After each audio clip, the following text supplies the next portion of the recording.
This is Audible. Becoming Supernatural: How Common People Are Doing the Uncommon, by New York Times best-selling author Dr. Joe Dispenza.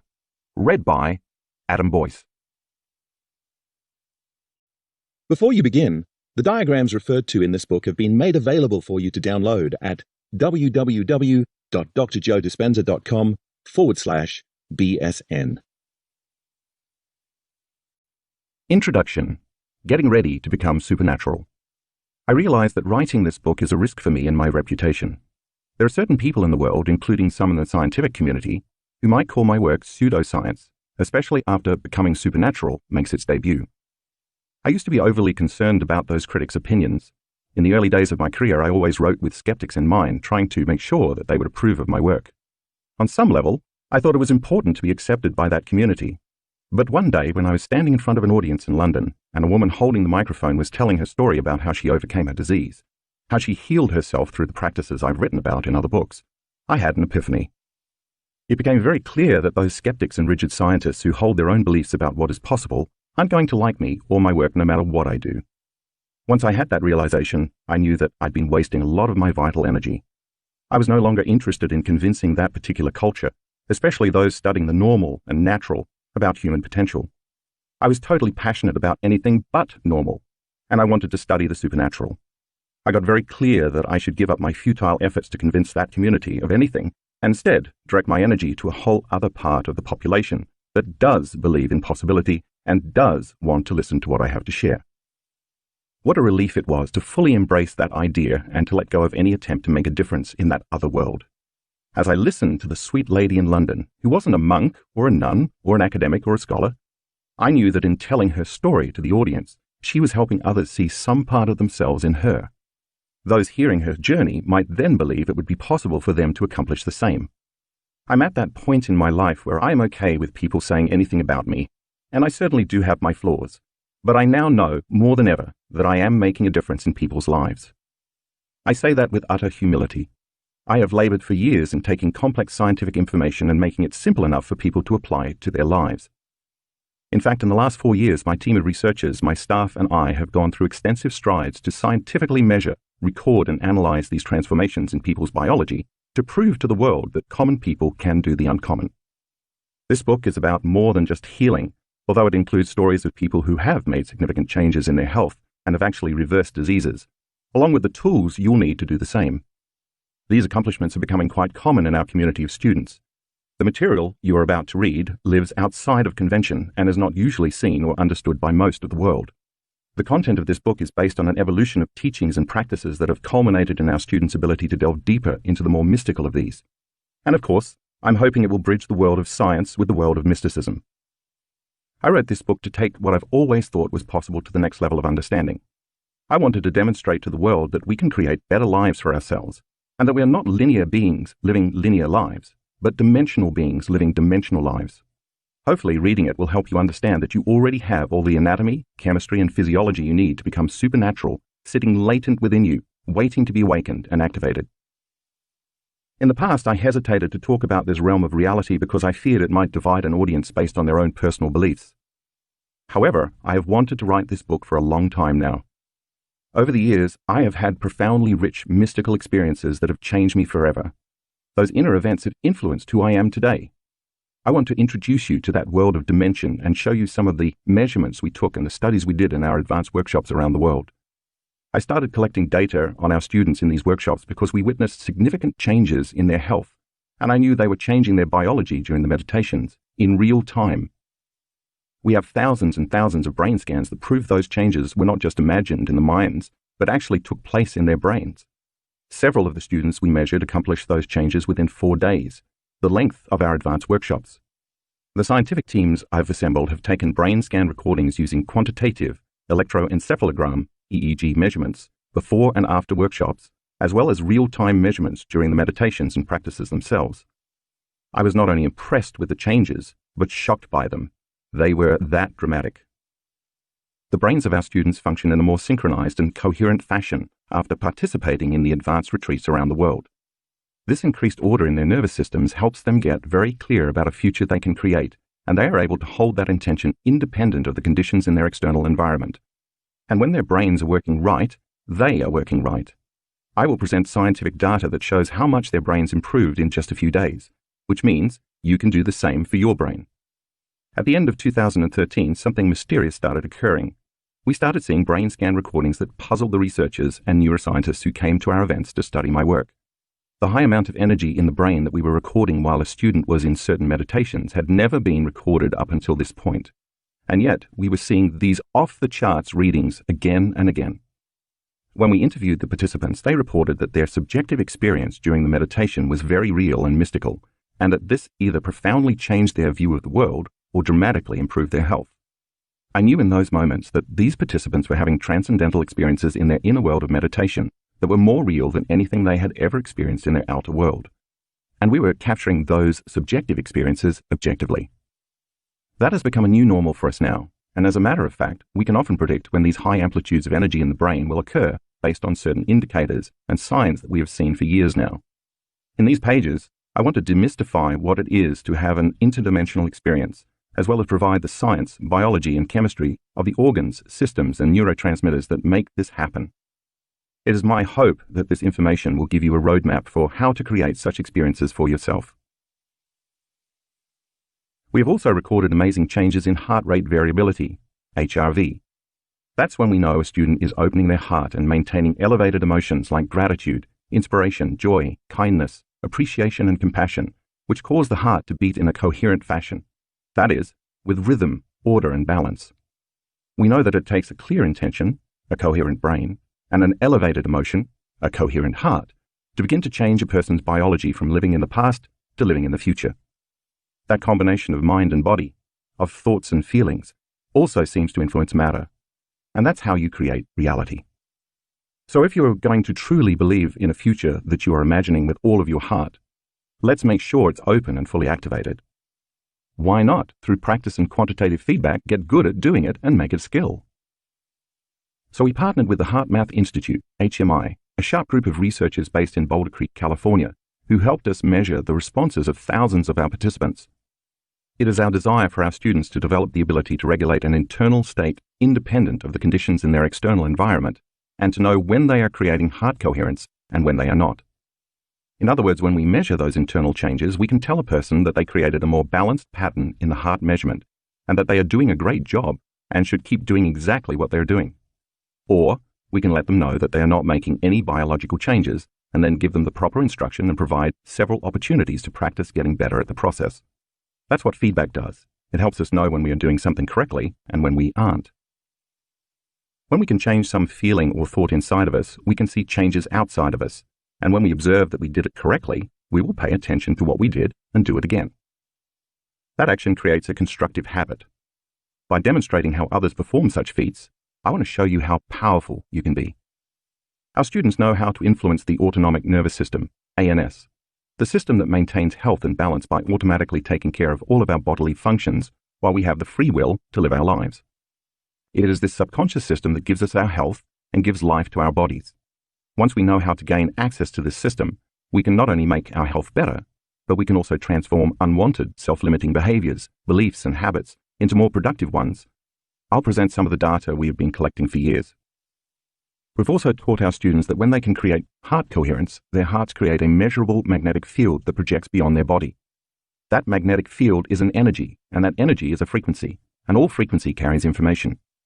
The information carried on that frequency can be an intention or thought that can influence the heart of another person at a different location by moving it into coherence and balance.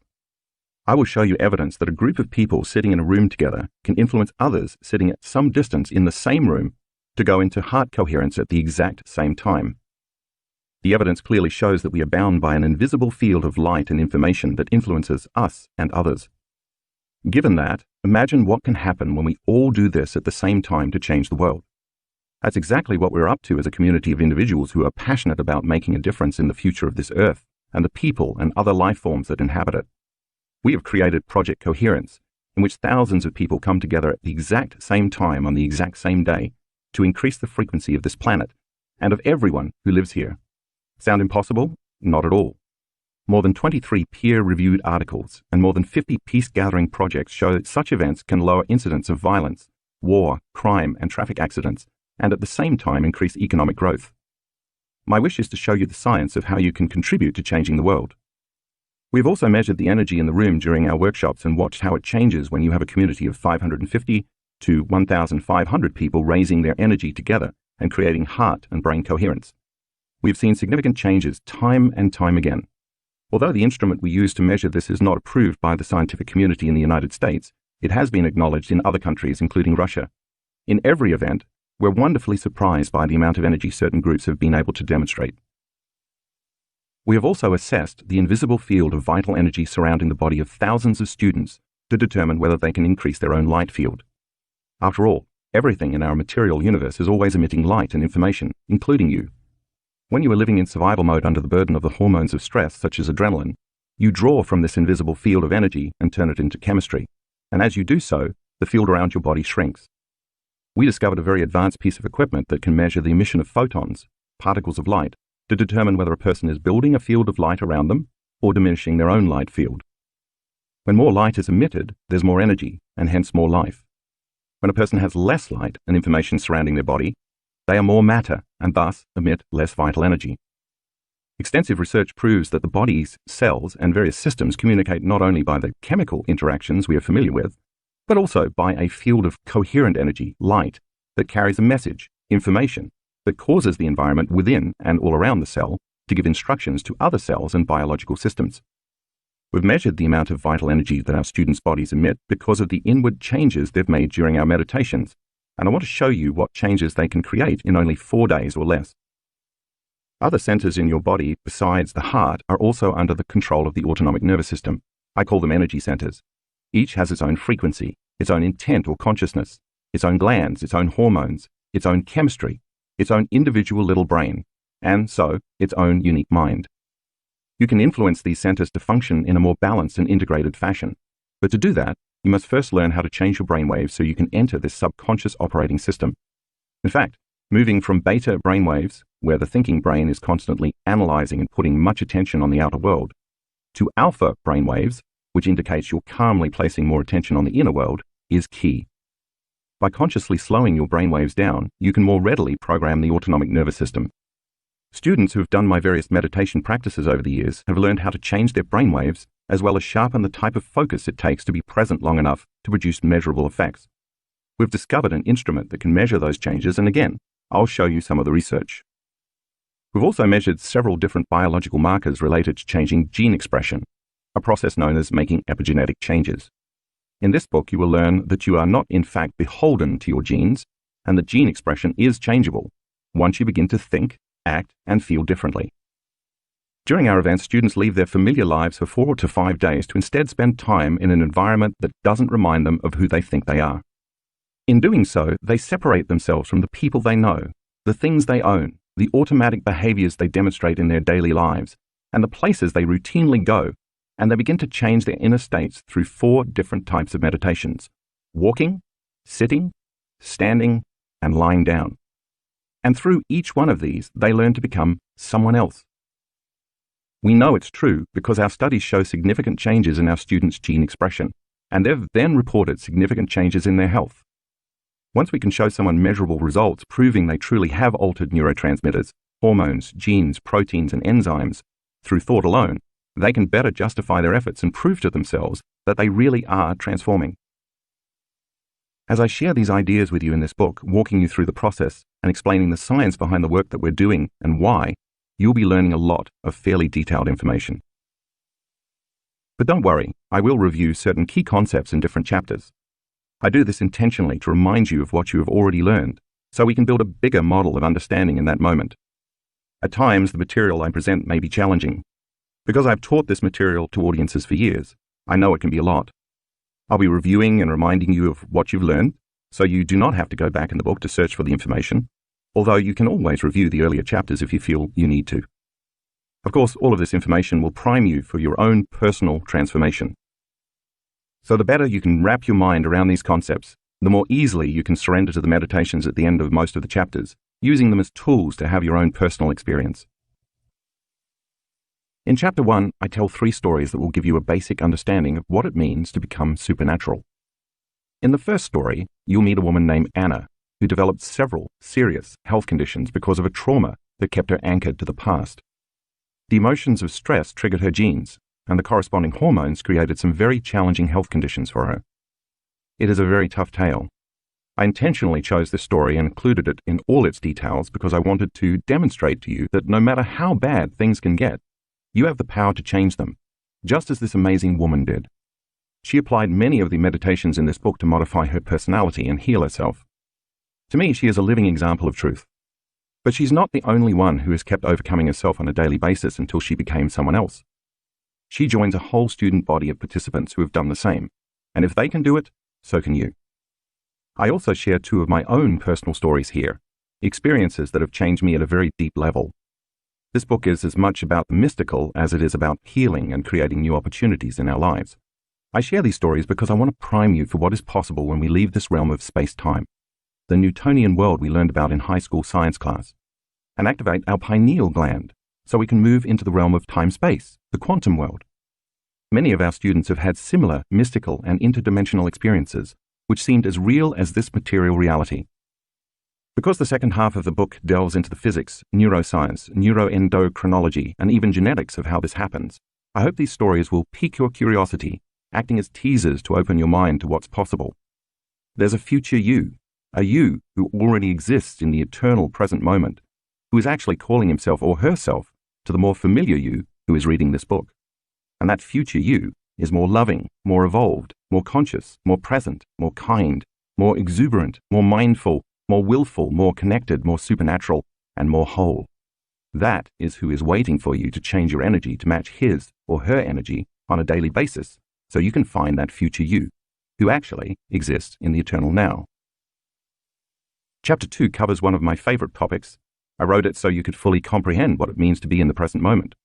Since all potentials in the 5th dimension, known as the quantum, or the unified field, exist in the eternal present moment, the only way you can create a new life, heal your body, or change your predictable future is to get beyond yourself.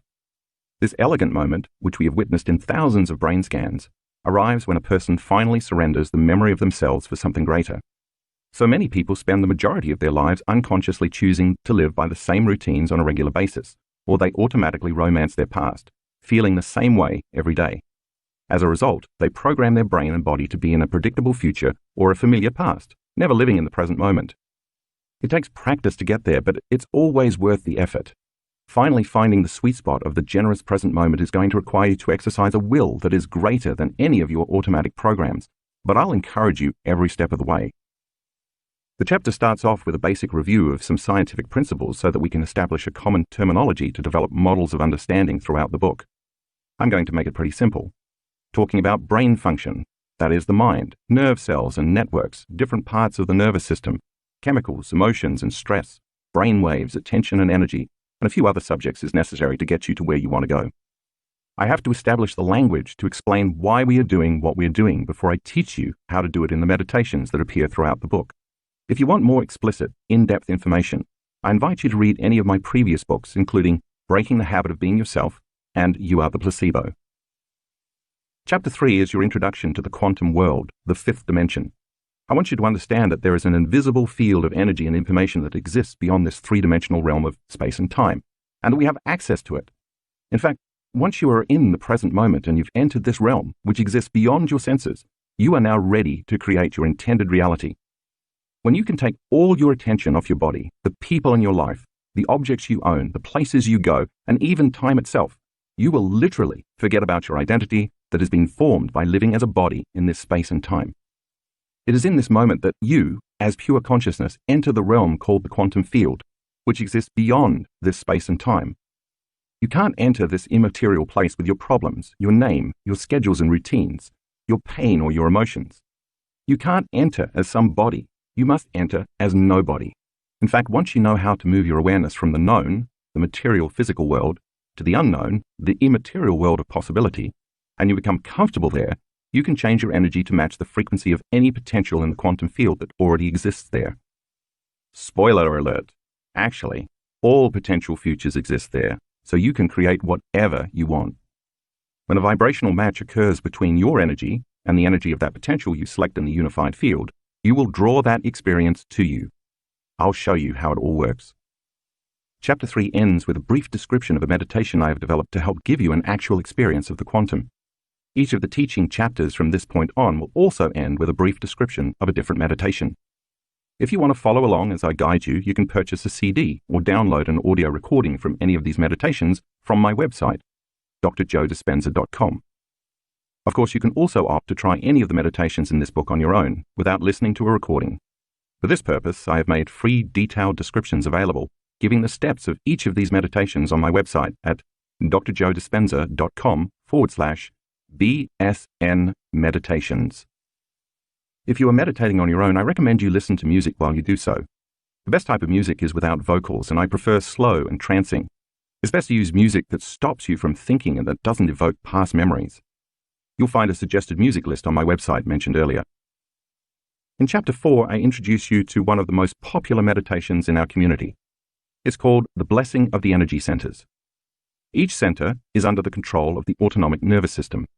I will give you the science of how you can program these centers for health and the greatest good during a meditation. If you have been doing my introductory level meditations where you have been placing your attention on different parts of your body and the space around your body, I want you to know that all of your training was for this meditation. Practicing that has helped you sharpen your skill to focus your attention and change your brainwaves so you can enter the operating system of the autonomic nervous system. Once you are there, you can program the operating system with the right orders to heal you, balance your health, and improve your energy and your life. In Chapter 5, I introduce you to a breath that we use at the start of many of our meditations. This breath enables you to change your energy, run an electrical current through your body, and create a more powerful electromagnetic field around you. As I will explain, most people's energy is stored in the body because they have conditioned their body to become the mind from years of thinking, acting, and feeling the same way. It is this process, relating to living in survival mode, that causes most of the creative energy to be rooted in the body. Therefore, we must have a way to pull that energy out of the body and deliver it back to the brain, where it will be available for a higher purpose than mere survival. I'll give you the physiology of the breath so you can put more intention behind it when you begin to free yourself from the past. Once you start to liberate all that energy back into the brain, then you will learn how to recondition your body to a new mind. I'm going to show you how to teach your body emotionally how to live in the future present reality, instead of the past present reality where we spend most of our time.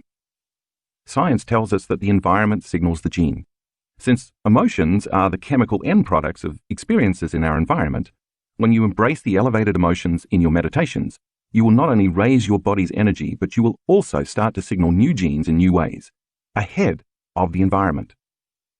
There's nothing like a good story or two. In Chapter 6, I give you a few examples of students who applied themselves to the meditations in the previous chapters. These case histories should serve as teaching tools to help you fully understand the material I have presented so far. Most of the people you will read about are no different from you. They're common people who have done the uncommon. Another reason I share these stories is so you can personally relate to these people. Once you have the thought, if they can do it, so can I, you will naturally believe in yourself more. I always tell our community, when you choose to prove to yourself how powerful you really are, you have no idea who you will be helping in the future. These people are proof that it's possible for you. In Chapter 7, I introduce what it means to create heart coherence. Like brain coherence, the heart functions in the same organized way when we are truly present, when we can sustain elevated emotional states, and when we feel safe enough to fully open up to possibility. The brain thinks, but the heart knows. This is the center of oneness, wholeness, and unity consciousness. It is where opposites meet, representing the union of polarities. Think of this center as your connection to the unified field. When it is activated, you go from selfish states to selfless states. When you can maintain internal states independent of conditions in your external environment, you are mastering your environment. It takes practice to get good at keeping your heart open, and if you do, it will keep beating longer. Chapter 8 shares one of the other favorite activities we do at our advanced workshops, combining a kaleidoscope with videos called mind movies that our students make of their future. We use the kaleidoscope to induce a trance because, when you're in trance, you are more suggestible to information. Suggestibility is your ability to accept, believe, and surrender to information without any analysis. If you do this properly, it is indeed possible to program your subconscious mind. So it makes sense that when you use the kaleidoscope to change your brainwaves, with your eyes open instead of closed in a meditation, you can lower the volume of the analytical mind to open the door between the conscious mind and the subconscious mind. And when you follow that with a mind movie, with scenes of yourself or pictures of what the future you want looks like, you program yourself into that new future. So many of our students have created amazing new lives and opportunities when they took the time to make their mind movie and then watch it with the kaleidoscope. Some students are already on their third mind movie because everything in their first two has already happened. In Chapter 9, I introduce the walking meditation. This meditation incorporates both standing and walking. I find this practice such a valuable tool in helping us literally walk into our future. Many times we can have an amazing seated meditation and connect to something bigger than us, but when we open our eyes and come back to our senses, we go unconscious again and return to a series of unconscious programs, emotional reactions, and automatic attitudes. I developed this meditation because I want our community to be able to embody the energy of their future and do it with their eyes open as well as closed. In time, as you practice this, you might naturally begin to think like a wealthy person, act like an unlimited being, and feel an expansive joy for existence because you installed the circuits and conditioned your body to become that person. Chapter 10 shares another set of case studies to engage your level of understanding with allegory. These fascinating stories will help you connect the dots so you can hear the information from another angle and read about people who have experienced it firsthand. I hope they will inspire you to do your practice with more conviction, certainty, and trust so that you can experience the truth for yourself.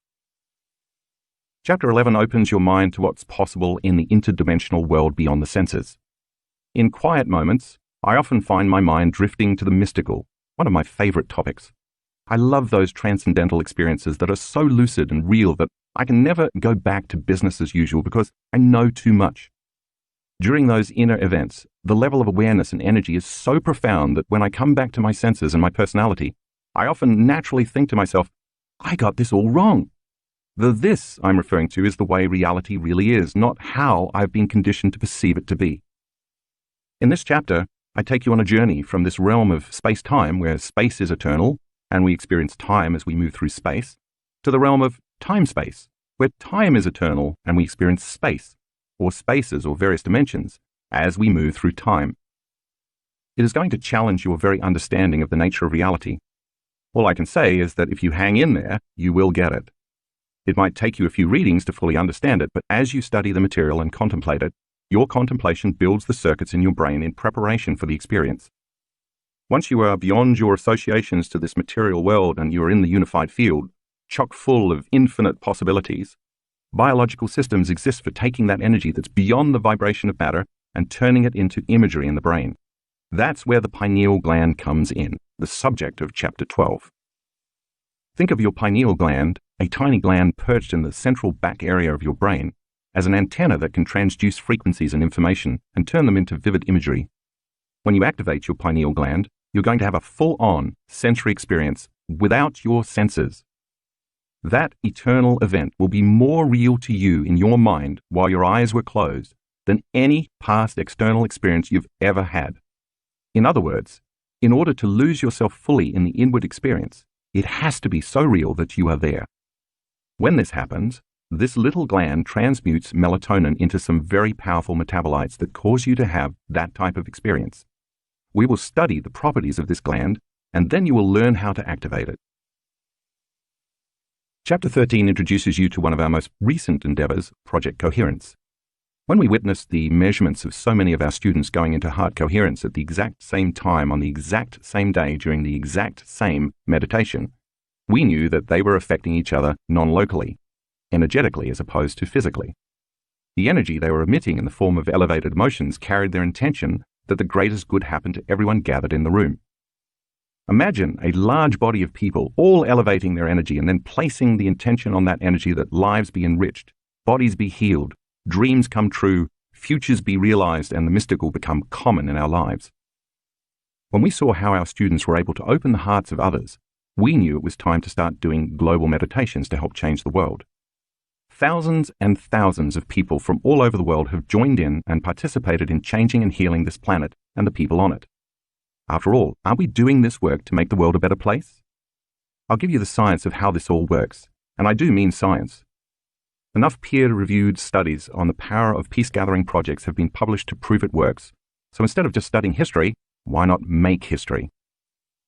The book finishes with chapter 14, which shares some pretty wild case studies of some of the mind-blowing mystical experiences people have had doing this work. Once again, I share them so you can see that even the most mystical adventures can be yours if you work at it. So are you ready to become supernatural? Chapter 1. Opening the Door to the Supernatural. As spring was ending and the first glimpse of summer was approaching, what first appeared to be a typical Sunday afternoon in June 2007 turned out to be anything but typical for Anna Willems. The French doors from the living room to the garden were open wide, and the thin white curtains danced lightly in the breeze as scents from the garden floated inside. Streams of sunlight shone brightly all around Anna as she lounged comfortably. A chorus of birds chirped and trilled outside, and Anna could hear the distant melody of children's laughter and playful splashing coming from a neighbor's swimming pool. Anna's 12-year-old son reclined on the sofa, reading a book, and she could hear her 11-year-old daughter in the room directly above her, singing to herself as she played. As psychotherapist, Anna worked as a manager and board member for a major psychiatric institution in Amsterdam, whose profits totaled more than 10 million euros annually. She often caught up on professional reading on the weekends, and on this day, she was sitting in her red leather chair reading a journal article. Little did Anna know that what looked like the perfect world to anyone peering into her living room that day would become a nightmare within minutes. Anna felt a bit distracted, noticing that her attention wasn't fully engaged in the material she was attempting to study. She set her papers down and paused, suddenly wondering again where her husband had gone. He had left the house early that morning while she was taking a shower. Without saying where he was headed, he had simply disappeared. The children had told her that their father had said goodbye, giving each of them a big hug before he left. She tried to reach him on his cell phone many times, but he hadn't returned her calls. She tried one more time. No answer. Something definitely felt odd. At 3:30 p.m., the doorbell rang, and when Anna opened the front door, she found 2 police officers standing outside. "Are you Mrs. Willems?" one of them asked. When she confirmed she was indeed Mrs. Willems, the officers asked if they could come in and talk to her. Concerned and a bit confused, she complied. Then they delivered the news. Earlier that morning, her husband had jumped off one of the tallest buildings in the center of the city. Not surprisingly, the fall was fatal. Anna and her 2 children sat in shock and disbelief. Anna's breath momentarily stopped, and as she then gasped for air, she started to shake uncontrollably. The moment seemed frozen in time. While her children sat paralyzed in shock, Anna tried to hide her pain and stress for their sakes. An intense pain suddenly shot through her head, and she simultaneously felt a deep, hollow ache in her gut. Her neck and shoulders instantly stiffened as her mind frenetically raced from thought to thought. The hormones of stress had overtaken her. Anna was now in survival mode. How stress hormones take over. From a scientific standpoint, living in stress is living in survival. When we perceive a stressful circumstance that threatens us in some way, one for which we cannot predict or control the outcome, a primitive nervous system called the sympathetic nervous system turns on, and the body mobilizes an enormous amount of energy in response to the stressor. Physiologically, the body is automatically tapping into the resources it will need to deal with the current danger. The pupils dilate so we can see better. The heart rate and respiratory rate increase so we can run, fight, or hide. More glucose is released into the bloodstream to make more energy available to our cells, and our blood flow is shunted to the extremities and away from our internal organs so we can move quickly if we need to. The immune system initially dials up and then dials down as adrenaline and cortisol flood the muscles, providing a rush of energy to either escape or fend off the stressor. Circulation moves out of our rational forebrain and is instead relayed to our hindbrain, so we have less capacity to think creatively and instead rely more on our instinct to instantly react. In Anna's case, the stressful news of her husband's suicide threw her brain and body into just such a state of survival. In the short term, all organisms can tolerate adverse conditions by fighting, hiding, or fleeing from an impending stressor. All of us are built for dealing with short-term bursts of stress. When the event is over, the body normally returns to balance within hours, increasing its energy levels and restoring its vital resources. But when the stress doesn't end within hours, the body never returns to balance. In truth, no organism in nature can endure living in emergency mode for extended periods of time. Because of our large brains, human beings are capable of thinking about their problems, reliving past events, or even forecasting future worst-case situations, and thus turning on the cascade of stress chemicals by thought alone. We can knock our brains and bodies out of normal physiology just by thinking about an all-too-familiar past, or trying to control an unpredictable future. Every day, Anna relived that event over and over in her mind. What she didn't realize was that her body did not know the difference between the original event that created the stress response and the memory of the event, which created the same emotions as the real-life experience all over again. Anna was producing the same chemistry in her brain and body as if the event were actually happening again and again. Subsequently, her brain was continuously wiring the event into her memory bank, and her body was emotionally experiencing the same chemicals from the past at least 100 times each day. By repeatedly recalling the experience, she was unintentionally anchoring her brain and body to the past. Emotions are the chemical consequences or feedback of past experiences. As our senses record incoming information from the environment, clusters of neurons organize into networks. When they freeze into a pattern, the brain makes a chemical that is then sent throughout the body. That chemical is called an emotion. We remember events better when we can remember how they feel. The stronger the emotional quotient from any event, either good or bad, the stronger the change in our internal chemistry. When we notice a significant change inside of us, the brain pays attention to whoever or whatever is causing the change outside of us, and it takes a snapshot of the outer experience. That's called a memory. Therefore, the memory of an event can become branded neurologically in the brain, and that scene becomes frozen in time in our grey matter, just as it did for Anna. The combination of various people or objects at a particular time and place from that stressful experience is etched into our neural architecture as a holographic image. That's how we create a long-term memory. Therefore, the experience becomes imprinted in the neural circuitry, and the emotion is stored in the body, and that's how our past becomes our biology. In other words, when we experience a traumatic event, we tend to think neurologically within the circuitry of that experience, and we tend to feel chemically within the boundaries of the emotions from that event. So our entire state of being, how we think and how we feel, becomes biologically stuck in the past. As you can imagine, Anna was feeling a rush of negative emotions, tremendous sadness, pain, victimization, grief, guilt, shame, despair, anger, hatred, frustration, resentment, shock, fear, anxiety, worry, overwhelm, anguish, hopelessness, powerlessness, isolation, loneliness, disbelief, and betrayal. And none of those emotions dissipated quickly. As Anna analyzed her life within the emotions of the past, she kept suffering more and more. Because she couldn't think greater than how she constantly felt, and since emotions are a record of the past, she was thinking in the past, and every day she felt worse. As a psychotherapist, she could rationally and intellectually understand what was happening to her, but all her insights couldn't get beyond her suffering. People in her life started treating her as the person who had lost her husband, and that became her new identity. She associated her memories and feelings with the reason she was in her present state. When anyone asked her why she felt so bad, she told the story of the suicide, each time reliving the pain, anguish, and suffering over again. All along, Anna kept firing the same circuits in her brain and reproducing the same emotions, conditioning her brain and body further into the past. Every day, she was thinking, acting, and feeling as if the past was still alive. And since how we think, how we act, and how we feel is our personality, Anna's personality was completely created by the past. From a biological standpoint, in repeatedly telling the narrative of her husband's suicide, Anna literally couldn't get beyond what had happened. A downward spiral begins.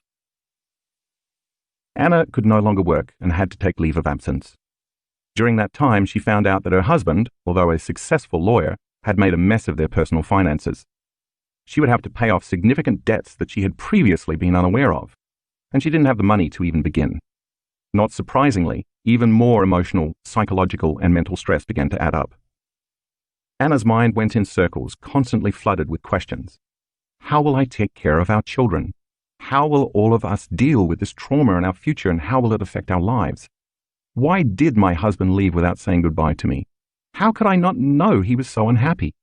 Did I fail as a wife? How could he leave me with 2 young children, and how will I manage to raise them by myself? Then judgments crept into her thoughts. He shouldn't have committed suicide and left me in this financial mess. What a coward! How dare he leave his children without a father? He didn't even write a message for the children and me. I hate him for not even leaving a note. What a jerk to leave me and make me raise these kids alone. Did he have any idea what this might do to us? All of these thoughts carried a strong emotional charge, further affecting her body. 9 months later, on March 21st, 2008, Anna woke up paralyzed from the waist down. Within hours, she was lying in a hospital bed, a wheelchair beside her, diagnosed with neuritis, inflammation of the peripheral nervous system.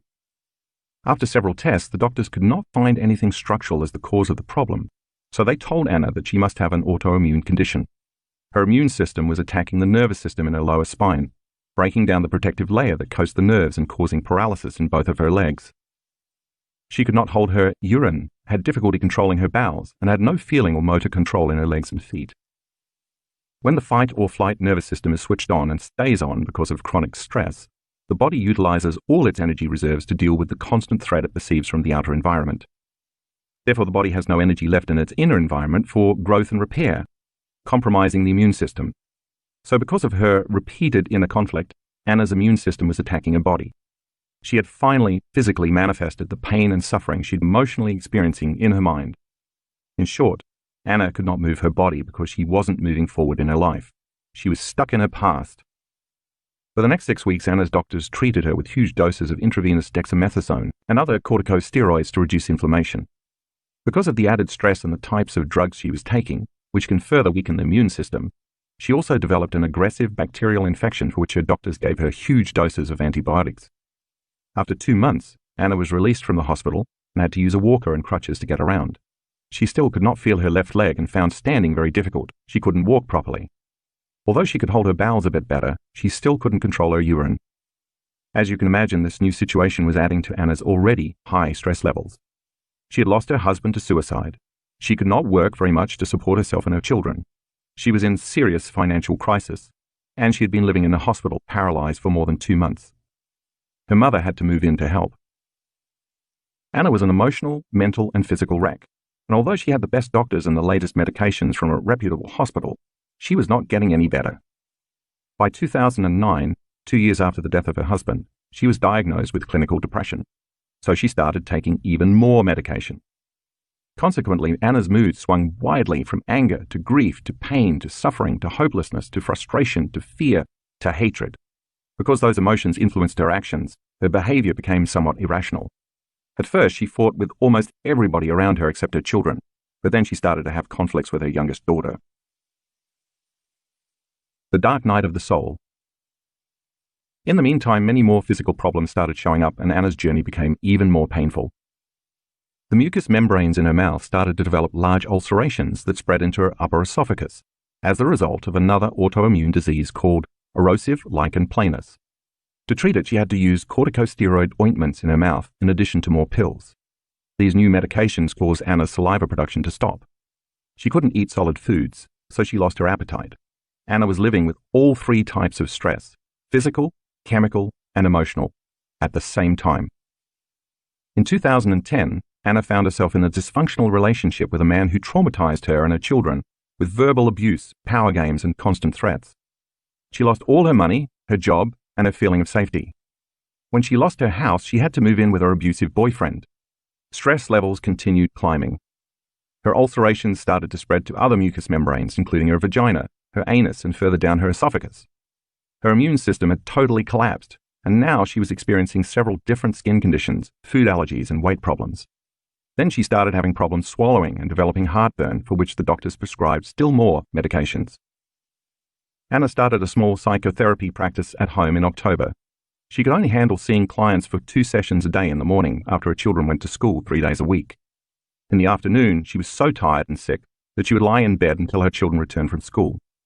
She tried to be there for them as much as possible, but she had no energy and didn't feel well enough to leave the house. Anna hardly saw anyone. She had no social life. All the circumstances in her body and in her life constantly reminded her how bad things were. She automatically reacted to everyone and everything. Her thinking was chaotic and she could not concentrate. She had no vitality or energy to live anymore. Often when she exerted herself, her heart rate exceeded 200 beats per minute. She found herself sweating and gasping for breath all the time, and she felt an enormous pain in her chest on a regular basis.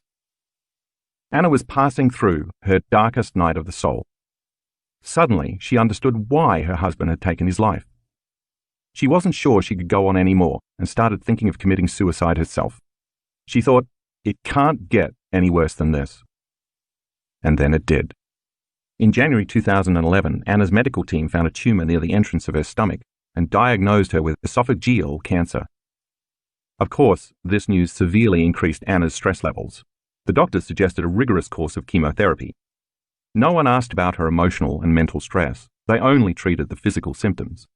But Anna's stress response was fully turned on, and it couldn't turn off. It's amazing how this can happen to so many people. Because of a shock or trauma in their lives, they never get beyond those corresponding emotions, and their health and their lives break down. If an addiction is something that you think you can't stop, then objectively, it looks as though people like Anna become addicted to the very emotions of stress that are making them sick. The rush of adrenaline and the rest of the stress hormones arouses their brain and body, providing a rush of energy. In time, they become addicted to the rush of that chemistry, and then they use the people and conditions in their lives to reaffirm their addiction to the emotion, just to keep feeling that heightened state. Anna was using her stressful conditions to recreate that rush of energy, and without realizing it, she became emotionally addicted to a life she hated. Science tells us that such chronic, long-term stress pushes the genetic buttons that cause disease. So if Anna was turning the stress response on by thinking about her problems in her past, her thoughts were making her sick. And since stress hormones are so powerful, she had become addicted to her own thoughts that were making her feel so bad. Anna agreed to start chemotherapy, but after her first session, she had an emotional and mental breakdown. One afternoon, after her kids went to school, Anna collapsed on the floor, crying. She had finally reached the bottom. It occurred to her that if she continued this way, she would not survive for long, and she would leave her children alone without either parent. She started to pray for help. She knew in her heart that something needed to change. In utter sincerity and surrender, she asked for guidance, support, and a way out, promising that if her prayers were answered, she would be thankful and grateful every day for the rest of her life, and she would help others to do the same. Anna's turning point. The choice to change became Anna's quest. She first decided to stop all the treatments and all the medications for her various physical illnesses, although she continued to take her antidepressants. She didn't tell the doctors and nurses that she was not coming back for treatment. She simply did not show up anymore. No one ever called her to ask why. Only her family doctor contacted Anna to express concern. On that cold winter's day in February 2011, when Anna was on the floor crying for help, she made a choice with a firm intention to change herself and her life, and the amplitude of that decision carried a level of energy that caused her body to respond to her mind. It was that decision to change that gave her the strength to rent a house for herself and her children, and to move away from the negative relationship she was in. It was as if that moment redefined her. She knew she had to start all over. When I first saw Anna, it was 1 month later. One of the few friends she had left had reserved a seat for Anna at a Friday evening talk that I was giving. Her friend made Anna an offer. If she liked the evening lecture, she could stay for a full 2-day weekend workshop. Anna agreed to go. The first time I saw her, she was sitting in a packed conference room on the left side on the outer aisle, her crutches leaning against the wall near where she sat. As usual, I was carrying on that night about how our thoughts and feelings affect our bodies and our lives. I lectured about how stress chemicals can create disease. I touched on neuroplasticity, psychoneuroimmunology, epigenetics, neuroendocrinology, and even quantum physics. I will go into more detail on all of these later in this book, but for now, it's enough to know that the latest research in these branches of science point to the power of possibility. That night, filled with inspiration, Anna thought, if I created the life I have now, including my paralysis, my depression, my weakened immune system, my ulcerations, and even my cancer, maybe I can uncreate everything with the same passion I created it with.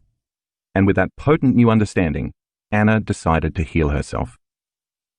Immediately after her first weekend workshop, she started meditating twice a day. Of course, sitting and doing meditations was difficult at the beginning. She had a lot of doubt to overcome, and some days she did not feel mentally or physically well. But she did her meditations anyway. She also had a lot of fear. When her family doctor called to check up on her because she had stopped her treatments and medications, he told Anna that she was being naive and stupid, and that she would get worse and die soon. Imagine the memory of an authority figure telling you that. Even so, Anna did her meditations every day and began to move beyond her fears. She was often consumed with financial burdens, her children's needs, and various physical limitations, yet she never used those conditions as an excuse to not do her inner work. She even attended 4 more of my workshops during that year. By going within and changing her unconscious thoughts, automatic habits, and reflexive emotional states, which had become hardwired in her brain and emotionally conditioned in her body, Anna was now more committed to believing in a new future than believing in her same familiar past. She used her meditations, combining a clear intention with an elevated emotion, to change her state of being from biologically living in the same past to living in a new future.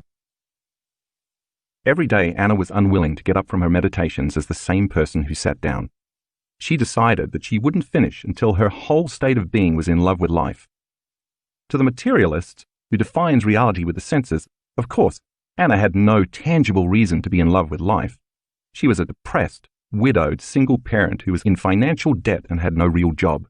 She had cancer and suffered from paralysis and ulcerations in her mucous membranes.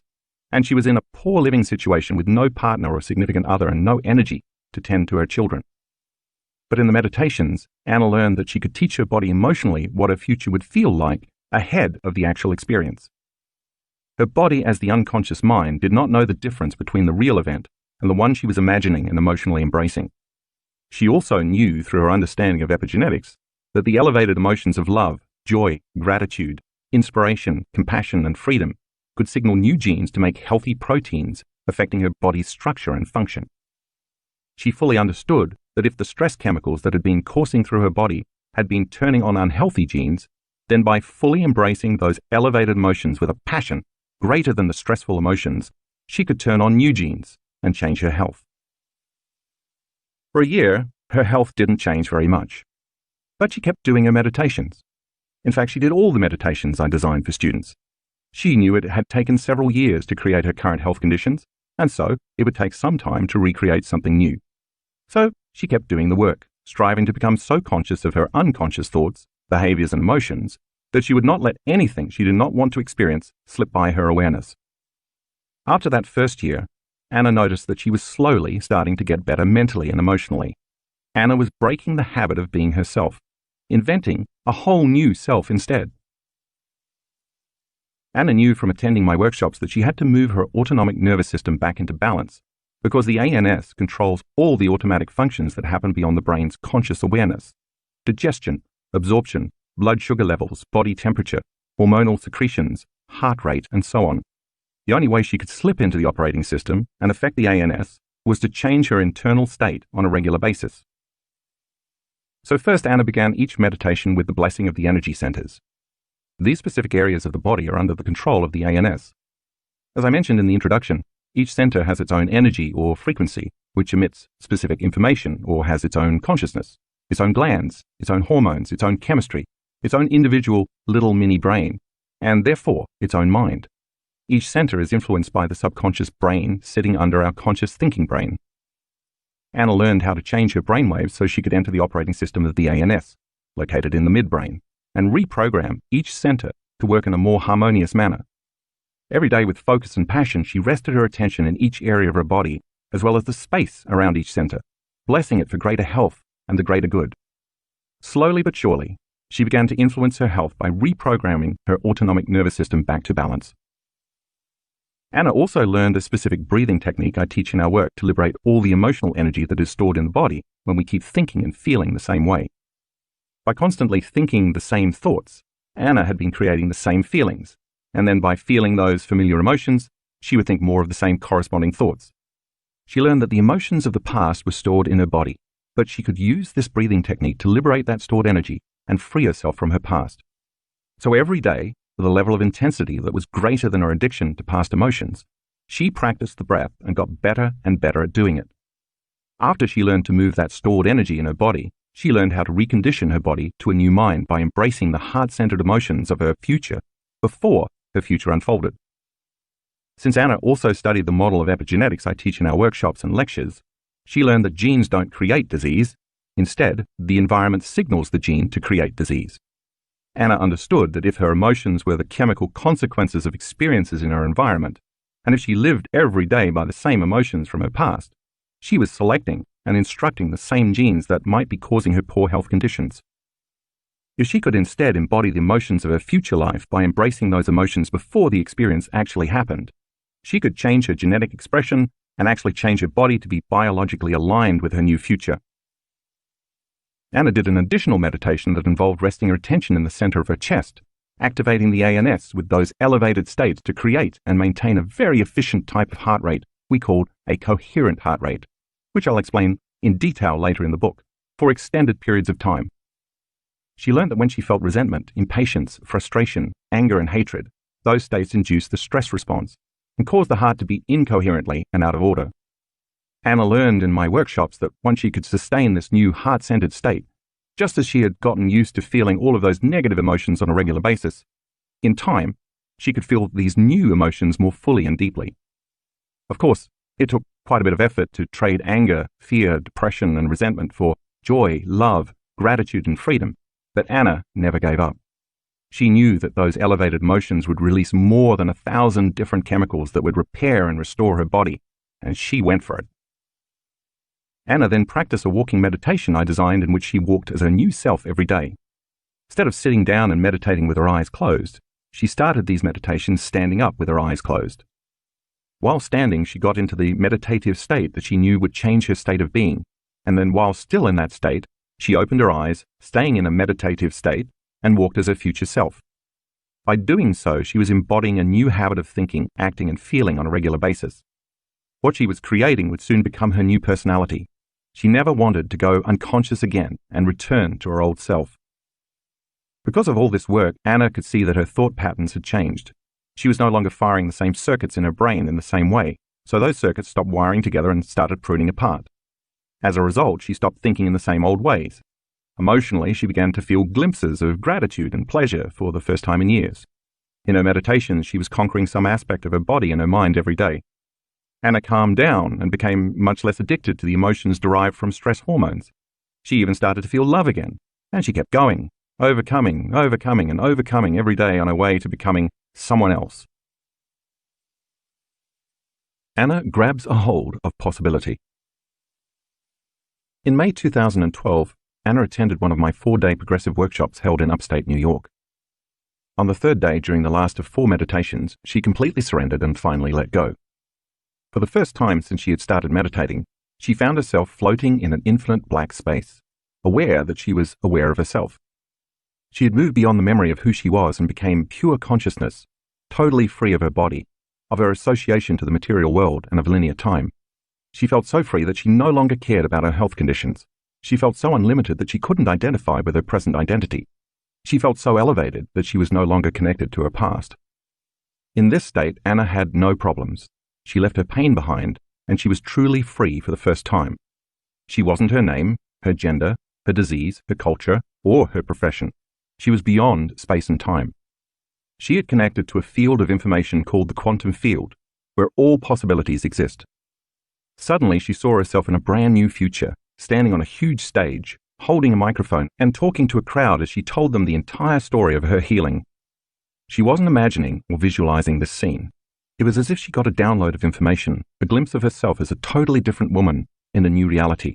Her inner world appeared much more real to her than her outer world, and she was having a full-on sensory experience without using her senses. The moment Anna experienced this new life in the meditation, a burst of joy and light came into her body, and she felt relief on a deep, visceral level. She knew she was something or someone greater, much grander than her physical body. In this state of intense joy, she felt such delight and such immense gratitude that she burst into laughter. And at that moment, Anna knew she was going to be okay. From then on, she developed so much trust, joy, love, and gratitude that her meditations became easier and easier, and she began to go much deeper. As Anna moved out of her past, she felt this new energy opening her heart further and further. Instead of seeing her meditations as something she had to do every day, she started looking forward to them. It became her way of life. Doing the work became her habit. Her energy and vitality returned. She stopped taking antidepressants. Her thought patterns completely changed and her feelings were different. She felt like she was in a new state of being, so her actions changed drastically. Anna's health and life improved tremendously that year. The next year, she attended several more events. By keeping connected to the work, Anna started to develop relationships with more people in our community, and she received more and more support to keep her going on her journey back to health. Like many of our students, she sometimes found it challenging not to take a few steps back into the old programs and the old patterns of thinking, feeling, and acting once she returned home after a workshop. but even so, she kept doing her meditations every day. In September 2013, Anna's doctors gave her a very thorough medical checkup that included many different tests. 1 year and 9 months after a cancer diagnosis, and 6 years after her husband's suicide, Anna's cancer had completely healed and the tumor in her esophagus had vanished. Her blood tests showed no cancer markers. The mucous membranes in her esophagus, vagina, and anus were completely healed. Only a few minor problems remained. The mucous membranes in her mouth were still slightly red, although she no longer had any ulcerations, and because of the medication she had taken for the ulcerations, she still didn't produce saliva. Anna had become a new person who is healthy. The disease existed in the old personality. By thinking, acting, and feeling differently, Anna reinvented a new self. In a sense, she had become reborn in the same life. In December 2013, Anna came to an event in Barcelona with the friend who had introduced her to my work. After hearing me tell the participants a story about a remarkable healing of another student in our community, Anna decided it was time to share her story with me. She wrote it all down and gave the letter to my personal assistant. Like many letters I get from students, the first line read, "You are not going to believe this." After I read what she'd written, the next day, I asked Anna to come up on stage and share her story with the audience. And there she was, a year and a half after the vision she'd had during her meditation in New York, unbeknownst to me, standing on a stage, talking to an audience about her journey healing herself. After the Barcelona event, Anna was inspired to work on her mouth even more. About 6 months later, I was lecturing in London, and Anna attended. I spoke in detail about epigenetics. Suddenly, a light went on for Anna. I've healed myself of all these medical conditions, including cancer, she thought. I should be able to signal the gene for my mouth to produce more saliva. A few months later, during another workshop in 2014, Anna suddenly felt saliva dripping in her mouth. Ever since then, Anna's mucous membranes and her saliva production have returned to normal. The ulcerations never came back. Today, Anna is a healthy, vital, happy, stable person with a very sharp and clear mind. Spiritually, she has grown so much that she goes very deep in her meditations and has had many mystical experiences. She is living a life full of creation, love, and joy. She has become one of my corporate trainers, regularly teaching this work to organizations and companies. In 2016, she founded a successful psychiatric institution employing more than 20 therapists and practitioners. She is financially independent and earns enough money to live a rich life. She travels around the world, visits beautiful places, and meets very inspiring people. She has a very loving and joyful partner, as well as new friends and new relationships that honor both her and her children. When you ask Anna about her past health problems, she will tell you that having those challenges was the best thing that ever happened to her. Think about it. What if the worst thing that ever happened to you turns out to be the best thing that has ever happened to you? She often tells me that she loves her present life, and I always respond, of course you do. You created your life every day by not getting up from your meditations until you were in love with that life. So now you get to love your life. It was through the course of her transformation that Anna had, in effect, become supernatural. She had overcome her identity, which was connected to her past, and she literally created a new, healthy future, and her biology responded to a new mind. Anna is now the living example of truth and possibility, and if Anna healed herself, so can you. Getting mystical. Healing all sorts of physical conditions may be a very impressive benefit of doing this work, but it's not the only one. Because this book is also about the mystical, I want to open your mind to a realm of reality that will be just as transformative as healing, but that works on a deeper and different level. Becoming supernatural can also involve embracing a greater awareness of yourself and who you are in this world, and in other worlds as well. Let me share some stories about this from my own life to illustrate exactly what I mean and to show you what is possible for you too. One rainy winter evening in the Pacific Northwest, as I sat on my couch after a very long day, I listened to the branches of the tall fir trees outside my window filtering the gusts of wind through their canopies. My children were in bed, deep asleep, and at last I had a moment to myself. As I got comfortable, I began to review all the things I needed to accomplish the following day. By the time I'd made my mental list, I was too exhausted to think, so I just sat still for a few minutes, my mind empty.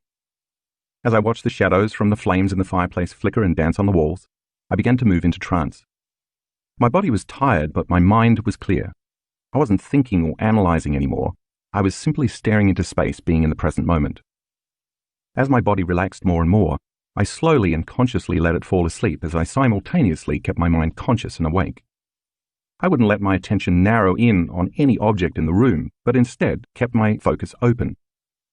This was a game I often played with myself. I liked the practice because every once in a while, if everything lined up, I had very profound transcendental experiences. It was as if a door of sorts opened somewhere between wakefulness, sleep, and normal dreaming, and I slipped into a very lucid, mystical moment. I reminded myself to not expect anything, but to simply stay open. It took a lot of patience to not rush it or get frustrated or try to make something happen, but instead to slowly slip into that other world. That day I had finished writing an article about the pineal gland. After spending several months researching all the magical derivatives of melatonin that this little alchemical center had up its sleeve, I was overjoyed about linking the scientific world and the spirit world. For weeks my entire mind had been consumed with thinking about the role of the pineal metabolites as a possible connection to the mystical experiences most ancient cultures knew how to elicit, such as Native American shamanic visions, the Hindu experience of samadhi, and other similar rituals involving altered states of consciousness. Some concepts that had been loose ends for years had suddenly clicked for me, and my discoveries left me feeling more whole. I thought I was one step closer to understanding the bridge to higher dimensions of space and time. All the information I had learned inspired me to a deeper awareness about what is possible for human beings. Yet I was still curious to learn more, curious enough to move my awareness to where the pineal gland existed in my head. I casually thought, speaking to the gland, "Where are you anyway?" As I rested my attention in the space the pineal gland occupies in my brain, and as I was drifting off into the blackness, suddenly, out of nowhere, a vivid image of my pineal gland appeared in my mind as a three-dimensional round knob. Its mouth was wide open in a spasm, and it was releasing a white milky substance. I was shocked by the intensity of the holographic image, but was too relaxed to be aroused or react, so I simply surrendered and observed. It was so real. I knew what I was seeing before me was my own tiny pineal gland. In the next instant, a huge timepiece appeared right in front of me. It was one of those old-fashioned pocket watches with a chain, and the vision was incredibly vivid. The moment I put my attention on the timepiece, I received very clear information. I suddenly knew that linear time as I believed it to be, with a definite past, present, and future, was not the way the world really works. Instead, I understood that everything is actually happening in an eternal present moment. In this infinite amount of time, there exist infinite spaces, dimensions, or possible realities to experience. If there is only one eternal moment happening, then it makes sense that we would have no past in this incarnation, let alone no past lives.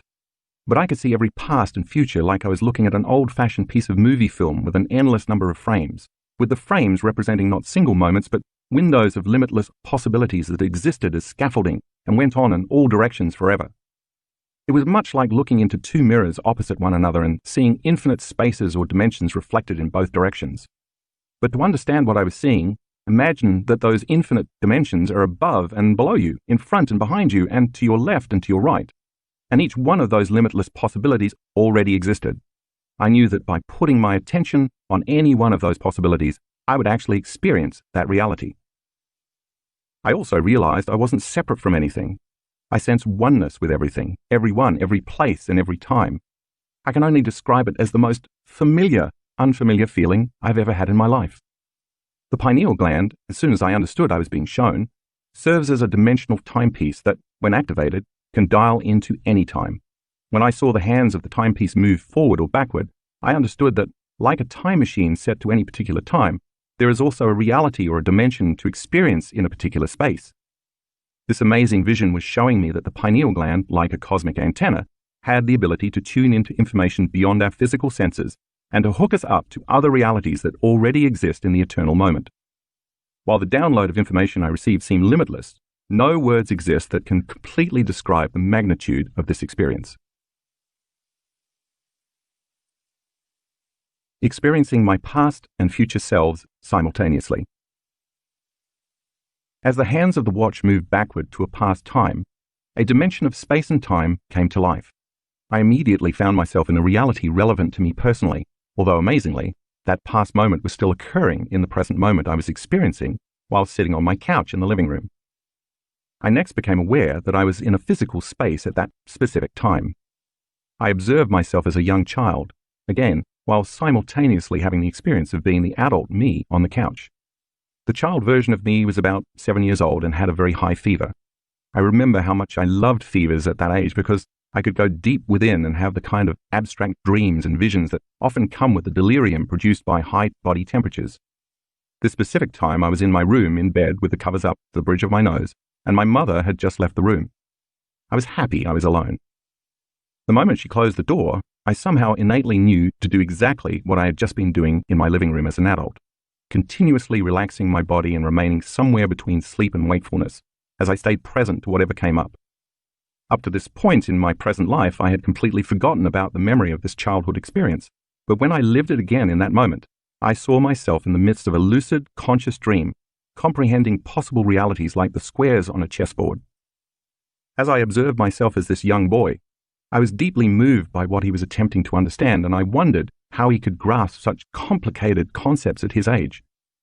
In that moment, as I watched him, I fell in love with that little guy, and the second I embraced that emotion, I somehow felt a simultaneous connection to both that point in time and the one I was experiencing as my present time back in Washington State. I had such a strong knowingness that what I was doing then and what I am doing now were happening at the same time, and that those moments were significantly connected.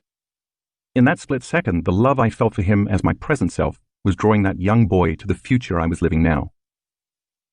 Then the experience got even stranger. That scene faded away, and the watch appeared again. I became aware that the hands of the timepiece could also move forward. Filled with a sense of wonder, and without any trepidation or fear, I simply observed the watch move forward in time. Instantaneously, I was standing barefoot in my backyard in Washington in the cold night. It's difficult to explain what time it was because it was the same night I was in my living room, but the me who was outside the house was the me from the future in that now. Again, words are limited here, but the only way I can explain this experience is that the future personality, called Joe Dispenza, had changed immensely. I was so much more evolved, and I felt amazing, euphoric in fact. I was so aware, or should I say as that person, I am so aware. By aware, I mean superconscious, as if all my senses were heightened 100%.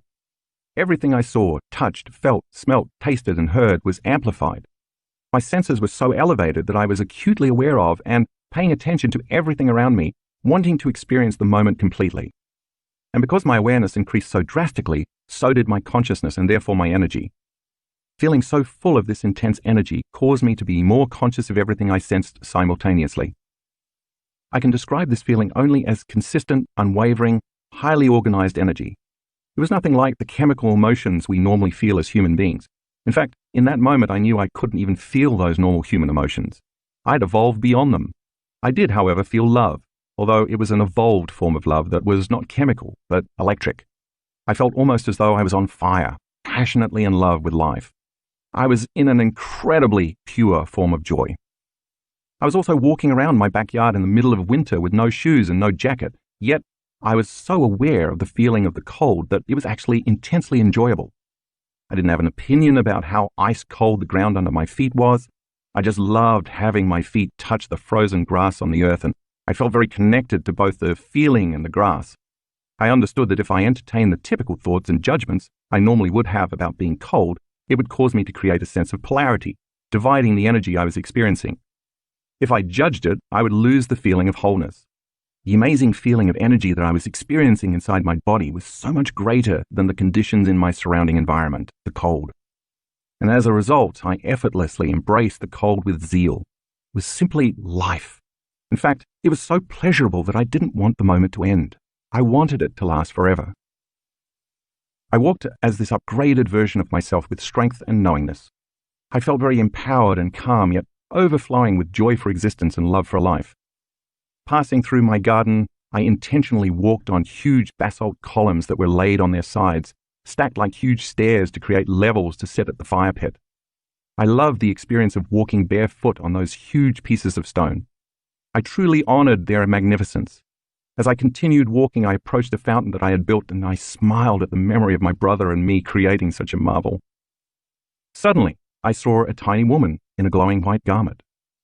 She was no more than 2 feet tall, and she was standing a little behind the fountain with another woman of normal size who was dressed similarly and was also radiant and full of light. The other woman stood in the background observing, seemingly acting as the tiny woman's protector. When I looked at the tiny woman, she turned to me and gazed into my eyes. I felt an even stronger energy of love, as if she were sending it to me. Even as this evolved version of myself, I realized I had never felt anything like that before. The feelings of wholeness and love amplified exponentially. And I thought to myself, wow, is there even more love than the love I was just experiencing moments ago? It wasn't at all a romantic love. It was more of that exhilarating, electrifying energy, and it was being awakened from inside of me. I knew she was acknowledging that there was indeed even more love within me to experience. I also knew she was more evolved than I was. When I felt that electricity, it carried a message to look toward the kitchen window, and I instantly remembered why I was there. I turned and looked into the kitchen where my present self, a few hours before I went to the couch to relax, was busy washing dishes. From the backyard, I smiled. I was so in love with him. I saw his sincerity. I saw his struggles. I saw his passion. I saw his love. I saw his mind busy, as always, constantly attempting to dovetail concepts into meaning. And among other things, I saw some of his future. Like a great parent, I was proud of him, and I had nothing but admiration for who he was in that moment.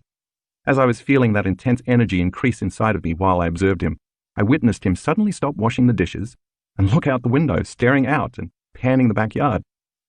While I was still my future self, I was able to remember the moment as my present self, and I remembered that I had indeed stopped and looked outside in that instant because I felt a spontaneous feeling of love in my chest, and I sensed that I was being watched or that someone was outside. I further recalled that while I was washing a glass, I actually leaned forward to minimize the glaze in the window from the kitchen light above me and peered into the darkness for a few minutes before returning to the remaining items in the sink. My future self was doing to my present self what the beautiful luminous lady had done to me moments before. Now I understood why she was there. And like looking at the child in the previous scene, once again, the love that my future self was feeling for my present self somehow connected me to my future self. My future me was there to call my present self to that future, and I knew that it was love that made that bond possible. The evolved version of me had such a sense of knowing. The paradox is that it is all me living at the same time. In fact, there is an infinite number of me's, not just the one in the past, the one in the present, and the one in the future. There are so many more possible me's in the realm of infinity, and there is not just one infinity, but multiple infinities. And all of this is happening in the eternal now. When I came back to physical reality as we know it on the couch, which paled in comparison to the other dimensional world I was just in, my first thought was, wow, my view of reality is so limited.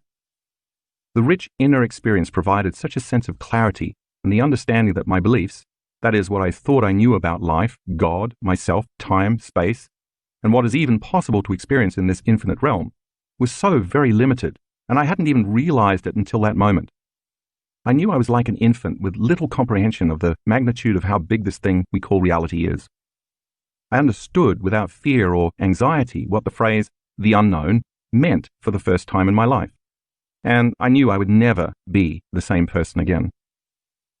I'm sure you can imagine that when something like this happens, trying to explain it to your family or friends suggests some chemical imbalance in the brain. I was hesitant to talk about the event to anyone because I didn't even have the words to describe the experience, and I didn't want to jinx it from happening again. For months, I was very preoccupied with reviewing the entire process that I thought may have created the experience. I was also mystified about the concept of time, and I couldn't stop thinking about it. Aside from the paradigm shift about the eternal moment in time, I discovered something more. I realized after the transcendental event that night, when I came back to the world of 3 dimensions, that the whole experience had transpired in about 10 minutes. I had just lived 2 extensive events, and it should have taken much more time for the entire experience to unfold. This time dilation further piqued my interest in committing more of my energy to investigating what had happened to me. Once I understood more, I hoped I might be able to reproduce the experience. For days after that important night, the center of my chest was electric in the same way I had felt when the beautiful, tiny woman activated something within me. I kept thinking, how can this feeling still be lingering inside of me unless something real happened? When I put my attention on the center of my chest, I noticed the feeling amplify. Understandably, I wasn't very interested in any social interaction during this period because the people and conditions in the outer world distracted from that feeling in my inner world, and the special feeling diminished. In time, it finally faded completely, but I never stopped thinking about the idea that there is always more love to experience, and that the energy I had embraced in that realm still lived within me, I wanted to activate it again, but I didn't know how.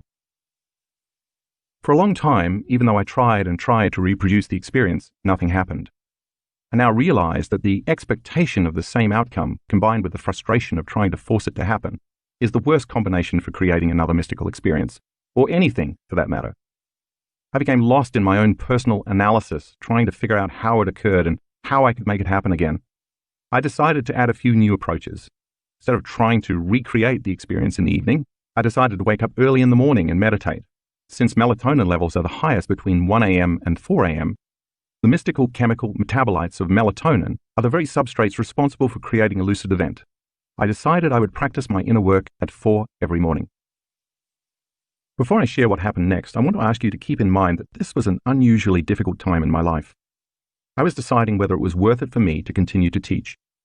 I'd experienced a fair amount of chaos in my life after appearing in the 2004 documentary What the Bleep Do We Know? I was considering stepping away from the public world and disappearing into a simpler life. It seemed so much easier just to walk away. Living a past incarnation in the present moment.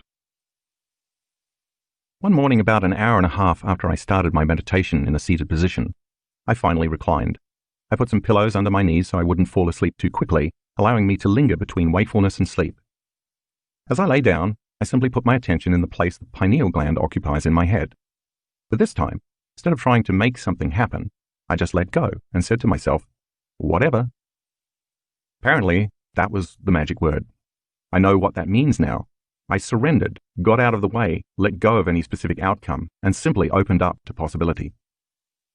The next thing I knew, I was experiencing myself as a stout man in a very hot region of the world that seemed to be what we now call Greece or Turkey.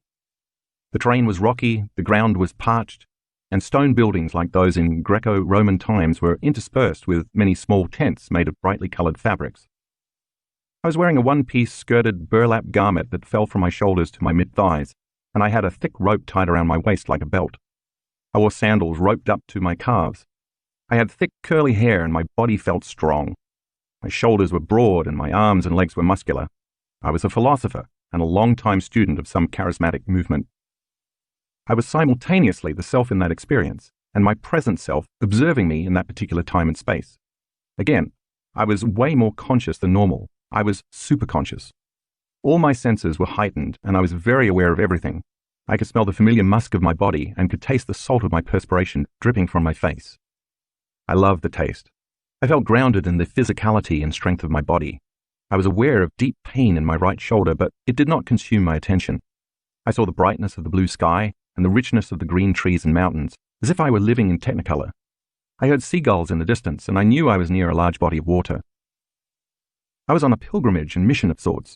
I was traveling about the country teaching the philosophy that I had studied and lived by my whole life.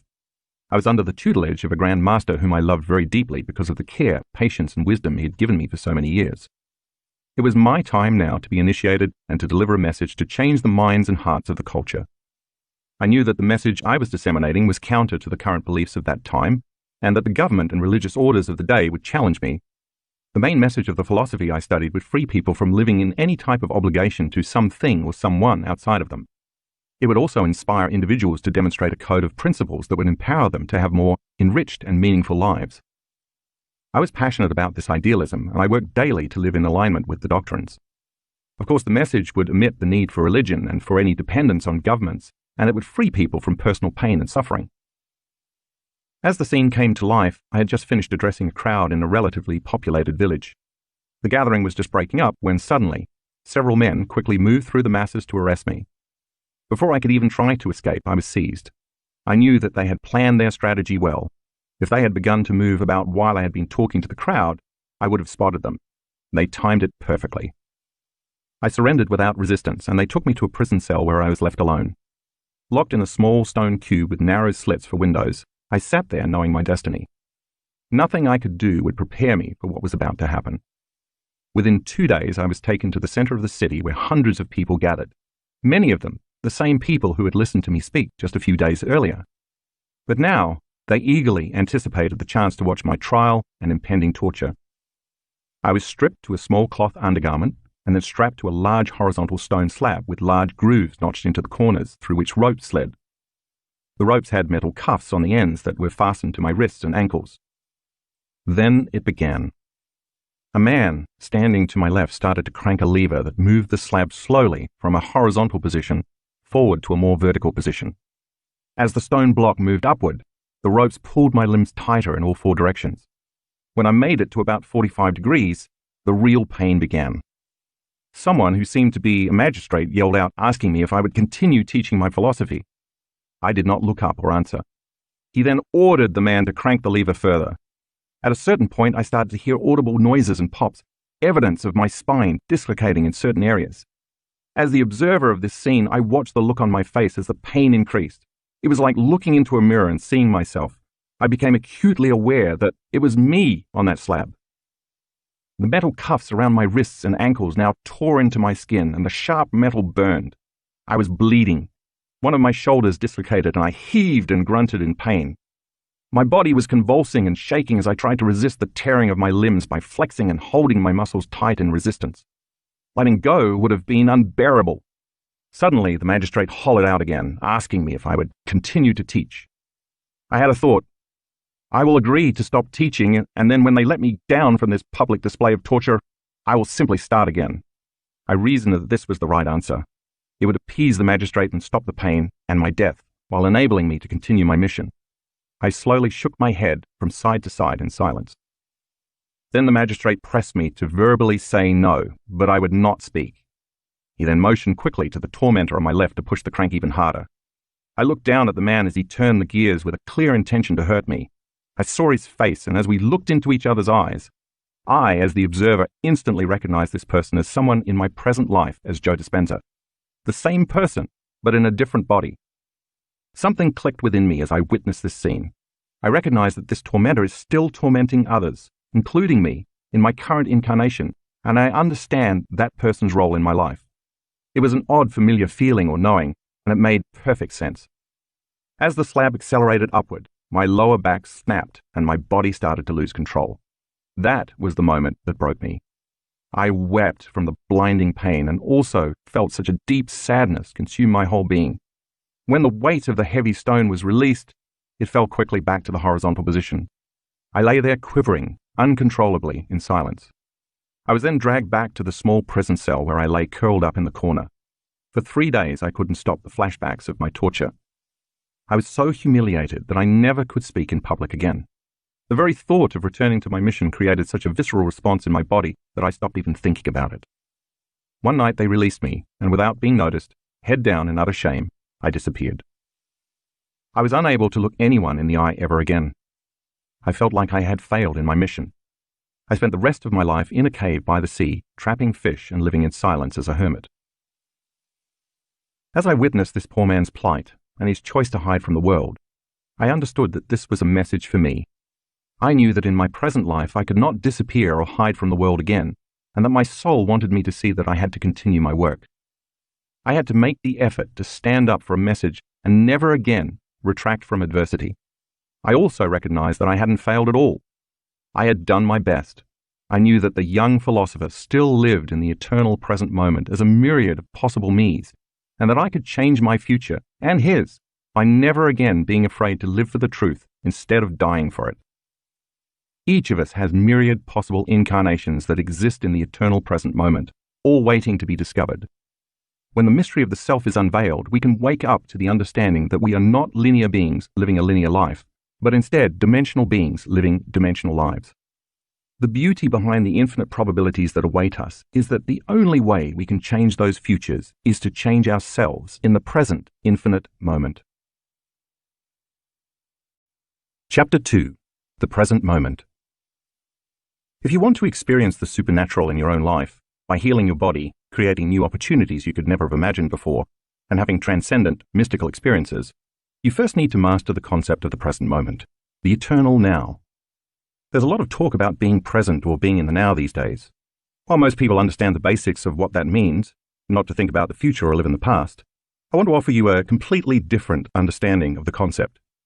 It's going to require that you get beyond the physical world, including your body, your identity and your environment, and even beyond time itself.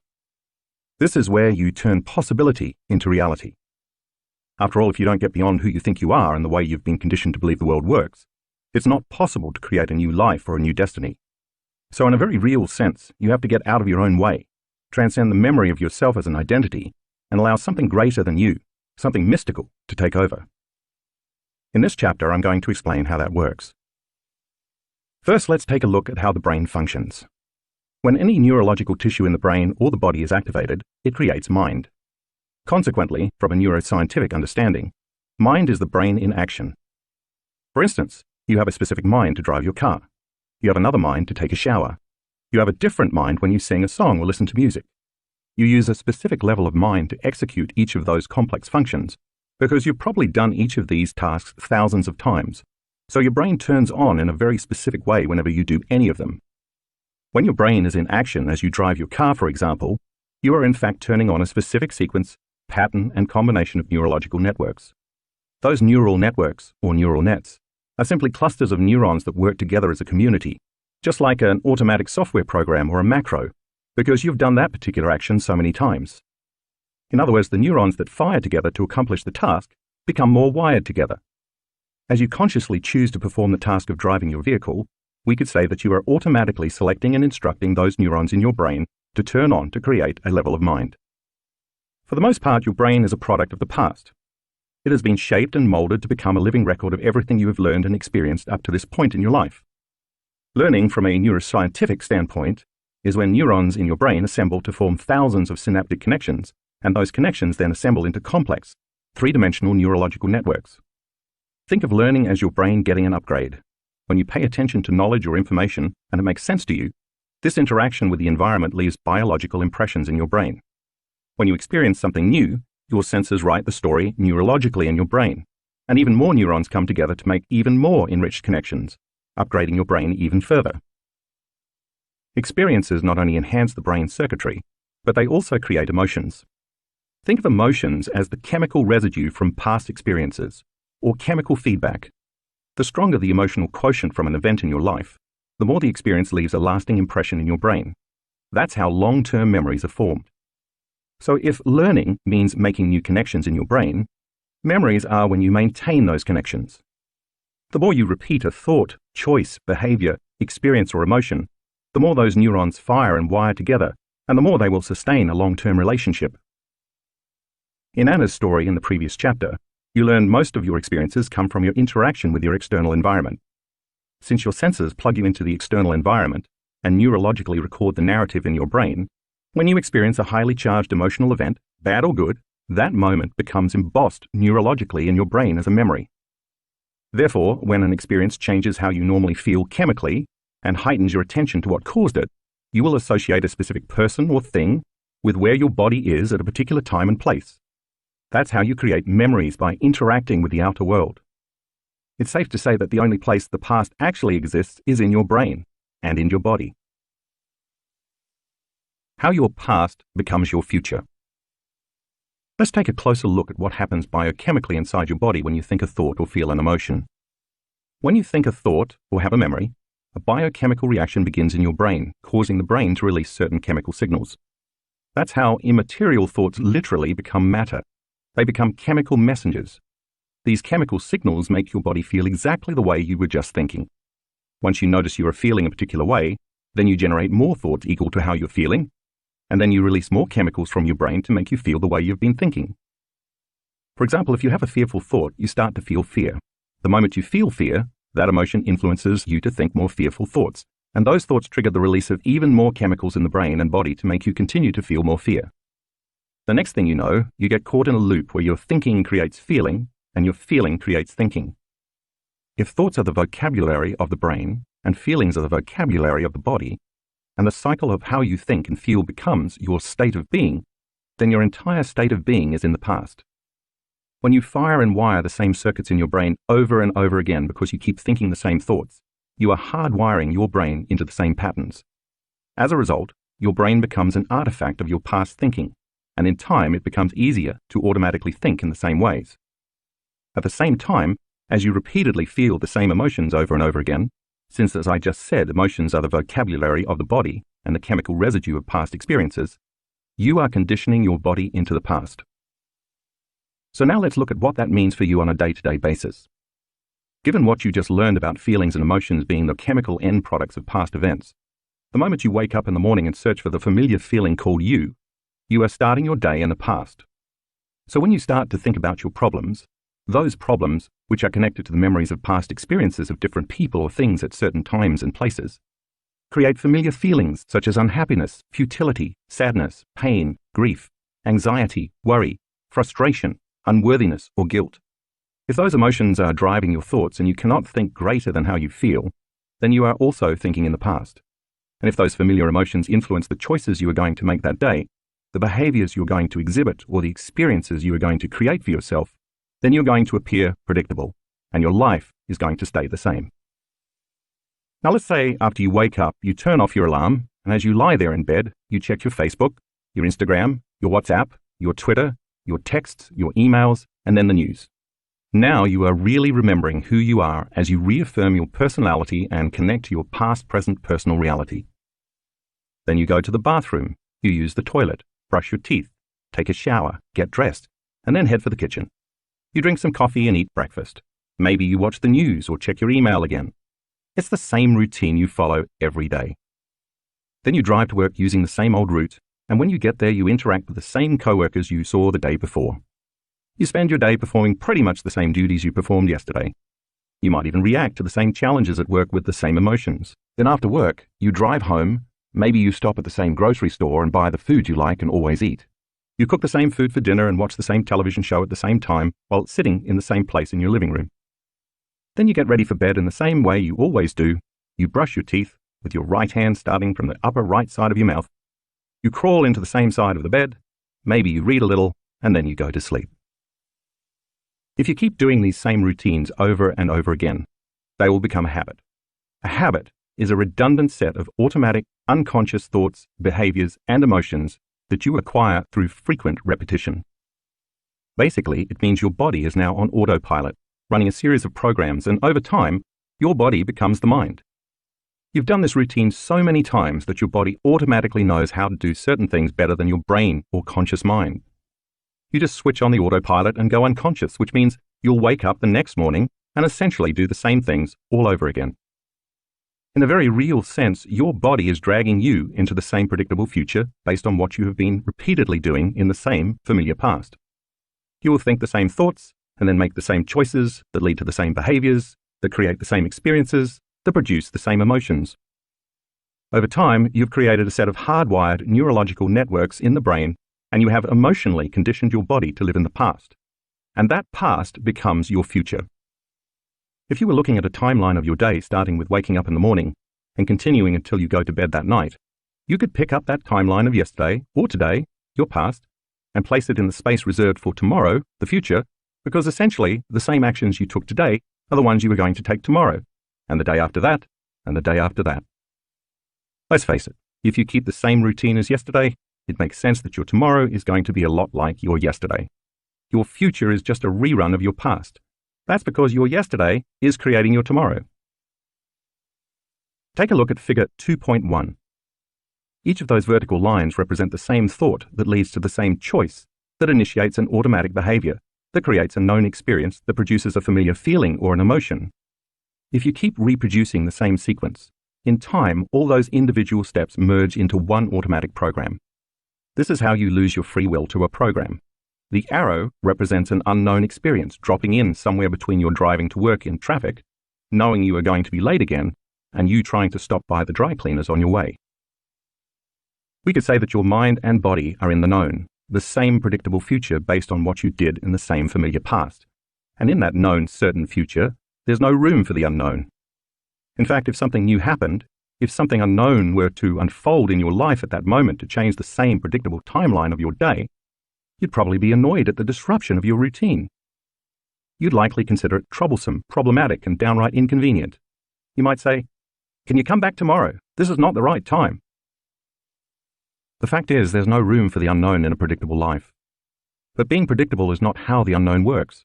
The unknown is unfamiliar, uncertain, but it's also exciting because it occurs in ways you cannot expect or anticipate.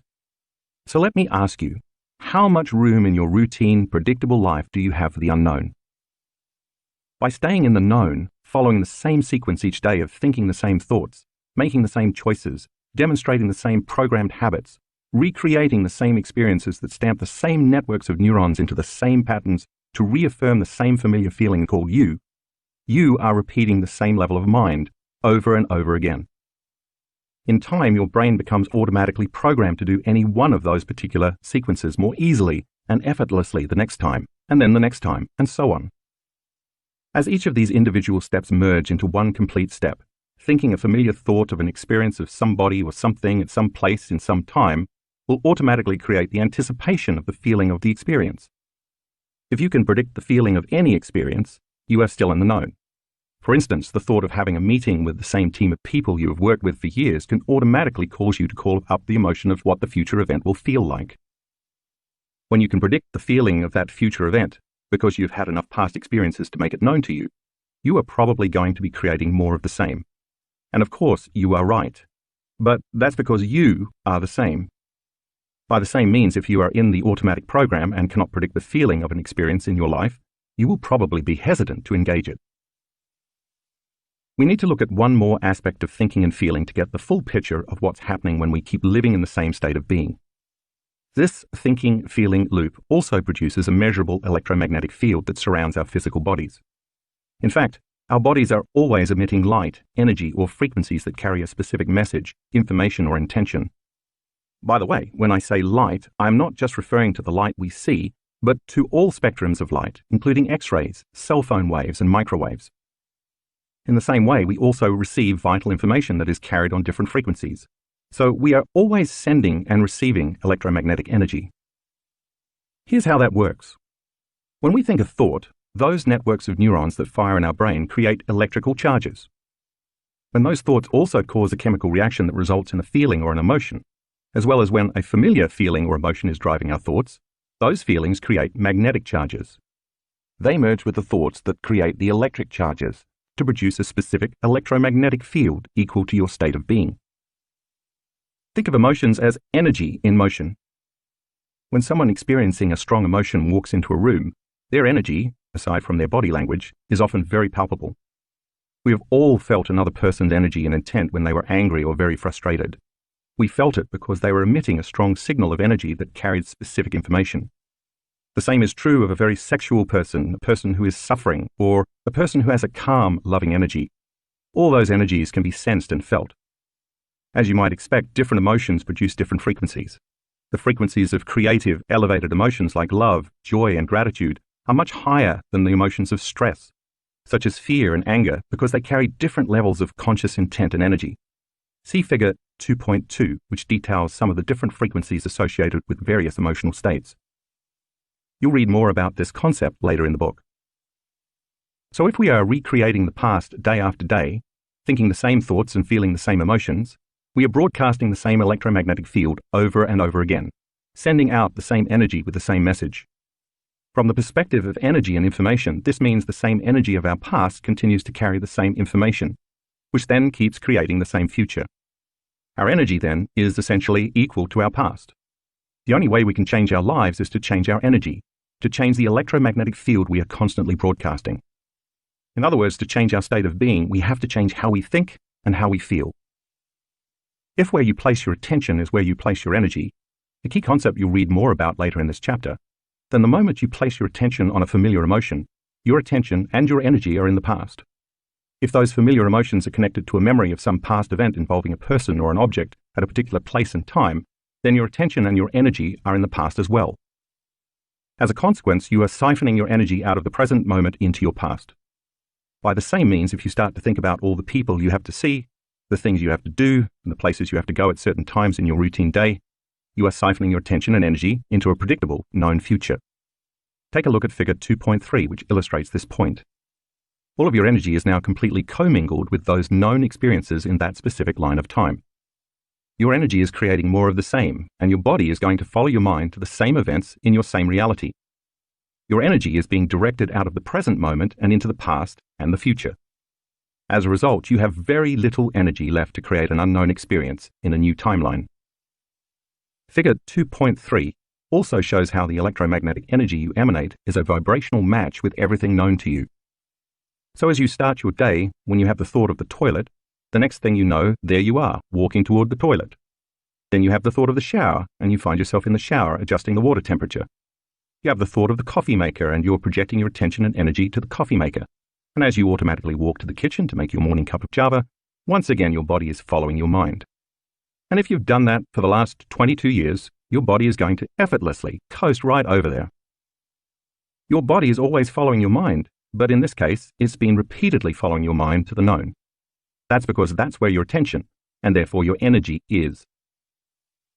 So now let me ask you this. Could it ever be possible for your body to start following your mind to the unknown? If so, you can see that you would have to change where you put your attention, and that would lead to changing your energy, which would require you to change how you think and how you feel long enough for something new to happen. While it may sound incredible, this is indeed possible.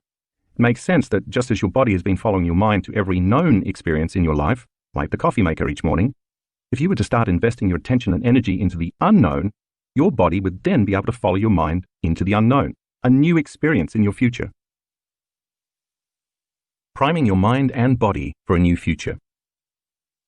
If you are familiar with my work, you know that I'm in love with the concept of mental rehearsal.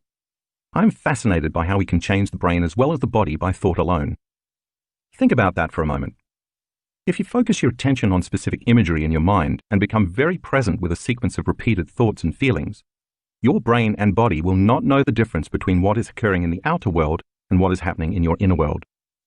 So when you're fully engaged and focused, the inner world of imagination will appear as an outer world experience, and your biology will change accordingly. That means you can make your brain and body look as if a physical experience has already happened without having the actual experience. What you put your attention on and mentally rehearse over and over again not only becomes who you are from a biological perspective, it also determines your future. Here's a good example. A team of Harvard researchers took a group of volunteers who had never before played the piano and divided the group in half. One half practiced a simple 5-finger piano exercise for 2 hours a day over a period of 5 days. The remaining half did the same thing, but just by imagining they were sitting at the piano, without physically moving their fingers in any way. The before and after brain scans showed that both groups created a dramatic number of new neural circuits and new neurological programming in the region of their brains that controls finger movements, even though one group did so by thought alone. Think about this. The folks who mentally rehearsed the actions had brains that looked like the experience had already happened, even though they never lifted a finger. If you were to put them in front of a piano after 5 days of mental rehearsal, many of them would be able to play the exercise they imagined pretty well, even though they had never before tickled the ivories. By mentally imagining the activity every day, they installed the neurological hardware in preparation for the experience. They repeatedly fired and wired those brain circuits with their attention and intention, and over time the hardware became an automatic software program in their brains, and it became easier to do the next time. So if they were to start to play after 5 days of mental practice, their behaviors would become easily aligned with their conscious intentions because they primed their brains for the experience ahead of time. That's how powerful the mind can be once trained. Similar studies show the same kinds of results with muscle training. In a pioneering study at the Cleveland Clinic, 10 research subjects between the ages of 20 and 35 imagined flexing one of their biceps as hard as they could in 5 training sessions a week for 12 weeks. Every other week, the researchers recorded the subject's electrical brain activity during their sessions and measured their muscle strength. By the end of the study, the subjects had increased their biceps strength by 13.5%, even though they hadn't actually been using their muscles at all. They maintained this gain for 3 months after the training session stopped. More recently, a research team made up of scientists from the University of Texas at San Antonio, the Cleveland Clinic, and the Kessler Foundation Research Center in West Orange, New Jersey, asked subjects to visualize contracting their elbow flexor muscles. As they did so, they were instructed to urge the muscles to flex as strong and hard as possible, adding a firm intention to their strong mental energy for 15-minute sessions, 5 days a week for 12 weeks. One group of subjects was instructed to use what is called external or third-person imagery, imagining themselves performing the exercise by observing themselves in a scene in their head separate from the experience, like watching a movie of themselves. The second group was instructed to use internal or first-person imagery, imagining that their bodies as they existed right then in real time were doing the exercise, making it more immediate and realistic. A third group, the control, did no practice. The group using external imagery, as well as the control group, showed no significant change, but the group using internal imagery showed a 10.8% increase in strength. Another team of researchers from Ohio University went so far as to wrap the wrists of 29 volunteers in surgical casts for 1 month, ensuring they wouldn't be able to move their wrists, even unintentionally. Half the group practiced mental imagery exercises for 11 minutes a day, 5 days a week, imagining they were flexing their immobilized wrist muscles while actually remaining completely still. The other half, the control group, did nothing. At the end of the month, when all the casts came off, the muscles of the imagery group were twice as strong as those of the control group. Each of these 3 muscle studies show how mental rehearsal not only changes the brain, but can also change the body by thought alone. In other words, by practicing the behaviors in their mind and consciously reviewing the activity on a regular basis, the bodies of the subjects looked like they had been physically performing the activity, and yet they never did the exercises. Those who added the emotional component of doing the exercise as hard as possible to the intensity of the mental imagery made the experience even more real and the results more pronounced. In the piano playing study, the brains of the research subjects looked as though the experience they'd imagined had already happened, because they had primed their brains for that future.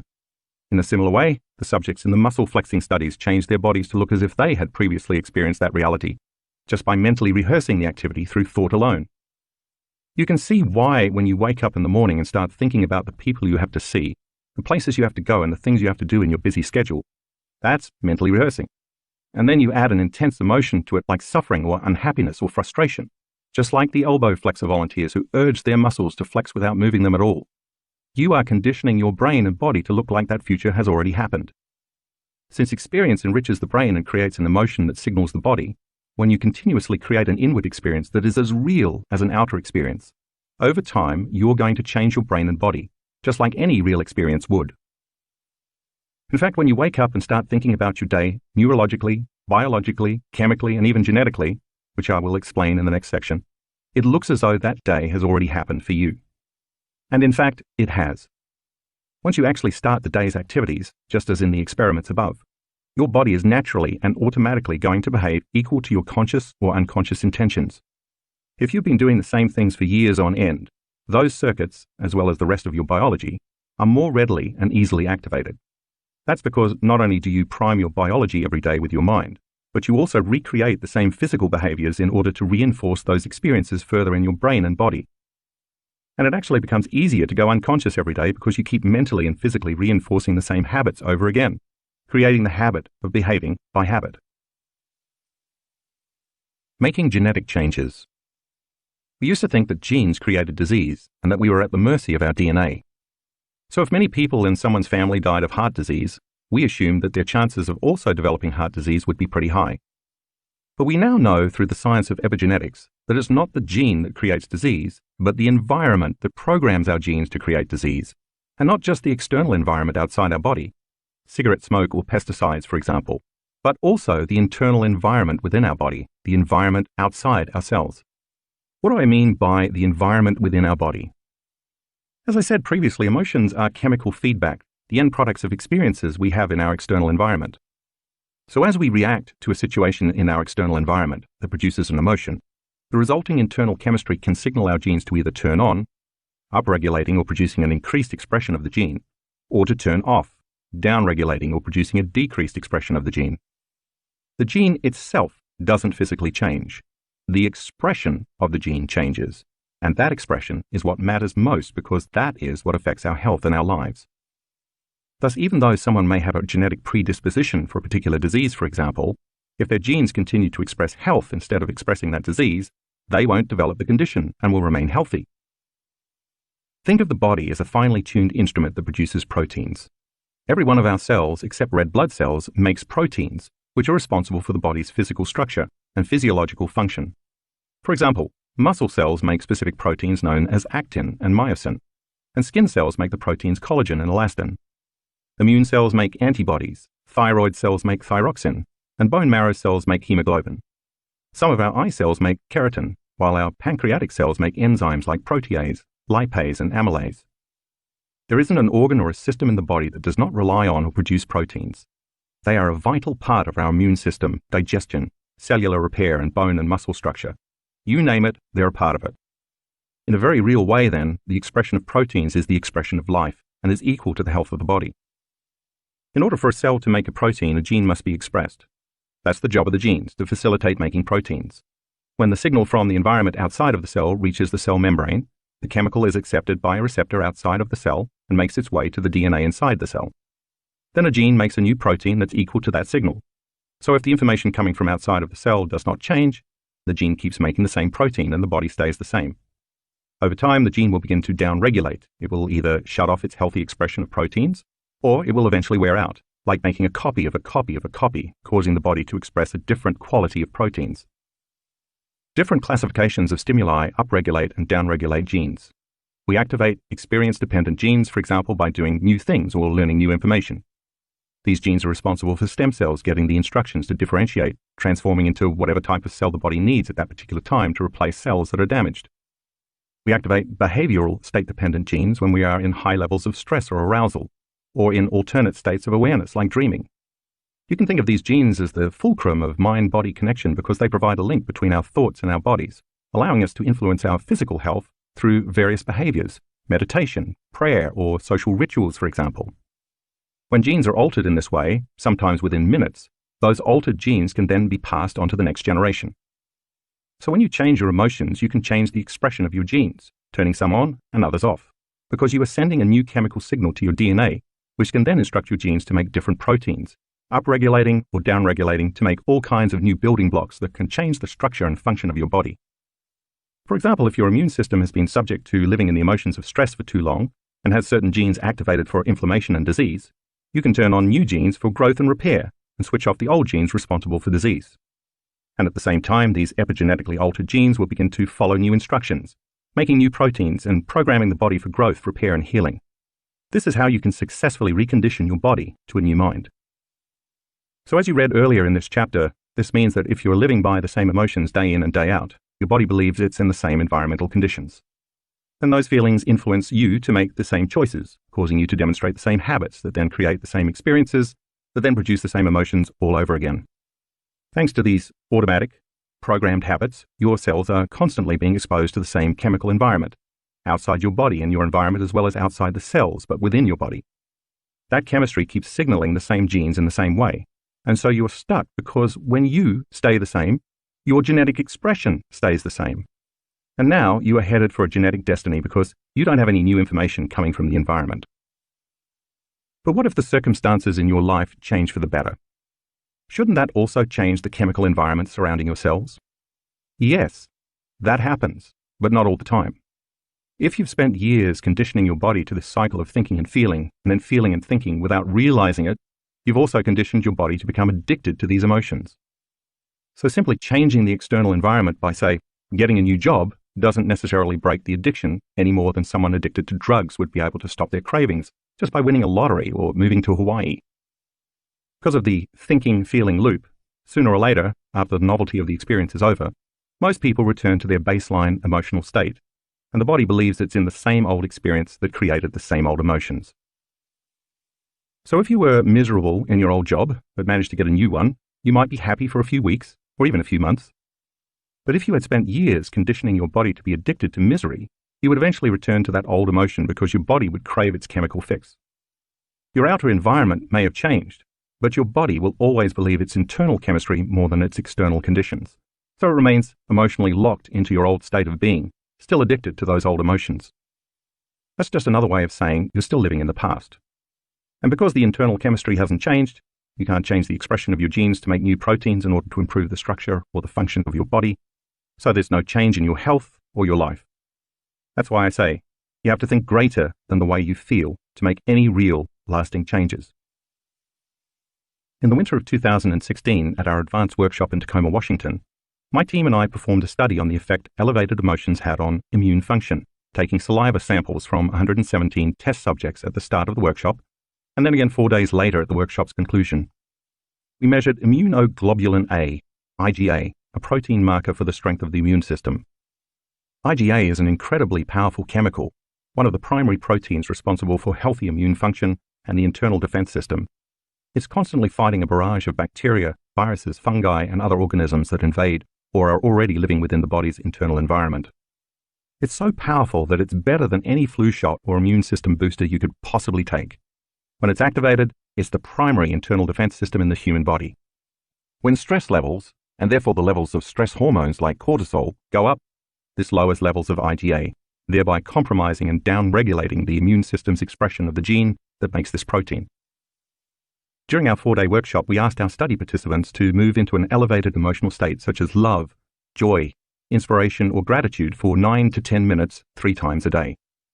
If we could elevate our emotions, we wondered, could we boost our immune system? In other words, could our students upregulate the genes for IgA simply by changing their emotional states? The results amazed us.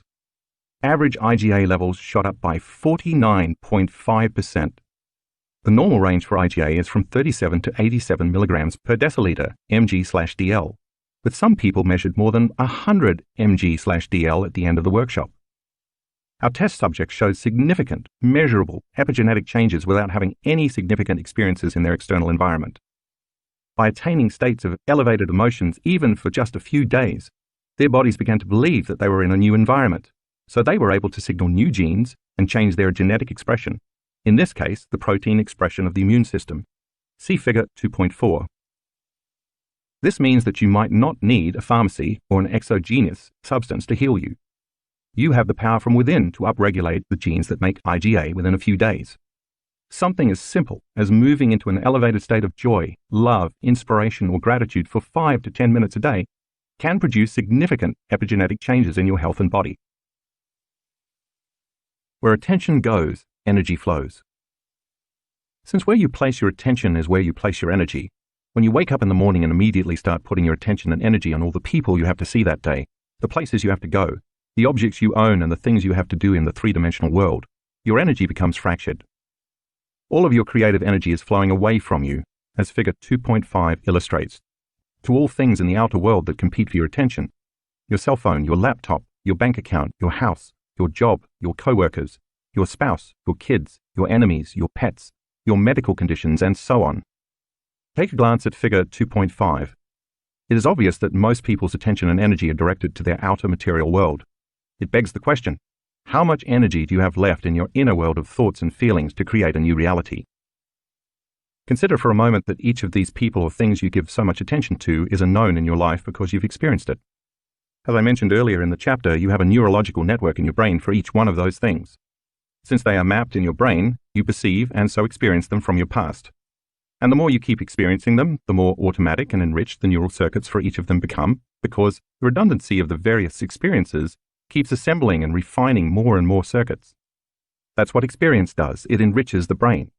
So you have a neurological network about your boss, a neurological network about money, a neurological network about your partner, a neurological network about your kids, a neurological network for your financial situation, a neurological network for your house, and neurological networks about all your physical world possessions because you've experienced all of those people or things at different times and places. When your attention and therefore your energy is divided between all these outer world objects, people, problems, and issues, there's no energy left for you to put on your inner world of thoughts and feelings. So there's no energy left for you to use to create something new. Why? Because how you think and how you feel literally creates your personal reality. Therefore, if you are thinking and feeling equal to everything that you know, that's the known, you keep reaffirming the same life. In fact, we could say that your personality is no longer creating your personal reality. Now your personal reality is creating your personality. Your external environment is controlling your thoughts and feelings. There's a biological match between your inner world of thoughts and feelings and your outer world, past-present reality made of people and objects at certain times and places. You are continuously keeping your life the same because you are keeping your attention, thoughts, and your energy, feelings, the same. Finally, if how you think and how you feel broadcasts an electromagnetic signature that influences every area of your life, you are broadcasting the same electromagnetic energy and your life never changes. We could say that your energy is equal to everything in your past-present reality, and you are recreating the past. That's not the only limitation that occurs, though. When you place all your attention and energy on the outer world, and you keep reacting to the same conditions in the same way, in a state of chronic stress which causes the brain to be in a constant state of arousal, your inner world becomes imbalanced and your brain begins to work inefficiently. And then you become less effective in creating anything at all. In other words, you become a victim of your life instead of the creator of your life. Living by the hormones of stress. Now let's take a closer look at how we end up getting addicted to our negative emotions. or more precisely, what we call the hormones of stress. The moment we react to any condition in our outer world that tends to be threatening, whether the threat is real or imagined, our body releases stress hormones in order to mobilize enormous amounts of energy in response to that threat. When this occurs, the body moves out of balance. That's exactly what stress is. This is a natural and healthy response because in antiquity, that chemical cocktail of adrenaline and cortisol and similar hormones were released when we were facing some danger in the outer world. Maybe a predator was chasing us, for example, and we had to make a decision to fight, run, or hide.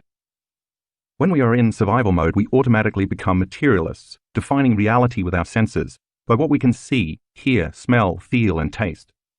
We also narrow our focus and put all of our attention on matter, on our bodies existing in a particular space and time. The hormones of stress cause us to give all of our attention to our outer world because that's where the danger lurks. Back in the days of early humans, of course, this response was a good thing. It was adaptive. It kept us alive. And once we had focused our attention on the cause, and then the danger had passed, the levels of all those stress hormones went back into balance. But in modern times, that's no longer the case.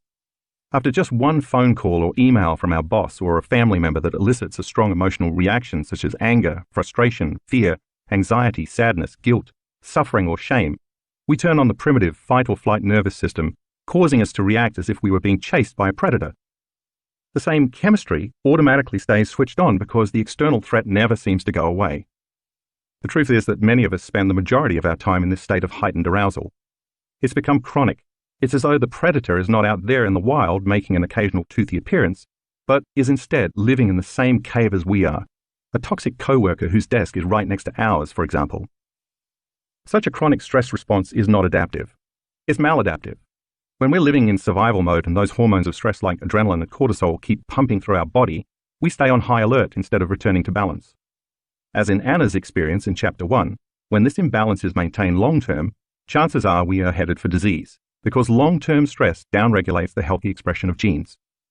In fact, our bodies become so conditioned to this rush of chemicals that they become addicted to them. Our bodies actually crave them. In this mode, our brains become overly alert and aroused as we try to predict, control, and force outcomes in an effort to increase our chances of survival.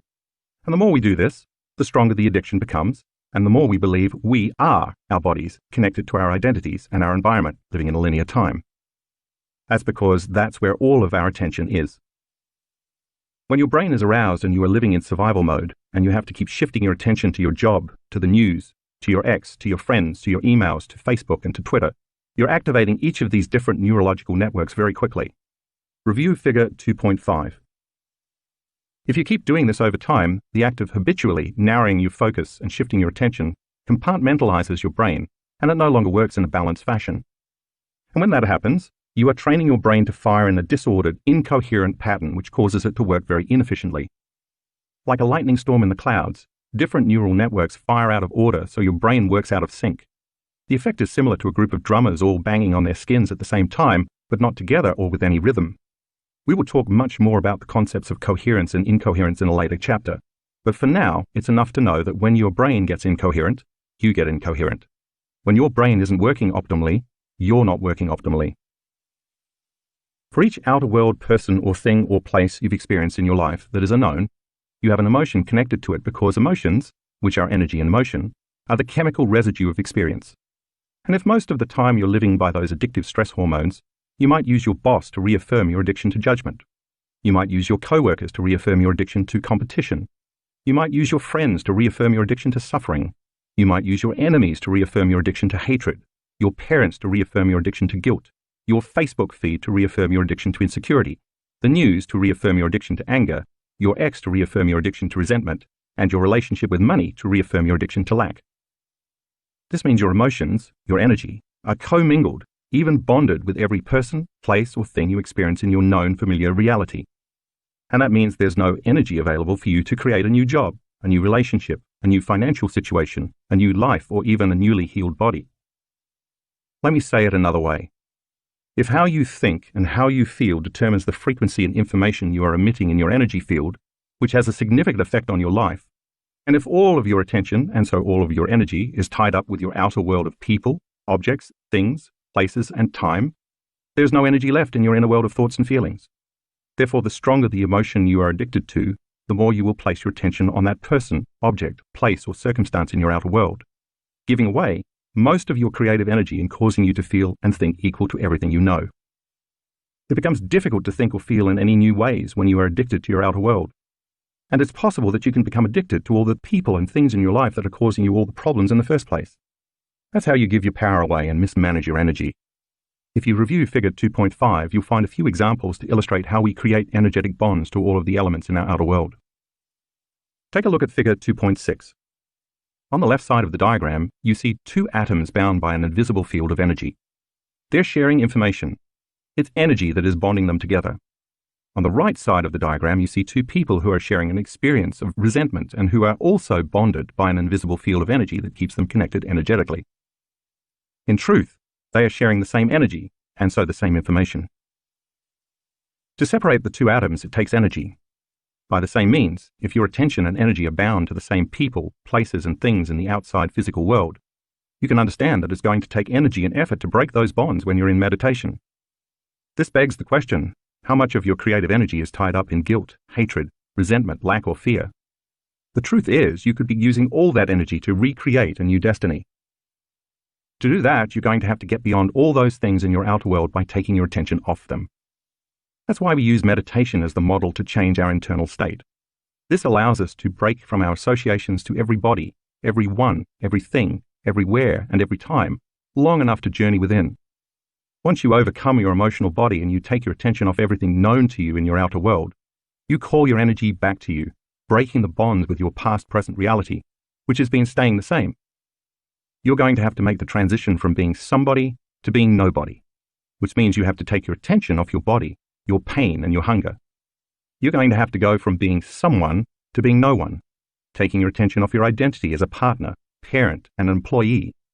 You'll have to go from keeping your attention on something to placing your attention on no thing, forgetting all about your cell phone, your emails, and getting a cup of coffee. And from being somewhere to being nowhere, getting beyond any thoughts about the chair you're meditating in or where you'll be going later today. And from being in linear time to being in no time, with no distracting memories or thoughts about the future. I'm not saying that your cell phone or your laptop or your car or your bank account is bad, but when you're overly attached to those things and they've captured your attention to such a degree that you can't get beyond thinking about them because of the strong emotions you associate with them, those possessions own you, and then you can't create something new. The only way to do that is to learn to call all of that fractured energy back so you can overcome the emotions of survival that you've become addicted to and that keep all of your energy bound to your past-present reality. Once you take your attention off all those exterior elements, you start to weaken your energetic and emotional bonds with those things, and you finally begin to free up enough available energy to create a new future. That's going to require you to become aware of where you've been unconsciously placing your attention, and, like separating the two atoms, it's also going to take some energy to consciously break those bonds. People come up to me all the time in workshops and tell me their computer hard drive crashed, or someone stole their car, or they lost their job and they don't have any more money. When they tell me they have lost people or things in their life, you know what I always say to them? Great. Look how much available energy you now have to design a new destiny. By the way, if you do this work well and manage to call your energy back to you, it will most likely be uncomfortable at first, even a little chaotic. Get ready, because certain areas of your life may fall apart. But don't worry, that's supposed to happen because you're breaking the energetic bonds between yourself and your same past reality. Anything that is no longer in a vibrational match between you and your future is going to fall away. Let it. Don't try to put your old life back together because you're going to be way too busy with the new destiny you're calling to yourself. Here's a great example. A friend of mine who was vice president of a university showed up for a board meeting about 3 weeks after he started doing this meditation work. He was the backbone of that university. The students and faculty loved him. He walked into the board meeting and sat down, and they fired him. So he called me and he said, "Hey, I don't know if this meditation process is working. The board just fired me. Aren't great things supposed to happen to me when I'm doing the work?" "Listen," I told him, "don't you hold on to those emotions of survival, because then you'll be in your past. Instead, keep finding the present moment and creating from that place." Within 2 weeks, he fell in love with a woman he later married. He also soon received an offer for an even better job as vice president of a much larger and better university, which he gratefully accepted. A year later, he called me again to tell me that the college that fired him was now asking him to return as president. So, You never know what the universe has in store for you as your old reality falls away and your new one begins to unfold. The only thing I can assure you of is this: the unknown has never let me down. Calling your energy back. If you're going to disconnect from the outer world, you have to learn how to change your brainwaves. So let's talk about brainwave frequencies for a moment. Most of the time that you're awake and conscious, you are in the beta range of brainwave frequencies. Beta is measured in low range, medium range, and high range frequencies. Low range beta is a relaxed state when you don't perceive any threats from the outer world, but you are still aware of your body in space and time. This is the state you are in when you are reading, paying attention to your daughter during a friendly conversation, or listening to a lecture. Mid-range beta is slightly more aroused state, such as when you are in a group of people, introducing yourself to everyone for the first time and you have to remember everyone's name. You're more vigilant, but you're not overly stressed or completely out of balance. Think of mid-range beta as good stress. High-range beta is the state you're in when you're jacked up on the hormones of stress. There are the brainwaves you display when you exhibit any of the survival emotions, including anger, alarm, agitation, suffering, grief, anxiety, frustration, or even depression. High-range beta can be more than 3 times higher than low-range beta and twice as high as mid-range beta.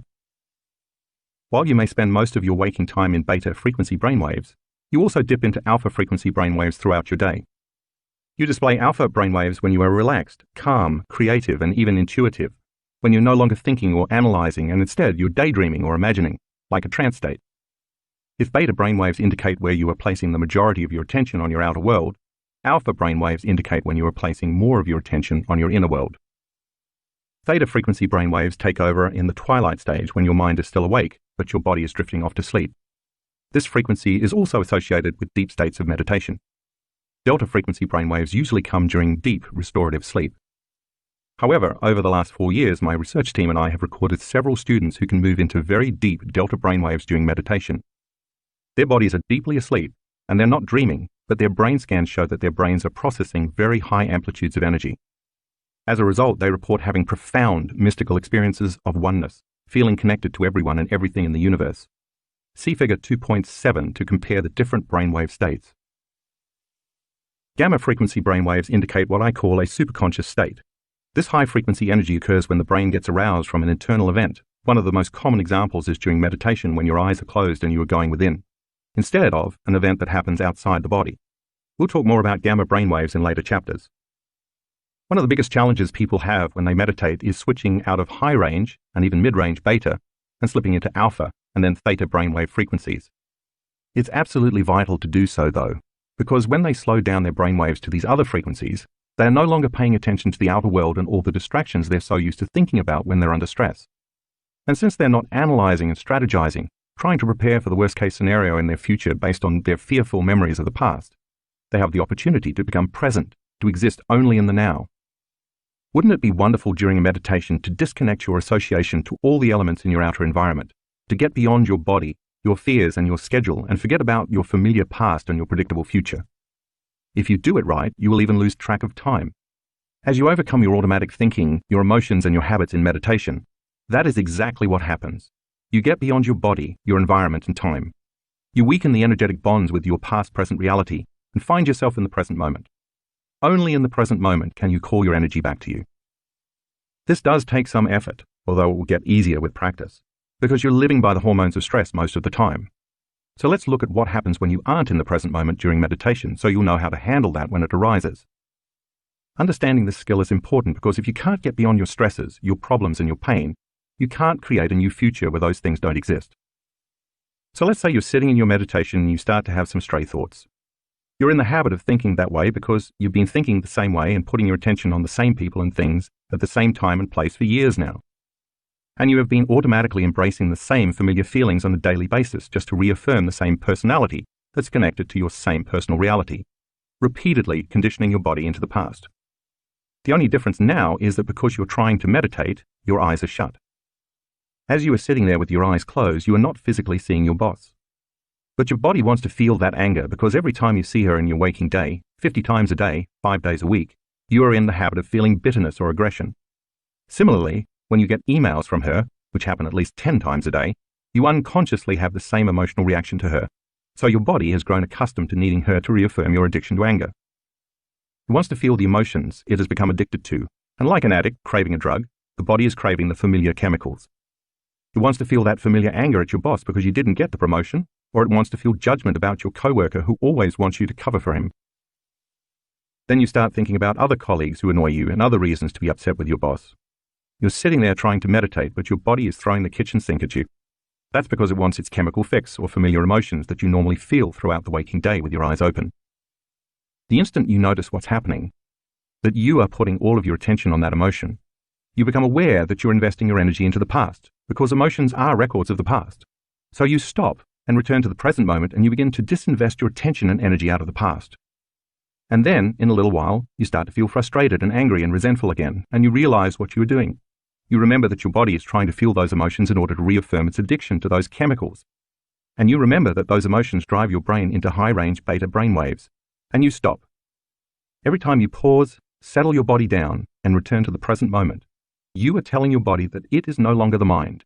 You are the mind.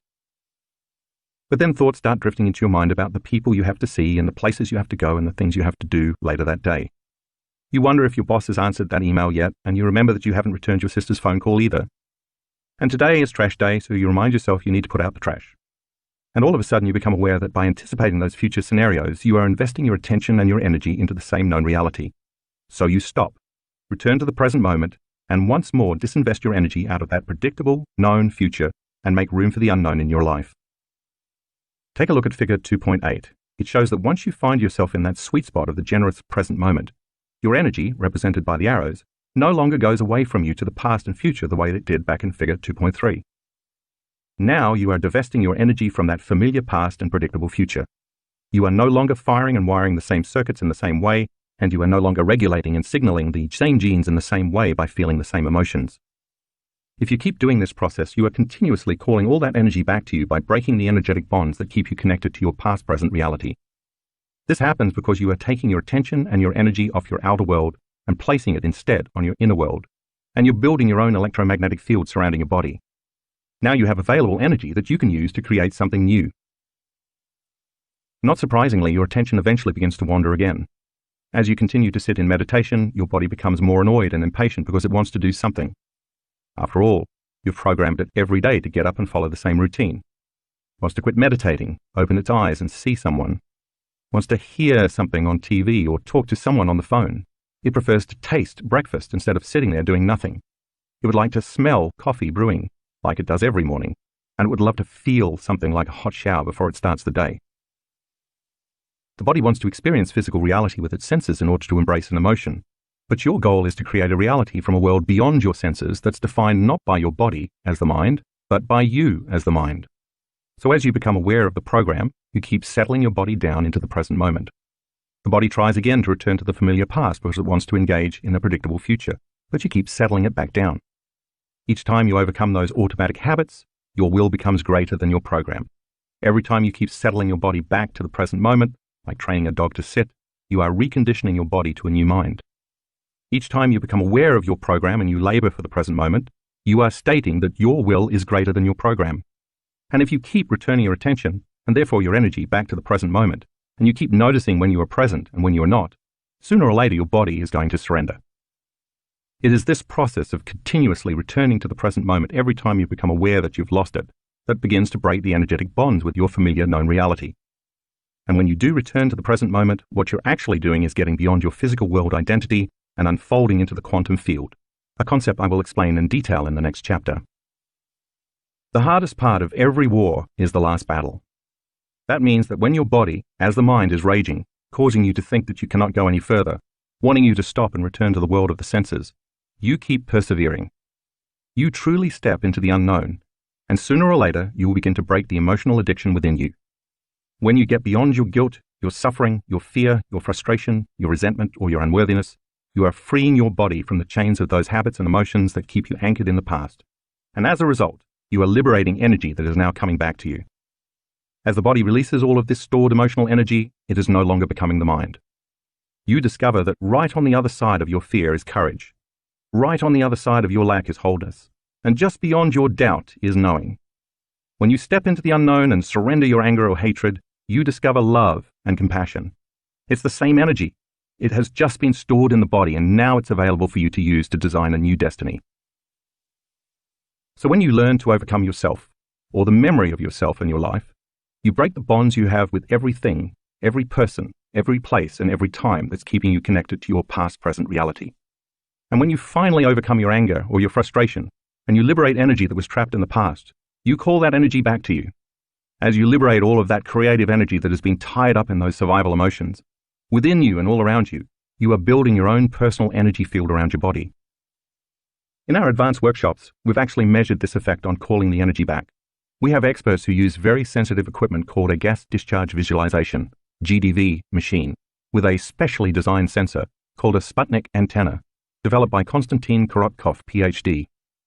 It measures the ambient electromagnetic field in the workshop conference spaces to see how the energy changes as the workshop progresses. On the first full day of some of our advanced workshops, we sometimes see the energy in the room drop. That happens because once we start meditating, and those students have to overcome themselves by breaking the energetic bonds with everyone and everything in their known reality, they are calling energy back to themselves. They're drawing energy from the greater field, and the field in the room can diminish as the participants begin to build their individual field of energy around their own bodies. And now they have available energy to use to design a new destiny. Of course, as our entire group gets beyond themselves the first day, they finally build their own light field, and as their energy keeps expanding each day, they begin to contribute to the energy in the room. As a result, we finally witness the energy of the room rise. To see what this sometimes looks like, find graphics 1A and 1B in the color insert. One way to increase your chances of a successful meditation is to give yourself enough time so you don't get distracted by trying to rush through the experience. When I meditate, for example, I allow for 2 hours. I don't have to take 2 hours every time, but I know myself well enough by now to realize that if I have only 1 hour, I'm going to tell myself there's not enough time. If I have 2 hours, on the other hand, I can relax knowing I have plenty of time to find the present moment. Some days I find the sweet spot of the present moment pretty quickly, while on other days I have to work for an hour at bringing my brain and body back into the present. I'm a very busy person. Some days when I have just arrived home for 3 days between workshops or events, I wake up in the morning and immediately think of the 3 meetings I have planned that day with different staff members, mentally rehearsing what I have to talk about. Then I think about the emails I have to get done before I go to those meetings. Then I think about the flight I have to catch that afternoon. Then I make a mental note about the phone calls I have to make on the drive to the airport. You get the idea. As that happens and I'm thinking about the same people I have to see, the same places I have to go, the same things I have to do, all at the same time in my known familiar reality, I realize that I am priming my brain and body to look like that future has already happened. I become conscious that my attention is in the known future, and I stop anticipating the known and turn back to the present moment. As I do that, I'm beginning to unfire and unwire those neural connections. Then I might get a little emotional and become impatient and a little frustrated thinking about something that happened yesterday. And since emotions are a record of the past and where I place my attention is where I place my energy, I become aware that I'm investing my energy in the past. Then the hormones of stress may get my brain aroused and my body gets a bit fired up into high-range beta brainwaves, and I have to settle it back down into the present moment again. And as I do that, I'm no longer firing and wiring the same circuits in my brain, and I'm disinvesting my energy out of the past. And if I'm aware of the same thoughts that are connected to those same familiar feelings, when I stop myself from feeling the same way, I'm no longer conditioning my body into the past, and I'm no longer signaling the same genes in the same ways.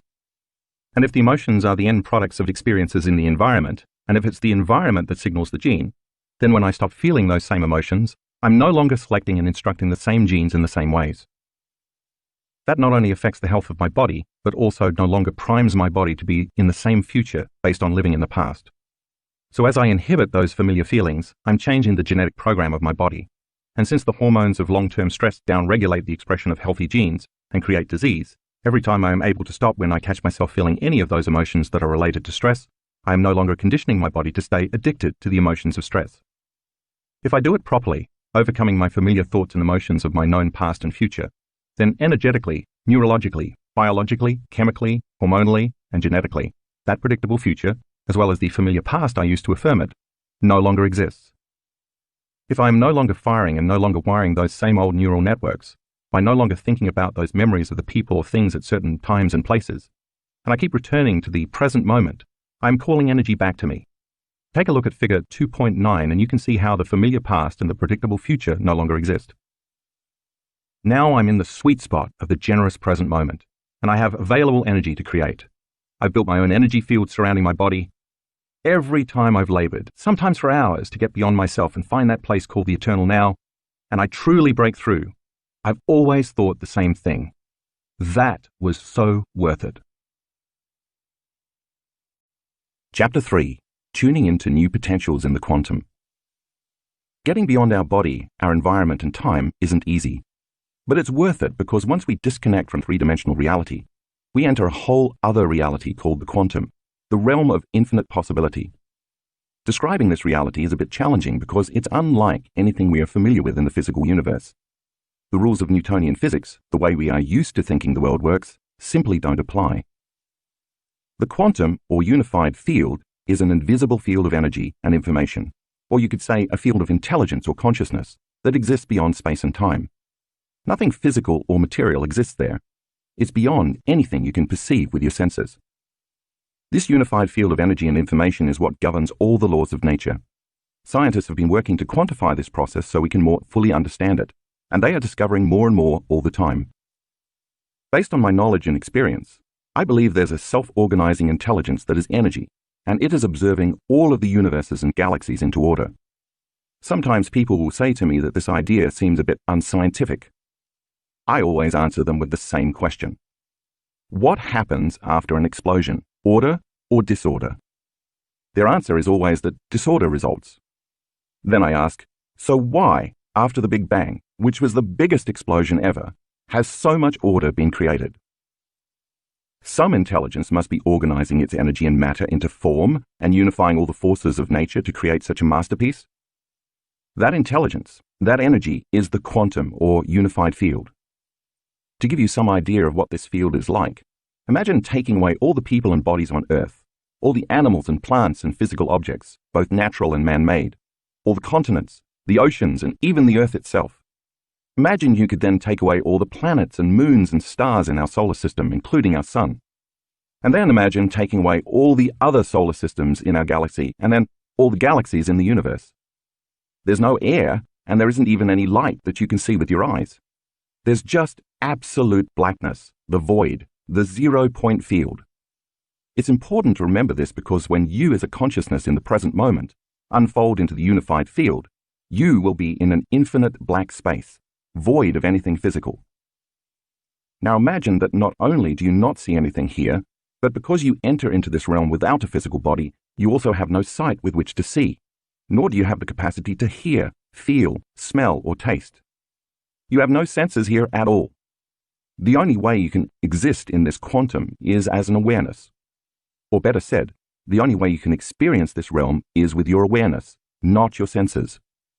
And since consciousness is awareness, and awareness is paying attention and noticing, once you are beyond the world of the senses, when you pay attention to the energy of the quantum field, your consciousness is connecting to greater levels of frequency and information. Yet as strange as this may sound, the quantum field is not empty. It's an infinite field filled with frequency or energy. And all frequency carries information. So think of the quantum field as being filled with infinite amounts of energy vibrating beyond the physical world of matter and beyond our senses. Invisible waves of energy available for us to use in creation. What exactly can we create with all this energy swimming in an infinite sea of potentials? That's up to us because, in short, the quantum field is the state in which all possibilities exist. And as I just said, when we find ourselves in the quantum universe, we exist simply as an awareness or as a consciousness, specifically an awareness that is paying attention to or observing a field of infinite possibilities existing within an even greater consciousness and a greater level of energy. As you enter this endless, vast space as an awareness, there are no bodies, no people, no objects, no places, and no time. Instead, infinite unknown possibilities exist as energy. So if you find yourself thinking about knowns in your life, you are back in the three-dimensional reality of space and time. But if you can stay in the blackness of the unknown for long enough, it will prepare you to create unknowns in your life.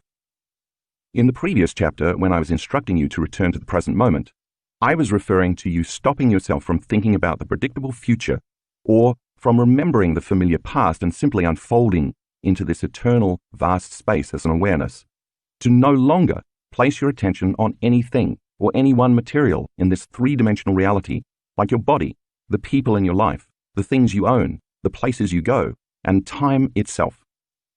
If you do that properly, you are nothing but awareness. That's how you get there. Now let's back up a bit and look at how scientists came to discover the quantum universe, which happened when they began studying the subatomic world. They found that atoms, the building blocks of everything in the physical universe, are made up of a nucleus surrounded by a large field containing one or more electrons. This field is so large in comparison with the tiny electrons that appear to be 99.9999999999% empty space. But as you just read, the space isn't actually empty. It's made up of a vast array of energetic frequencies that make up an invisible, interconnected field of information. So everything in our known universe, although it may appear to be solid, is actually 99.9999999999% energy or information. In fact, most of the universe is made up of this empty space. Matter is an infinitesimally small component in relation to the immense space of nothing physical. Researchers soon discovered that the electrons that move around in that vast field behave in a completely unpredictable manner. They don't appear to be subject to the same laws that govern matter in our larger universe. They're here in one moment and then gone the next, and it's impossible to predict where and when the electrons will appear. That's because, as the researchers eventually discovered, the electrons exist simultaneously in an infinite number of possibilities or probabilities. It is only when an observer focuses his or her attention and looks for something material that the invisible field of energy and information collapses into a particle we know as the electron. That is called collapsing the wave function, or a quantum event. But as soon as the observer looks away, no longer observing the electron and taking his or her mind off the subatomic matter, it disappears back into energy. In other words, that particle of physical matter, the electron, can't exist until we observe it, give it our attention. And the moment we're no longer putting our attention on it, it turns back into energy, specifically an energetic frequency which scientists call a wave, and into possibility. In this way, mind and matter are related in the quantum. By the way, just as we as subjective consciousness are observing the electron into form, there's an objective universal consciousness that is constantly observing all of us and our three-dimensional reality into order and form as well. So what that means for you is this. If you're viewing your life from the same level of mind every single day, anticipating a future based on your past, you are collapsing infinite fields of energy into the same patterns of information called your life. For example, if you wake up and you think, "Where's my pain?"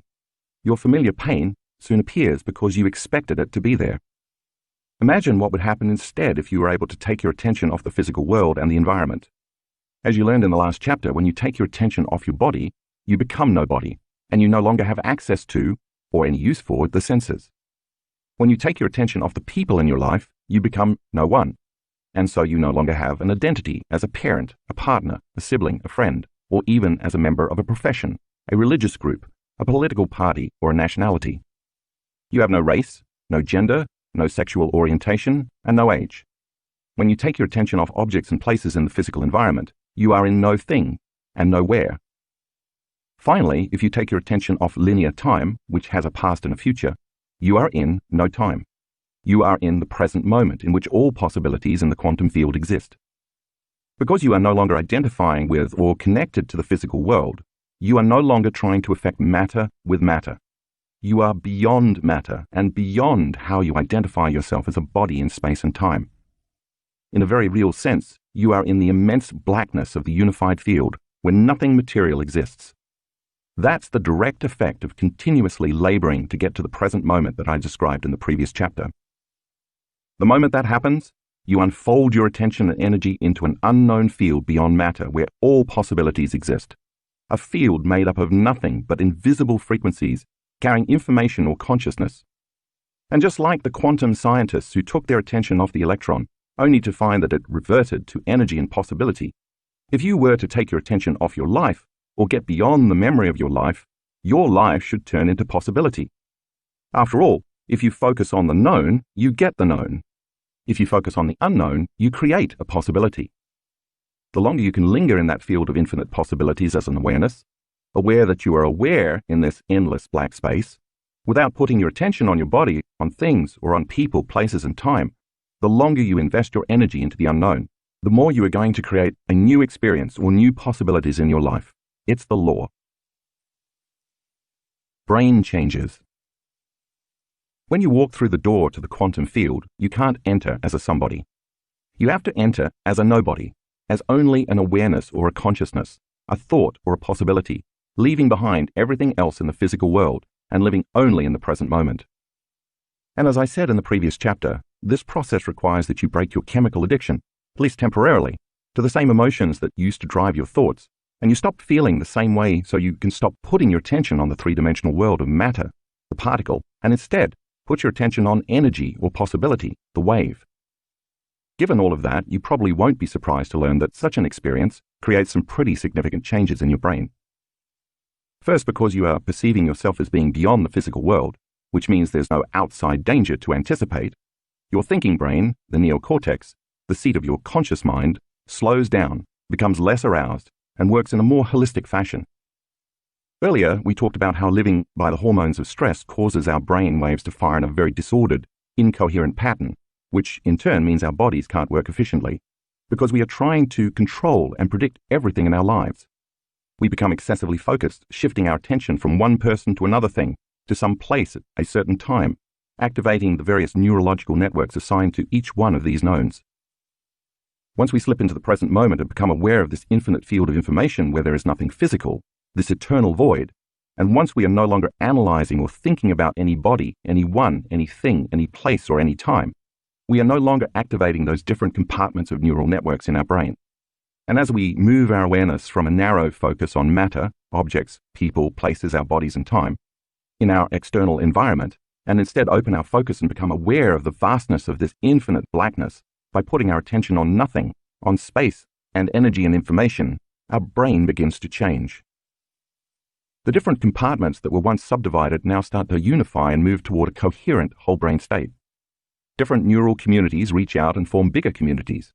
They synchronize, organize, and integrate. And what syncs in the brain begins to link in the brain. Once your brain gets coherent, you get coherent. When it gets orderly, you get orderly. When it works well, you work well. In short, when it functions more holistically, you feel more whole. In other words, once you start connecting to the unified field as an awareness, or once you become more aware of it by paying attention to it, your biology becomes more whole and unified, since the unified field is by definition a unifying energy. To more clearly see the difference between coherence and incoherence, take a look at graphic 2 in the color insert, as well as figure 3.1. As you can see, when brain waves are coherent, they are in phase with one another. Both their crests, their high points, and their troughs, their low points, match. Because coherent brain waves are more orderly, they are also more powerful. You could say they speak the same language, follow the same rhythm, dance to the same beat, and share the same frequency, so they find it easier to communicate. They're literally on the same wavelength. When brain waves are incoherent, on the other hand, the electrochemical messages or signals they are sending to different parts of the brain and body are mixed and erratic, so the body cannot then operate in a balanced optimal state. The second change our brains experience when we enter the quantum is that our brainwaves move into a slower frequency, from beta brainwaves to coherent alpha and theta brainwaves. That's important because as we slow down our brainwaves, our consciousness moves out of the thinking neocortex and into the midbrain, the limbic brain, and there it connects with the autonomic nervous system, the body's subconscious operating system. See figure 3.2.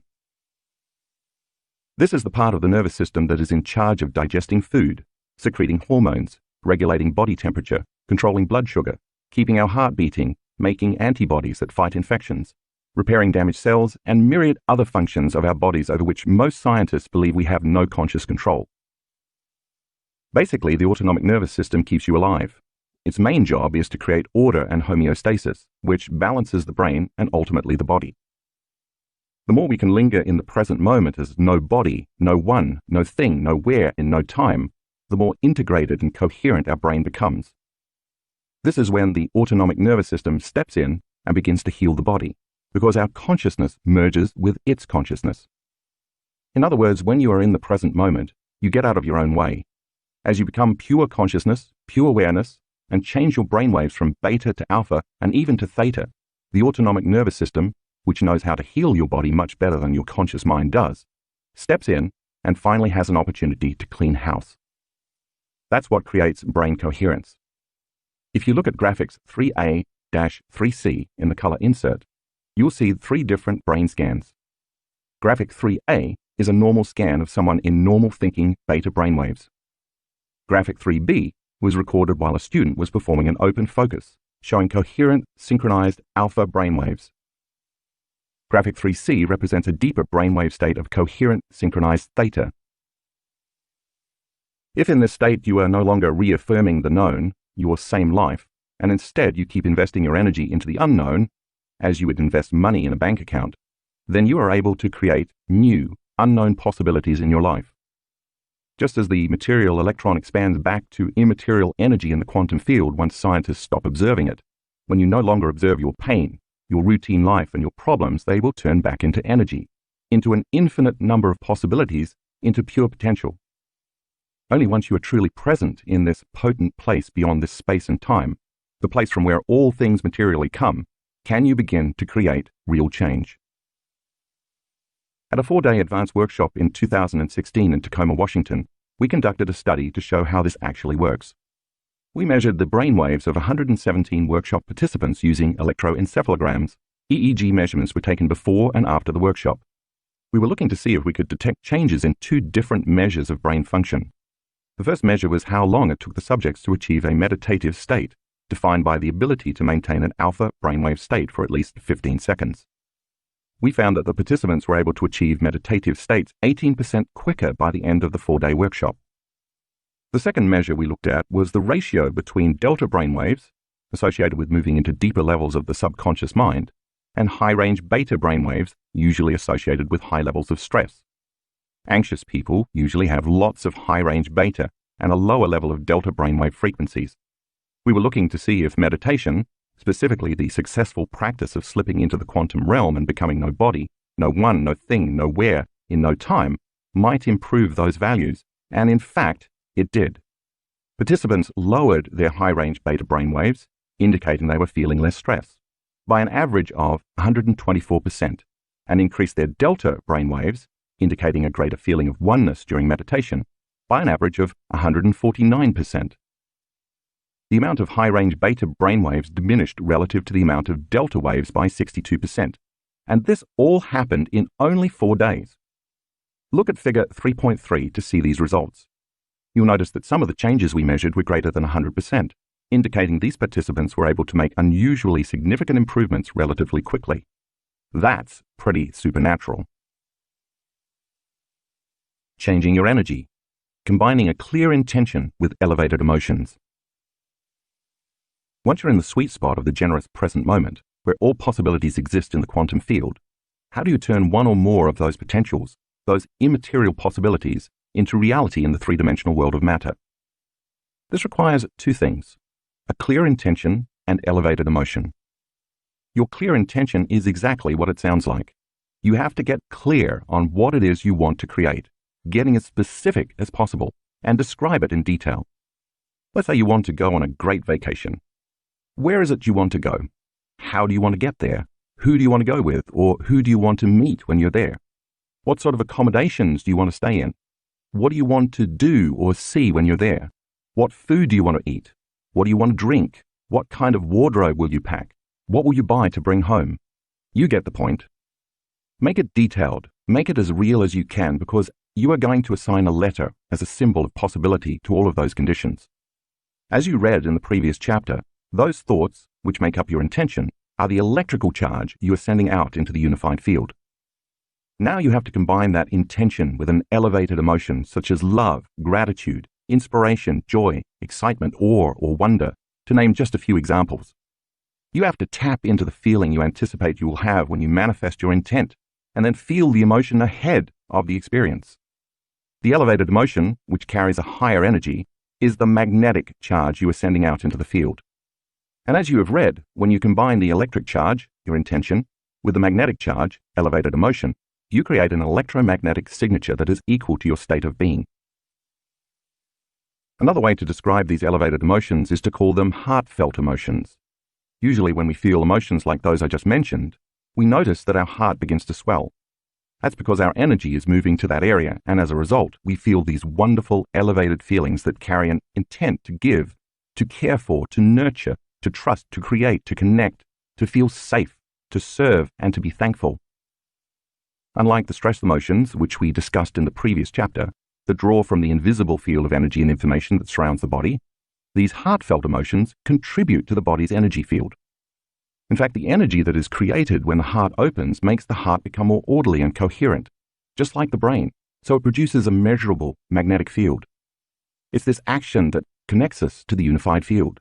And when we marry an intention, the electric charge, with that energy, the magnetic charge, we create a new electromagnetic field. Since energy is frequency, and all frequency carries information, it is that elevated energy that carries your thought or intention. Remember, those potentials in the quantum field exist only as electromagnetic frequencies, frequencies with information, and you cannot perceive them with your senses as matter yet. It makes sense then that the new electromagnetic signal you broadcast would attract those electromagnetic frequencies in the field that are a vibrational match to it. In other words, when there's a vibrational match between your energy and any potential that already exists in the unified field, you begin to draw that new experience to you. It will find you as you become the vortex to your future. So in that way, you don't have to work to bring what you want to manifest to you, and you don't have to go anywhere to get it. That's changing matter with matter. You have to become pure consciousness, no body, no one, no thing, no where in no time, and change your energy, the electromagnetic signal you are broadcasting, and then you will draw that future experience right to you, changing energy into matter. You will literally tune into the energy of a new future, and as you do so, the observer, the unified field, is observing you observe a new destiny, and it then endorses your creation. Take a glance at figure 3.4. Before we go any further, I want to back up just a bit to emphasize how important elevated emotions are for this equation to work.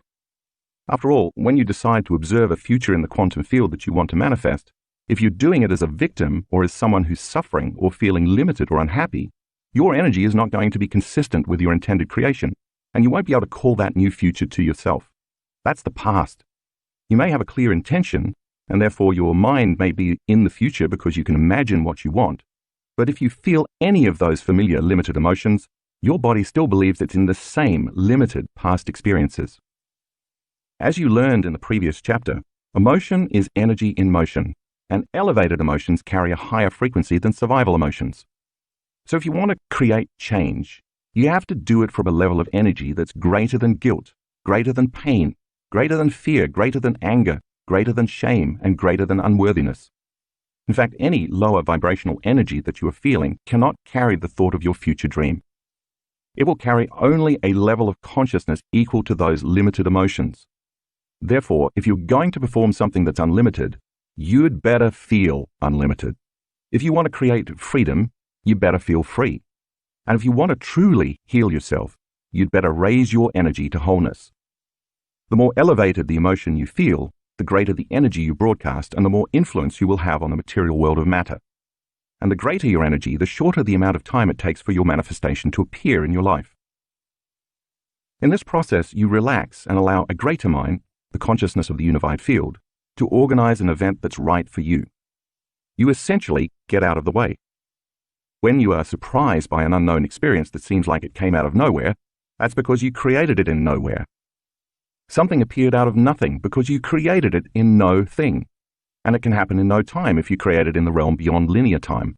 That's the quantum field, where there is no time. A French researcher named René Piech, PhD, demonstrated the power of intention with newly hatched baby chicks. When chicks hatch, they usually imprint on their mother, bonding with her and following her around. But if the mother isn't there when the chicks hatch, they'll imprint on the first moving object they encounter. For example, if a chick first sees a human, it will follow the human around in the same way. For his study, Piech built a special type of random event generator, a computerized robot that would turn randomly as it moved around an arena, going right 50% of the time and going left 50% of the time.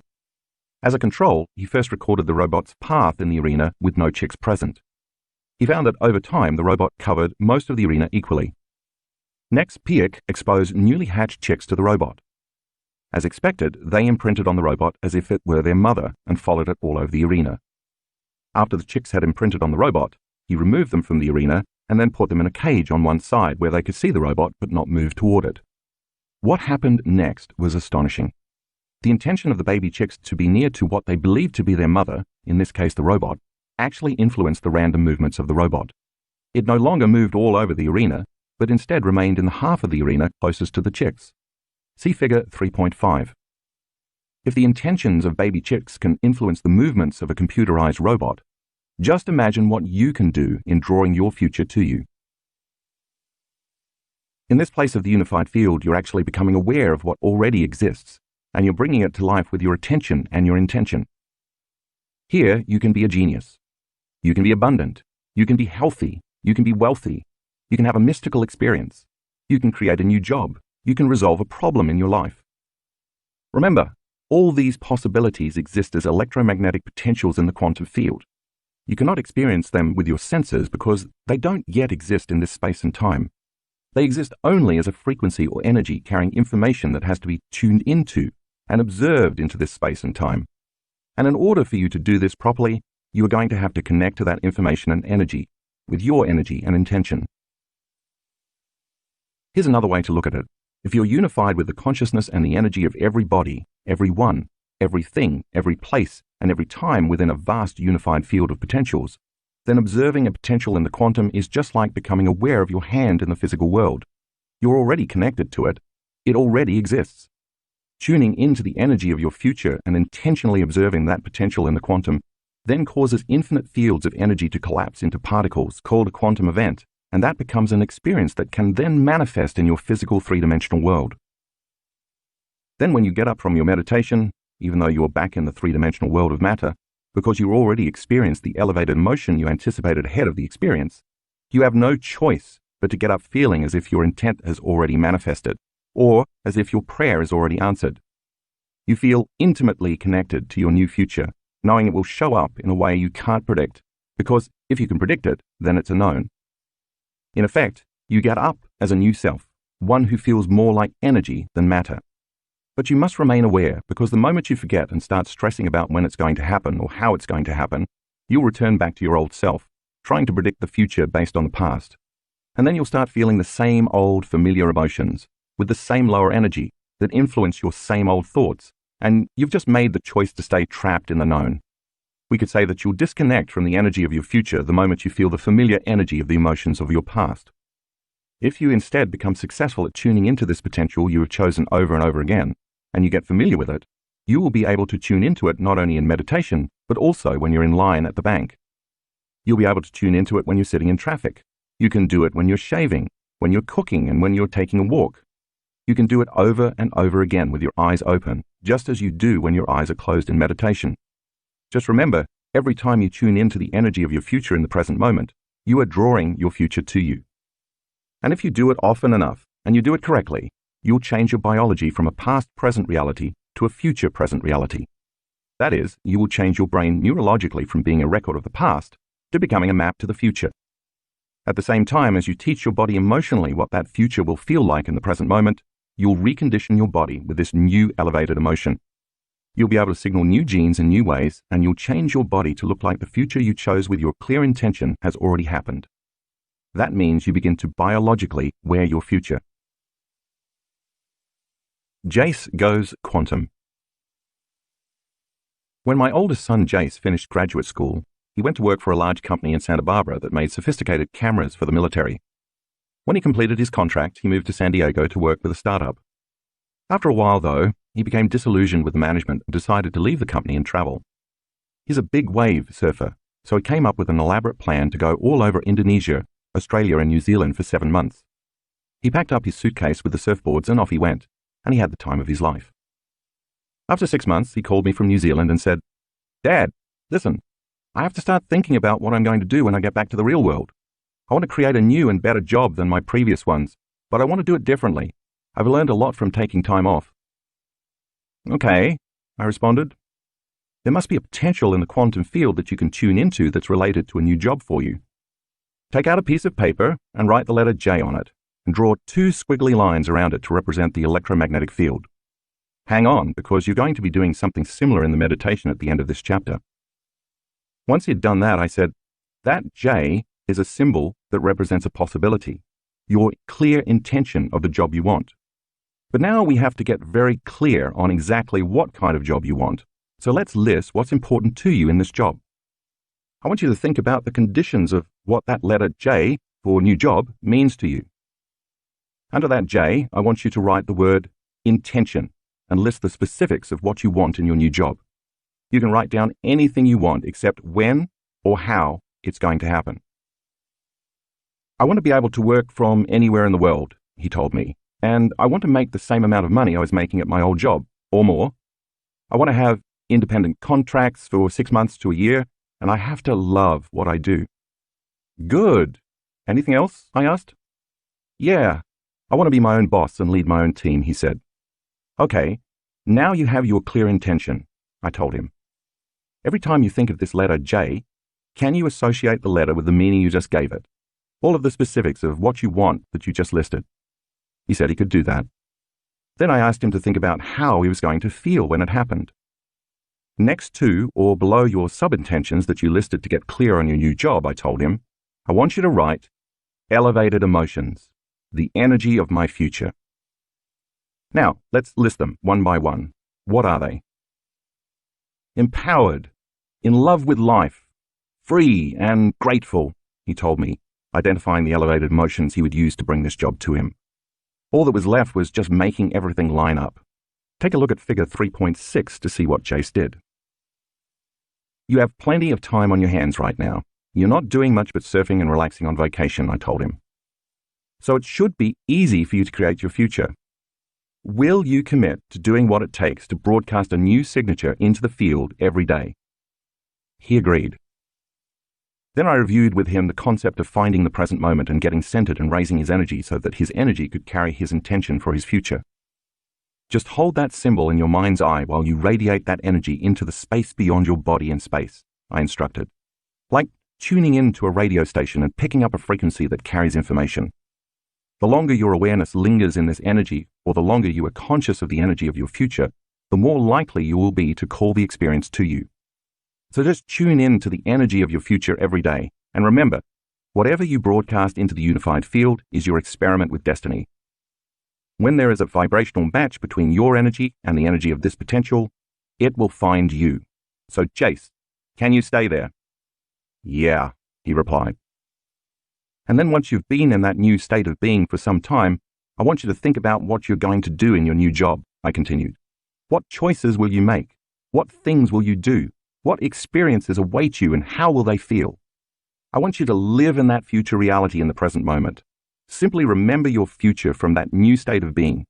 Just as people tend to obsess about the worst thing that could happen to them in their lives every day, I was instead asking my son to obsess about some of the greatest things that could happen when his new job found him. Think about all the time you will have to surf, the traveling you can continue to do, the team of people you will work with, their strengths and the money you can save for a new house and a new car, I encouraged him. Have fun with those ideas each day. Just like the piano players and the muscle exercises that you read about in the last chapter, Jace was about to prime his brain and his body to look as if the future he wanted had already occurred. And since where you place your attention is where you place your energy, I continued, I want you to invest your attention and your energy into that new future. And just as your body follows your mind to the shower every morning, to a known, if you keep doing this process, your body is going to follow your mind to an unknown. Jace agreed to do the meditation every day. 1 month later, he returned, and the moment he landed in Los Angeles, he texted me and asked, "Hey Dad, I'm in the US again. Can we talk?" Uh-oh, I thought. Here we go. So I called him and asked how things were going. "Great," Jace said, "but I kind of ran out of money. I don't know what I'm going to do." Now, the father in me wanted to say, "Don't worry, son, I'll spot you some money until you get back on your feet." But the teacher in me prevailed and responded, "That's so cool because now you're really going to have to create. Now you're in the unknown. Let me know how it goes." And I hung up. I could feel his discomfort, but I know my son and I knew he would get focused and do the work. Since he was really feeling the heat now, Jace had to seriously step up his game. He drove to Santa Barbara to see his college roommates, and a bunch of them went snowboarding for 4 days, just as they do together every year. When the 4-day weekend was over, he stopped back in Santa Barbara before coming home, and he happened to walk into a surf shop. All of a sudden, he saw the top surfboard fin designer in the world who also just happened to be there. They started talking, and before long, the designer told Jace, "I'm looking for an engineer to design surfboard fins. We're going to revolutionize the industry together. I need him for 6 months to a year, and he can run his own show, do whatever he wants. All I care about is ending up with a high-quality product." You know how the story ends. Jace got the job, with a 1-year contract that he can renew at any time. He makes more money now than he did in his other job. He loves his new career because of his passion for surfing. Sometimes he texts me and he says, "I can't believe they pay me to show up and do this." He's his own boss, he can work from wherever he wants to, and he gets to go surfing to try out all the fins. He's in love with life. He didn't have to send a resume, he didn't have to make a phone call or write an email, and he didn't have to go anywhere to interview or fill out an application. The experience found him. When we become nobody, no one, no thing, nowhere, in no time, we are taking our attention off all the distractions in our outer world that keep us from being present with the unified field of intelligence that is within us and all around us. We are turning inward and being present with a consciousness that is always present with us. The moment we line up with that omnipresent consciousness, as if we were looking directly in a mirror, it looks back at us, and it can finally reflect what we show it that we want.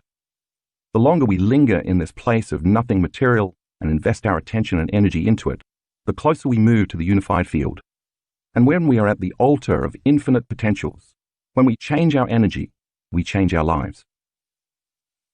As we move toward it and trust in the unknown, without returning our awareness to the material world of the senses in three-dimensional reality, we experience more oneness and wholeness within.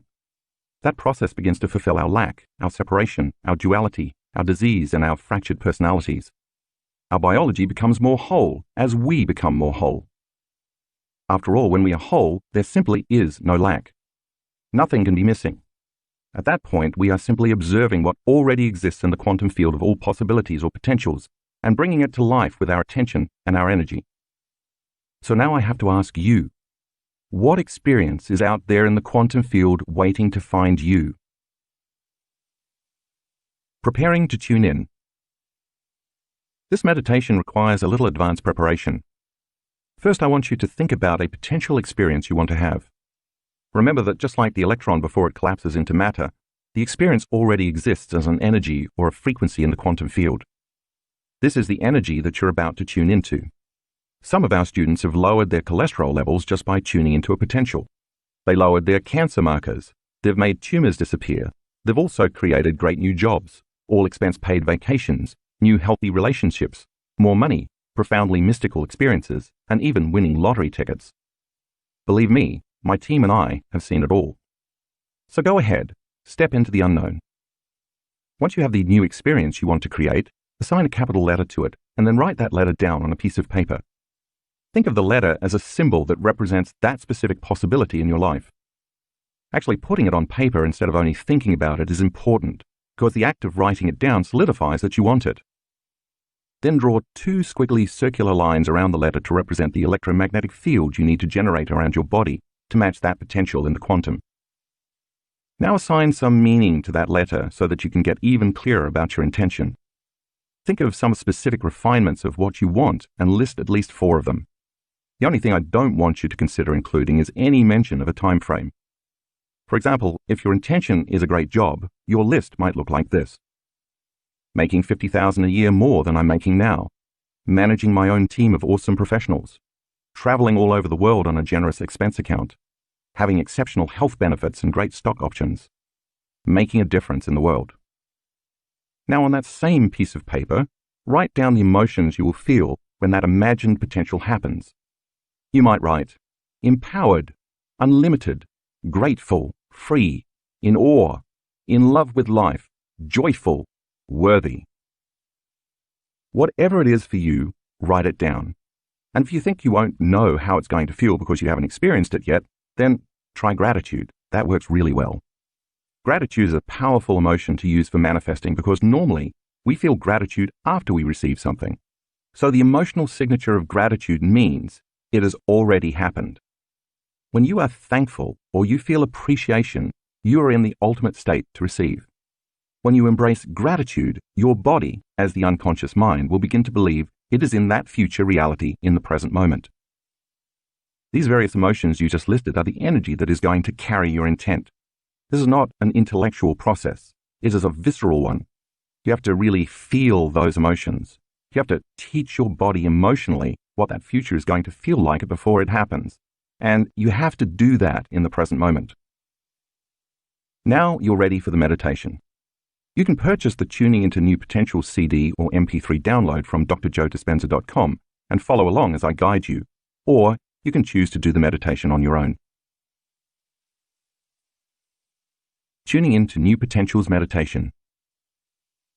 Start by resting your attention in different parts of your body as well as the space around those parts of your body. You will learn more about doing this and why it's important in the next chapter, but for now, it's enough to know that focusing on the space around your body helps change your brainwaves, moving you from an incoherent beta brainwave pattern to a coherent alpha and theta brainwave pattern. Become aware of the infinite, vast space way out behind your eyes in this eternal black space. The space in the center of your head, the space between the back of your throat and the back of your head, and then beyond your head in space. Then move to becoming aware of the space in the center of your throat, the space beyond your throat and around your neck, the space in the center of your chest, the space around your body, the space behind your navel, and finally the space around your hips in this endless black void.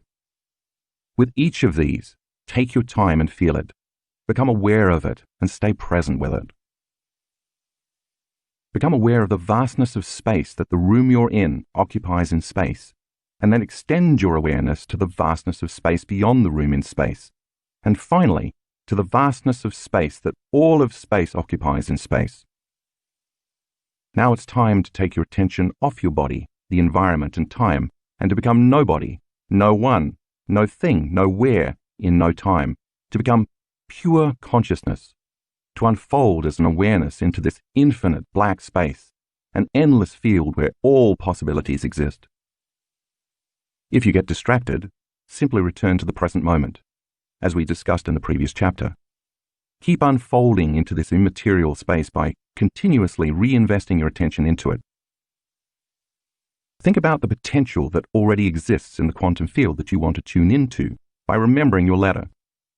Sense the energy of that future potential within you and all around you, and tune in to your future. When you do this, you'll be moving into a new state of being, broadcasting a whole new electromagnetic signature into the field. When there's a vibrational match between your energy and that potential, the new event is going to find you. You don't have to make anything happen.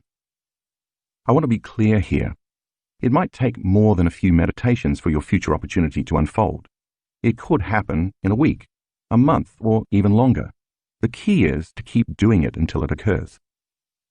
Once you're in a new state of being, broadcasting a new electromagnetic signature, now remember your future before it happens and begin to mentally rehearse what that future will be like by living in that future. Make it as real as possible, calling up those elevated emotions you listed so you can teach your body emotionally what that future feels like. Surrender your creation to a greater mind, planting a seed in the infinite field of possibilities, and just let it go. Finally, bless your body with a new mind. Bless your life. Bless your challenges. Bless your soul. Bless your past, and bless your future. Bless the divine in you and open your heart and give thanks for a new life before it's made manifest. Slowly bring your awareness back to the room, and when you're ready, open your eyes. Get up from your meditation as though your future has already happened, and let the synchronicities and new possibilities find you. Chapter 4. Blessing of the Energy Centers. We've been talking a lot about light and information, or energy and consciousness. Now it's time to go a little deeper into those concepts to help explain how the next meditation works. As you already understand, everything in our known universe is made up of, or emits either light and information, or energy and consciousness, which are other ways of describing electromagnetic energy. In fact, these elements are so intimately combined that it's impossible to separate them. Look around you. Even if you don't see anything other than matter, objects, things, people, or places, There's also a sea of infinite invisible frequencies that are carrying encoded information. That means not only that your body is made up of light and information, of energy and consciousness, but also that you as a conscious being with a body are made of gravitationally organized light packed with information that is continuously sending and receiving various frequencies, all carrying different signals, just like a radio or a cell phone. All frequency, of course, carries information. Think about radio waves for a moment.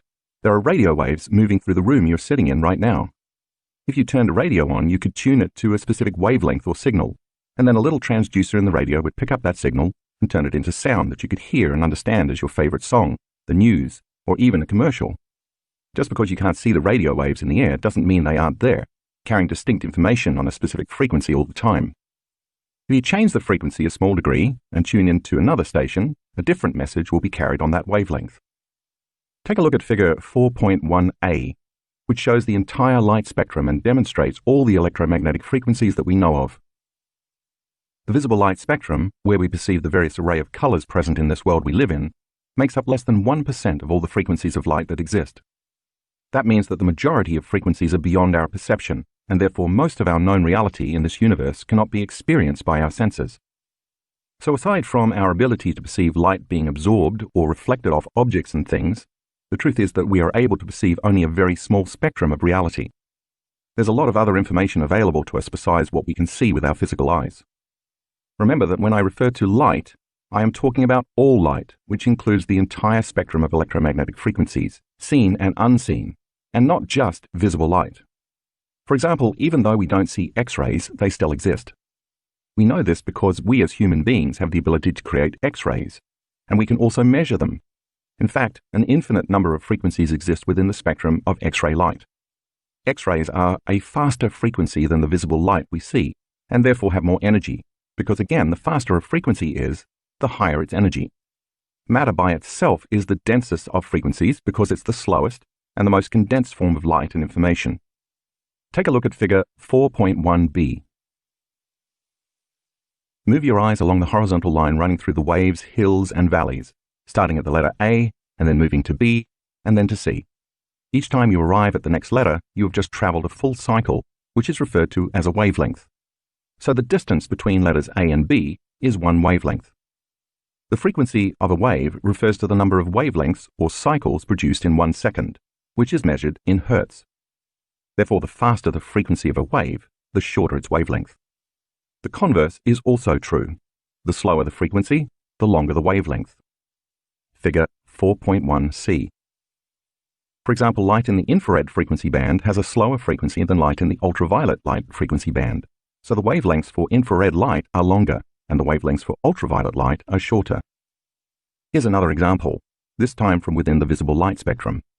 The color red has a slower frequency, 450 cycles per second, than the color blue, about 650 cycles per second. Therefore, the wavelength of red is longer than the wavelength of blue. Throughout history, people have made several different attempts to photograph and measure fields of light. One prominent example is Kirlian photography, discovered in 1939 by Russian electrician and amateur inventor Semyon Davidovich Kirlian. With this technique, Kirlian was able to capture images of the electromagnetic field that surround both living and non-living objects. He found that by putting a sheet of photographic film on a metal plate, placing an object on top of the film, and applying a high voltage current to the metal plate, an image of the electrical discharge between the object and the plate would show up on the film, appearing like a glowing silhouette of light around whatever was being photographed. In one of Kirlian's many experiments, he reportedly photographed 2 seemingly identical leaves, one from a healthy plant and one from a diseased plant. The photograph of the leaf from the healthy plant showed a strong light field, while the other showed a much weaker glow, leading Kirlian to believe that his photographic technique might be a means of assessing health. While scientists today debate the usefulness of Kirlian photography as a diagnostic tool, research on the technique continues. A more recent development along these lines comes from German biophysicist Fritz Albert Popp, PhD, who has spent more than 3 decades studying biophotons, tiny, low-intensity light particles that are stored within and emitted by all living things. In 1996, Popp founded the International Institute of Biophysics, IIB, a network of research laboratories from more than a dozen countries around the world that study biophotons. Popp and his fellow IIB researchers believe that the information contained in these light particles, which are stored in DNA, communicates extremely effectively with the cells of the organism, thus playing a vital role in regulating the organism's function. These biophotons can be detected by an extremely sensitive camera designed to measure their emissions. The stronger the emissions, as well as the more intense and coherent the light field, the greater communication between cells and the healthier the organism. In order to sustain life and health, our cells communicate with each other by exchanging vital information transmitted on different frequencies of light. Pop discovered that the reverse is also true. When a cell does not emit enough organized and coherent electromagnetic energy, that cell becomes unhealthy. It's not able to share information with other cells very well, and without that exchange, it doesn't have what it needs. So the mechanistic version of the inner workings of the cell that we learned in high school biology is dated. Charged molecules attracting and repelling each other are not responsible for the way cells work. Instead, the electromagnetic energy that the cell emits and receives is the life force that governs those molecules. That's a vitalistic view that supports the truth of who we are. What all this means, in effect, is that we are quite literally beings of light, each radiating a very vital life force and expressing an actual light field around our bodies. The totality of each cell expressing and contributing to a vital field of light that carries a message. It would be safe to say, then, that the more we define reality with our senses and live our lives as materialists, focusing primarily on the physical, and therefore the more we turn on the stress response, the more we may be missing out on valuable information. That's because the more we keep narrowing our focus on the matter, objects, things, people, and places in our outer world, the less able we are to sense those other frequencies that aren't visible to the naked eye. And if we are unaware of them, they do not exist to us. As you have already read, and I hope begun to experience yourself with the meditation in the previous chapter, it's possible for you to tune in to certain frequencies around you, just like you can tune a radio dial to 107.3. When you close your eyes and sit still and eliminate the external environment, the static that normally keeps you from sensing those other frequencies, you can train yourself to get a clear signal and receive information from it. When you do this repeatedly, you tune into a new level of light and information that you can use to influence or affect matter. And when you do that, your body experiences syntropy, enhanced order, instead of entropy, disorder, physical breakdown, and chaos. Once you can quiet down your analytical, thinking mind and more readily tune into this more orderly information, your body automatically responds by processing this new stream of consciousness and energy, thereby becoming more efficient, coherent, and healthy. Convergent and divergent focus. At the beginning of the meditation in the last chapter, I asked you to rest your attention in different parts of your body, as well as in this space around different parts of it. Now I want to dive deeper into why I ask you to do that in almost all my meditations. When you practice this, you sharpen your ability to master two different ways your brain can focus using convergent focus and divergent focus. Convergent focus is a single-minded or narrow focus on an object, anything having matter. That's the kind of focus you're displaying in my meditations when you rest your attention on a specific place in your body. It's the same kind of focus you use when you pay attention to objects in your environment. Typically, when you go to pick up a glass, call or text somebody, or tie your shoe, you use narrow focus. The majority of the time that you're in narrow focus, you're focusing on objects or things, matter, and people or places in the outer world, mostly things that have 3 dimensions. Remember our previous discussion about living in survival mode with the hormones of stress continually pumping through our bodies, helping us stay at the ready to fight or flee? When we're in that state, we narrow our focus even further because paying very close attention to the external physical world becomes very important. In effect, we become materialists, defining reality with our senses. The different compartments of the brain that normally work in community then begin to subdivide, no longer communicating effectively with each other, and no longer working together seamlessly in a state of coherence, orderliness. Now they're in an incoherent state, sending incoherent messages down the spinal cord to various parts of the body. We've seen this over and over again when we do the brain scans to measure brain waves. As I've said before, when your brain is incoherent, you are incoherent. And when your brain is not working right, you are not working right. It's as though instead of playing a beautiful symphony, your brain and body are producing a cacophony. And because of this unbalanced, incoherent state, you are left trying to control or force outcomes in your life. You try to predict a future that's based on the past, and you do that in part by paying more attention to your outer world of objects and things than to your inner world of thoughts and feelings. In other words, you stay in narrow, convergent focus, obsessively thinking about the same things over and over again, That's what stress does. It influences you to obsess about your problems so you can be prepared for the future worst-case scenario based on your past memories. Being prepared for the worst outcome gives you a better chance of survival because no matter what happens, you are prepared for it. However, when you change your attention from using this narrow focus to adopting a more open and broad focus, as you will do in this meditation, you can become aware of the space and so the light and energy around your body in space. This is called a divergent focus. You go from focusing on something to focusing on no thing, on the wave, energy, instead of the particle, matter. Reality is both the particle and the wave. It's both matter and energy. So when you practice using narrow focus to rest your attention in different parts of the body, acknowledging the particle, and then you open your focus so that you sense the space around these parts of your body in space, acknowledging the wave, your brain changes into a more coherent, balanced state. Entering the subconscious mind. In the 1970s, Les Femi, PhD, director of the Princeton Biofeedback Center in Princeton, New Jersey, discovered how this shift in attention from narrow to open focus changes brainwaves. Femi, a pioneer in attention and biofeedback, was trying to find a method for teaching people how to move their brainwaves from beta, conscious thought, to alpha, relaxed and creative. The most effective way to make the shift, he discovered, was by directing people to become aware of space or nothingness, adopting what he called open focus. The Buddhist tradition has been using this method of meditation for thousands of years. As you open your focus and sense information instead of matter, your brainwaves slow down from beta to alpha. This makes sense because when you are sensing and feeling, you are not thinking. As your thinking brain, the neocortex, slows down, you are able to get beyond the analytical mind, also called the critical mind, which separates the conscious mind from the subconscious mind. See figure 4.2. Now you're able to move into the seat of your body's operating system, the autonomic nervous system, which you read about in the previous chapter, and now your brain can work in a more holistic fashion. As you do the blessing of the energy centers meditation I will teach you later on in this chapter, you'll place your attention in each of your body's energy centers, also referred to as chakras, meaning wheels, in ancient East Indian Vedic texts, and then you'll open your focus. Because where you place your attention is where you place your energy, as you place your attention in each center and your energy moves to it, each one of these individual centers begins to become activated.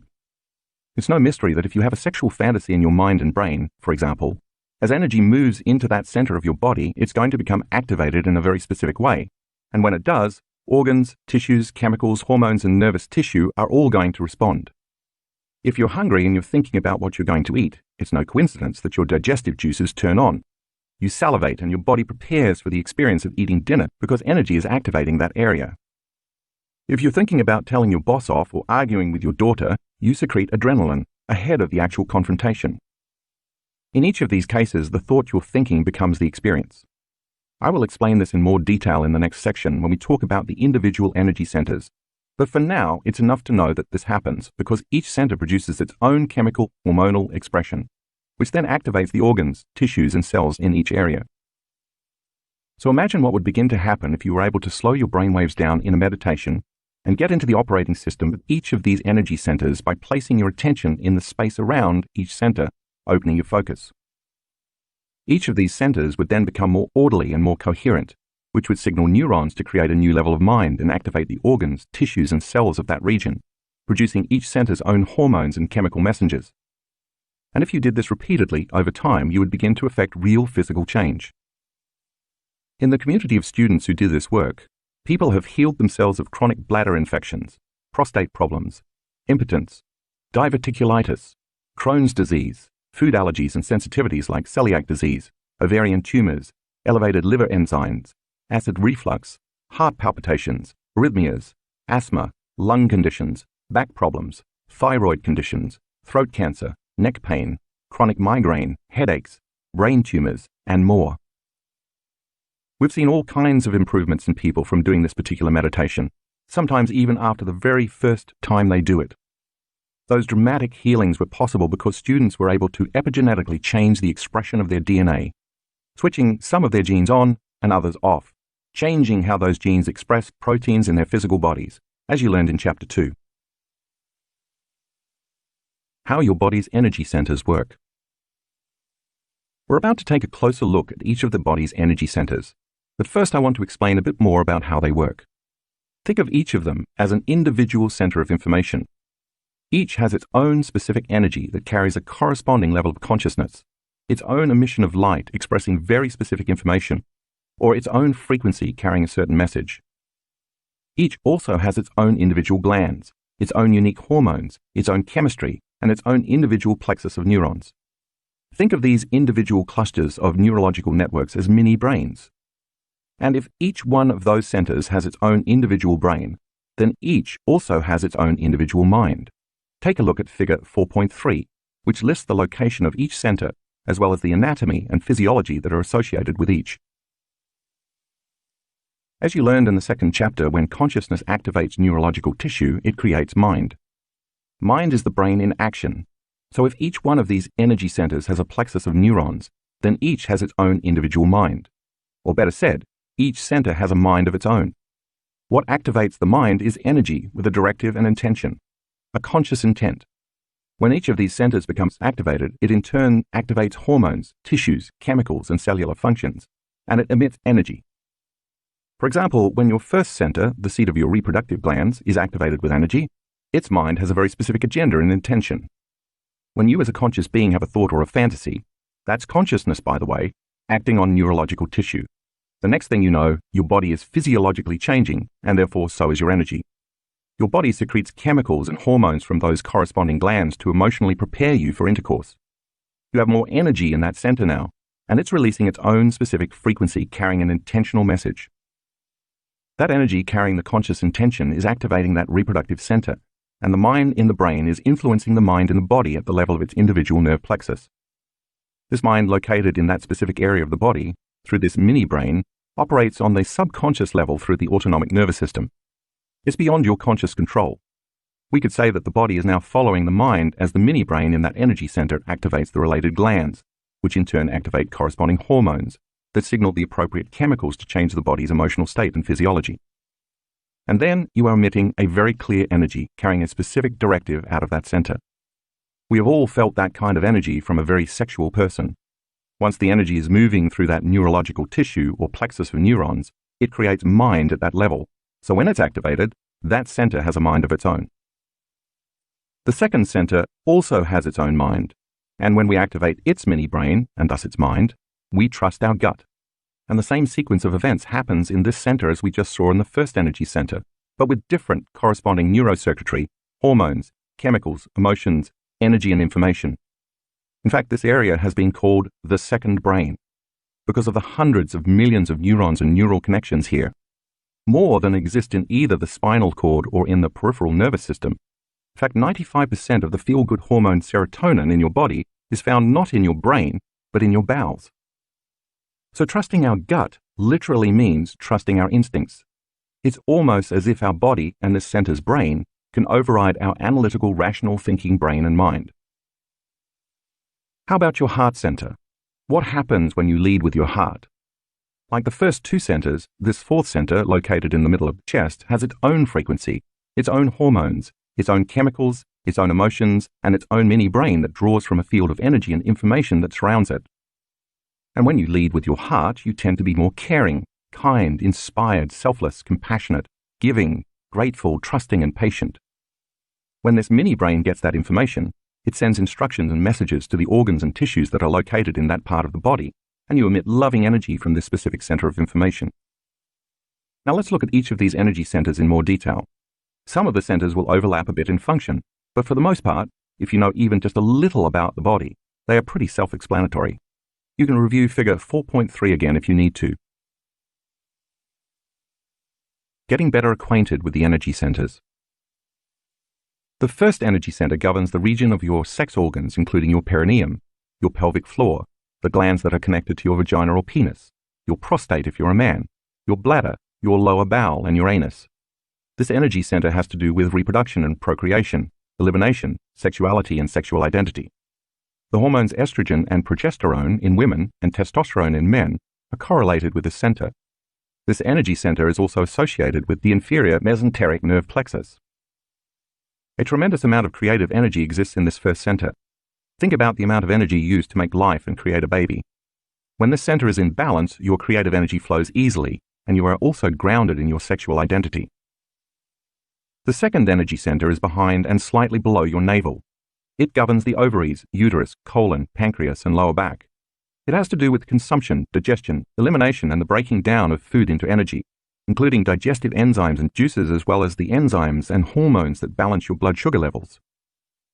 This center is also connected to the superior mesenteric nerve plexus. This energy center is also related to social networks and structures, relationships, support systems, family, cultures, and interpersonal relationships. Think about it as the center for holding on or letting go, consuming or eliminating. When this center is in balance, you feel safe and secure both in your environment and in the world. The third energy center is located in the pit of your gut. It governs the stomach, small intestine, spleen, liver, gallbladder, adrenal glands, and kidneys. The associated hormones include adrenaline and cortisol, the kidney hormones, and chemicals like renin and angiotensin, erythropoietin, and all the liver enzymes, as well as the stomach enzymes like pepsin, trypsin, chymotrypsin, and hydrochloric acid. This energy center is also related to the solar plexus, which is also called the celiac plexus.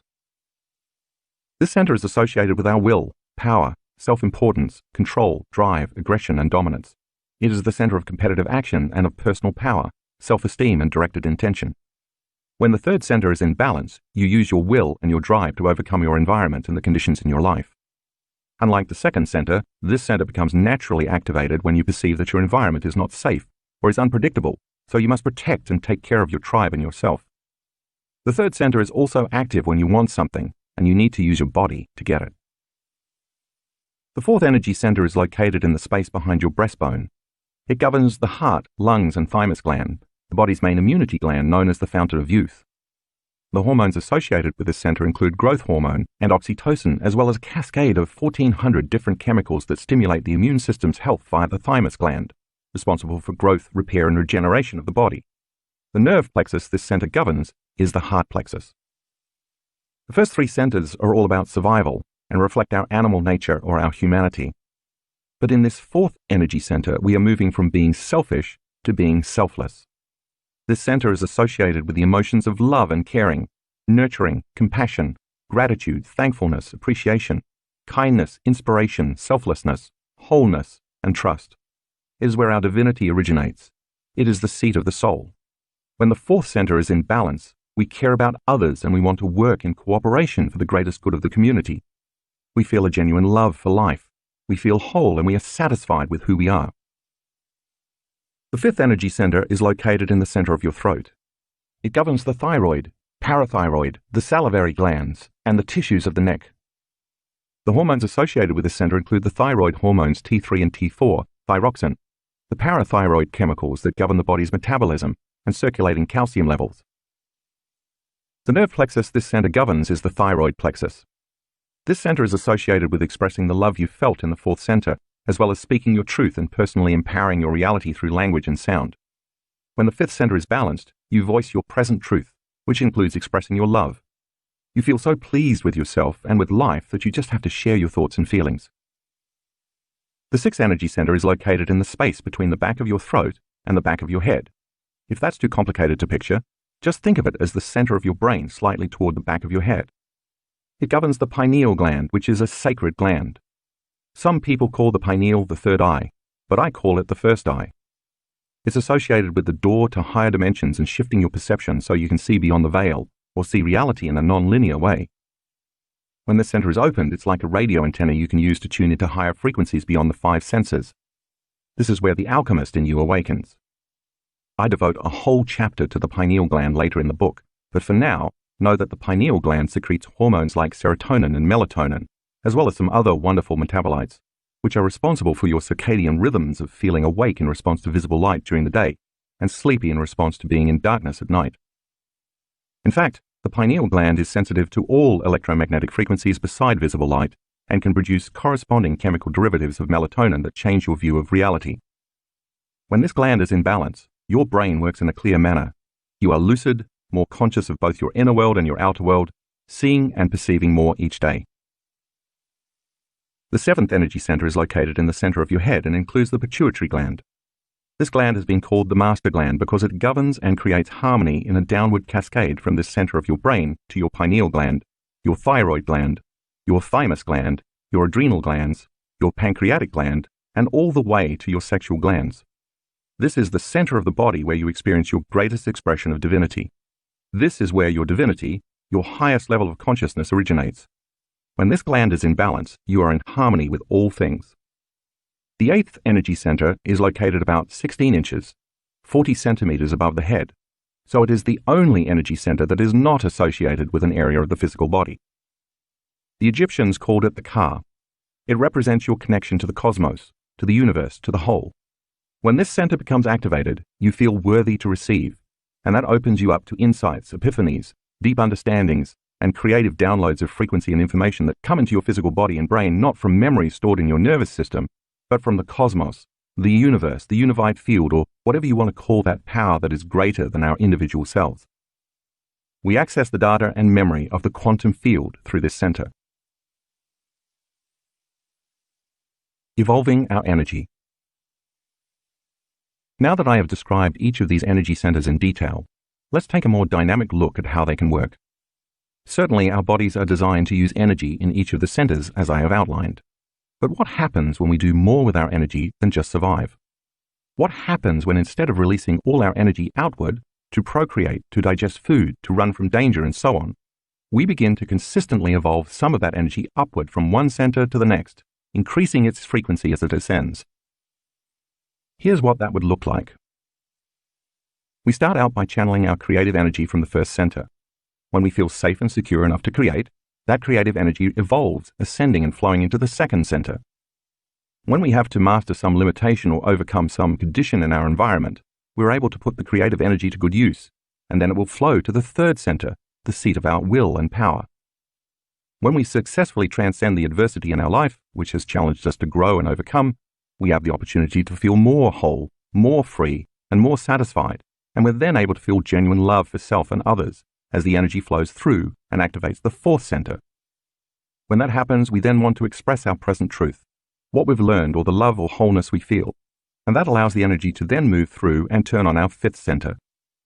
After this, when the evolution of energy activates the sixth center, dormant areas of the brain open so that the veil of illusion is lifted, and we perceive a broader spectrum of reality than we ever saw before. We then begin to feel enlightened. The body moves more into harmony and balance, and our external environment, including the natural world surrounding us, also moves into more harmony and balance as the energy ascends in activating the seventh center.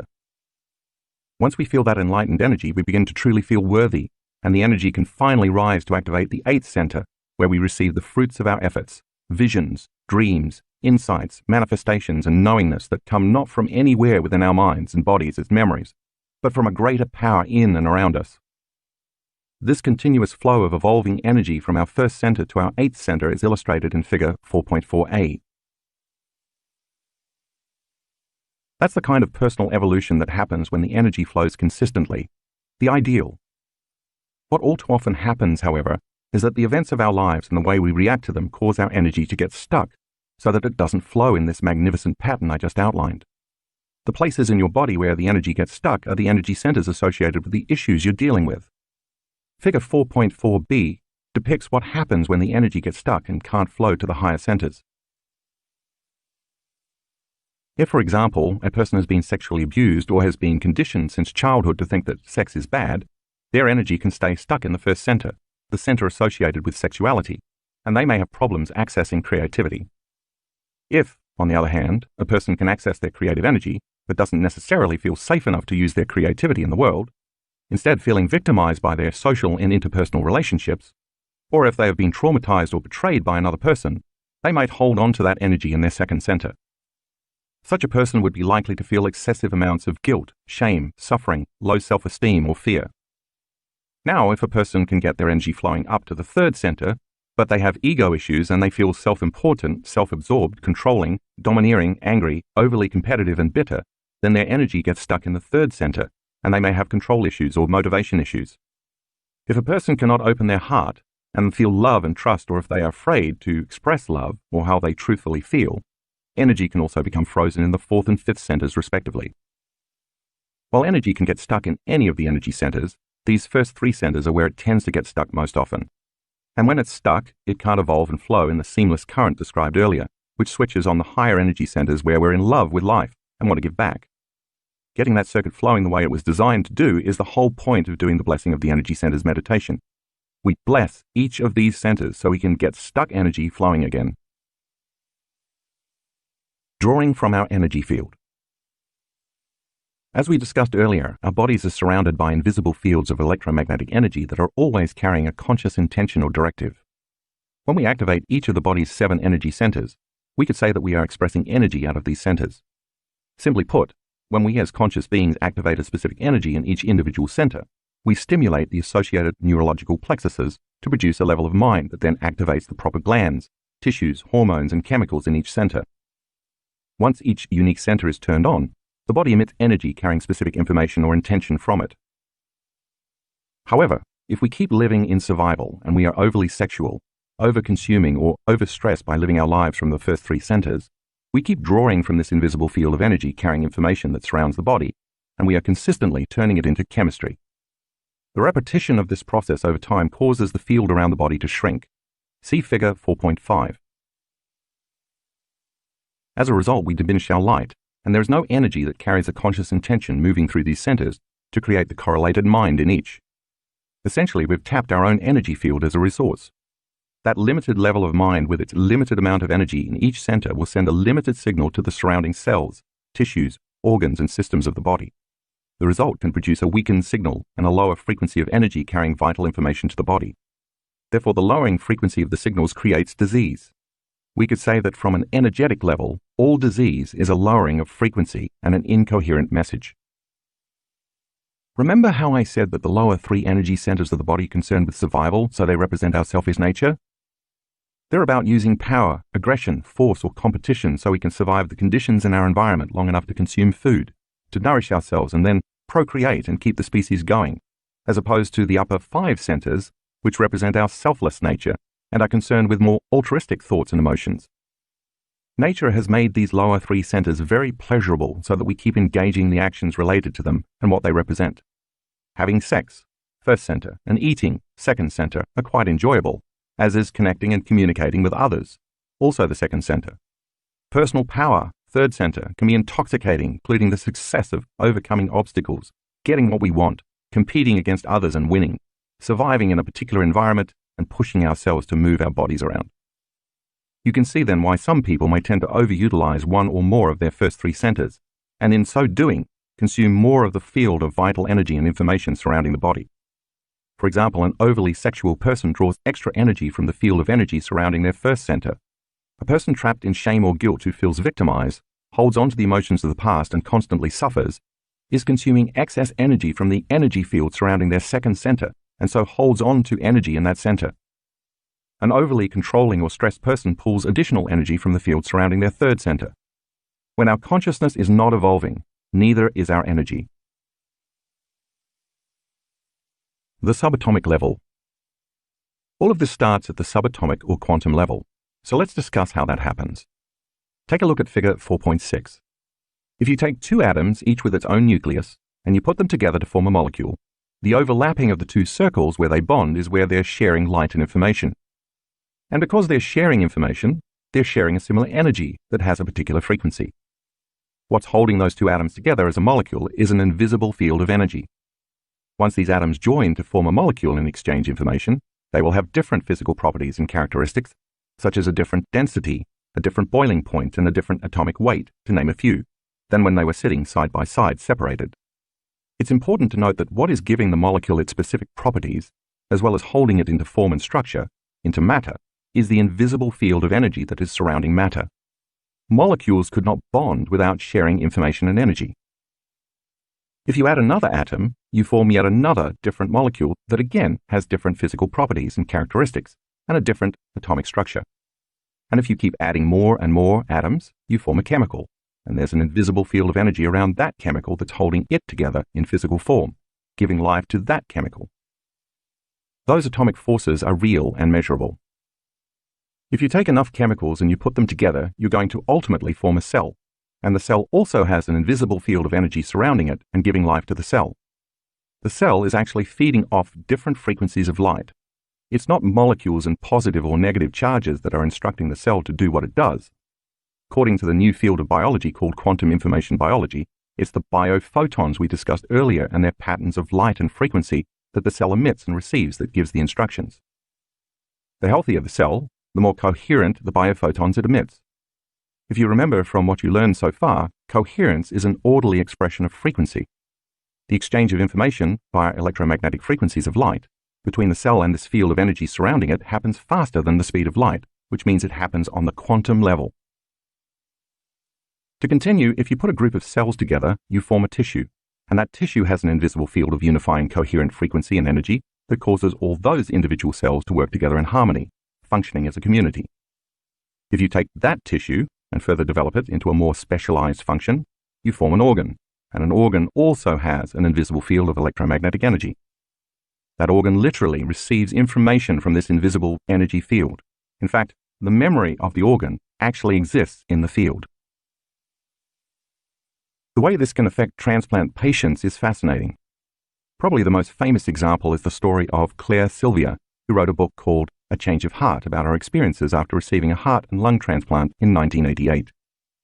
All she knew at the time was that her new organs came from an 18-year-old male donor who had died in a motorcycle accident. After the transplant, the 47-year-old professional dancer and choreographer developed cravings for chicken nuggets, French fries, beer, green peppers, and Snickers bars, none of which were foods she had enjoyed before. Her personality also changed. She became more assertive, more confident. Her teenaged daughter even teased her about developing a man's gait.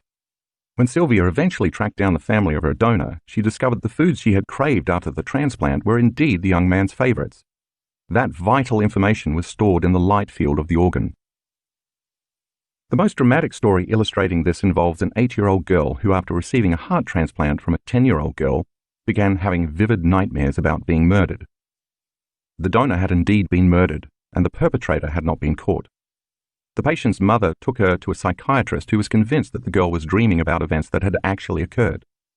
They contacted the police, who opened an investigation using the girl's detailed account of the murder, including information on the time and place of the crime, the weapon, the physical characteristics of the criminal, and the clothing the murderer was wearing. The killer was identified, arrested, and convicted. So in these cases, that information in the energy field surrounding the transplanted organ changed the expression of the energy field of the individual once the person had a transplant. It's different light and different information mixing with the transplant patient's pre-existing field. The recipient can pick up on that information as memory in the field, and it influences their mind and their body. The energy holding specific information is influencing matter. Then when you group organs together, you form a system, such as the musculoskeletal, cardiovascular, digestive, reproductive, endocrine, lymphatic, nervous, and immune systems, to name a few. These systems function by drawing information from the invisible field of energy and consciousness that surrounds them. And when you put all the systems together, you form a body that also has an invisible field of electromagnetic energy surrounding it, and that vital electromagnetic field of light is who we really are. Now back to the hormones of stress. As I mentioned earlier, when you're in survival mode and you're drawing too much from this invisible field of energy to turn it into chemistry in your physical body, whether you're oversexed, overeating, overstressed, or all at once, this energetic field around your body diminishes. That means there's not enough energy or light surrounding the body to give the proper instructions to matter for homeostasis, growth, and repair. When that occurs, these individual centers no longer receive, process, or express energy, and they no longer produce a healthy neurological mind to send the necessary signals to the associated parts of the body where these centers innervate. Since that energy with a conscious intent moving through or activating neurological tissue creates mind, the energy centers diminish in the expression of the minds to regulate the cells, tissues, organs, and systems of the body because there's no energy moving through them. The body begins to function more like a piece of matter without the proper coherent energy of light and information. Those mini-brains become incoherent, just as our brain becomes incoherent. In addition, when the brain is incoherent and compartmentalized because of the hormones of stress, that incoherent brain then sends a very incoherent message, like static on a radio, down the central nervous system to each of the plexuses of neurons that have to do with communicating with the body. And when these mini-brains receive incoherent messages, then they send an incoherent message through the organs, tissues, and cells in each area of the body that's related to each one of these centers. This in turn affects the hormonal expression and nerve conductivity going to different organs and tissues and cells in the body, and this incoherence begins to create disease or imbalance. The result is that when these individual brains become incoherent, each corresponding area of the body becomes incoherent. And when they don't work well, we don't work well. Increasing energy.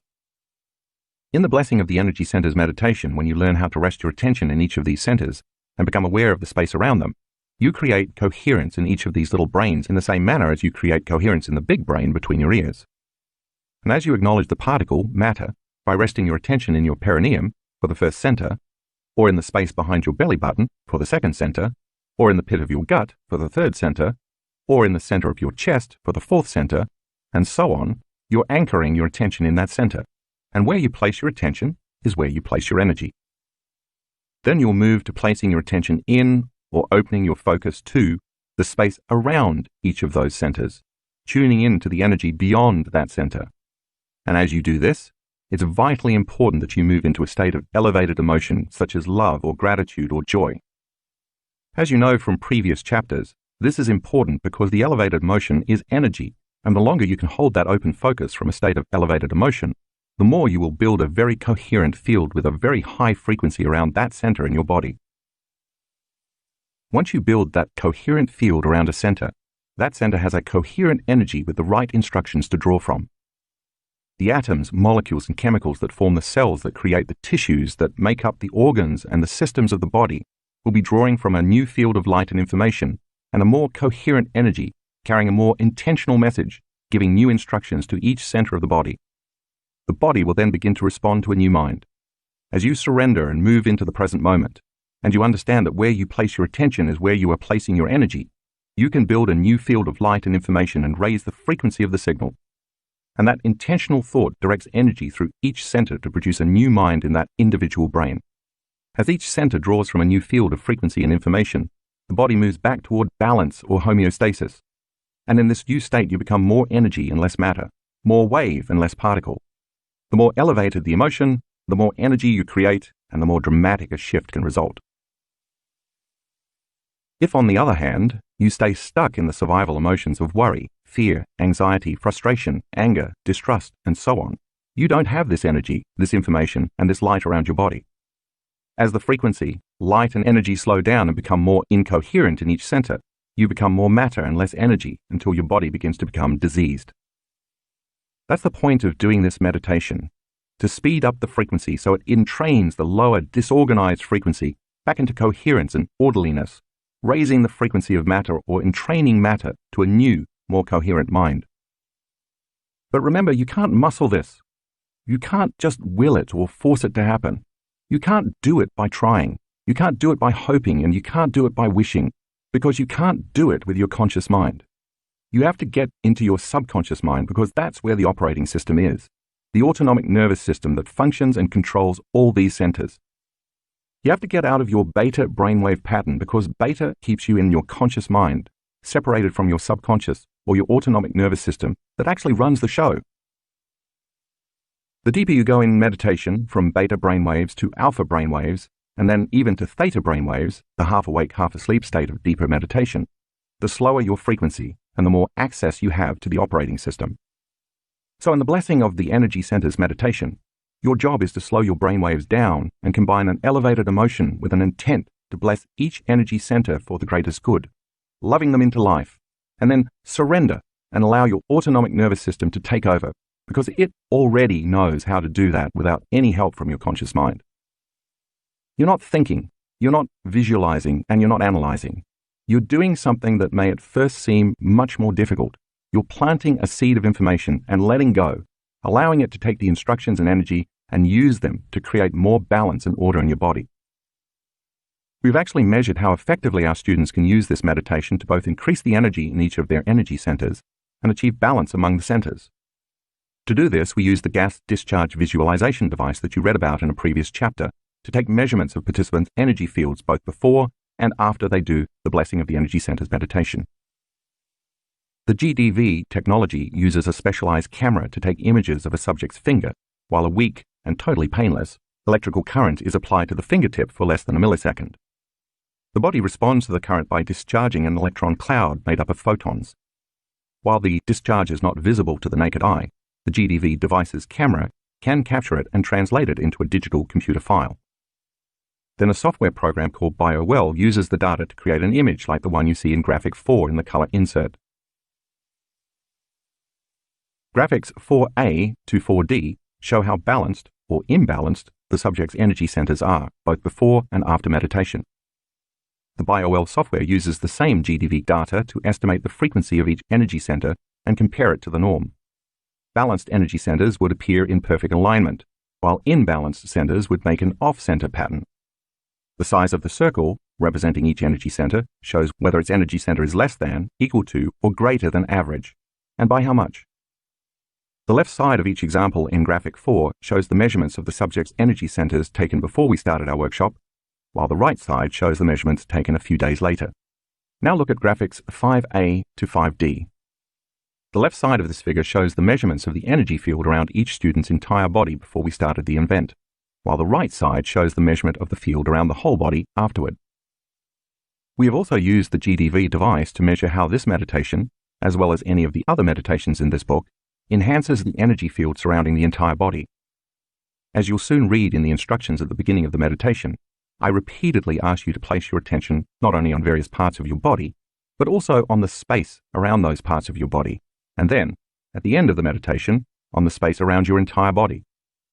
As you have learned, where you place your attention is where you place your energy. So if you are putting your focus on this space, that's naturally where your energy is going to go. In doing this, you're using your attention, awareness, and energy to build and enhance the field of light and information surrounding your body. This, in turn, creates order and syntropy instead of disorder and entropy. Now you are more coherent energy and less matter, and you have your own enhanced field of light and information that you can draw from to create. Blessing of the Energy Centers Meditation. This meditation has become one of the most popular meditations among our students and has created an impressive number of supernatural results. As I did in the previous chapter, I will give you some basic instructions so that if you choose to do the meditation on your own, you'll know how to proceed. Begin by placing your attention in the first energy center and then move to opening up your attention to the space around this center. Once you can sense this space around the energy center, bless that center for the greatest good and then connect to elevated emotions like love, gratitude, or joy to raise the frequency of this center and also create a coherent field of energy. Do this for each of the 7 energy centers in the body, and when you come to the 8th center, a place about 16 inches above your head, bless this center with gratitude or appreciation or thankfulness, because gratitude is the ultimate state of receivership. This center will then begin to open the door to profound information from the quantum field. Now open your focus and place your attention on the electromagnetic energy surrounding your entire body, building a new field of energy. As your body draws from a new field of electromagnetic energy, you become more light, more energy, and less matter, and you raise your body's frequency. Remember, if you are going to create the unlimited, you have to feel unlimited. If you're going to heal in a magnificent way, you have to feel magnificent. Tap into elevated emotion and sustain it throughout the meditation. Once you've blessed each of the energy centers, lie down for at least 15 minutes. Relax, surrender, and let your autonomic nervous system take the orders and integrate all this information into your body. Chapter 5. Reconditioning the body to a new mind. In this chapter, we're going to discuss how to do a breathing technique we use before we start many of our meditations. I'm going to explain it in detail here because understanding how this works is vital to your ability to truly change your energy and free your body from the past. As you'll see, the proper use of the breath is one of the keys to becoming supernatural. To get all the benefits of this technique, your knowledge of what you will be doing and why you will be doing it will serve as the foundation for the experience, and so will make the how easier for you, not to mention making the technique more effective. Once you understand the physiology of how this particular breath works, you'll be able to assign meaning to the activity, put more intention behind it, do it properly, and experience all the benefits of using breath to pull the mind out of the body, and then recondition your body to a new mind. Before we start, I want to review the thinking-feeling loop we discussed in Chapter 2, because the concepts are central to the meditation in this chapter. As you will recall, thoughts cause biochemical reactions in your brain that release chemical signals, and those chemical signals make the body feel exactly the way you were just thinking. Those feelings then cause you to generate more thoughts that make you feel the same way you were just thinking. So your thoughts drive your feelings, and your feelings drive your thoughts. And eventually, this loop hardwires your brain into the same patterns, which conditions your body into the past. And because emotions are a record of past experiences, if you can't think greater than how you feel, this thinking-feeling loop keeps you anchored to your past and creates a constant state of being. This is how the body becomes the mind, or, in time, how your thoughts run you and your feelings own you. So once your body becomes the mind of that emotion, your body is literally in the past. And since your body is your unconscious mind, it is so objective that it does not know the difference between the experience in your life that creates the emotion and the emotion you are creating by thought alone. Once you are caught in this thinking-feeling loop, the body believes it is living in the same past experience, 24 hours a day, 7 days a week, 365 days a year. The body believes it's in the same past experience because to the body, the emotion is literally the experience. Let's say you've had a few difficult experiences in your life that have branded you emotionally, and you've never got over the fear, bitterness, frustration, and resentment those experiences engendered. So every time you have an experience in your external environment that is similar in some way to what happened previously, the experience triggers you, and you feel the same emotions that you did at the time of the first event. Once you feel the same emotion you felt 30 years ago when the event initially occurred, it's quite possible that you will behave in the same way you did at that time, because those emotions are driving your conscious or unconscious thoughts and behaviors. Now those emotions have become so familiar to you that you believe that's who you are. By the time you're in your mid-30s, if you keep thinking, acting, and feeling the same way without changing anything about yourself, the majority of who you are becomes a memorized set of automatic thoughts, reflexive emotional reactions, unconscious habits and behaviors, subconscious beliefs and perceptions, and routine familiar attitudes. In fact, 95% of who we are as adults is so habituated through repetition that the body has been programmed to be the mind, and the body, not the conscious mind, is running the show. That means that only about 5% of who we are is conscious, and the remaining 95% is a subconscious body-mind program. So in order to create something significantly different in our lives, we must find a way to pull the mind out of the body and change our state of being, which is exactly what the meditation I will teach you at the end of this chapter is designed to do. How energy gets stored in the body. Now let's look at how the thinking-feeling loop works in relation to the body's energy centers, especially the first three, the survival centers where it causes the most problems. That's because most people's thoughts and feelings activate those energy centers. As you'll remember from the previous chapter, each of the body's energy centers has its own individual energy, information, glands, hormones, chemistry, and neurocircuitry, and its own individual mini-brain or mind. Or really, each has a mind of its own. These mini-brains become programmed in the body to operate subconsciously through the autonomic nervous system. In this way, each center has its own energy and corresponding level of consciousness, and each is associated with specific emotions corresponding to that center. So let's say you think a thought such as, "My boss is unfair." Figure 5.1 depicts how thinking that thought turns on a neurological network in your brain. Then you have another thought, "I'm underpaid," and you turn on a second neurological network. Then you think, "I'm overworked." And now you're off to the races. Because mind is the brain in action, if you keep thinking more thoughts along the same lines, and you activate enough networks of neurons firing in tandem, in a specific sequence, pattern, and combination, you produce a level of mind which then creates an internal representation or an image of yourself in your brain's frontal lobe. That's where you can make your internal thoughts more real than your outer environment. In this case, you'll see yourself as an angry person. If you accept, believe, and surrender to that idea, that concept, or that image without any analysis, the neurotransmitters, chemical messages that send information between neurons in your brain that produce that level of mind, begin to influence neuropeptides, which are the chemical messengers created by the autonomic nervous system within the limbic brain. Think of neuropeptides as molecules of emotion. Those neuropeptides signal hormonal centers, in this case, turning on the adrenal glands in the third energy center. As the adrenal glands release their hormones, you're feeling pretty ticked off. And you broadcast a specific energy signature through the third energy center that in effect carries the message, "Send me another reason to feel the way I'm already feeling. Send me another reason to feel angry." As this center becomes activated, it produces a specific frequency that carries a particular message. Your brain monitors your chemical state, and the moment you feel angry, it's going to think more corresponding thoughts equal to how you feel. My boss is such a jerk. I should quit my job. What an idiot driver. My coworker stole my idea. I'm right and everyone else is wrong. It fires and wires similar circuits in the same way over and over again. And if you turn on enough of those circuits, you keep producing that same level of mind. This reaffirms your identity with the same image in your forebrain. And then the limbic brain creates more of the same neuropeptides, which then signal the same hormones from your third energy center, and you start to feel even more angry and frustrated, which then influences you to think more of the same corresponding thoughts. The cycle can go on for decades, whether what you're thinking is justified or not, and then the redundancy of that cycle hardwires the brain into a certain pattern, in this case, the pattern of anger, and repeatedly conditions the body emotionally into the past. The body becomes the mind of anger, so the anger is no longer in the mind that's in your brain, the 5% of your thought that is conscious, but instead, the emotion of anger becomes stored as energy in the body-mind, the 95% of your mind that is subconscious. Because it's subconscious, you're not aware that you are doing this, but that is exactly what is happening. So all that emotion, which was originally created from thought, because all thoughts have a corresponding energy, becomes stored as energy in the body, stuck in the third center, the solar plexus.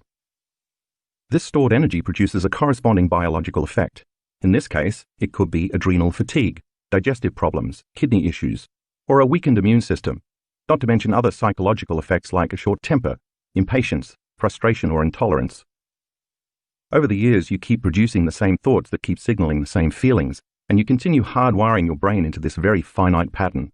And in the same way, you keep reconditioning the body to become the mind of anger. Thus, an enormous amount of your creative energy is stored in the body's third energy center as anger, bitterness, frustration, intolerance, impatience, control, or hatred. What if, instead of feeling angry, you start having thoughts that make you feel victimized or guilty? Life is too hard. I'm a bad parent. I shouldn't have been so rude. Did I do something wrong? If you take a look at figure 5.2, you'll see that the same thing happens. Thinking those thoughts turns on a different network of neurons in your brain. If you fire and wire enough of those networks, you produce a different level of mind, and the brain creates the internal image of yourself that reaffirms your identity, in this case, as a guilty person. You start thinking, God's going to punish me. Nobody loves me. I'm worthless. Once you accept, believe, and surrender to these guilty thoughts without any analysis, the neurotransmitters activating neural networks in your brain influence a different blend of neuropeptides, this time neuropeptides that are equal to those thoughts about feeling guilty. And then those neuropeptides signal a different hormonal center, in this case, the second center. And over time, as you recreate the same loop of thinking and feeling and thinking, you're going to begin to store your energy in the body in the second center. This begins to produce a biological effect. Since you feel guilt in your gut, you may start to feel nauseated or sick, or you may experience pain in this area of your body, along with emotions like suffering, unhappiness, or even sadness.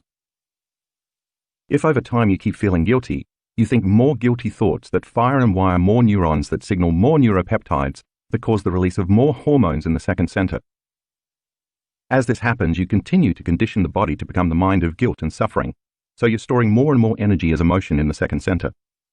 You also continue to broadcast a specific energetic signature carrying specific information through the second energy center into your body's energy field. So now let's say that you start having a totally different set of thoughts. What happens if you have sexual fantasies about someone? Now you're turning on a different network of neurons in your brain, and you're producing a different level of mind. And just as before, if you get enough of those networks firing and wiring, you're going to get a different internal representation in the frontal lobe of your brain. And once the thought or image you are paying attention to becomes more real than your outer world, in that moment the thought literally becomes the experience, and the end product of that experience is the corresponding feeling. As a result, your body gets turned on. That center now is activated with a specific energy carrying a specific message or intent, which then turns on the individual plexus of neurons in that center to produce a specific mind, which then signals genes in the corresponding glands to make chemicals and hormones equal to those thoughts. Now you're convinced you're the stud or vixen of the universe. And if you accept, believe, and surrender to that thought or image of yourself without any analysis, then those neurotransmitters in the brain will begin to influence a different blend of neuropeptides in the limbic brain. They'll signal hormones in the first energy center, programming the autonomic nervous system to prepare that center to become activated. I think you're very familiar with the biological effects that happen next. Those biological reactions will cause you to keep feeling a certain way, and you're going to think more corresponding thoughts equal to that feeling. And now you're storing energy in the first center, and you are broadcasting a vibrational signature carrying a specific message from that center into the energy field in your body. Your brain is monitoring how you are feeling, and you're going to generate even more corresponding thoughts. And the cycle continues. This is how the body responds to the mind and ultimately becomes the mind. So now you understand how your thoughts condition your body to become the mind of whatever emotion you're experiencing, and how, when that happens, you're storing more energy in the corresponding energy center for that emotion. The center where the majority of that energy gets stored is the one associated with the emotions you have been repeatedly experiencing. If you are overly lustful, overly sexed, or overly preoccupied with wanting to be seen by others as sexually desirable, your energy is stuck in your first center. If you experience an overabundance of guilt, sadness, fear, depression, shame, unworthiness, low self-esteem, suffering, and pain, your energy will become stuck in your second center. And if you have problems with anger, aggression, frustration, control issues, judgment, or self-importance, your energy is stuck in your third center. Hopefully, by now, you have done the Blessing of the Energy Centers meditation and have begun to experience how the energy in each of your centers is able to evolve from one center to the next, increasing its frequency as it moves up. In time, the body becomes the mind of that emotion, and once that energy as an emotion is stored, or more accurately, once it becomes trapped, in one or more of the lower energy centers, then the body is literally in the past. This means you no longer have energy available to create a new destiny. When that happens, your body becomes more matter and less energy because, as you have read, the first three centers, which are based on survival emotions, shrink the vital field of energy surrounding your body. To be clear, I'm not saying that you shouldn't ever have sex, enjoy food, or even feel stressed. What I am saying is that when you are out of balance, it's because these first three centers are out of balance. And imagine if all three of these survival centers become overstimulated all at once. You can easily see how your body's energy would diminish over time. When that happens, there's not much available energy for growth, repair, healing, creation, or even just returning to balance. By the same means, many people who feel out of balance may retreat from their lives and limit the amount of food they eat. By digesting less food, their body has more energy to balance itself. They may also abstain from sexual intercourse for a period of time to allow the body to restore itself. During their retreat, they will also remove themselves from the constant stimulation they normally receive from their environment, including their friends, kids, co-workers, appointments and schedules, job, computers, homes, and cell phones. This helps the body keep from reacting, consciously or unconsciously, to all those familiar elements in their outer world that they associate with thoughts and emotional memories from the past. The breath technique I'm about to teach you gives you a way to liberate that trapped energy that's stored in the first three centers so it can be free to flow to the brain, from whence it came. And when you use the breath to liberate those emotions, that energy becomes available for higher purposes. You'll have more energy to heal yourself, create a different life, manifest more wealth, or have a mystical experience, to name just a few possibilities. Those emotions that are stored in the body as energy will be transmuted into a different type of energy, carrying a different message through the elevated emotions of inspiration, freedom, unconditional love, and gratitude. It's the same energy, it's just locked up in the body. The breath is a way to pull the mind out of the body. You will be using your body as an instrument of consciousness to ascend your energy, turning those survival emotions into creative emotions. As you free your body from the chains of the past and liberate this energy, you have available energy to do the uncommon, to achieve the supernatural. The body as a magnet. Think about a magnet as you look at figure 5.3. Magnets, of course, have polarity. They each have a north pole and a south pole. One end has a positive charge, and the other end has a negative charge. The polarity between the ends of a magnet is what causes the magnet to produce an electromagnetic field. The stronger the polarity between the two poles, the larger the electromagnetic field the magnet produces. You can't see that electromagnetic field, but it exists, and it can be measured. The strength of a magnet's electromagnetic field can even influence matter. If you were to take tiny metal shavings and lay them on a piece of paper, put another piece of paper over the first piece of paper, and then set a magnet on top of that second piece of paper, those metal shavings would organize themselves within the magnet's electromagnetic field. The electromagnetic field of the magnet is powerful enough to affect material reality, even though the frequency of this field exists beyond your senses. Figure 5.4 illustrates this. The Earth is a magnet, and like any other magnet, it has a north pole and a south pole, as well as an electromagnetic field surrounding it. While this field itself is invisible, we're all familiar with one amazing way to see that it exists. The Earth's electromagnetic field deflects the sun's photons. During a solar flare or mass coronal ejection, that field deflects trillions of tons of photons hurled towards the Earth in a pulsating, colorful phenomenon known as the Northern Lights. Your body is also a magnet. Ancient cultures, especially Asian cultures, have known this for thousands of years. Your North Pole is your mind and brain, and your South Pole is your body at the base of your spine. When you're living by the hormones of stress, the emotions of survival, or when you're overutilizing the other two survival energy centers, you are constantly drawing energy from this invisible field. The energy then no longer flows through the body because the body, in survival mode, is pulling the energy from the field and storing it in the body, specifically in the first three energy centers. This is what happens when the thinking-feeling loop we talked about earlier is activated. If this goes on long enough, the body won't have any electrical charge running through it at all, and without an electrical charge, it can't create the field of electromagnetic energy that normally surrounds it. When that happens, the body is no longer like a magnet. Now it's like a piece of ordinary metal, a magnet that's lost its charge.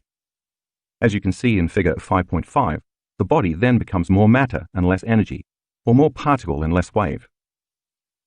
Of course, if there were a way to get this energy that's stored in the first three centers moving again, the current would resume flowing and the body would recreate the electromagnetic field. The breath does just that. It gives us a way to pull the mind out of the body and to move all that stored energy from the first three centers up the spine to the brain, restoring the electromagnetic field surrounding the body. Once that happens, we can use that energy for things other than survival. Let's take a look at the way our physical bodies are constructed so we can understand what makes that possible. Take a look at figure 5.6. You have a bone at the base of your spine called your sacrum that looks like an upside-down triangle with a plateau on the top. On the top of that flat surface sits the spinal column, which extends all the way up to your skull. Inside that closed system is the central nervous system, which is made up of the brain and the spinal cord. The spinal cord is actually an extension of your brain. The skull and the spinal column protect this most delicate system. The central nervous system is one of your body's most important systems because it controls and coordinates all the other systems in the body. Without the aid of the central nervous system, you couldn't digest your food, you couldn't void your bladder, you couldn't move your body, and your heart couldn't beat. You couldn't even blink your eyes without the nervous system. So you can think of the nervous system as the electrical wiring that runs the machine of your body. Inside this closed system is cerebrospinal fluid that's filtered from the blood in the brain. This fluid bathes the brain and the spinal cord, and it's responsible for giving the central nervous system buoyancy. It acts as a cushion to protect the brain and spinal cord from trauma, and it flows in various rivers and paths that transport nutrients and chemicals to different parts of the nervous system all over the body. By its very nature, this fluid acts as a conduit to enhance electrical charges in the nervous system. Now let's go back to your sacrum. Every time you inhale, that sacrum bone flexes back slightly, and every time you exhale, it flexes forward just a little bit. This is an extremely subtle movement, too subtle for you to notice even if you try, but it happens. And at the same time you inhale, the sutures of your skull, the joints between the individual plates of your skull, which fit together like pieces of a puzzle and give the skull a degree of flexibility, open up just slightly, and as you exhale, they close back up. Again, this is extremely subtle. You can't feel it happening. The movement of your sacrum back and forth as you slowly breathe in and out, along with the sutures of the skull opening and closing, propagates a wave within the fluid of this closed system, and it slowly pumps that cerebrospinal fluid up your spine all the way to the brain, passing through 4 chambers called cerebral aqueducts or ventricles. If you were to tag one molecule of cerebrospinal fluid and follow it from the base of your spine all the way up to your brain and then all the way back down to your sacrum, you'd see that it would take 12 hours to make a complete circuit. So in essence, you flush your brain twice a day. Check out figure 5.7 to see what that looks like. So think about what would happen if you contracted the intrinsic muscles of your perineum, your pelvic floor, the same muscles you use for intercourse and elimination, and you locked them down, and then while they were locked down, You next contracted the muscles of your lower abdomen, locking those muscles down, and then you did the same with the muscles of your upper abdomen. If you kept squeezing and contracting those muscles in your first 3 energy centers by contracting your core muscles, that fluid in your central nervous system would move up, as illustrated in figure 5.8. You would be moving that cerebrospinal fluid in your central nervous system up your spine. Each time you tighten the muscles of those centers, the fluid would be forced upward. Now imagine you then placed your attention on the top of your head.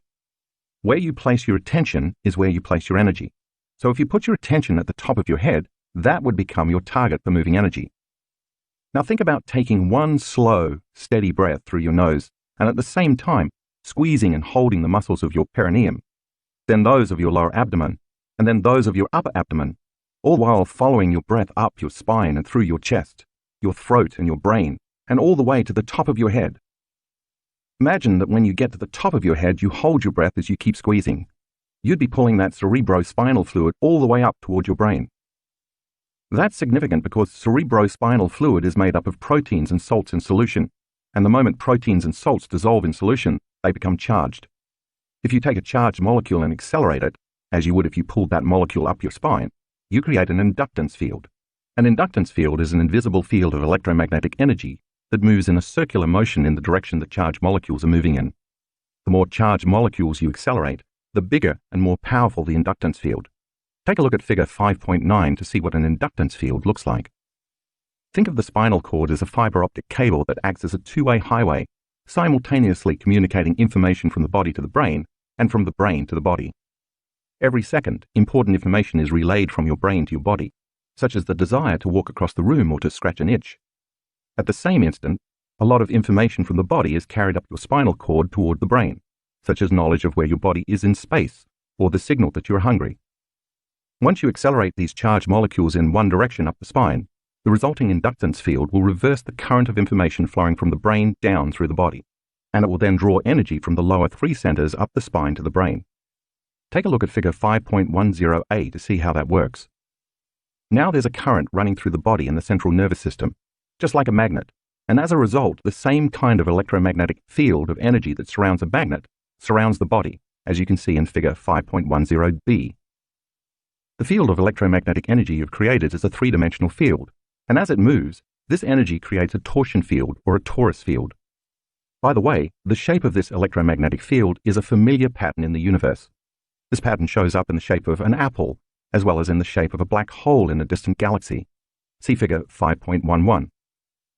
So now you understand that by doing this breathing technique, you're starting to stir up all this stored energy in a very big way. And if you do this technique correctly, and you do it enough times, you are going to wake up a sleeping dragon. Evolving the energy to the brain. Once this energy becomes activated, the sympathetic nervous system, a subsystem of your autonomic nervous system that arouses the brain and body in response to a threat in your outer environment, turns on, and energy begins to move up from the body's lower 3 energy centers to the brain. But instead of the body being aroused because of some external condition, you are turning on the sympathetic nervous system by passionately engaging the breath from within. As the sympathetic nervous system starts to merge with the parasympathetic nervous system, another subset of your autonomic nervous system that relaxes your brain and body, such as after a big meal, it is as if traveling energy from the lower centers is ejaculated into the brain. When this energy reaches the brainstem, a gate called the thalamic gate opens up and all that energy is permitted to enter the brain. Once this energy that was initially stored in the body enters the brain produces gamma brainwave patterns. We've recorded many students producing gamma brainwaves during this breathing technique. Gamma brainwaves, which I call superconsciousness, are notable not only because they produce the highest amount of energy of all the brainwaves, but also because that energy comes from within the body instead of being released in reaction to a stimulus in the environment, the outer world. In contrast, the brain produces high-range beta brainwaves when the body releases stress hormones, allowing you to be super alert to danger in your environment. In beta, the outer world seems more real than your inner world, while gamma waves create a similar type of arousal in the brain, which then causes a heightened sense of awareness, consciousness, attention, and energy related to more creative, transcendental, or mystical experiences. The difference is that in gamma, whatever is happening in your inner world becomes much more real to you than many experiences you've had in your outer world. Take a look at figure 5.12 and review how similar beta and gamma brainwaves are.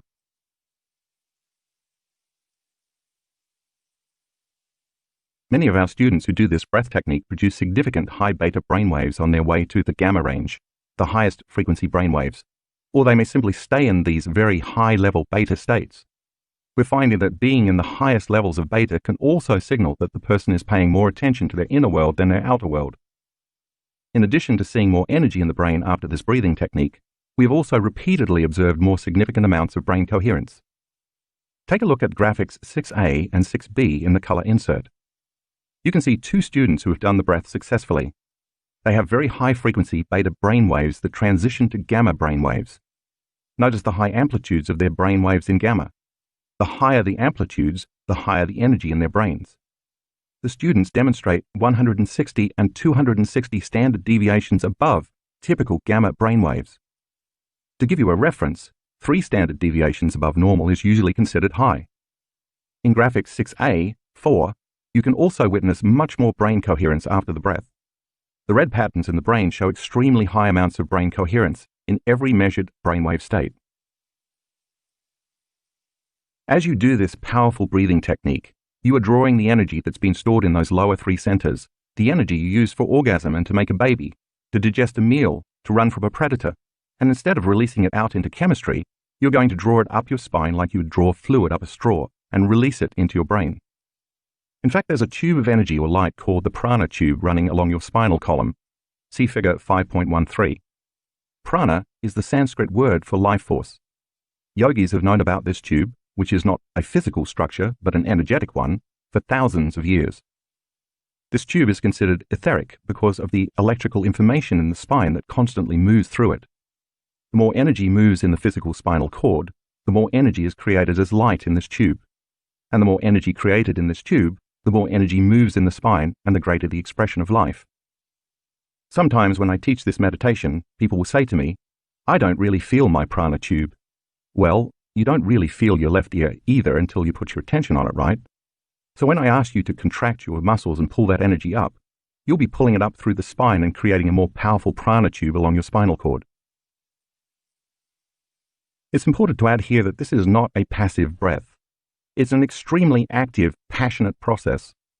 Moving this stored energy that has been stored for years and years, maybe even decades, takes an act of intention and will.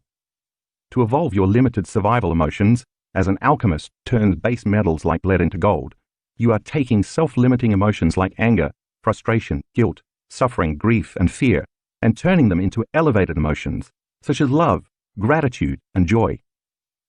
Other elevated emotions to consider tapping into include inspiration, excitement, enthusiasm, fascination, awe, inspiration, wonder, appreciation, kindness, abundance, compassion, empowerment, nobility, honor, invincibility, uncompromising will, strength and freedom, not to mention divinity itself, being moved by the Spirit, trusting in the unknown or in the mystic or the healer within you. Remember, evolving this energy takes a level of intensity that is greater than the body as the mind, greater than your addiction to any survival emotion. You must be inspired to become more energy than matter, using your body as an instrument of consciousness to ascend your energy. So don't let your body be your mind. Remember that you are liberating your stuck energy, turning guilt or suffering or anger or aggression into pure energy. And as the body liberates that energy, you're freeing yourself, and you will feel overjoyed, in love with life, and inspired to be alive. As you pull this energy up the spine in this meditation, you'll follow your breath all the way to the top of your head. When it gets there, I want you to hold your breath while you keep squeezing those muscles in your perineum and your abdomen. When you do that, you increase the pressure inside your spinal cord and spinal column. That pressure, called intrathecal pressure, is inside a closed system. It's the same pressure you exert when you take a breath and lift something heavy. You're pushing against your insides. But in this breath, you'll be very specifically directing all that pressure, all that energy, and all that spinal fluid up your spine and into your brain. When that pressurized fluid reaches the back of your brainstem, all of a sudden the lower brain centers like the brainstem, cerebellum, and limbic brain open up to this energy through a cluster of nuclei called the reticular formation. That energy then passes through the thalamic gate up to the thalamus, the part of the brain that relays signals from the sensory receptors, located in the midbrain, which serves as a junction box. Next, all of that stored energy moves directly into your higher brain center, the neocortex. That's when gamma waves begin to occur. When the energy reaches the thalamus, it is also relayed to the pineal gland, and something amazing happens. That gland releases some very powerful elixirs, one of which anesthetizes the analytical mind and thinking brain. See figure 5.14, which shows the thalamus, the reticular formation, the thalamic gate, and the moment of energy hitting the higher brain centers. We'll talk more about the pineal gland in a later chapter, but for right now, know that when that happens, it's like an orgasm in your head. This is a very powerful energy that has been called the movement of the Kundalini. I personally don't like to use that word because it may conjure up opinions or beliefs from a limited understanding of this energy that may discourage some people from doing the breath. But I do want you to understand that this is the energy you are evoking with this breath. If you look at graphic 6b4 in the color insert, you can see the area surrounding the pineal gland is quite active at the student producing gamma brainwaves. Look at the blue arrows. The red area suggests the activation of energy in the pineal gland, as well as a region of the limbic brain associated with strong emotions and formation of new memories. Graphic 6b5 is a three-dimensional picture of the same student's brain. Once again, the pineal area shows a significant amount of energy coming from inside the brain. Embracing elevated emotions. You've just read how the breathing exercise in this chapter pulls the mind out of the body as it liberates stored energy from the first three energy centers, the centers of survival. Once you do that, it's time to recondition the body to a new mind, the second part of the meditation, which involves attaining elevated emotional states. I want to clarify here why embracing elevated emotions is so powerful.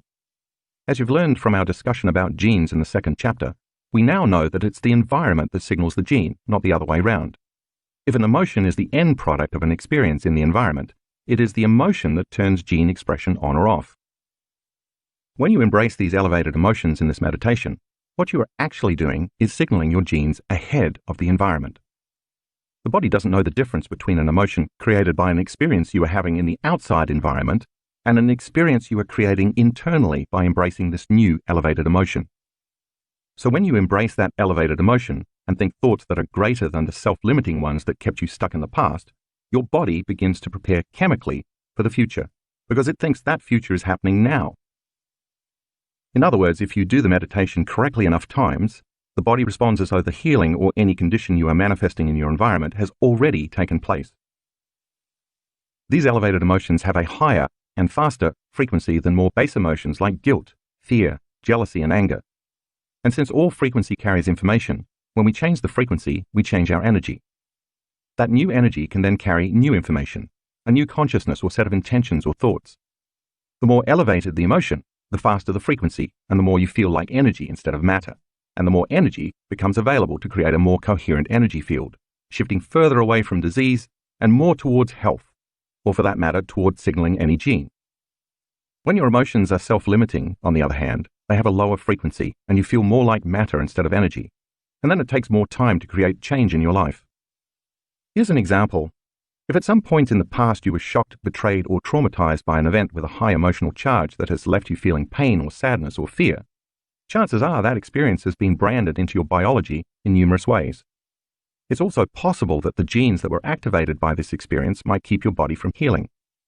So in order for you to change your body into a new genetic expression, the inner emotion you create has to be greater than the emotion from the past outer experience. The energy of your empowerment or the amplitude of your inspiration must be greater than your pain or sadness. Now you are changing the inner environment of the body, which is the outer environment of the cell. The genes for health can be upregulated, while the genes for disease can be downregulated. The more profound the emotion, the louder you're knocking on your genetic door, and the more you're going to signal those genes to change the structure and function of your body. That's how it works. We can actually prove this because in one of our 2017 advanced workshops in Tampa, we measured gene expression in a randomized selection of 30 workshop participants. The results showed that our students were able to significantly change the expression of 8 genes over the course of the 4-day workshop by changing their internal states. There is only one possibility in 20 that the results were due to chance. That's the threshold of significance that statisticians usually use. The functions of these genes are far-ranging. They're involved in neurogenesis, the growth of new neurons in response to novel experiences and learning, protecting the body against various influences that tend to age cells, regulating cell repair, including the ability to move stem cells to those sites in the body where they are needed to repair damaged or aging tissue, building cellular structures, especially the cytoskeleton, the framework of rigid molecules that give our cells shape and form, eliminating free radicals and so decreasing oxidative stress associated with aging and many major health conditions, and helping our bodies identify and eliminate cancerous cells, thereby suppressing the growth of cancer tumors. Activating the genes for neurogenesis was particularly significant because most of the time our students were in meditation. They were so present in their inner world of imagination that their brains believed they were in the actual event. See figure 5.15 below to learn what each of these genes does and why it is important for our health. If our students have changed their gene expression by creating elevated emotions in just a few days, imagine what you can do if you practice this meditation for a few weeks. By using this breath technique to release the familiar emotions stored in the body from years of thinking and feeling the same way, and then by emotionally rehearsing new states every day, with practice, these unlimited emotions will become the new normal for you. Your brain will think different thoughts equal to those elevated emotions. Finally, by embracing these unlimited emotions instead of the same limited ones, when you understand that you are signaling new genes and making new proteins that are responsible for the change in structure and function of your body, you can assign more meaning to what you are doing. That leads to a greater intention, which creates an even greater outcome. It is a scientific fact that we use about 1.5% of our DNA. The rest is called junk DNA. There is a principle in biology called endowment that holds that nature never wastes anything that it is not going to use. In other words, if the junk DNA is there, there must be a reason. Otherwise, nature, in its infinite wisdom, would have evolved it away. Because the universal law is, if you don't use it, you lose it. So think of your genes as a library of potentials. There are infinite combinations of gene variations that can be expressed in those latent genes. They are waiting for you to activate them. There are genes for an unlimited genius mind, for longevity, for immortality, for an uncompromising will, for the capacity to heal, for having mystical experiences, for regenerating tissues and organs, for activating the hormones of youth so you have greater energy and vitality, for photographic memory, and for doing the uncommon, just to name a few. It's all equal to your imagination and creativity. As you signal any of those genes ahead of the environment, your body will express a greater potential by expressing new genes to make new proteins for a greater expression of life. So when I ask you to feel certain elevated emotions, when you recondition the body to a new mind, know that as you embrace each emotion, you are knocking on your own genetic door. So I invite you to surrender to the process and fully engage in the experience. Reconditioning the body to a new mind meditation. Before we start the formal meditation, we're going to do some practice sessions. They build on several individual instructions so you can learn this step by step. Once you've mastered each individual step, we can put it all together.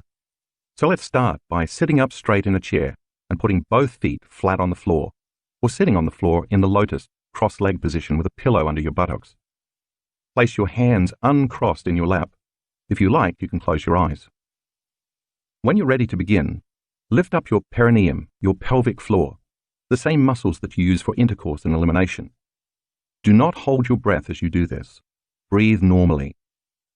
Squeeze those muscles as tightly as you can and hold for 5 seconds. Then let go and relax. Do it again and hold it for the same amount of time. Do it a third time, holding it for about 5 seconds and then relax again. I want you to gain conscious control over these muscles because you are going to be using them in a different way. Now, contract the same muscles in the perineum and at the same time, contract the muscles in your lower abdomen. Pull your lower abdomen up and in, locking down these first 2 centers. Hold for 5 seconds and then relax. Pull those same muscles up and in again and squeeze. Hold for 5 seconds again and then relax. Repeat this once more. Remember to keep breathing as you do this. Don't hold your breath. Now this next time, squeeze the muscles of your perineum and at the same time squeeze the muscles of your lower abdomen while also contracting the muscles of your upper abdomen.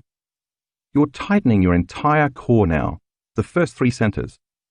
Hold all of those muscles for 5 seconds and relax. Do this again, pulling the muscles in a little more this time. Hold for 5 seconds and then relax. Now do it one more time. And as you squeeze and hold those muscles, see if you can squeeze them a little tighter and lift them a little higher. Hold for a while and then relax. Since experience creates neurological networks in your brain, As you perform each step and build on the previous one, you are installing the neurological hardware in your brain in preparation for the experience. I am asking you to use the same muscles that you might have used for years, but now in a different way. This action will begin to milk these centers and liberate energy that's been stored in your body for a very long time. Now we're going to change it up. Take your finger and place it on the top of your head, and work your fingernail right into the center of your scalp so you will remember where that point is once you take your finger away. Remember that where you place your attention is where you place your energy, so that point is your target. Put your hands back in your lap, and without contracting any muscles yet, take one slow, steady breath through your nose.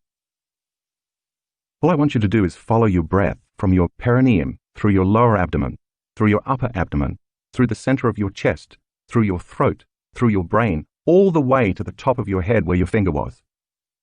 When you get to the top of your head, hold your breath and keep your attention right on the top of your head and let your energy follow your awareness. Hold for about 10 seconds and then relax. Place your finger on the top of your head again, then take it away, and make sure you can feel that point without your finger there. Rest your hands on your thighs. Now do one more breath without contracting any muscles. This time, when you inhale through your nose, imagine you are pulling energy up that tube, like drawing fluid up a straw, all the way to the top of your head. When you get to the top of your head, hold your breath for about the same amount of time you did before, and let your energy follow your awareness. Then relax. Now it's time to start putting it all together. With this next breath, when you inhale through your nose, pull those muscles up and in at the exact same time. Start by locking the muscles of your perineum, engaging the muscles of your lower abdomen, and simultaneously contracting the muscles in your upper abdomen. And as you squeeze the muscles in each center, with the intention of pulling all that stored energy in the lower body into the brain, follow your breath through each of those 3 centers. As you continue to squeeze those muscles and lock those first 3 centers down, pull your breath up through your chest, the 4th center, then through your throat, the 5th center, then through your brain, the 6th center. Pull it all the way up to the top of your head. Keep your attention there and hold your breath as you keep squeezing your core muscles. Hold for about 10 seconds and then relax as you exhale. Repeat that breath at least 2 more times, tightening the muscles of your first 3 centers as you pull your breath up your spine through each energy center, all the way to the top of your head. Then hold your breath for a time and finally relax as you exhale. Remember, as you do this, you're using your body as an instrument of consciousness, and your full intent should be to pull the mind out of the body. You're liberating energy that has been locked in your lower 3 centers and moving it up to the higher centers where you can use it for healing your body or creating something new, instead of just for survival. Practicing this many times so you are very familiar with these steps will be very useful before you begin several of the meditations in this book. Be patient with yourself. Just like learning anything for the first time, you have to do this many times before you truly master it. In the beginning, it may feel awkward because you have to synchronize the actions of your body with the intention of your mind. Eventually, though, if you practice this technique enough, you will be able to coordinate all these steps into one motion. I'm aware there are many different breathing techniques, and you may well have had success with one or more of them in the past. Even so, I urge you to try this one, even if you already have some other favorite, because if you do something new, you can have a new experience. If you keep doing the same thing, you'll keep creating the same experience. And if you do nothing, you get nothing. Yet, this technique takes some real effort, but once you become more skilled, you'll see it's worth the effort and then some. You are now ready to begin the formal meditation. If you purchase my Reconditioning the Body to a New Mind CD or audio download from drjoedispenza.com, you'll find the recording includes a song I've specifically chosen to truly inspire you to raise your energy. As you listen, I want you to interpret the music as the movement of energy. If you do the meditation on your own, practice the breath while you listen to one inspiring song that's between 4 and 7 minutes long. Then open your focus, putting your attention on different parts of your body, as well as the space around those parts of the body. Next, unfold as pure consciousness into the unified field, staying in the generous present moment and becoming no body, no one, no thing, nowhere, and in no time. Now it's time to cultivate several elevated emotions one by one, emotionally rehearsing each. Remember, the more powerful your feelings, the more you are up-regulating your own genes. Bless your body, bless your life, bless your soul, bless your future as well as your past. Bless the challenges in your life and bless the intelligence within you that is giving you life. Finish by giving thanks for a new life before it has been made manifest. Chapter 6. Case Studies. Living Examples of Truth. Over the years, I've found that stories serve a great purpose: to reinforce information in a practical manner. Hearing about someone else's experience makes it more real for us. Once we can relate to the challenges and triumphs a person has along their journey from one state of consciousness to another, we start to believe a similar experience can happen for us. Stories also make the ideas from the teachings become less philosophical and more personal. The case studies that you're about to read concern real people who have applied the information you just learned in the previous chapters. They first understood the concepts as intellectual knowledge in their minds, then they applied it and experienced it in their bodies, and finally, they turned it into wisdom in their souls. For these students to accomplish such supernatural changes, they ultimately had to master some aspect or limitation in themselves. And if they could do it, so can you. Ginny heals her chronic back and leg pain. On December 9, 2013, Ginny was driving on the highway in Las Vegas when her car was hit from behind. Even though she slammed on the brakes, the impact catapulted her car into the car in front of her, resulting in a double impact. She immediately felt a burning sensation in her lower back as pain shot down her right leg. When the paramedics arrived, she described her pain as moderate, but over the next few days, the pain increased until it was constant and severe. Most of her pain was in her lower lumbar spine, caused by two herniated discs, L4 and L5. She also felt pain radiating all the way down her right leg to her foot. Ginny saw a chiropractor 3 times a week, but the pain worsened. She then saw a pain management doctor who prescribed muscle relaxants, Neurontin, a nerve pain medication, and Mobic, a non-steroidal anti-inflammatory drug. After 9 months, the pain was still intense, so she had injections in her back. They didn't help. As a result, Ginny had difficulty walking and found driving almost impossible. She also had trouble sleeping, managing to get only 4 or 5 hours a night. The constant pain in her lower back became worse when she was sitting, lifting something, or standing for long periods of time. Sometimes she could sit for only 20 minutes at a time. Because of all of this, she spent most of her days in bed, where she was able to find a little relief when lying on her right side with her knees bent. Ginny was unable to care for her 2 children, ages 3 and 5, and she was also unable to work as much as she had before. She depended on her husband to drive her places since she could no longer drive herself. All of these factors created serious financial problems and emotional stress for the whole family. Ginny became depressed and angry at life. Although she had attended her first workshop with me before the accident and had been doing her meditations, after the accident she stopped meditating regularly because the pain got too severe, and she said she couldn't sit or concentrate. After 2 years, her doctor suggested lumbar surgery to repair the herniated discs. If that didn't work, he said, Ginny could consider additional surgery, including spinal fusion. She decided to go ahead with the initial surgery. In the meantime, Ginny's husband convinced her to attend another one of my advanced seminars in Seattle, which started just 1 week before her surgery date. Staying seated for the flight was painful, but she made it. While Ginny enjoyed seeing her old friends and meeting new ones at the event, she also felt saddened and frustrated because she couldn't muster the same enthusiasm everyone else had. She just wanted to take some painkillers and go to bed. When she was leaving the first night's gathering, her good friend Jill, filled with compassion and hope, said with conviction, "Ginny, you will be healed tomorrow, right here."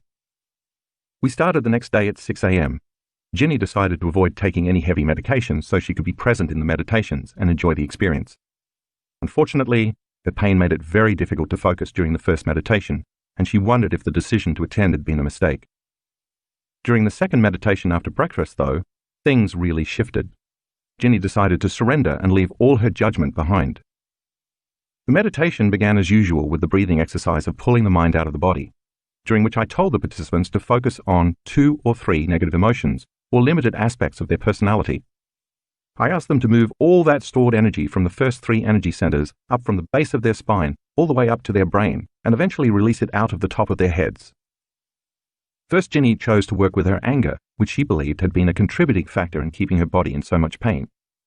During the meditation, she felt energy moving up her spine and then sensed an intense energy leaving her body through the back of her head. The second thing she picked to work with was her pain. As she worked with the breath to move much of the energy related to her pain from her body to her brain, she felt the same energy she had when she was working with anger, although this time she saw the energy becoming a bright color with purple overtones. Suddenly, she sensed the energy slow down and become less intense. The music changed, and the main part of the meditation began. Ginny was feeling completely relaxed. She had liberated that energy out of her body. As usual, I guided the group to feel different parts of their bodies in space and to sense the space around their bodies. Then I guided them to the infinite black space that is the quantum field. I asked them to become no body, no one, no thing, no where, in no time, and to become pure awareness, aware that they are aware in this endless vast space. At first, as I gave the instructions, Ginny had the distinct sense that she was floating. An intense sense of peace and unconditional love overtook her, and she lost track of time and space. She didn't feel her physical body at all, nor did she feel any pain, yet she was fully present and could hear and follow all the instructions I was giving. "I've never experienced anything like that before," she told me later. "It was so profound that it's difficult to put into words. My senses were magnified, and I felt connected to every body, every one, everything, every place, and every time. I was part of the whole, and the whole was part of me. There was no separation."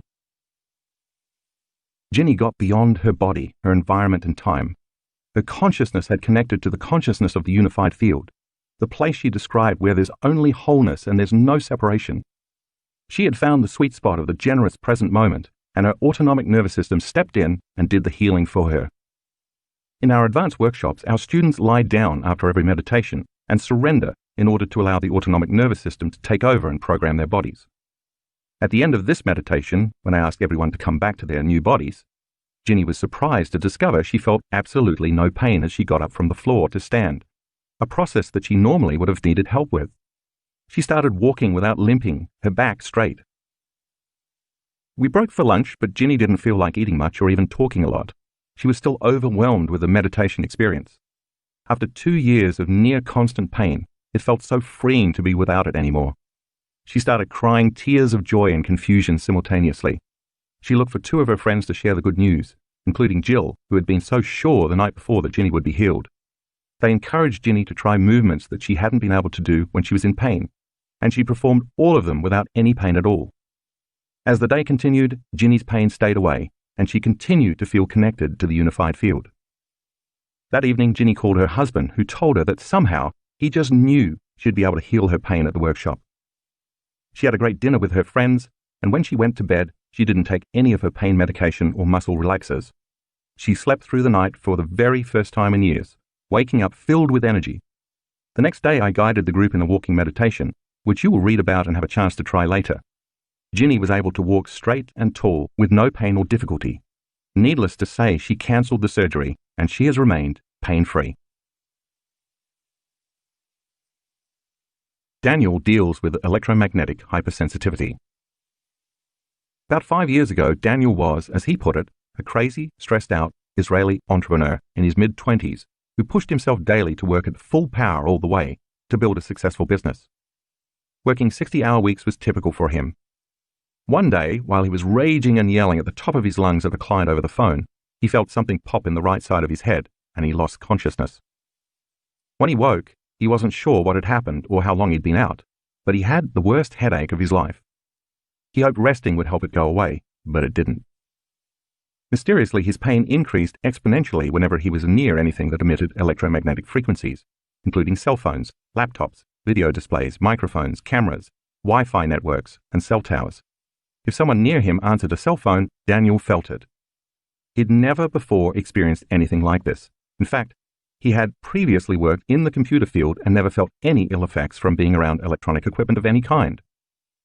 Daniel saw several different doctors and specialists, but none of them could find anything wrong with him. He went through an extensive battery of blood tests, brain scans, and physical examinations, but every one of the studies came back negative. Some of the doctors didn't believe him and even became condescending, rolling their eyes as if Daniel were making up his symptoms. Some wanted to give him antidepressants, but he wouldn't take them. They told him his pain was all in his head, which, of course, it was, but not in the way the doctors meant.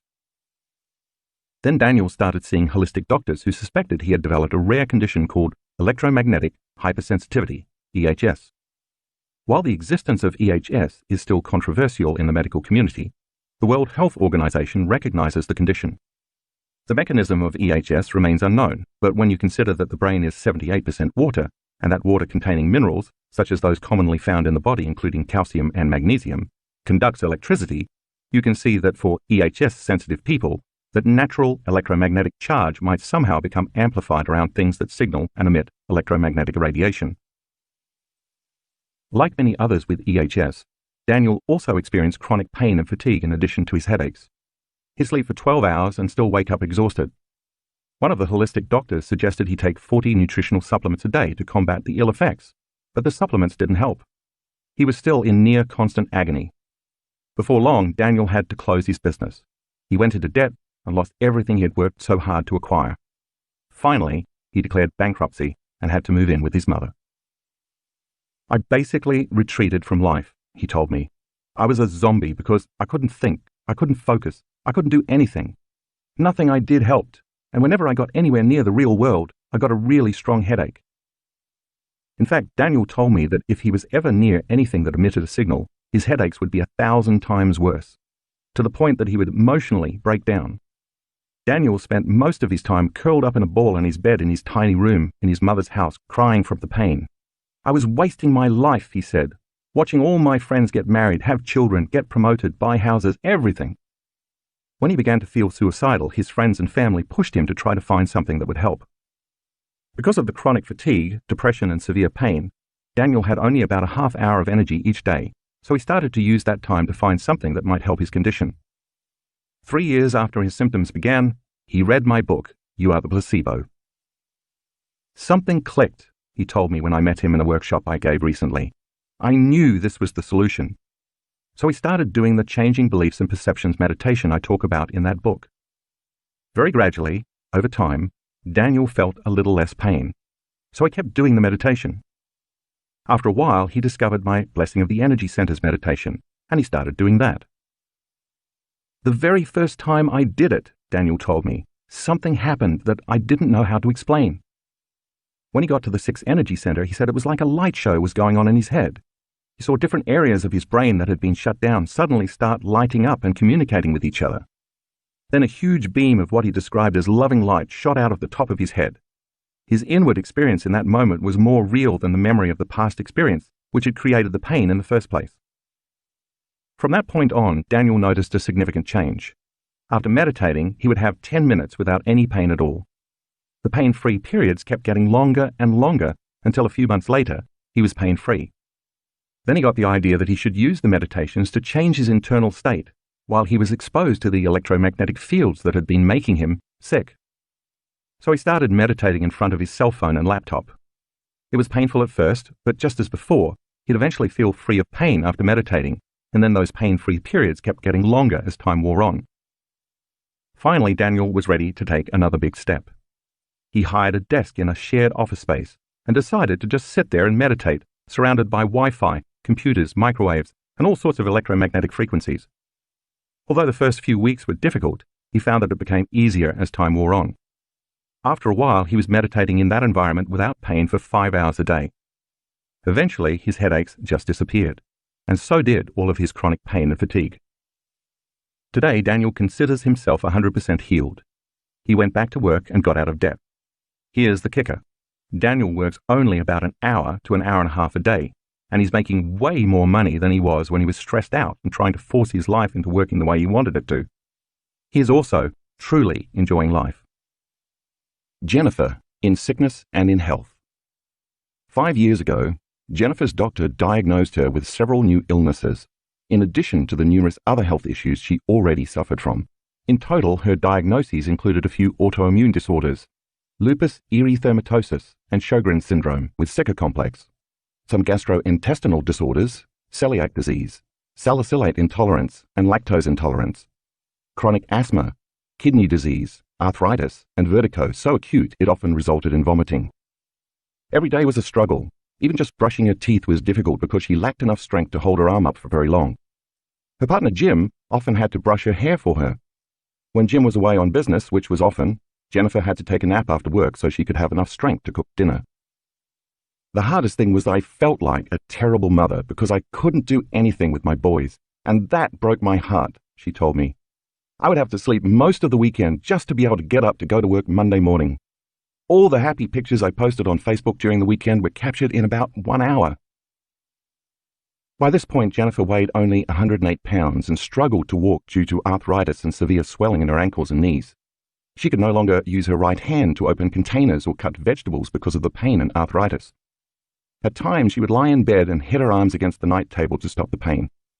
Her body was in a constant state of acute inflammation, and even the specialists she saw said they couldn't do anything more for her, and that she had to learn to live with all her conditions as best she could. Although she never admitted it to anyone, she feared she might only have a few years left to live. She may have been ready to give up, but Jim wasn't. Every night, Jim devoured books looking for alternative solutions, repeatedly encouraging Jennifer to keep going. Then Jim found You Are the Placebo and read about a woman with a similar condition who was able to heal herself. Jennifer and Jim agreed that she had to go to a workshop.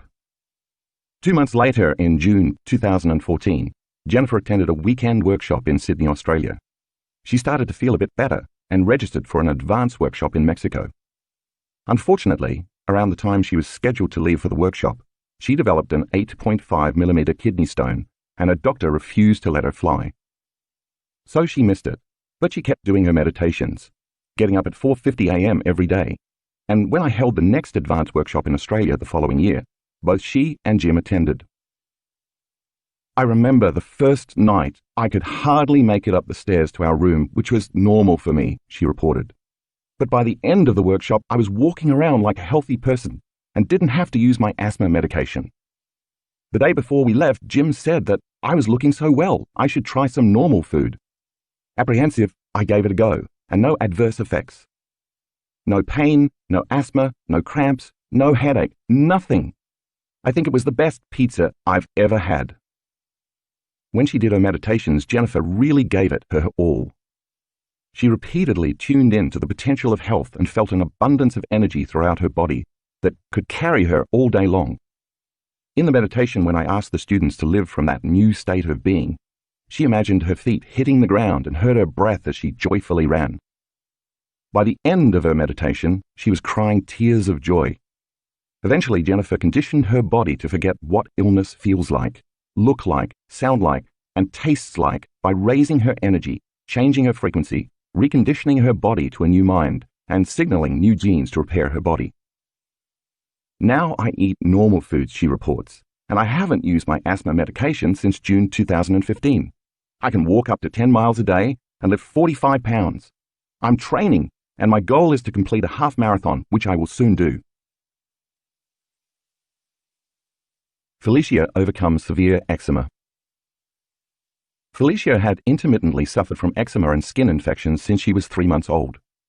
The short-term relief provided by a strict diet and a regime of medications, creams, steroids, antihistamines, antifungals, antibiotics, and so on, never seemed to keep the condition at bay for long. In 2016, as a 34-year-old medical doctor in the United Kingdom, Felicia found herself becoming increasingly frustrated by the limitations of her profession. After a decade of clinical practice where she'd seen more than 70,000 patients, she began to recognize a similar sense of frustration and disconnect emerging from her patients as well. While seeking more satisfying science-based solutions, she came across my work. Intrigued by possibility and hungry for alternative evidence-based ideas and solutions, Felicia signed up for a weekend workshop. The event was life-changing, she says. It gave me the tools to reevaluate and update my previous limited beliefs about myself, as well as what our bodies are truly capable of. The breathing technique was particularly intriguing to her. I must confess, she says, that I remained a little skeptical and held back, not allowing myself to truly surrender to the process. During the months that followed, Felicia continued to meditate daily. Her skin improved, and she successfully manifested a new relationship in her life. Feeling inspired, she sought new ways to pivot within her medical practice to adopt a more holistic approach. But to her great disappointment, all the United Kingdom medical indemnity bodies refused to insure any non-conventional approaches. Felicia felt trapped and in December 2016, her eczema and skin infections returned. Even so, she continued meditating and even signed up for an advanced workshop, creating her mind movie in preparation, a powerful tool for manifesting various things you want, which you'll read about in a later chapter. She had very clear intentions for her future and included images of healthy skin, as well as a picture of a microphone on a stage with the affirmation, "I inspire others by sharing truth fearlessly." On the first day of the advanced workshop, we did the breathing technique to activate the pineal gland, and this time, Felicia decided not to hold back and to completely surrender to the process. "I noticed my breathing begin to hasten," she remembers. "An overwhelming energy started building in my throat. This intensified until my throat felt as if it was going to close up.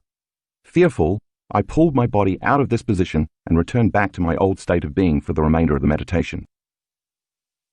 The following day, for the last meditation, Felicia was being fitted with the brain mapping equipment.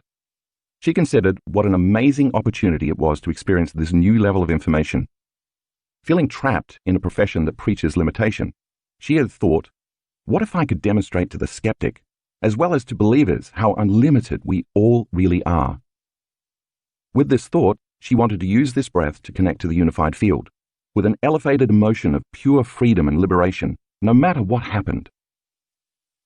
When the meditation began, she opened up to possibility and to the unknown. She quickly noticed that her breathing started to change and the overwhelming energy began to build in her throat. Each time the sensations intensified. Instead of allowing them to overcome her, as she had done the previous day, she stayed with the process. She returned her body to the present moment, ignoring the distraction, and placed all her energy and awareness on connecting to the field, to truth, and to love. Her body was persistently defiant, but after repeatedly overcoming her internal struggles, her body eventually surrendered. What I experienced on the other side was an exhilarating explosion of energy in my brain and an instantaneous connection with a loving consciousness within and all around me, she says. It was an absolute knowing, a recognition of pure love, and with it came the most overwhelming emotion of joy that I've ever experienced in my entire life. It was like coming home. I just experienced this deep oneness. All the while, I remained completely aware of all my external senses. I could hear the scientists behind me saying, "Seizure." We had some new members on our team of neuroscientists, and they had never seen that kind of energy in the brain before. As a medical doctor, Felicia might normally have been concerned at that somewhat alarming statement, but she understood that in that moment, she was experiencing absolute truth and freedom for the very first time. For a few hours following her meditation, she felt somewhat dazed, but physically lighter than before. If you review the brain scans in graphics 7A to 7C, you can see Felicia's brain showing the classic changes that we witness when there is high energy in the brain. She starts in normal beta brainwaves and then transitions into high beta brainwaves before she hits a high energy gamma state. The energy in gamma brainwaves is 190 standard deviations above normal. The area surrounding the pineal gland, as well as the part of the brain that processes strong emotion, is highly activated. During the next few days, Felicia began to experience a sense of fearlessness and playfulness emerging from within her. She also experienced a string of synchronicities, including manifesting the scene from her mind movie where she was speaking into a microphone on stage. In fact, without knowing that scene had been in her mind movie, I pulled her on stage to share her experience. It was only once she returned home that she noticed her eczema was no longer bothering her. I looked at my skin, and all the rashes that had been there just a few days prior had completely resolved, she reported. Look at graphic 7D in the color insert. The first pictures were taken before the event. The second set of pictures was taken the next day after the event. Her eczema is gone. To this day, Felicia takes no further medication, and her skin is clear. Her life continues to unfold in new, exciting, and surprising ways. I'm so grateful for the realization that we are all unlimited, she told me. Mark my words. If a once jaded, intensely analytical doctor can do it, absolutely anyone can. Chapter 7. Heart Intelligence. Since our human ancestors first began etching their histories upon cave walls and stone tablets, like a thread through the needle of time, the heart has appeared as a symbol to represent health, wisdom, intuition, guidance, and higher intelligence. The ancient Egyptians who referred to the heart as Ibi believed the heart, rather than the brain, was the center of life and the source of human wisdom. The Mesopotamians and the Greeks both thought of the heart as the center of the soul. The Greeks, however, considered it an independent source of heat within the body, while the Mesopotamians believed it was a fragment of the sun's heat. They even performed human sacrifices whereby they extracted a still-beating human heart to offer it to the sun god. The Romans understood the heart to be the body's most life-giving, vital organ. In the 17th century, during the early years of the scientific revolution, French philosopher René Descartes argued that the mind and body were two radically distinct substances. Through this mechanistic view of the universe, people began to view the heart as an extraordinary machine. The mechanism of the heart as a physical pump began to overshadow its nature as humanity's connection to an innate intelligence. Through scientific inquiry, the heart slowly ceased to be recognized as our connection to feelings, emotions, and our higher selves. It has only been through the new science of the last few decades that we've begun to reconcile, understand, and recognize the true significance of the heart as a source that generates electromagnetic fields and as our connection to the unified field. We know that the heart, beyond its obvious role in sustaining life, is not simply a muscular pump that moves blood throughout our body, but an organ capable of influencing feelings and emotions. The heart is a sensory organ that guides our decision-making ability, as well as our understanding of ourselves and our place in the world. It's a symbol that transcends time, place, and culture. It's a commonly accepted premise that when we are connected to the heart's inner knowing, we can tap into its wisdom as a source of love and higher guidance. You may well be wondering why it is that out of all of the organs in the body, such as the spleen, liver, or kidneys, the heart is the only one to have intelligence. Since 2013, we've gone to great lengths to measure and quantify coherence and transformation, which are central to understanding the heart's role. Almost everyone recognizes that the elevated feelings of the heart connect us to the consciousness of love, compassion, gratitude, joy, unity, acceptance, and selflessness. These are feelings that fill us up and make us feel whole and connected, rather than the feelings of stress that divide communities and drain us of vital energy. The problem is that these elevated feelings of the heart often occur through chance, dependent upon something external in our environment, rather than as something we can produce for ourselves on demand. Without a doubt, it's a challenge to maintain our mental and emotional equilibrium in today's fast-paced, stress-filled, productivity-focused, hurry-up-and-finish culture, and the loss of this equilibrium can have serious ramifications for our health. For instance, at the turn of the 20th century, hardly anyone died of heart disease, while today it's the leading cause of death for both men and women. Each year in the United States alone, heart disease costs approximately $207 billion in healthcare services, medications, and lost productivity. Stress is one of the main contributing factors to heart disease, and it's reaching an epidemic level. Fortunately, there's an antidote. What we've found in researching and studying the many facets of heart coherence is that we can, in fact, regulate our internal states, independent of the conditions in our external environment. Just like developing any skill, voluntarily creating heart coherence requires knowledge, application, and practice. Integral to our understanding of the heart has been our partnership with a pioneering, groundbreaking work of the HeartMath Institute. HMI is a non-profit research and education organization that works to better understand heart-brain coherence. Since 1991, HMI has researched and developed reliable, scientifically based tools to help people bridge the connection between their hearts and minds, as well as deepen their connection with the hearts of others. Their mission is to help people bring their physical, mental, and emotional systems into balanced alignment through the intuitive guidance of the heart. The foundation of our partnership is built upon the shared belief that in order to create a new future, a person needs to marry a clear intention, coherent brain, with an elevated emotion, coherent heart. HMI's research has proven that by combining an intention or thought, which as you have read acts as the electrical charge, with a feeling or emotion, which you already understand acts as a magnetic charge, we can change our biological energy. And when we change our energy, we change our lives. It's the union of these two elements that produces measurable effects on matter, moving our biology away from living in the familiar past to living in the new future.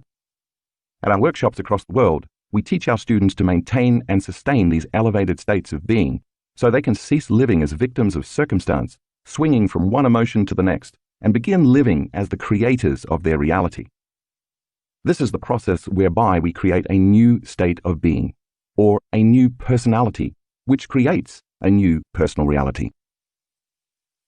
For the past several years, one of the goals of our partnership with HMI has been to teach our students to intentionally regulate and sustain something called heart coherence. Like the regular beating of a drum, heart coherence refers to the physiological function of the heart that causes it to beat in a consistent, rhythmic, orderly manner. The opposite, when it is not operating in an orderly manner, is heart incoherence. When we are in heart coherence, we can access the heart's intelligence, which HMI defines as the flow of awareness and insight that we experience once the mind and emotions are brought into balance and coherence through a self-initiated process. This form of intelligence is experienced as direct, intuitive knowing that manifests in thought and emotions that are beneficial for ourselves and others. As you'll discover in this chapter, the benefits of heart coherence are numerous, including lowering blood pressure, improving the nervous system and hormonal balance, and improving brain function. When you maintain and sustain elevated emotional states, independent of the conditions of your external environment, you can gain access to the kind of high-level intuition that fosters a better understanding of yourself and others, helps prevent stressful patterns in your life, increases mental clarity, and promotes better decision-making. In addition to HMI's research findings, our data strongly suggests that sustained, heart-centered emotions promote healthier gene expression. Heart coherence begins with the steady, coherent drumbeat of the heart through cultivating, practicing, and sustaining elevated emotions. Such emotions include gratitude, appreciation, thankfulness, inspiration, freedom, kindness, selflessness, compassion, love, and joy. The benefits of that coherent beat are felt throughout all systems of the body.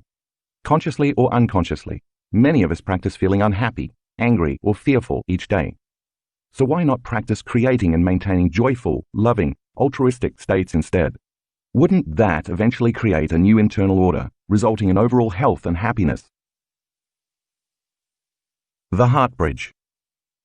As you read in the chapter on blessing the energy centers, the heart, located right behind the breastbone, is the body's fourth energy center.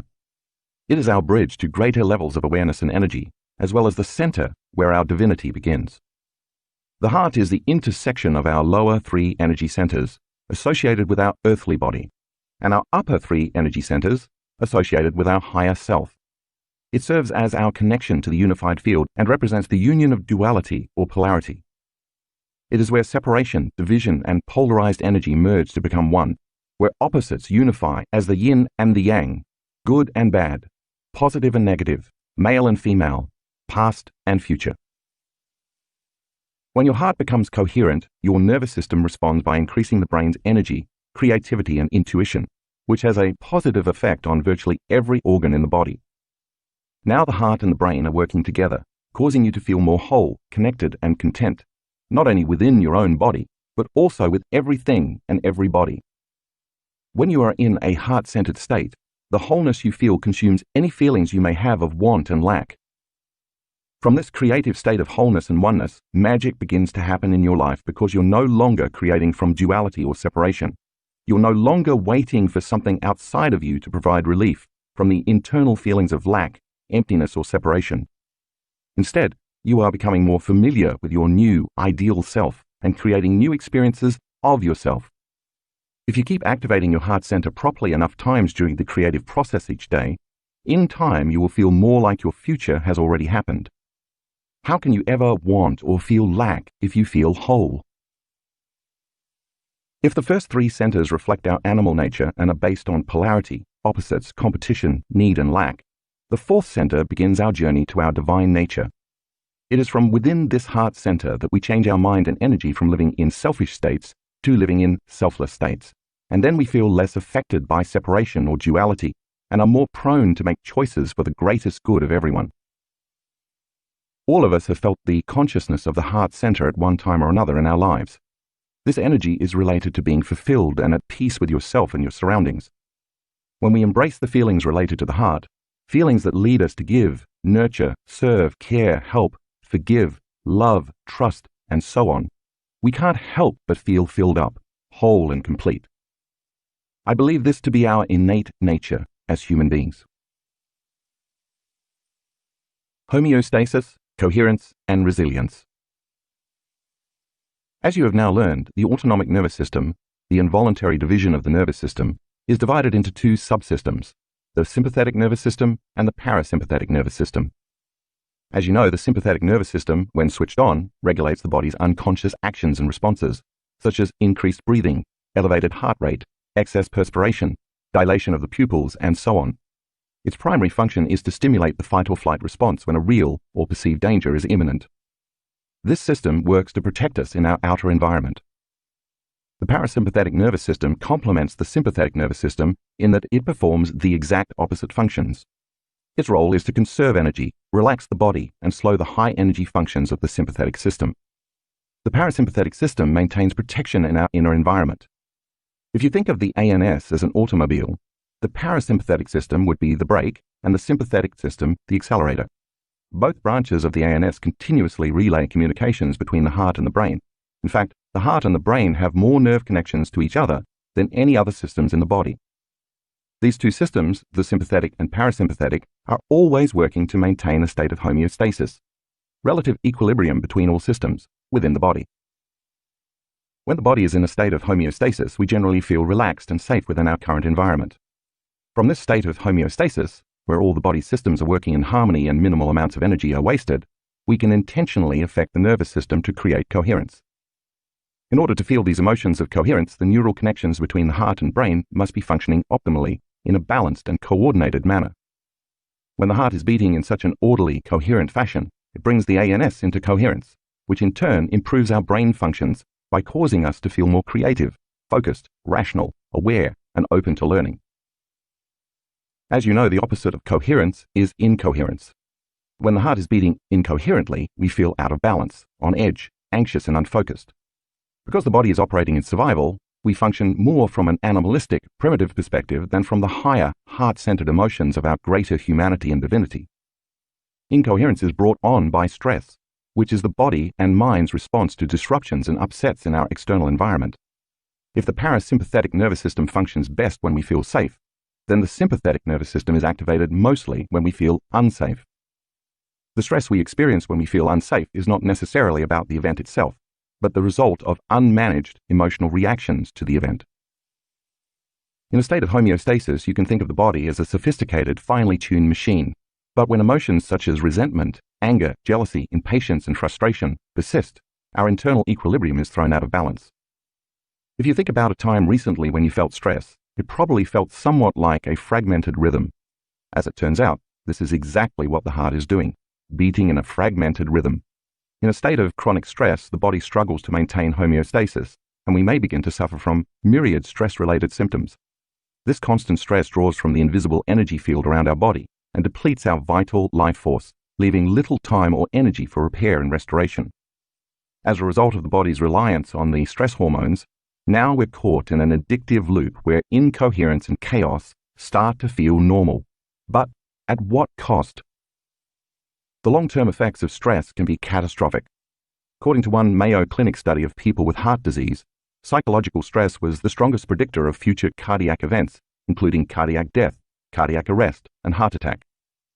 Many people, because they live in states of chronic stress, don't even realize they are living under stress until an event such as a heart attack occurs.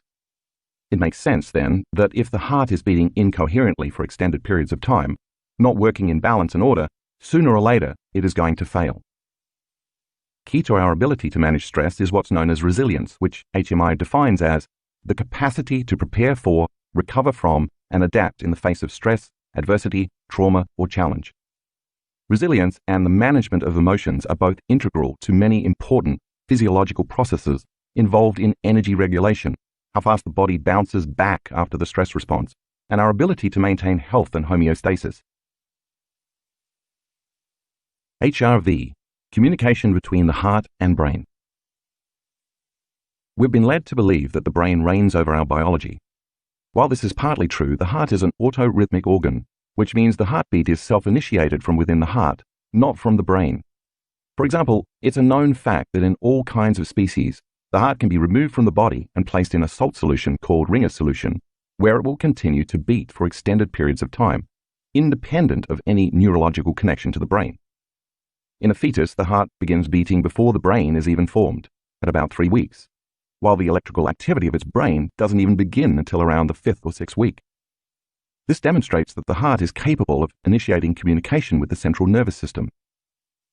Another factor that makes the heart unique is that it contains nerves from both branches of the ANS, which means any and every change in both the parasympathetic and sympathetic nervous systems affect the way the heart works on a beat-to-beat basis.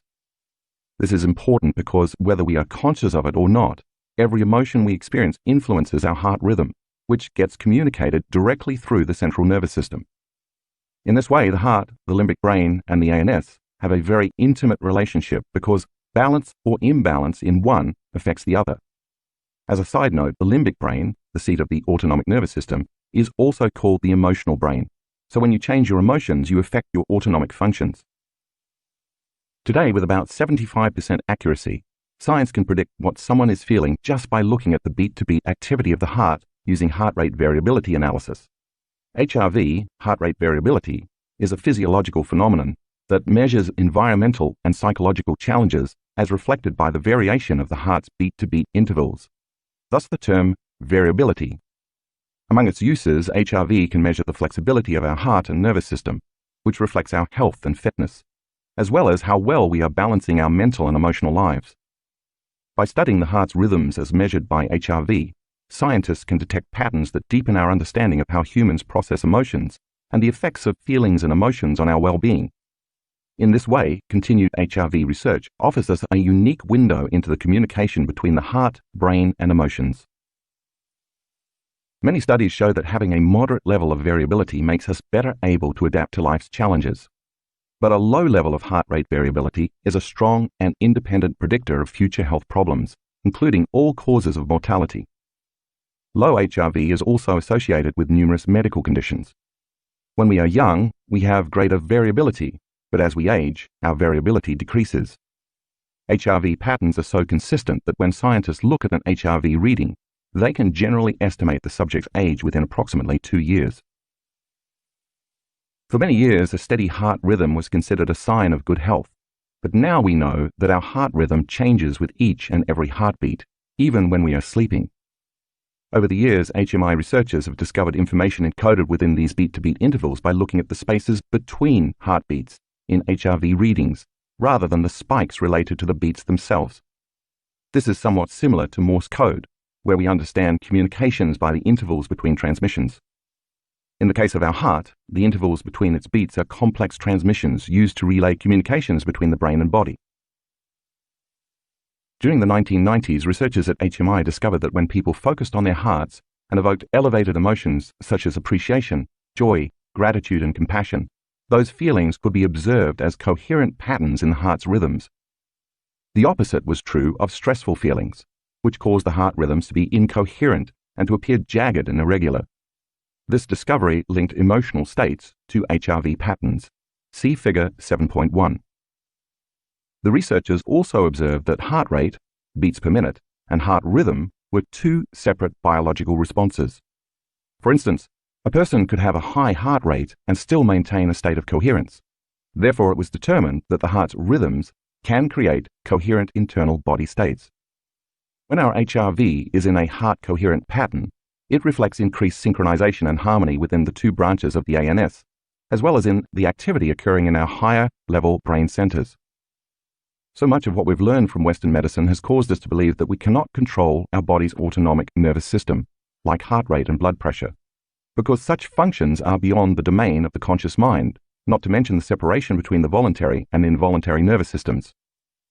We now know, however, that you don't have to be a yogi or a mystic to be able to master such skills. You just have to be supernatural, which can be learned. This is one reason why HMI teaches the importance of heart coherence not only to individuals, but also to the military, law enforcement, schools, athletes, and other high-functioning individuals, so people can maintain clarity, decision-making ability, and composure in high-stress situations. The benefits of heart coherence. When we choose to cultivate and experience elevated emotions, and the coherent signal of those elevated emotions reaches the brain, if the amplitude of the signal is high enough, chemicals equal to those feelings and emotions are released into the body. We call this a feeling, and positive feelings like this make us feel lighter and freer. In other words, the energy of your whole state of being is elevated. If you are feeling an elevated sense of well-being in a safe environment, the energy of those feelings sets in motion a cascade of at least 1,400 biochemical changes in the body that promote growth and repair. Instead of drawing from the invisible field of energy around your body to transform energy into chemistry, now you're adding to and expanding that field, resulting in a new expression of chemistry reflective of the change in energy. How? If the first three energy centers of the body are energy consumers when we are out of balance, the heart is an energy expander. And when you rest your attention in your heart to create and sustain elevated emotions, that coherent energy causes your heart to beat like a drum. It's that coherent, rhythmic beating that creates a measurable magnetic field around your heart and thus your body. Just like the focused beat of a drum that produces a measurable sound wave, the stronger the coherent rhythm of the heart, the more expanded your field becomes.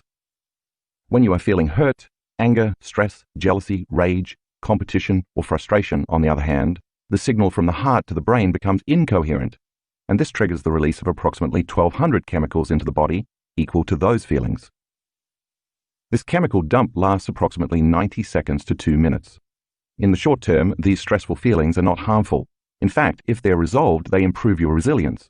However, the long-term effects of unresolved survival emotions put the entire body into a state of incoherence, making you vulnerable to stress-related health challenges. These survival emotions draw from the field around your body, causing you to feel separate and materialistic because you are putting most of your focus and attention on matter, your body, the environment, time, and of course, the source of your problems. Amongst HMI's most significant findings is that what we feel on a minute-to-minute, second-to-second basis influences the heart, and that our feelings and emotions are a key aspect of unlocking heart intelligence. Because feelings and emotions are energies that emit powerful magnetic fields, the stronger the elevated feelings, the stronger the magnetic field. In fact, the heart produces the strongest magnetic field in the body, 5,000 times greater in strength than the field produced by the brain. Place your finger on your wrist and feel your pulse. That pulse is a wave of energy called the blood pressure wave, and it travels through your entire body, influencing everything, including brain function. Not only does the heart's magnetic pulse reverberate through every cell of the body, but it also produces a field around your body that can be measured up to 8 to 10 feet away using a sensitive detector called a magnetometer. When you activate the heart by calling up elevated emotions, you are not only broadcasting that energy to every cell, you are also radiating those feelings out into space. This is where the heart moves beyond biology and into physics. Using electroencephalograms, scientists at the HMI laboratory discovered that when the heart goes into coherence, the brain waves entrain with the heart's rhythm at a frequency of 0.10 Hz, and also that the synchronization between heart and brain is increased when the subject is in a heart coherent state. The coherent frequency of 0.10 Hz has been shown to be a state of optimum performance associated with increased access to our deeper intuition and internal guidance. Once the analytical mind is out of the way, the individual can move down the ladder of consciousness from alpha to theta to delta brainwaves, the state in which restorative functions in the body take place. Coincidentally, we often see our students reporting profound or mystical experiences in deep delta around 0.09 to 0.10 Hz. 0.09 Hz is just 1/100th of a cycle of a second of reported optimal coherence. While their hearts are in a very coherent state, however, the amplitude of energy produced by the heart increases the level of energy in the brain, in some cases more than 50 to 300 times the normal level or more. Supporting evidence of heart-brain coherence was further demonstrated by a series of experiments performed by Gary Schwartz, PhD, and his colleagues at the University of Arizona. In their experiments, they found inexplicable communications between the heart and the brain that made no sense via neurological or other established communication pathways. This discovery established the fact that energetic interactions between the heart and the brain exist through electromagnetic fields. Both examples point to the fact that when we focus our attention on our heart and emotions, the heart's beating acts as an amplifier. This increases the synchronization between our heart and brain and creates coherence, not only in the physical organs, but also in the electromagnetic field surrounding our body. Also noteworthy is that right behind the breastbone sits a small gland called the thymus, which has an intimate connection with the heart center. As one of the main organs of the immune system, the thymus serves a vital role in the promotion of T cells, which defend the body from pathogens such as bacteria and viruses. The thymus gland functions optimally up to the onset of puberty, but it begins to shrink as we get older because of natural decreases in the production of human growth hormone. As with many vital organs, the thymus is also prone to the negative effects of long-term stress. When we're living in emergency mode for extended periods of time and diminish our vital energy field, all of our energy is directed outward to protect us from external threats, leaving little energy to protect us from internal threats. Eventually, this leads to dysfunction of the immune system. It makes sense then that as the heart center becomes activated with energy, by mobilizing the parasympathetic nervous system for growth and repair, the thymus gland should become more active as well, because now we're adding energy in that gland. Therefore, the thymus gland should also benefit from the practice of sustaining coherence within the body, aiding in the support of the overall vitality of our immune system and long-term health.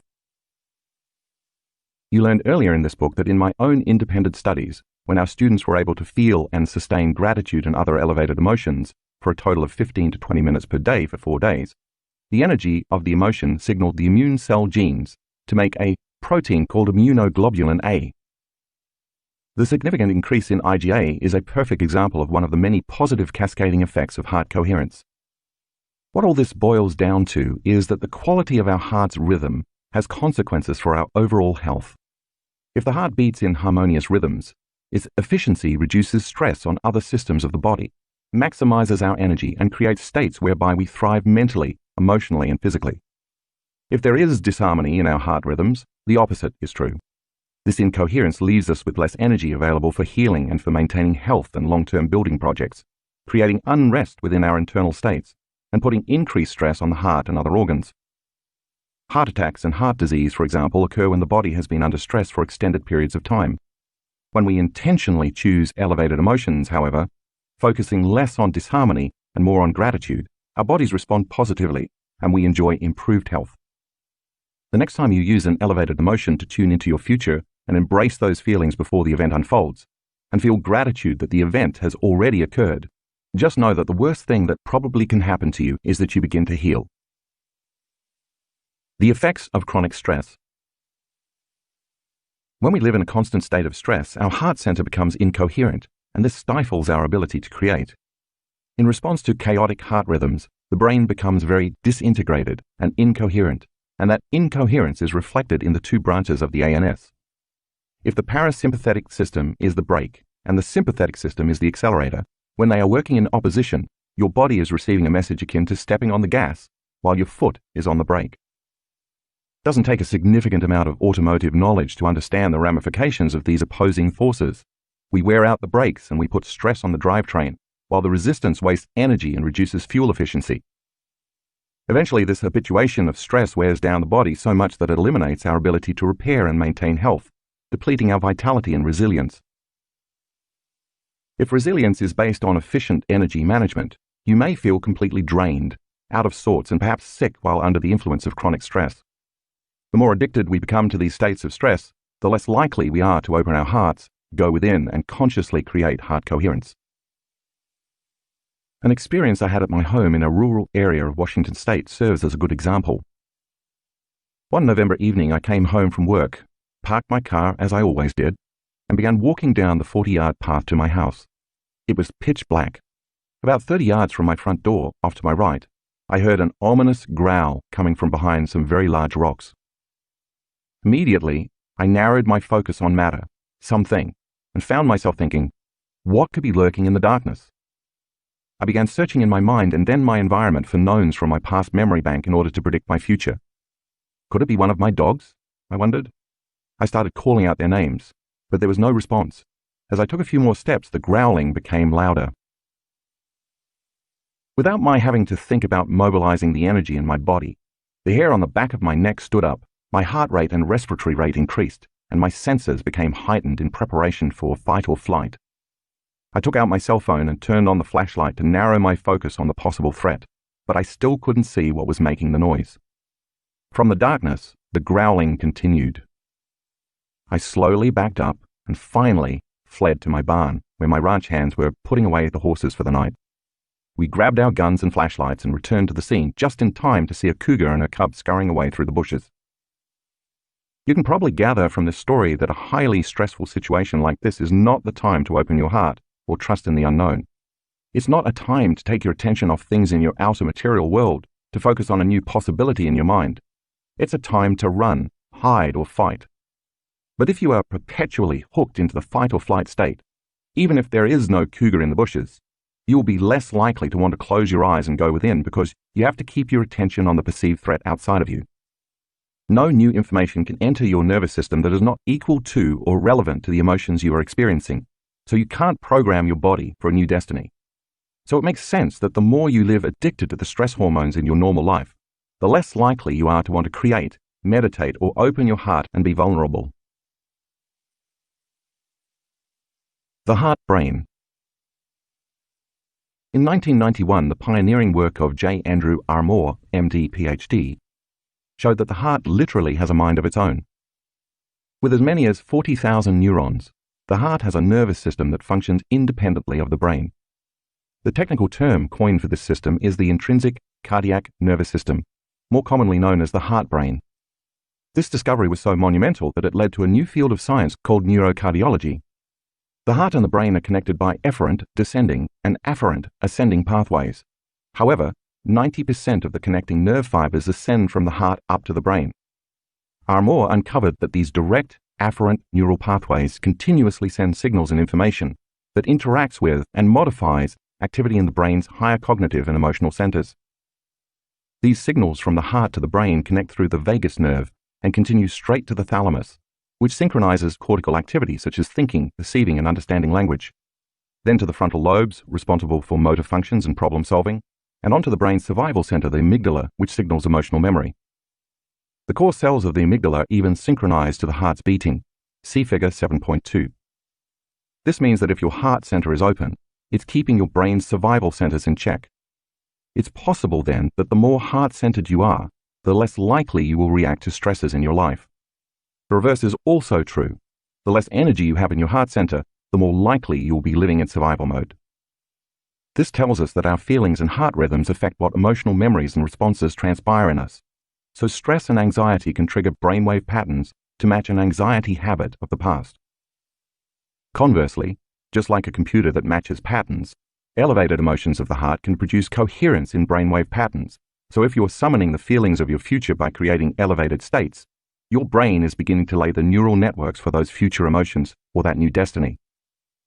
Armour's discovery of the afferent neural pathways from the heart to the brain proves that the heart independently processes emotions, responds directly to the environment, and regulates its rhythms without receiving information from the brain. That's because the heart and the ANS always work together. Also noteworthy is that the nerves facilitating this communication enable the heart to sense, remember, self-regulate, and make decisions about cardiac control, independent of the nervous system. To put it simply, emotions and feelings originating in the heart play an important role in the way we think, process information, feel, and understand the world and our place in it. Once the heart center is activated, it acts as an amplifier to jumpstart the brain, enhance its activity, and create balance, order, and coherence throughout the body. Living heart-centered. As I said earlier, every thought you think produces corresponding chemistry equal to that thought, which in turn creates an emotion. Therefore, you are suggestible only to the thoughts equal to your emotional state. We now know that when our students are heart-centered and feel more wholeness and oneness, they're less separate from their dreams. When they feel gratitude, abundance, freedom, or love, all those emotions welcome corresponding thoughts. Those heart-centered emotions open the door to the subconscious mind so that you can program your autonomic nervous system equal to the thoughts of your new future. We also know that if they live in the feeling of fear or lack, but try to think they're abundant, they can't produce a measurable effect, because change can only happen when thoughts are in alignment with the emotional state of the body. They can think positively all they want, but without a corresponding feeling or emotion equal to that thought, the message cannot be felt or understood throughout the rest of the body. So you could repeat the affirmation, "I am fearless," until you're blue in the face. But if it's fear you're actually feeling, the thought, "I am fearless," never makes it past the brainstem, which means you're not signaling the body and ANS into a new specific destiny. The feeling is what produces the emotional charge, energy, to stimulate your ANS into a different destiny. Without the feeling, a disconnect remains between your brain and body, between the thought of health and the feeling of health, and you can't embody that new state of being. It's only when you change your energy that you can produce more consistent effects. If you sustain these elevated emotions on a daily basis, eventually your body, in its innate intelligence, begins to make relative genetic changes in a way I described earlier. That's because the body believes that the emotion you are embracing is coming from an experience in your environment. So when you open your heart center, practice feeling an emotion before the experience occurs, and marry it with a clear intention, the body responds as if it's in the future experience. That heart-mind coherence then influences your body chemistry and energy in a series of ways. If coherence between the heart and the brain can originate in the heart, and their synchronization results in optimal performance and health, then you should be taking time every day to focus on activating your heart center. By intentionally choosing to feel the elevated emotions of the heart, rather than waiting for something outside of yourself to elicit those emotions, you become who you are truly meant to be, a heart-empowered individual. When you are living by the heart, you naturally choose love and innately demonstrate it through compassion and care for the well-being of yourself, others, and planet Earth. Through our partnership with HMI, our students have demonstrated that with practice, we can in fact produce, regulate, and sustain elevated feelings and emotions, independent of events in our external world. In our workshops around the world, through the practice of regulating heart rhythms to sustain elevated emotions, we teach our students how to generate heart and brain coherence. We then measure their abilities using HRV monitors. During guided meditations, we ask our students to surrender to the feelings of gratitude, joy, and love, and we encourage daily practice outside of our formal instruction, because when one chooses to practice sitting in a state of coherence, it becomes a habit. I hope that with enough practice, our students can replace old mental scripts of feeling unworthy, fearful, or insecure with more elevated states of being and fall deeply in love with their lives. We've seen enough of them demonstrate that it is indeed possible to produce positive, measurable, tangible effects in their lives simply by shifting the paradigm of their thoughts and feelings. These dedicated individuals return to their homes where the positive effects they've produced in their own lives ripple out to positively affect their families and communities, continuously expanding their vibrational influence of harmony and coherence throughout the world. By repeatedly practicing the regulation of heightened emotional states, in time the constant feeling of elevated emotions creates a new emotional baseline. This baseline then begins to continuously influence a new set of thoughts equal to the heightened feelings. The summation of those novel thoughts creates a new level of mind, which then produces more corresponding emotions equal to those thoughts, further sustaining that baseline. When this feedback loop between the heart, body, and mind-brain occurs, you are in an entirely new state of being, the consciousness of the unlimited mind and the energy of profound love and gratitude. The repetition of this process is what it means to recondition your body, rewire your brain, and reconfigure your biology equal to your new state of being. Now you are naturally, automatically, and regularly broadcasting a different electromagnetic signature of energy into the field.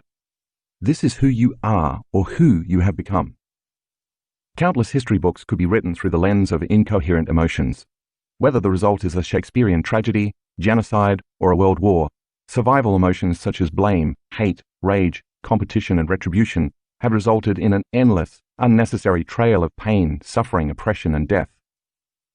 The results have caused humans to live in opposition and conflict rather than in peace and harmony. This is a time in history when we can break that cycle. This is a pivotal moment in the story of humanity where ancient wisdom and modern science are intersecting to provide us with the technology and scientific understanding to learn not only how to more efficiently and effectively manage our emotions, but also what that means for our health, relationships, energy levels, and personal and collective evolution. It doesn't require moving mountains, only changing our internal state of being.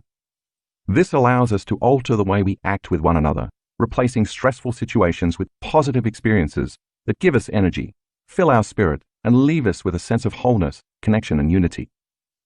The brain may think, but when you turn your heart into an instrument of perception, it knows. Examples from our workshops. To see an example of how heart coherence creates brain coherence, take a look at graphics 8A and 8B in the color insert. The first image shows relatively low normal beta brainwave patterns before the person begins to create heart coherence. The second image shows a significant change once the person moves into sustained heart coherence, just a few seconds later. That's because the heart acts as an amplifier to influence the brain to create very coherent, synchronized alpha brainwaves. In figures 7.3a and 7.3b, you will see an HRV analysis from one of our students taken at an advanced workshop.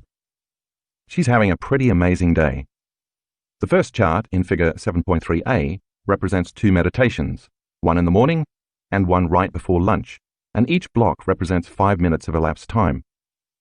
Where you see the first grey arrow on the top of the scan pointing down to the right is when she went into and sustained heart coherence. During our 7 a.m. meditation, she maintained this state for more than 50 minutes, until you see the second arrow pointing down to the left. At the bottom of the scan, where you can see the second grey arrow pointing down to the right, is when she again went into heart coherence for 38 minutes, during meditation just before lunch, ending with the second grey arrow pointing down to the left. You can see she is developing the skill. Now look at figure 7.3b. In the next meditation, later that afternoon, if you glance between the 2 grey arrows at the top of the figure, you can see that she goes into heart coherence again for almost 45 minutes. What makes this reading so fascinating, however, is what happens later that evening around 8 p.m. See the second set of grey arrows pointing inward. Since there was no meditation taking place at the time, we asked her later what she had experienced. Her heart went into super coherence for more than an hour while she was in her normal level of wakefulness. She told us she'd been getting ready for bed when suddenly she felt an overwhelming feeling of love. It was so strong that she had to lie down and surrender to it. Her heart spontaneously went into heart coherence, and for an hour and 10 minutes, while she lay on her bed, she fell deeply in love with her life. She sustained a change in her ANS. Where you see the last arrow is where she said she rolled over on her side and fell asleep. Not a bad way to end a day, wouldn't you agree? So ponder this. You know how easy it is to think a fearful, anxious thought about a future event that hasn't happened, and in your mind emotionally embrace this fictional outcome over and over. And you know how the more energy you feed the thought, the more you ruminate over other possible outcomes, and eventually those thoughts deliver you to a worst-case scenario. It's the emotions that are driving those thoughts. You've conditioned your body to be the mind in fear and anxiety. If this continues over a long period of time, your body may have a panic attack, an autonomic, spontaneous bodily function that your conscious mind can't control. But what if, instead of conditioning the body to the mind of fear and anxiety, you experienced sustained elevated emotions and conditioned your body to the mind of love and coherence? Instead of being afraid and dreading that a panic attack is going to happen again, you'd get excited and look forward to the prospect of having an autonomic love attack. Figure 7.4 shows 3 more examples of students who are able to sustain heart coherence for extended periods of time. If you look closely, you'll see their hearts are all responding to a consistent state of elevated emotions for at least 45 minutes. That is, their bodies are responding to a new mind. I'd say that's pretty supernatural. Figures 7.5a and 7.5b demonstrate 2 examples of people with very poor heart rate variability, noted with 2 sets of black arrows pointing upward, in the natural waking state. Take a look at the changes in heart rate variability when they practice heart coherence, shown in the area between the grey arrows pointing inward. Even if it's only for 8 to 15 minutes, these students are changing their biology. Heart coherence meditation. This meditation is based on the heart lock-in technique developed by HMI. Close your eyes. Allow your body to relax and bring your attention to your heart. Start breathing in and out from the heart center and continue to do this more slowly and deeply. When your mind wanders, keep returning your attention and awareness to your chest, your heart, and your breath. Next, while you rest your attention in your 4th center, bring up some elevated emotions while continuing to breathe in and out of your heart center. Once you feel these heartfelt emotions in your chest area, send that energy out beyond your body and marry it with your intention. Continue to broadcast that energy and intention all around you. Start with 10 minutes and try to extend the time you practice every day. Eventually, when you come to know what it feels like in your body to experience these elevated emotions, you can practice throughout your day with your eyes open. You'll learn more about how to do this in Chapter 9, Walking Meditation. You might even set a reminder on your phone for 4 times a day, and when it goes off, take a minute or 2 to feel those elevated emotions. Chapter 8, Mind Movies, Kaleidoscope. I had just finished a keynote lecture on a Saturday night in Orlando, Florida. The following morning, while packing my bags in preparation for my afternoon flight home, I turned on the television to catch up on the political situation in the United States. It was in the thick of the 2016 presidential election, and since I had been out of the country traveling and lecturing over the previous 3 weeks, I was curious about what had transpired during my time away. I quickly surfed through the channels to find a news station, set the remote down, and while halfway paying attention to the TV, continued packing. Suddenly, a commercial came on that caught all my attention, and in an instant I understood why we called television programming. The commercial began with a nighttime exterior shot of a couple's home. As the camera zooms in on the house, the words, "Night 14 with shingles," appears on the screen. When the shot moves to the interior, tender yet foreboding music plays while an elderly man moans in pain at the foot of his bed. His concerned wife enters the room and asks him how he's doing. "It hurts," he replies. In the lower right corner, in a tiny font, almost the same color as the background, are the words, "Actor Portrayal." The wife walks over with a look of despair and slowly lifts her husband's shirt, revealing huge red-scabbed lesions covering more than half his lower back. The imagery is shocking, grotesque, and horrific, looking like nothing less than a large third-degree burn. In my 31 years of practice, I've examined hundreds of people with shingles and have never seen anything that looks so severe as the manufactured lesions in this commercial. I immediately knew it was designed to evoke a strong emotional response with the viewing audience, because it certainly did in me. Once you see the rash on the man's back, the commercial achieves its goal of commanding your attention. Because the portrayal of the rash is so arresting, it changes the way you were feeling from only a few moments before your present state of watching it. The moment the commercial significantly changes your internal emotional state, it causes you to put more of your attention and awareness on the source of the disruption in your external environment. The stronger the emotion it causes, stimulus, the more you lean in and pay attention, response. This association of stimulus and response, or conditioning, is how long-term or associative memories are created. This process of conditioning begins by pairing a symbol or an image with a change in an emotional state, a combination that opens the doorway between the conscious and subconscious mind. In the case of the shingles commercial, now that they have captured all your attention and begun the programming process, you can't help but naturally wonder what they're about to say next. The commercial continues with a somber male narrator. If you've ever had chickenpox, the shingles virus is already inside of you. As you get older, your immune system weakens and it loses its ability to keep the shingles virus in check. By using emotional branding, this is the first instance where the commercial raises ethical questions by telling the audience that the immune system weakens with age. Next, we see the man in the bathroom looking at himself in the mirror. He looks worried, broken, and defeated. The scene changes to his wife talking on the phone in the kitchen. "I just can't stand seeing him like this," she says. Next, we see the man doubled over on his bed, palm to forehead, wincing in pain. The narrator then makes a direct suggestion, reinforced by the same words appearing on the screen. 1 in 3 people will get shingles in their lifetime. The narrator continues while the same words remain on the screen. The shingles rash can last up to 30 days. The scene cuts to his wife pleading directly into the camera. "I just wish there was something I could do to help." Again, we see the man in pain, and on the screen appear the words, 1 in 5 people with shingles will have long-term nerve pain. These words remain on the screen for the remaining narration, which says, "Some people with shingles will have long-term nerve pain which can last a few months to a few years. Don't wait until someone you love develops shingles. Talk to your doctor or pharmacist about your risk."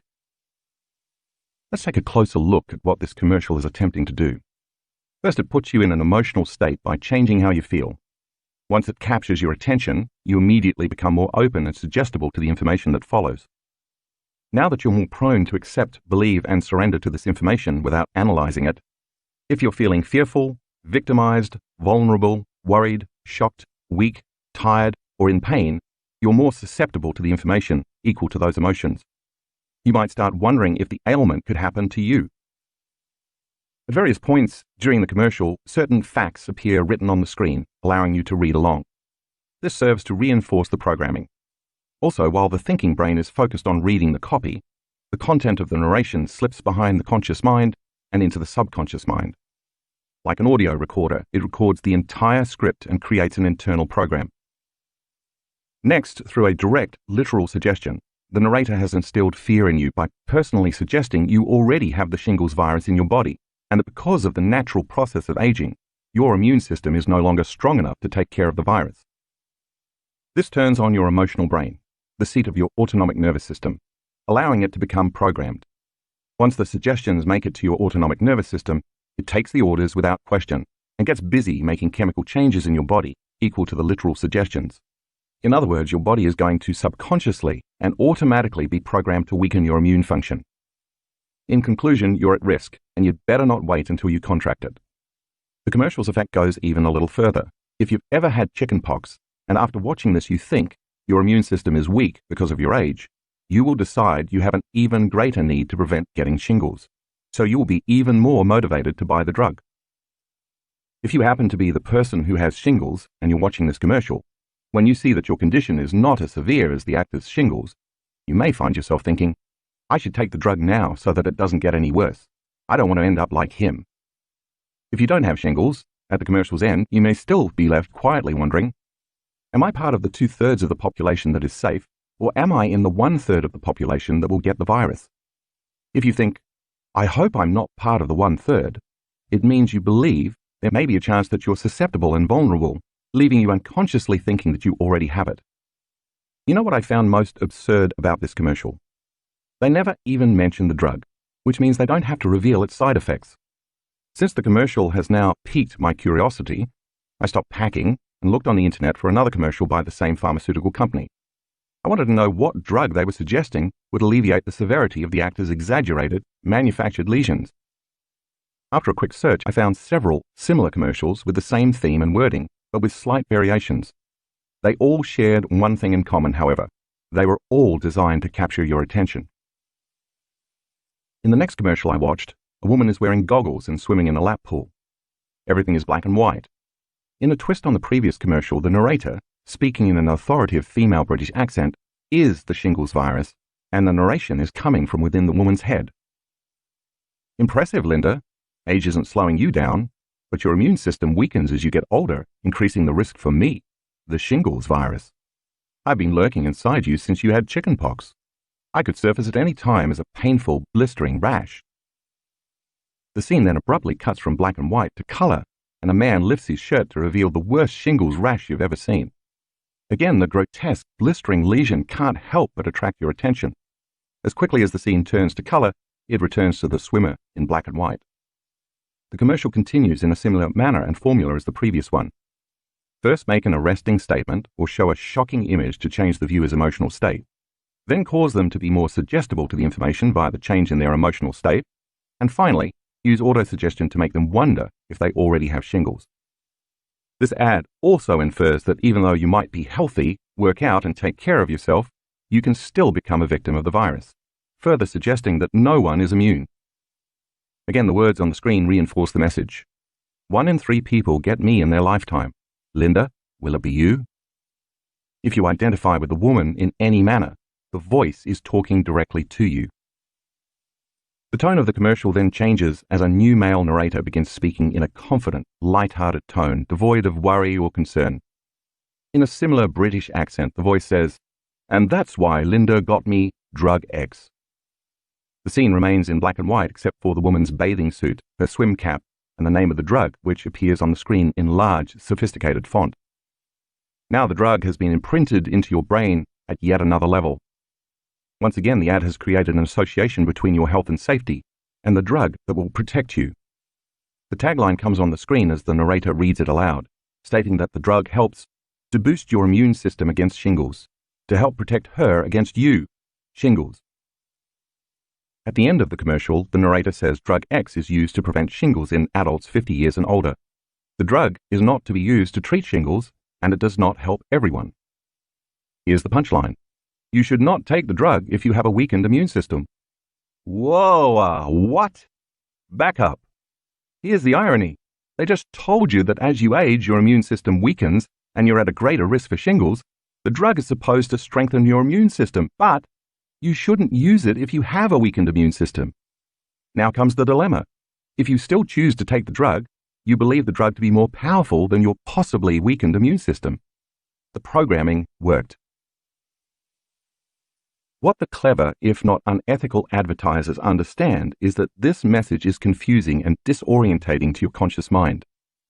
At the same time, however, they are programming your subconscious mind with the idea that your immune system is weak. You probably already have the virus within you, and chances are high that you'll get shingles, even if you are healthy. In addition, you are told that without the medication, you are likely to suffer, even though there is no guarantee that the shingles will go away easily, and that it still might not work if your immune system is weak. Finally comes the side effects, which are not side effects but direct effects. A shingles-like rash, redness, pain, itching, swelling, hard lumps, warmth, bruising or swelling at the injection site, and headache. Talk to your doctor if you plan to be around newborns or people who are pregnant or have a weakened immune system, because the vaccine has a weakened version of the chickenpox virus and you could infect them. Wow! I started to wonder what planet I was living on. This type of programming makes you wonder if we really have free will, or if we're all making choices based on what we have been conditioned to believe is the answer, whether that's a certain type of beer, shampoo or conditioner, the latest smartphone, or a pill that may or may not provide relief from the shingles virus you may or may not even have. Most of the time, advertising appeals to lack and separation by reminding you to want what you don't have, desire what you need to fit into a social consciousness, or satiate a feeling of emptiness or loneliness. And of course, in this case, if you're sick or feeling like you're sick, the advertiser has the answer to your symptoms. In one final search, I came across a similar commercial with the same theme. An actor dramatically suffering for 17 days, the shocking exposure of a huge lesion, and words on the screen to influence the viewer's thoughts while reinforcing the same content. Like the other commercials, this one explicitly informs the public that the drug is not used to treat shingles.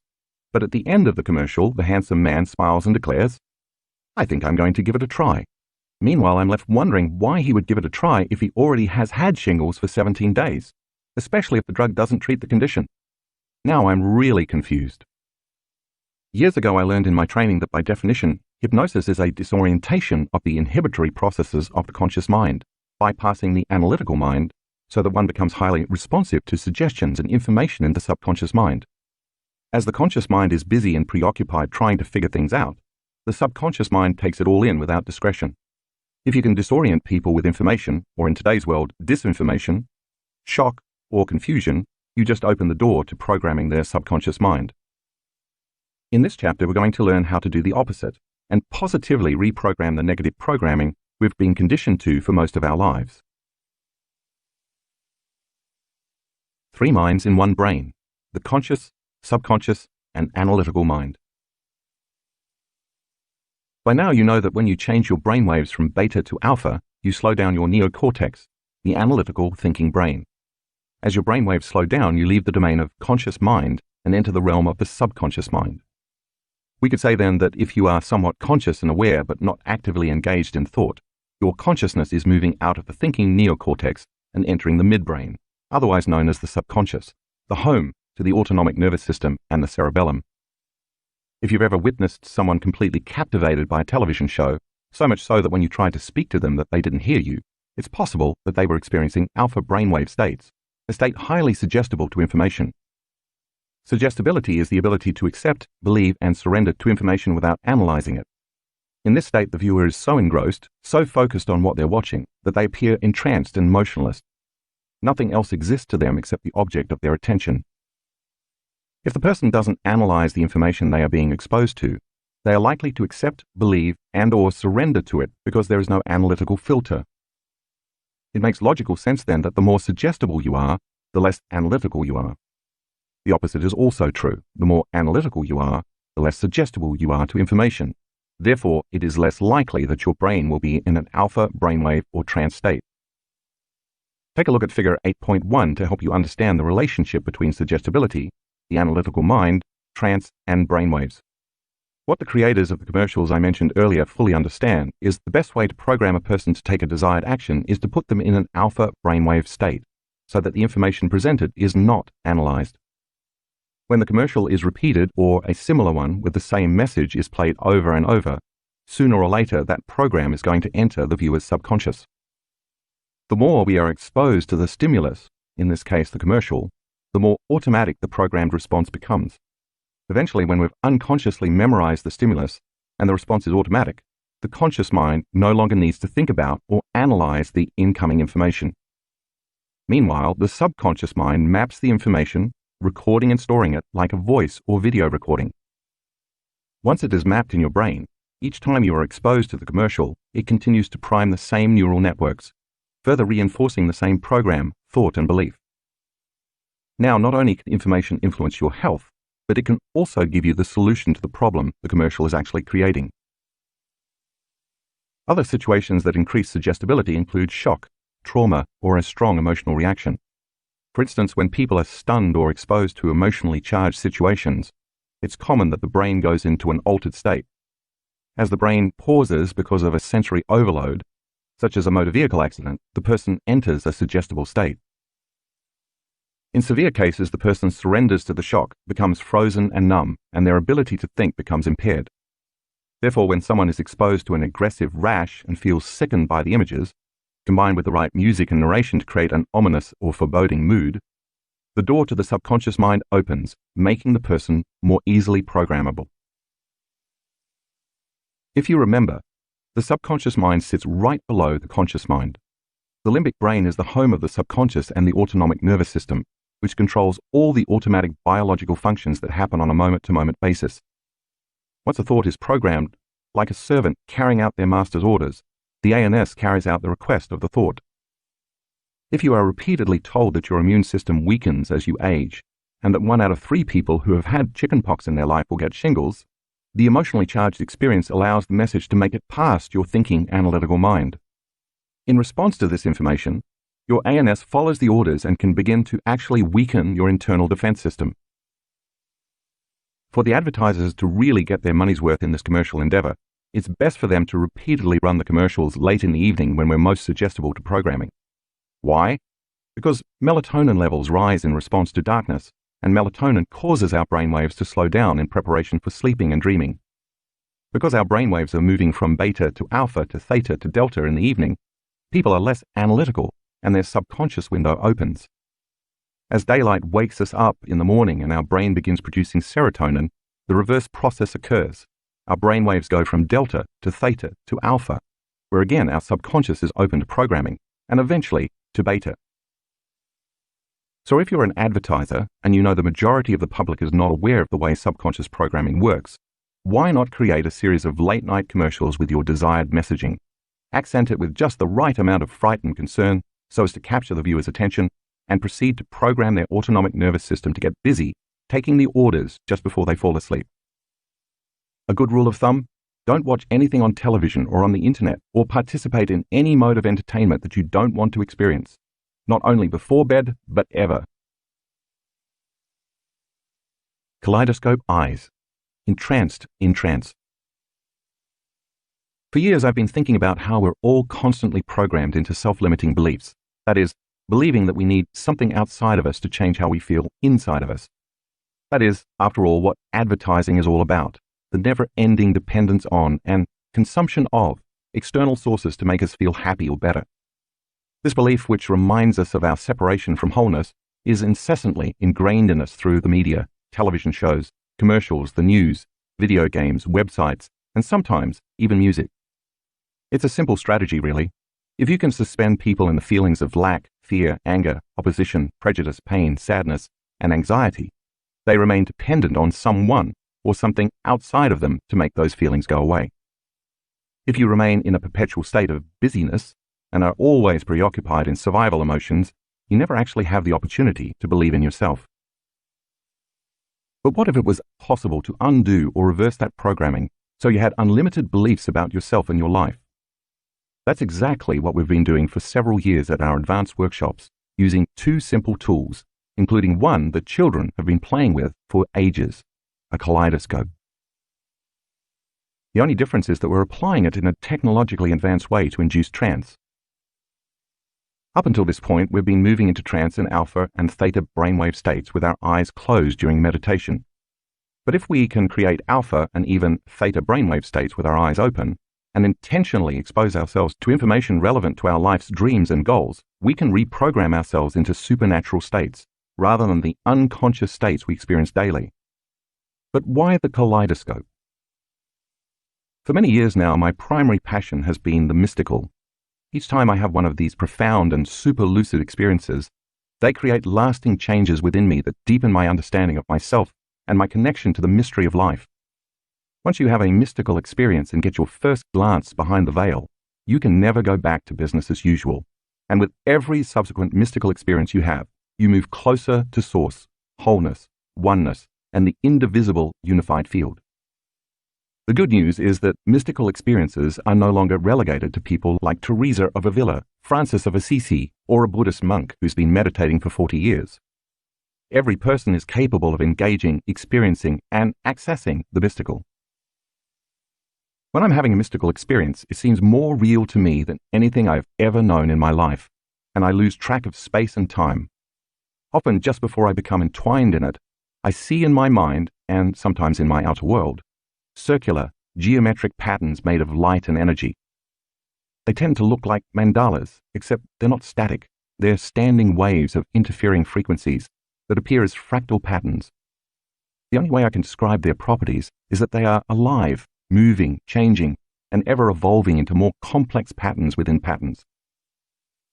These patterns look like what you see when you look into a kaleidoscope, but instead of being two-dimensional, they are three-dimensional. When I see and rest my attention on these divine geometric patterns, they change, and I know in a moment, as my brain takes that pattern of information and transduces it into vivid imagery, I am about to have a profound mystical experience. That's why my team and I wanted to create a kaleidoscope visual for my students, to hopefully induce those types of experiences. But we couldn't find any real footage of a kaleidoscope. At the time, all the fractal geometry media files on the internet were computer-generated, and I wanted to create a more realistic representation. After much searching, my team and I found a family that has been making kaleidoscopes for 3 generations, so we bought one of their best pieces. Next, we rented a camera by Red, the leading manufacturer of the professional digital cinema cameras most often used in Hollywood films. We fitted the camera with a lens that attaches to the end of a fiber optic filament, which we inserted inside the kaleidoscope. Once we placed the camera inside the kaleidoscope, we affixed the motor to the end that rotates, so its internal crystals and oils would move in smooth, consistent transitions. For hours in a Seattle, Washington studio, we captured beautiful images and colors while filming against a black backdrop. The black represents the absence of anything physical, the place where we become no body, no one, no thing, nowhere, in no time. This is the infinite black space or void that you learned about in Chapter 3. As we recorded all the footage over the course of several days, gravity caused the crystals and oil to fall and accelerate with every rotation, so a technician had to tediously account for every second, frame by frame, to ensure the transitions were smooth. If the transition was not fluid, it risked breaking the viewer's focus or trance state. It took months to refine our footage into the 1-hour video that we used during our advanced workshops. Finally, we had talented composer Frank Piscotti create the accompanying soundtrack. We wanted our students to be continuously mesmerized by the beautiful symmetry and changing geometric forms. Mind Movies, the motion picture of your future. At our advanced workshops, every participant receives a fun and easy-to-use software program called Mind Movies to make a movie about their future self and their life. We use this in tandem with the kaleidoscope video. Depending on what the student wants to create in their life, the movie they make about their future exposes them to images and specific written suggestions and information designed to assist them in creating it, just like the shingles commercial helps you to read along. This could range from healing from a disease to strengthening their immune system, creating a new job, manifesting new opportunities, traveling the world, attracting abundance, finding a new life partner, having mystical experiences, and more. Its purpose is to remind them that they can accomplish their dreams, create the uncommon, and become supernatural. The goals of this personalized media presentation include 1. helping students get clear on the intention they want to create in their future. 2. Programming their conscious mind as well as their unconscious mind into that new future. 3. Changing their brain and body to biologically look like the future has already happened. 4. Repeatedly associating those pictures and images with music to create new neural networks in the brain and to emotionally recondition the body to a new mind. It's a way for them to remember their future. The Mind Movie technology was founded by two business partners from Australia, Natalie and Glenn Ledwell. They are not only the founders, but also the poster children for its capabilities. Their journey began in 2007 when a friend showed them a movie he had created about his life. Later, he approached them with the idea of starting a business based on what would become Mind Movie software. Getting the business off the ground required them to create a website to distribute the software so they could instruct people from all around the world on how to make their own movies. Yet they already had 4 businesses and knew almost nothing about the internet or e-commerce. Glenn could barely turn on a computer, and Natalie hadn't even heard of YouTube.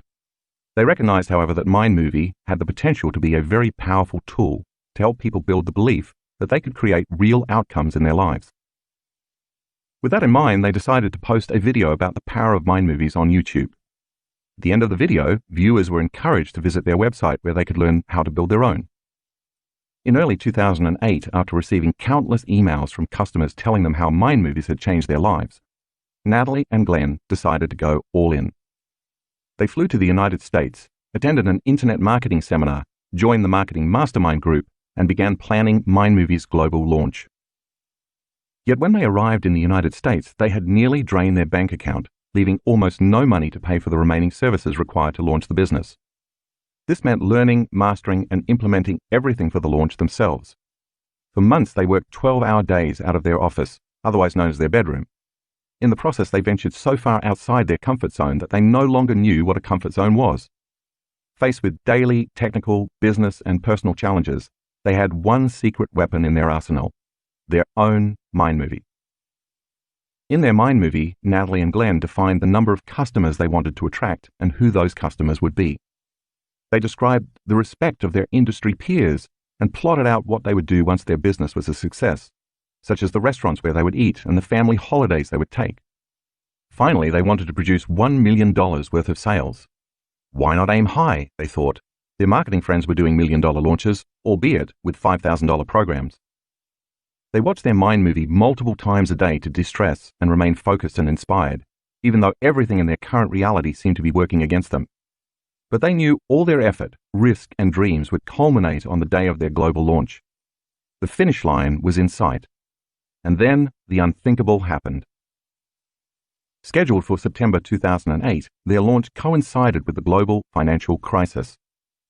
Financial institutions around the world were facing cataclysmic losses, while families and individuals lost their savings, assets, and livelihoods in the worst downturn since the Great Depression. Meanwhile, Glenn and Natalie were facing their own financial hardships. By launching the business, they'd racked up $120,000 in credit card debt. If the business failed, they'd lose everything: their home, cars, and investments, in addition to being buried under an insurmountable debt. On the morning of their launch, unbeknownst to them, their email delivery system was down for scheduled maintenance, so none of their customers received confirmation emails for their purchase. By lunchtime, they had already received thousands of customer support email complaints, in addition to challenges with their online bank. The bank wanted to freeze their account due to unusual activity. By evening, however, they had experienced the most memorable day of their lives. In the first hour on the first day, they had hit the $100,000 mark, and that by day's end they'd grossed $288,000.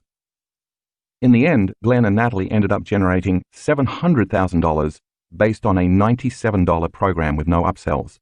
But the story doesn't end there. They were, of course, delighted with their achievement, but they faced one last monumental challenge. Because of the volatile and uncertain financial climate at the time, their bank froze their accounts so they couldn't access the money. This meant they couldn't pay commissions to their affiliates, or the $120,000 they owed to creditors, or deliver profit sharing to the people who had helped them launch the business. Everything hinged on their funds being released. Finally, after 6 months of sticking to their vision and watching their mind movie, they gained access to their account, lifting the financial burden that had nearly sent them into bankruptcy. But here's where the story gets really good. As the world was still reeling economically, the value of the US dollar against the Australian dollar was still grossly different. So thanks to the exchange rate, when they transferred their money back to Australia, they ended up earning an extra $250,000. With that, as well as with the commissions they received in exchange for promoting partner affiliate programs, Glenn and Natalie actually met their $1 million goal. They credit a huge part of their success, which was the complete opposite of what everyone else in the world was experiencing, with the fact that they focused on their mind movie every single day. While this is a great example of the potential of mind movies, and while the options to create your own mind movie are endless, the process is relatively the same. Students first pick their own song, one they will never tire of listening to. Next, they choose images and/or videos of either themselves or a future event and lay them out sequentially to tell a story of what their future looks like. Finally, we ask them to come up with specific words, phrases, or affirmations to add to the scenes, which they superimpose over the images. In the exact same way that TV commercials program people to be victims or to experience want and lack, mind movies can program students to be unlimited in the life they are capable of creating. In our advanced workshops, our students watch the kaleidoscope video before they watch their mind movies because it helps them induce and sustain alpha and theta trance states with their eyes open, opening the doorway between the conscious and subconscious mind. Throughout their meditation, while in an alpha or theta brainwave states, they are more suggestible to their own reprogramming process. This is important because the more suggestible they are while using their mind movie, the less likely they are to become analytical and have constant internal thoughts such as, how's this going to happen? Or, this is impossible. Or, how am I going to afford that? Or, it didn't happen last time, so why should it happen now? While the kaleidoscope induces students into trance to open the subconscious to programming, the mind movie is the new program. Mind movies program our students' subconscious minds the same way that television commercials program us, but in a more positive, unlimited, and constructive ways. When our brain's thoughts are silenced, the conscious mind is no longer analyzing incoming information. As a result, whatever information we are exposed to in this state encodes directly into the subconscious. Just like recording or videotaping something to be automatically played back later, we're recording a new program in the subconscious mind. A great amount of research over the years has documented how the right and left hemispheres of the neocortex relate to one another. We now know that the right hemisphere processes spatial, nonlinear, abstract, and creative thinking, while the left hemisphere processes logical, rational, linear, methodical, and mathematical thinking. The latest research, however, also suggests the right hemisphere processes cognitive novelty, and the left hemisphere processes cognitive routine. This means that when we learn new things, the right hemisphere is more active, and when new learnings become routine, then they're stored in the left hemisphere. The majority of people operate from the left hemisphere of their brain because they're hardwired into automatic habits and programs they've memorized. This is why language is stored in the left hemisphere. It's routine. You can think about the right hemisphere as the territory of the unknown, and the left hemisphere as the territory of the known. It makes sense, then, that the right hemisphere would be romantic, creative, and nonlinear, while the left hemisphere would be methodical, logical, and structured. We've actually seen this dual processing occurring while watching our students' brain scans in real time. Because the kaleidoscope's flow of geometric fractal patterns within patterns does not look like any one, anything, anywhere in any time, its patterns are designed to bypass the perceptual networks and associative centers in the brain that relate to known people, things, objects, places, and times. Its ancient geometrical patterns reflect repeating fractal patterns found all throughout nature. Thus, they activate lower brain centers. It's for this reason you can't look into the kaleidoscope and see your Aunt Mary, a bicycle you owned in 6th grade, or the house where you grew up, because you're not activating or triggering the associative centers related to the memories primarily located in the left hemisphere of your brain. As you stop thinking and analyzing and start moving into alpha or the theta brainwave patterns, more activity occurs in the right hemisphere. If the left hemisphere operates in the known and the right hemisphere operates in the unknown, as activity increases in your right hemisphere, you are more open to creating something unknown and new. Graphics 9A1 and 9A2 in the color insert show brain scans of 2 students who are in coherent alpha and theta states. In graphic 9A3, you'll see another student's entire brain in theta while viewing the kaleidoscope. Graphic 9A4 shows the brain scan of a student watching the kaleidoscope. The right side of their brain is more activated while they engage in the novelty of the experience during a trance state. When we play the kaleidoscope in our advanced workshops, we play it in a dark room so melatonin levels increase, thereby enhancing brainwave changes. I ask students to relax and consciously slow down their breathing. As their respiration slows down, so do their brainwaves, moving from beta to alpha. I then ask them to continuously relax into their body and to get ever more in touch with it. I want to get them into the state somewhere between half awake and half asleep, when they're most suggestible, further priming their brain to accept the programming of their mind movie. Just as late-night infomercials influence people because the production of melatonin, in preparation for restorative sleep, causes their guard to drop, I want our students' melatonin levels to be elevated and their brainwaves to be in alpha and theta, so they are wide open to the information and possibilities in their mind movie. The soundtrack of your future life. Music has a way of calling up the memory of a specific time and place in our life. It's for this reason the entertainer Dick Clark said, "Music is the soundtrack of your life." The moment a magically nostalgic song starts playing, your brain begins recalling images of certain times and places, and those images connect you to the experience of different people and events. Neurologically speaking, the song acts as an external cue, causing a specific set of neural networks in your brain to fire. By association, you see images in your mind that have been frozen in time. We call this an associative memory. If you take the memory of that song further and really feel it, get into it, and maybe even sing and dance along, you might notice that the corresponding emotions connected to your memories begin to move throughout your body. Whether the memory of that song relates to your first love, spring break, your senior year of college, or what you felt before walking onto the field before the biggest game of your life, every one of those memories is strongly embedded with feelings and emotions. When you feel the emotion deeply enough, it connects you to the energy of your past, and the stronger the emotional response, the greater the memory. In the moment you feel and experience that memory, it brings your past to life, and in your mind you are instantly transported through time into the experience. Just as it did in the past, your body comes out of its resting state, causing you to feel the same emotions of your past and reproduce the level of mind equal to that past memory. For that moment, your entire state of being is in the past. Long-term memories are stronger when the amplitude of the emotions associated with the event is high.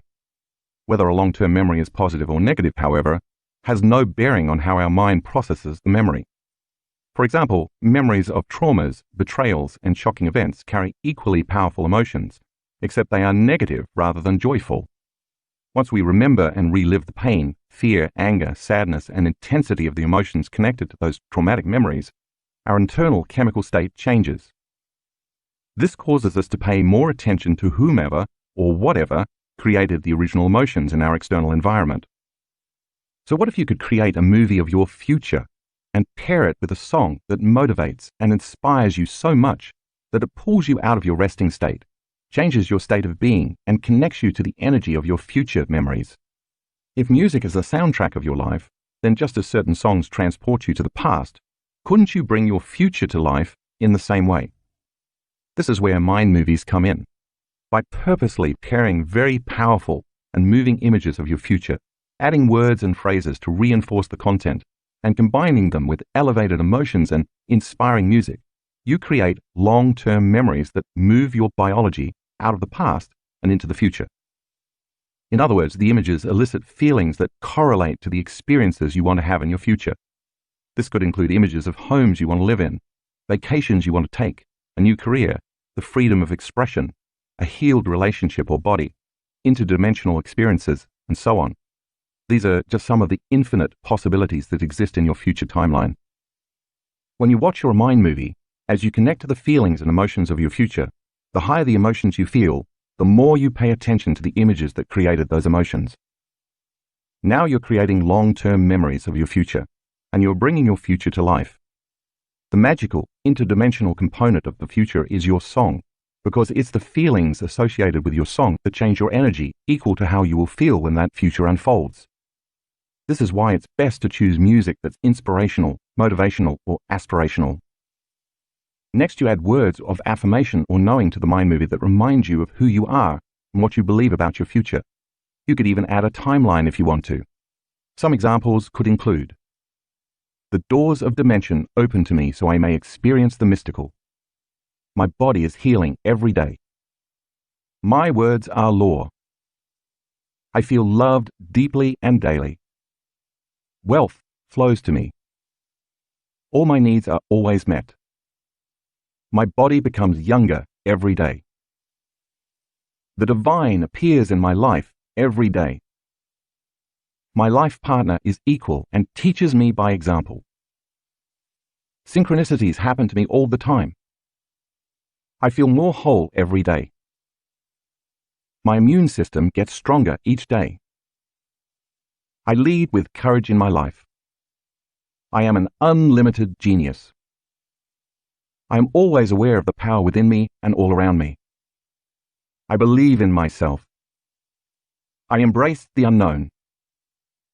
When I call on spirit, it responds. If you think of your favorite music video or scene from your favorite musical, chances are you know all the words of the song as well as the images that correspond to every note, beat, melody, and harmony.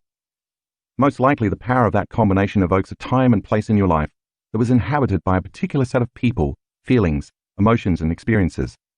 This is exactly what you're doing with your mind movies, except instead of remembering the past, you're creating memories of the future.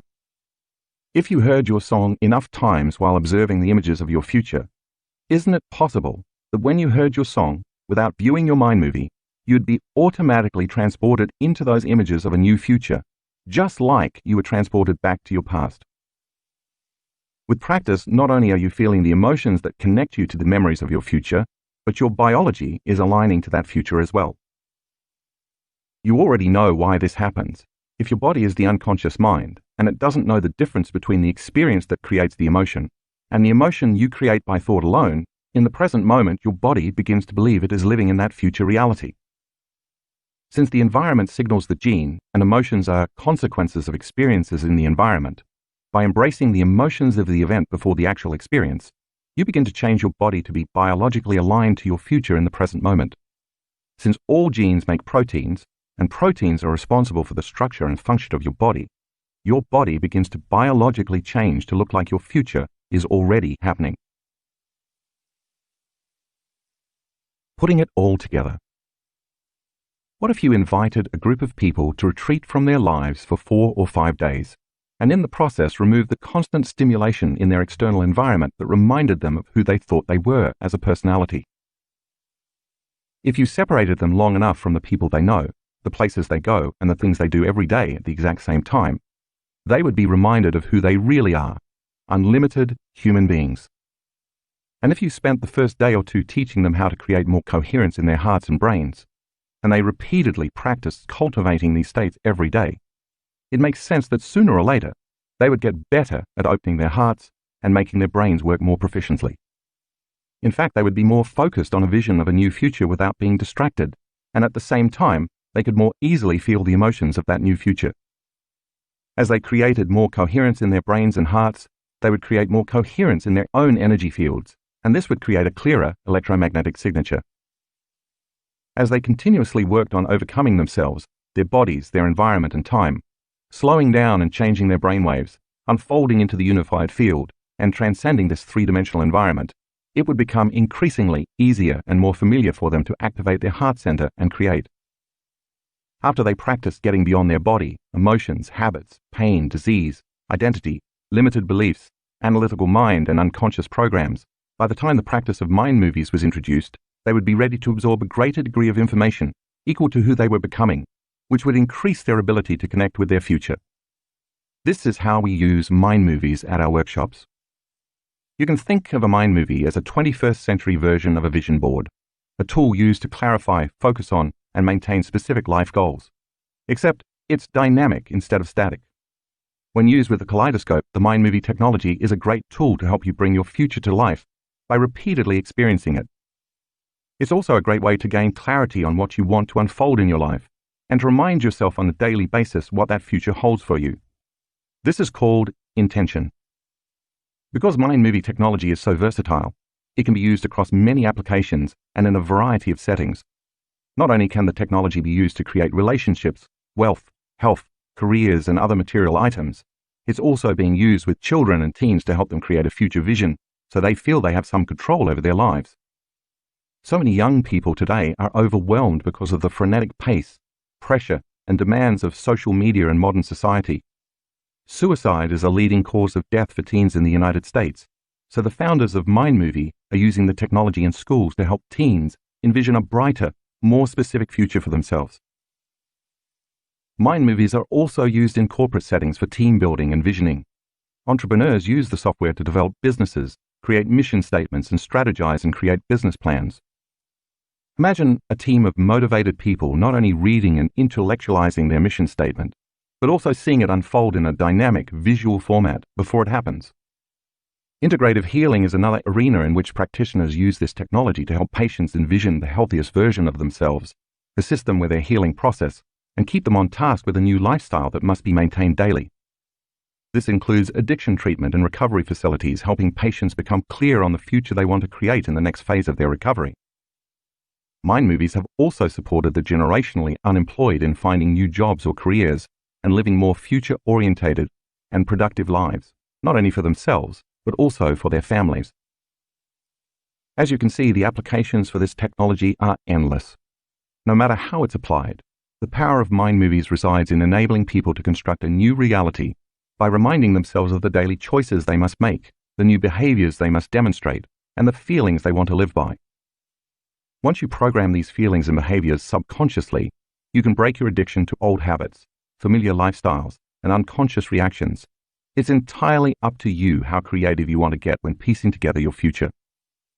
While any time is a good time to watch your mind movie, I suggest watching it first thing in the morning and right before bed, because this is when you are most suggestible. If you watch it as soon as you wake up, you're starting your day off on a positive note by being mindful and focused on what you want to achieve for the day, as well as for your future. When you view it at night before you go to bed, your subconscious mind can contemplate it while you sleep, align your body and mind to the future, and come up with solutions that your autonomic nervous system can carry out while you sleep. Basically, you can use it anytime you need motivation or to make a different choice. The key is to make sure you're completely present when you watch it. Since implementing mind movies, I've seen our students manifest new homes and heard stories of homes selling that had been on the market for years. I've seen vacations spontaneously appear and witnessed new relationships develop out of nowhere.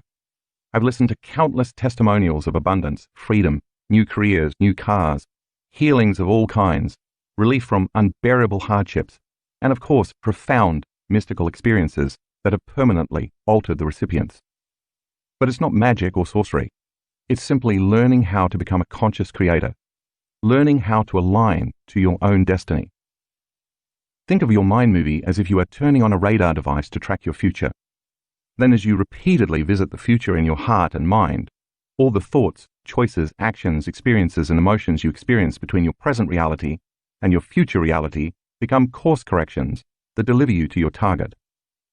The more you keep your future alive with your intention, attention, energy, and love, the more it starts to unfold as a new reality because you're remembering your future just as you remember your past.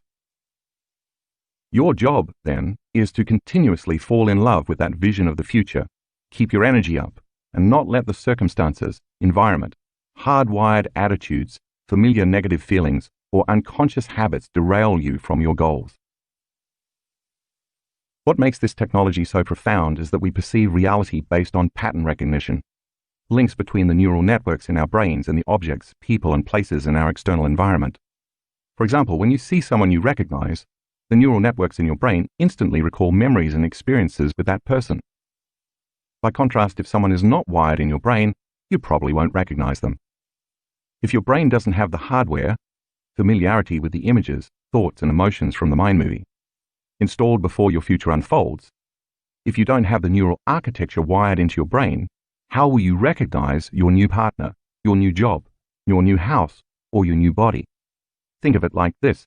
You can't open a Microsoft Word document on a Mac computer unless you already have the Microsoft Word software installed. If you can't feel the emotions and create the energy of your future reality, you might not recognize or trust that future unknown experience when it finds you. That's because your energy and emotional state are not in alignment with that experience.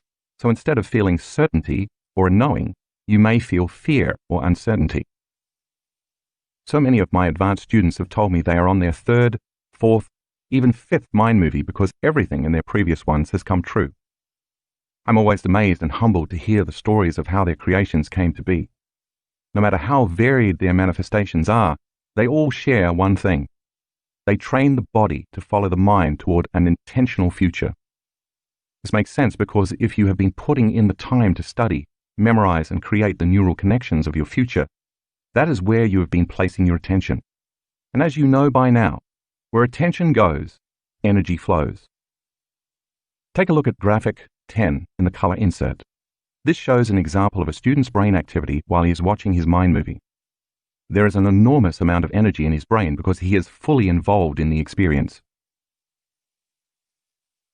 Taking it one step further, getting dimensional. There's one final way we use the mind movie technology in our work. Once our students have neurologically mapped their entire presentation, I ask them to pick a scene from the mind movie and unfold into a particular space and time, experiencing that scene three-dimensionally in their mind during their meditation. If you notice, I never use the word visualize in my teachings. Visualization usually involves just seeing something in the mind's eye, so it appears as a flat or two-dimensional image. For example, if you visualize a picture of a car, you will create a picture of a car. Instead, I want you to experience everything in the scene using all 5 senses, so it feels like a real-life, three-dimensional experience. Many people who have been introduced to my work have wondered why I spend so much time on becoming aware of the space their body occupies in space, as well as opening their focus to the space around their body and the space that the room occupies in space. Aside from the coherent changes my cues produce in the brain, it's all training for this mindful activity of pairing our mind movie with the kaleidoscope during meditation. When a student begins the dimensionalizing process, before they see anything in their mind, they are instructed to unfold as an awareness into the scene. When they start, I want the participant to become aware that they are in their scene only as a consciousness. This means that they are not their body and they lack their senses. They begin as an awareness in the emptiness of space, as if they are incapable of seeing, hearing, feeling, tasting, or smelling anything.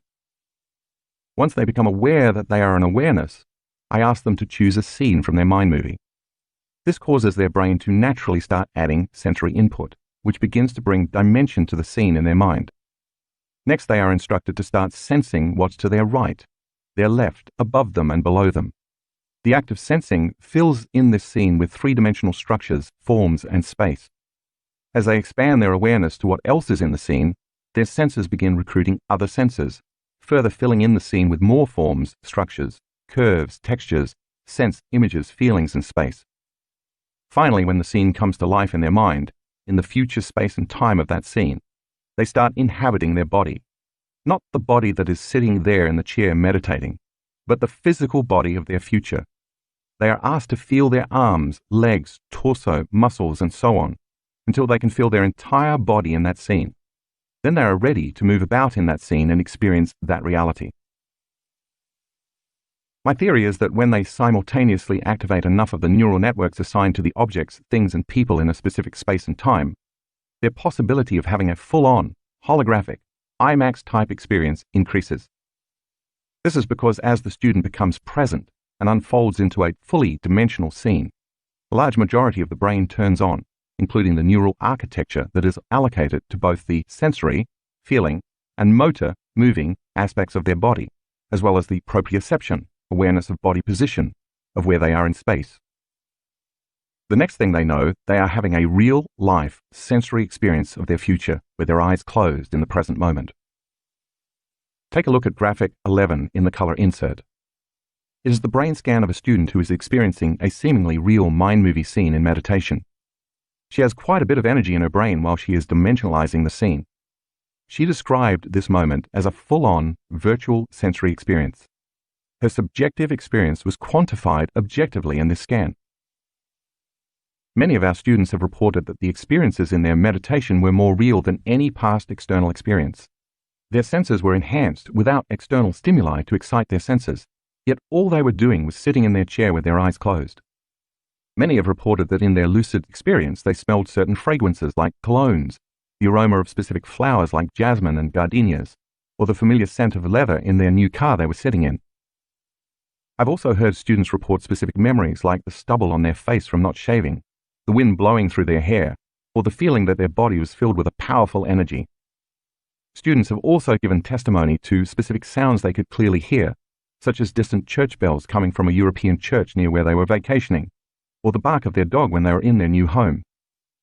Several students have also said that the colors they saw were incredibly clear and vivid, or they experienced amplified tastes like coconut, chocolate, and cinnamon. The combination of all the different senses literally created a new experience for them. It's our 5 senses that plug us into our external reality. Typically, when we have a new experience, everything we see, hear, smell, taste, and feel is sent to the brain through those 5 sensory pathways. Once all that sensory information makes it to the brain, clusters of neurons begin to organize into networks. The moment the neurons string into place, the limbic brain makes a chemical called an emotion.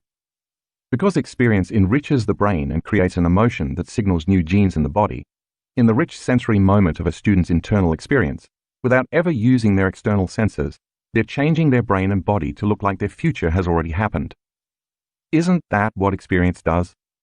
I love to hear a person who has just come out of one of those experiences tell me, "You don't understand.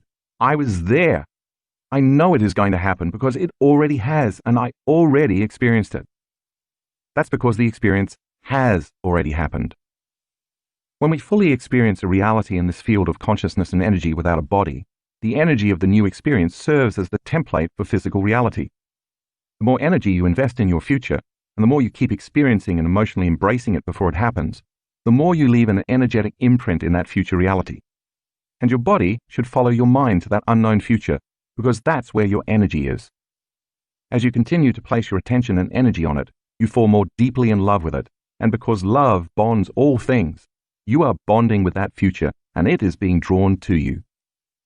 For more information about the Mind Movie or the Kaleidoscope, please visit my website at drjoedispenza.com/mindmovies or drjoedispenza.com/kaleidoscope, respectively. Kaleidoscope and Mind Movie Meditation. In our advanced workshops, we instruct our students to create a mind movie before they arrive at our event, so they can integrate their mind movies with the Kaleidoscope video during meditation. We begin by getting heart-centered, which you learned in Chapter 7, locking into those elevated emotions for several minutes and radiating that energy beyond their bodies into space. Then we guide them in the following meditation. Unfold into the present moment, and when you attain that state, open your eyes and stare into the kaleidoscope. Once in trance, switch to your mind movie. Spend maybe 8 minutes with the kaleidoscope, then 8 minutes watching your mind movie, and then repeat the cycle. When you've watched your mind movie enough that you can predict the next scene, you've mapped it neurologically. Over time, you'll associate different parts of the song you have chosen with the different images of your mind movie. Finally, spend 7 minutes watching the kaleidoscope or just listening to the music from your mind movie. As you gaze into the kaleidoscope in trance and hear your song, by association your brain automatically recalls different images from your mind movie. This causes you to further remember your future biologically, automatically, and repeatedly firing and wiring neural networks. Now your brain is being programmed to look like the new future has already happened, while the emotions are signaling new genes to biologically change your body in preparation for your new future. Watch the kaleidoscope in tandem with your mind movie every day for a month, or at least try to watch your mind movie twice daily, as soon as you wake up and right before you go to sleep. You might even want to keep a journal to record all the wonderfully unexpected adventures and serendipitous happenings that, as you look back, you will see as points on the map that led you to manifesting this future. Consider creating several mind movies, one for health and wellness, for example, and another for romance, relationships, and wealth. Chapter 9. Walking Meditation. Most spiritual traditions embrace 4 meditation postures, and at our advanced workshops we practice each of them. There's sitting, which hopefully you're in the process of mastering. There's standing and walking, which are combined in the meditations you'll learn in this chapter, and then there's lying down. While each type of meditation posture serves its own purpose, place and time, each builds upon the other to help us maintain and regulate our internal states, no matter what is happening in our external environment. But what could be the relevance of bridging the sitting meditation with the standing and walking meditation? Although practicing your meditation when you wake up is an ideal way to start your morning, if you can't maintain that energy and awareness throughout the course of your day, you're likely to fall right back into the unconscious programs that have been running your life for years. For example, let's say you just finished your sitting meditation. When you open your eyes, you probably feel more alive, awake, clear, empowered, and ready to start your day. Perhaps your heart feels open, expanded, and connected, or perhaps you just overcame an aspect of yourself, shifted your energy, and emotionally embraced a new future. But more often than not, you may fall right back into your unconscious programs, and all the work you just did to create an elevated internal state dissolves into a never-ending to-do list, making lunches and sending your kids off to school, rushing to work, getting irate at the person who cut you off on the freeway, answering calls and returning emails, hustling to appointments, and so on. In other words, you're no longer in a creative state because you've just returned to the habitual programs and survival emotions of your past. When this occurs, you disconnect from the energy of your future and essentially leave the energy you created right where you were sitting in your meditation, as opposed to carrying it with you throughout the day. You energetically return to your past. Since I too have been guilty of this, I started thinking about how our students could take this energy with them and embody it during the course of their day. That's why I created a meditation that includes standing and walking, so that when you become adept at raising your energy or frequency and marrying it with a clear vision, you now have a practice that enables you to maintain that elevated energy all day long, so that over time, this becomes your natural state of being. The purpose of this chapter is to help you do just that. Walking into your future. You've already learned that throughout much of your day you are behaving unconsciously, unaware of what you're doing and why. For instance, you may not remember driving to work because you were lost in an argument you had a few days prior, or you may be focused on how you're going to respond to your significant other's angry text. Maybe you're simultaneously running 3 programs at once, texting, talking, and checking emails. You may not be aware of your nervous tics or their causes, your posture and how it's perceived as shy, or how your speech, facial expressions, and the energy you bring into a room affect your coworkers. These unconscious programs and behaviors occur because the body has become the mind, and it's the combination of these unconscious programs that makes up who you are. You know by now that when the body becomes the mind, you're no longer living in the present moment, and so you're no longer in a creative state, which means you're keeping your goals, dreams, and visions at arm's length. By becoming aware of these unconscious behaviors and programs, however, you can work to actively broadcast a new electromagnetic signature that is in line with your future. And the more you broadcast that electromagnetic signature into the field, the sooner you will become it, and it will become you. When there's a vibrational match between your energy and that future potential that already exists in the quantum field, that future event is going to find you. Or better yet, your body will be drawn to a new reality. You will become a magnet to a new destiny, which will manifest as an unknown new experience. For a moment, think of your future reality as if it already exists, vibrating as unmaterialized energy in the quantum field. Imagine your future as the vibration coming from a tuning fork that has just been struck. The sound it emits is a vibration traveling on a certain frequency. If you also exist as a tuning fork, as you change your energy to resonate within the same harmonic of that quantum possibility of your future, you connect with and align to that frequency. The longer you can maintain and tune your energy into that frequency, the more you vibrate at the same harmonic of energy. Now you're connected to that future reality because you're operating at the same frequency or vibration. The closer frequencies come together in space and time, the more they influence each other until they entrain to one frequency. That's the moment when your future finds you. This is how you create new realities.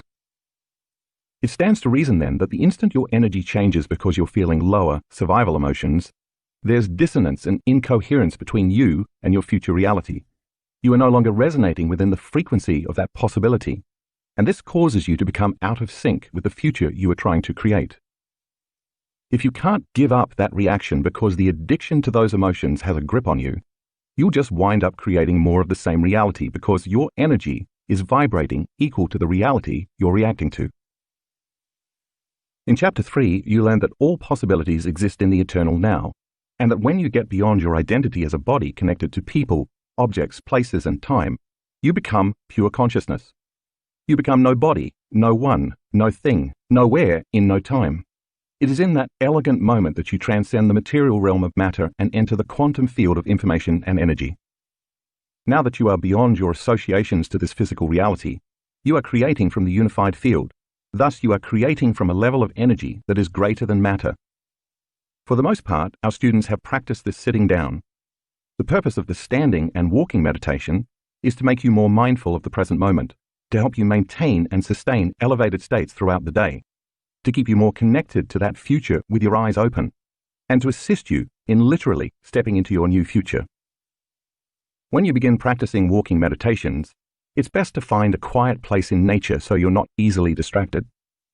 The fewer people and less activity around you, the easier it is to stay focused. Eventually, when you get better at it, you can practice this in a shopping mall while walking your dog or somewhere else out in public. In many ways, the standing and walking meditations are just like the seated ones. You begin by standing still, closing your eyes and resting your attention in your heart, all the while slowing down your breath and breathing in and out of this center. When you feel heart-centered, just as you do in your seated meditations, you begin cultivating elevated emotions that connect you to your future. Once you feel fully grounded in these elevated emotions, for a few minutes, open your focus and radiate that energy beyond your body until you feel it within you as well as all around you. Next, lay upon the energy of these elevated emotions the intent of what you want for your day or your future, whether it's to radiate a synchronicity, lead a noble life, make a difference in the world, create a new job or relationship, or something else. Now you are broadcasting a new electromagnetic signature into the field. The only difference is that instead of sitting with your eyes closed and radiating loving, elevated emotions, you are standing up with your eyes closed, so that when you open your eyes and begin walking, you'll be able to embody that elevated energy. As you continue to stand, eyes closed with an open focus, you take your attention off the outer world, and your brainwaves slow down from beta to alpha states. This causes the thoughts, analysis, and chatter inside your head to quiet down, inducing a trance state and making you more suggestible. As you learned in the previous chapter, the longer you can remain in this trance state, the less resistance there is to new information entering your subconscious mind. When you're in an elevated emotional state that aligns you with your future, you will be more prone to accept, believe, and surrender to the intentional thoughts equal to those emotions. This means the thoughts, visions, pictures, and images your mind is creating can make it past the analytical mind, and you can program the autonomic nervous system to create the biology of your new future. Since you have created the energy of your new future while standing with your eyes closed, now it's time to open your eyes and begin walking. Don't look at anyone, and don't pay attention to objects or things or anything else around you. Simply keep your focus open, transfix your gaze on the horizon, and remain in trance. The more you're in trance, the less likely you'll be to think in old, familiar ways. In the meantime, your mind will be connecting to the images of your new future rather than replaying programs of the past. Now you're ready to walk into your future as someone else. Because you are walking as your future self, you now have to become aware of the way your current self has always unconsciously walked. It's time to alter your stride, your pace, your posture, your breathing, and your movements. You might smile instead of staring blankly. You may have to imagine what walking as a wealthy person feels like by modeling a wealthy person. A courageous person you admire. Walk within the elevated energy of your future healthy body, or walk as an open-hearted, loving, accepting person. Basically, you're consciously embodying the person you've always dreamed you could be, but walking as if your future self is imperative. For example, you might imagine that it's 1 or 2 years later and you already have all the things you want. The most important ingredient is for you to embody that future person now. If you already are that identity, you no longer need to wish you will become that person, because it's already happened. You already embody the qualities of your future. You are simply thinking, acting, and feeling your future self. As you begin to practice walking differently and continue to practice day in and day out, you're going to get into the habit of walking like a wealthy person, thinking like a healthy person, standing like a confident person, and feeling like a free, unlimited, grateful person. Gratitude means it already happened, instead of perhaps a beat-up, worn-down, stressed-out person. The more you practice, the more this new way of being will become a new habit, and these habits will become your new automatic patterns of thought, behaviors, and emotions. Once you start naturally feeling and embodying these elevated emotions, they will inhabit you, and you will actually become the person you want to be. Graphic 12 in the color insert shows a student who changes his brain in about an hour after doing a walking meditation. Priming the brain for future memories. The walking meditation is also about creating memories of things that haven't happened yet in linear time. In effect, remembering your future. When you produce elevated feelings with your eyes closed, radiate that energy beyond the field of your body, and then open your eyes and begin walking and leading with your heart, feeling those elevated emotions with your eyes open. The more you feel that emotion, the more you are going to pay attention to the pictures, images, and thoughts that are creating your feelings. This process naturally upgrades your neural circuitry by creating a new inward experience. Experience enriches the brain and creates memories. Now your brain is no longer living in the past, it's living in the future. The more you embody your elevated emotions correctly, the more your brain and body will look like the future experience has already happened. That means you're technically remembering your future. Remaining in trance is important because as you align your body with your future and change your inner world, you're creating long-term memories. Since where you place your attention is where you place your energy, you may even want to flash scenes of your mind movie in your head while you're envisioning, embodying, and feeling your future. As you do this, those mind movie scenes will become the energetic and biological maps to your future. The act of feeling the emotions of your future in the present moment and combining these emotions with your intention does two things. It installs new circuits to make your brain an intentional map to the future, and it also produces the emotional chemicals for that future event, which signals new genes in new ways, thus conditioning your body to prepare it for a new destiny. Remember that this meditation is not about what you get in life. It's about who you become, or who you are in the process of becoming. If you are trying to get wealth, success, health, or a new relationship, you are still conditioned to thinking you are separate from something, and you have to go get it. But the truth is that the more you become that person, the more reality will shape and mold equal to your new state of being. It's that process of consciously becoming that helps you maintain alignment to a different destiny. The more you practice the walking meditation and walk as your future self, the more you should be able to change your state of being with your eyes open, just as you did with your eyes closed. When you practice this enough times, you will not only carry that energy with you throughout the day, but you'll embody it. This type of repetition will make you feel more mindful in your waking hours, and before you know it, you'll start automatically behaving, thinking, and feeling differently. This is programming a new personality to a new personal reality. Over time, who knows? You might find yourself naturally walking like a happy person, behaving like a courageous and compassionate leader, thinking like a noble, empowered genius, feeling like a worthy, abundant entrepreneur. In the middle of your day, you might become aware of the fact that the pain in your body is gone because you're feeling so whole, unlimited, and in love with life. What you've done has made a habit out of being the person you want to be.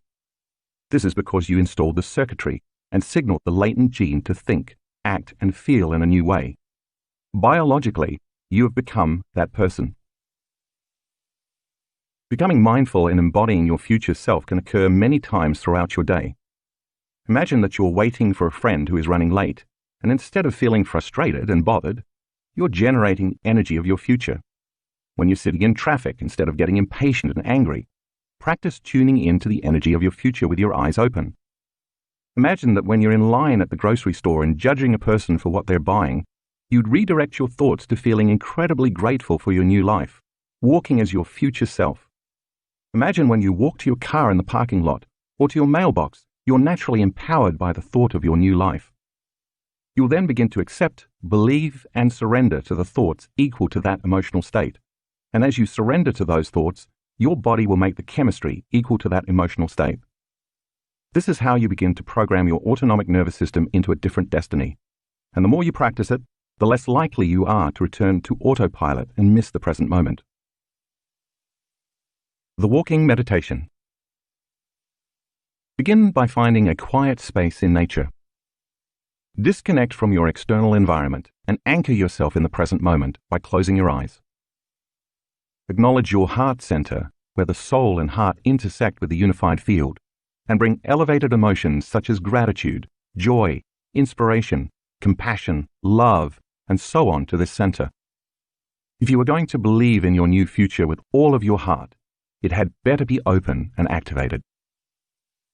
Rest your attention on the heart, allowing your breath to flow in and out of the center, ever more slowly, more deeply, and more relaxed, for about 2 minutes. Return to creating elevated emotions within your heart for 2 to 3 minutes. Radiate that energy into the space surrounding your body in space, and stay present with that energy. Tune in to the energy of your future. After a few minutes, hold a clear intention in your mind's eye. You might pick a representative symbol that connects you to the energy of your future, the way you learned in Chapter 3. Change your state of being with the feelings of these elevated emotions, and focus on broadcasting that new electromagnetic signature into the field. Remain in this state for 2 to 3 minutes. Next, open your eyes, and without looking at anything or anyone, open your focus and keep your awareness on the space around your body in space, while maintaining a trance state. Begin walking with your eyes open while you stay entranced. With each step you take, embody that new energy, that new frequency of whatever you're creating in your future. As you take this energy with you during your waking daily life, walking as your new self, you are activating the same neurological networks and producing the same level of mind as when you meditate with your eyes closed. Next, remember your future. Let the images come, feeling them and embodying them. Own them, become them. Continue to walk for about 10 minutes and then stop to recalibrate. Once again, close your eyes and raise your energy. Stay present with this energy for about 5 to 10 minutes. For the next 10 minutes, with your eyes open in trance, walk again with intent and purpose as your future self. With each step you take, embodying this new energy, you move closer to your destiny and it moves closer to you. Do this cycle 2 times. When you finish the second round, stop and stand still one last time, really focusing on how you feel with your 4th energy center open. You can use this opportunity to affirm who you are based on how you feel. For example, if you're feeling unlimited, you can literally acknowledge, I am unlimited. Next, place your hand over your beautiful heart and be willing to feel valuable and worthy enough to receive what you have created. Raise your energy to its zenith and feel gratitude, appreciation, and thankfulness. Now acknowledge the divine within you, the energy that powers you and gives rise to all of life. Give thanks for a new life before it's made manifest. Acknowledging the power within you, ask that your life be filled with unexpected wonder, synchronicities and coincidences that create a joy for existence. Radiate your love while loving your new life into existence. Chapter 10. Case Studies. Making it real. In the case studies that follow, you'll be introduced to people just like you who took time out of their busy lives to create a new future. Every day they define themselves by a vision of this future instead of by the memories of their past. You could say they were more in love with their future than they were with their past. The act of doing the work daily and turning the practices in the last 3 chapters into a skill led them to become more supernatural. Pay attention to how simple they made it. Tim gets the key to his future. At an advanced workshop in Seattle, which typically coincides with Halloween, we ask our students to dress up as their future selves on the first night. Tim dressed up as a supernatural Swami. He'd always wanted to be a Swami, subscribed to the lifestyle, and at a young age had left his hometown in Connecticut to study in an ashram. At the start of the event, participants also received a gift from our company, a key to symbolize unlocking the potential of each participant's future self. Tim had attended several advanced level workshops in the past. The first time he made a mind movie, he inserted a picture of gold and silver coins in one of his scenes. For years, he had been trying to surrender the emotion of fear, but at a certain point he realized that behind the fear was unworthiness. So for Tim, the coins were a symbol of worthiness. Everybody wants wealth, he told me. But because I was on the spiritual path into yoga and everything else that goes with it, I had the mentality that I had to be poor and embrace poverty to truly walk the talk. So instead of the gold and silver coins merely representing wealth, they represented being worthy to receive. For Tim's Seattle Mind movie, he added more images to evolve his vision. As another symbol for worthiness, Tim used a Chinese character that meant wealth. But because he never desired money, below the symbol he placed the word affluence. He preferred affluence because when he looked up the word's definition, he found that its Latin root meant to flow toward. Wouldn't it be great, he thought, if everything I wanted flowed toward me? Although Tim is very analytical, after continuously watching his mind movie in tandem with the kaleidoscope, he found he could quickly bypass the analytical mind and get into the subconscious mind, the operating system, to program his future. During the workshop, when it came time to dimensionalize a scene in his mind movie, he had a profound experience. He started to feel joy and then a wildly enthusiastic love for life, almost like a burning sensation in his heart. He said he felt as if he could set the world on fire. Then during the meditation, I told the students it was time to open up and receive, and that's when Tim says energy began to enter his body. I don't know where it came from, he told me, but it was like someone had turned on a spigot. I shot straight up. The energy came in through the top of my head and then moved out through my hands. My palms were face down, yet without conscious control, the energy caused them to lift and turn over. I lost track of time and space and had no idea where I was. But for the rest of the meditation, I was in an ecstatic, exalted state. I knew somehow that everything was going to be different and that I was no longer the same person. When the energy downloaded into Tim, he believed it was carrying a message of worthiness because he was never the same afterward. I'm convinced that the new information that came into my body rewrote my DNA, erasing the old self, because that part of my personality is now gone, he says. When Tim got home to Phoenix, where he owned and operated a futon shop, he returned to business as usual on Monday morning. On Thursday, a woman who had purchased a futon from him several years earlier came into his shop. Since the day she purchased the futon, they had formed a friendship, and every few weeks she would stop by to chat. She was now retired and came into the shop to tell Tim she had just finished making out her will. She wanted Tim to be her executor. Tim felt honored, and he thanked her. "Here it is," she said, placing it on the counter along with a key. "Read it." Tim began scanning the document to discover that not only was he the executor, she was also bequeathing him $110,000 worth of gold and silver coins. The key she placed on the counter was the key to her safe deposit box, where she kept the coins, which of course matched the picture in Tim's mind movie. In an instant, Tim remembered the similar key to his future he had received at the advanced workshop in Seattle. Now that's being worth it. Sarah can't touch the ground. On Labor Day 2016, Sarah severely injured her back attempting to prevent a 5-ton boat from crashing into a dock. For 7 weeks, she was in agony and she endured physical therapy, took a cocktail of medications, and made countless visits to the chiropractor. After nothing else helped, her doctors scheduled Sarah for surgery, but first she decided to attend an advanced workshop in Cancun. Because of how much pain Sarah was in, her son suggested she bring a wheelchair. She decided not to, and when she arrived at the hotel, she collapsed on the floor in pain. Later, when she got into the pool on a float, she had severe spasms when she attempted to get out. Sarah was not new to my work, so she came to Cancun with her meditation cushion and her mind movie. In her mind movie, she was healthy, strong, and able to run again. She could play basketball with her son and lacrosse with her daughter. Every time Sarah saw herself in the scene performing aerial yoga, she embraced the joy she knew she would feel if she could actually do it, and when she heard the song from her mind movie, her energy rose. During the first few days, when she was tightening her core muscles and drawing energy up her spine with the breathing technique, she felt her sciatic nerve pulsating. It was as if a warm electric current was traveling up the nerve. At the same time, she had the intention that the energy was a healing light ascending her spinal column. On the third day, she started her morning by searching the internet until she found an image of a woman doing aerial yoga. She carried that image in her mind all day. That afternoon, our students were working with the kaleidoscope in their mind movies.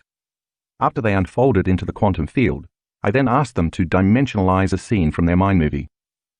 When the meditation was finished, I instructed them to lie down on the floor. But as Sarah told me later, she couldn't find the floor.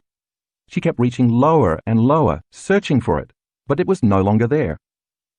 The next thing she knew, she was in another dimension, having a full-on, IMAX-like sensory experience, but without her senses. She was living a future scene of her mind movie. Enough circuits in her brain had turned on to make her internal experience as real as any external experience she had ever had. She was not visualizing this scene, she was in it, living it. I realized I was in another reality, a different time and space. I was in my future, she explained, and I was actually performing aerial yoga. I was hanging upside down, and the floor wasn't there. I kept reaching for it, but I was just swinging upside down from this beautiful red silk scarf. I felt freedom from my pain. I was swinging freely in space. Eventually she did lie down, with tears of joy flowing down her cheeks. When she came out of that meditation, all of her pain was gone. I knew I was healed, she said. I was in awe of the power of my mind, and I felt tremendous gratitude. I continue to manifest things from my mind movie. In fact, my mind movie can't even keep up with my life. Terry walks into a new future. In September 2016, while practicing her walking meditation along Australia's beautiful Sunshine Coast, Terry had a profound experience. Toward the end of her meditation, when she stopped for the final part, she was feeling connected, uplifted, and expansive. As she followed my instructions, she opened herself up to the field with the intention of being worthy of her future life. With no warning, she felt an electric charge enter her body through the crown of her head, where it continued to flow down into her heart. As the energy coursed through the rest of her body, surging through her thighs and down into her feet, her legs began shaking uncontrollably. The only way I can describe it is that there was an intense shaking from the inside, she told me. But it was a voltage of energy that my body had never experienced. I thought I was going to fall over. It was at that point I lost all conscious control over my lower body. She burst into uncontrollable tears, and with that release, her mind and body also began to let go. Time appeared to stand still. Terry understood that her body was surrendering a lifetime of past unresolved emotions. As the surge of electricity continued to move through her, she felt huge amounts of dense, dark matter falling away from her body. I believe this matter was trauma, not only from my lifetime, but also past lifetimes, she remembered. It included the trauma of my father nearly dying from a suicide attempt when I was 8, which has cast a shadow over my life by preventing me from allowing myself to receive unconditional love. She felt all her limiting beliefs, many of which she had acquired through deep emotional conditioning and the unconscious beliefs of others, simply dissolve. Everything that was not in alignment with who I really am just fell away, Terry said. I experienced true liberation, something my soul has been yearning for a very long time. I knew in that moment that my soul had guided me to that very beach, at that very moment, with all these people to do this important work. She fell to her knees, an overwhelming amount of love flowing through her. Kneeling in the sand, humbled by this power, she saw that every choice she had made up to that point was necessary for her to arrive at this poignant moment. In that instant, she observed who she had been for the last year, consistently choosing to do the meditations every day, all the while falling in love with herself. She knew that her future self in that moment was calling her past self to have this experience of profound love. When Terry came back to the three-dimensional reality of her senses, she felt an overwhelming sense of peace and oneness with everything around her. She reported a deep reconnection to her physical, mental, emotional, and spiritual self, and said she felt more like herself than she had in a very long time. This experience reminded me that I am, as we all are, an aspect of divine energy, she said, and that I am worthy of receiving it. Chapter 11. Space-Time and Time-Space. We live in a three-dimensional universe, uni meaning one, where everything that exists is made up of people, objects, places, and time. For the most part, it's a dimension of particles and matter. Through our senses, we experience these things as form, structure, mass, and density. If I place an ice cube, your cell phone, or an apple pie in front of you, for example, you could not experience any of these objects without your senses. It's your senses that give rise to your experience of physical reality. While the ice cube, cell phone, and apple pie all have height, width, and depth, they only exist to you because you can see, hear, taste, smell, and feel them.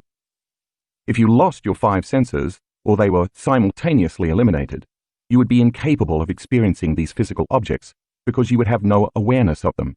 They would literally not exist to you because in this 3-dimensional reality, you can't experience them without your senses. Or can you? According to astrophysics, in this realm of 3 dimensions, the known universe, let's call it space-time reality, there's an infinite amount of space. Take a moment to ponder that concept.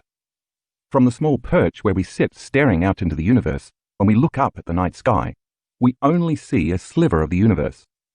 It appears to us as infinite, and yet infinite is even bigger than that. In other words, in the realm of space-time, space is eternal. It has no end and goes on forever. But what about time? The way you and I typically experience time is by moving our bodies through space. For example, it might take you 5 minutes to set this book down, walk to the kitchen, pour a glass of water, and return. This occurs because a thought that originated in your mind created a vision of what you were going to do in the kitchen. You acted on that thought, and consequently, you experienced time by moving from one point to another through space. Before you walked to the kitchen and as you were sitting in your chair, when you became conscious of the kitchen in relation to where you were sitting, you experienced a separation of 2 points of consciousness, where you sat and the kitchen. To close the gap between those 2 points of consciousness, you moved your body through space, and that took time. It makes sense then that the greater the space or distance between 2 points, the greater the time it takes to get from one point to the other. Conversely, the faster the speed at which you travel between these 2 points, the shorter the amount of time it takes. This measurement of the time it takes an object to move through space is the foundation for Newtonian physics, or classical mechanics. In the Newtonian world, if we know certain properties about an object, such as its force, acceleration, direction, speed, and the distance it will travel, we can make time-based predictions. Therefore, Newtonian physics is based on knowns and predictable outcomes.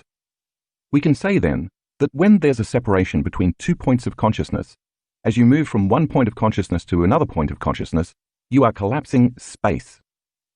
As a result of collapsing space, you experience time. Take a look at figure 11.1 to further understand the relationship between space and time in our 3-dimensional world. Here's another example. If I'm writing this book and I want to finish this chapter, it's going to take time. I may not have to move my body very much through space, but I still experience time. Why? Because where I presently am in the process of writing this chapter represents one point in consciousness, and finishing the chapter represents another. The completion of this chapter represents a future moment separate from the present moment. The space between, the closing of the gap between these 2 points in consciousness, is the experience of time. If you look at figure 11.1 again, it will help you gain a better understanding about time. To achieve my desired goal of arriving at the end of the chapter, I repeatedly have to do something. This requires me to use my senses to interact and move through my environment with a coordinated set of behaviors. And again, this takes time. If I cease writing and do something else, such as watch a movie, it's going to take more time for me to reach my intended result. Therefore, to achieve my goal of completing this chapter, I must consistently align my actions to match my intentions. In this material world of 3 dimensions, because we use our senses to navigate space, we place most of our attention on physical things such as people, objects, and places. They all are made up of matter, and they are localized, meaning they occupy a position in space and time. These all represent points of consciousness from which we experience separation. For instance, when you observe your best friend sitting across the table from you, or look at your car parked in the driveway, you notice the space between you and your friend or the car. As a result, you feel separate from them. You are here, and your friend or the car is there. In addition, if you have dreams and goals, then where you are in the present moment and where your dreams exist as a reality in your future also creates the experience of separation. It's safe to say then that 1. In order for us to navigate this 3-dimensional reality, we need our senses. 2. The more we use our senses to define reality, the more we experience separation. 3. Because most of this three-dimensional reality is sensory-based, space and time create the experience of separation from everyone, everything, every place, and everybody in every time. 4. All things material occupy one position in space and time. That's called locality in physics. In this chapter, we are going to explore and contrast two models of reality: space-time and time-space.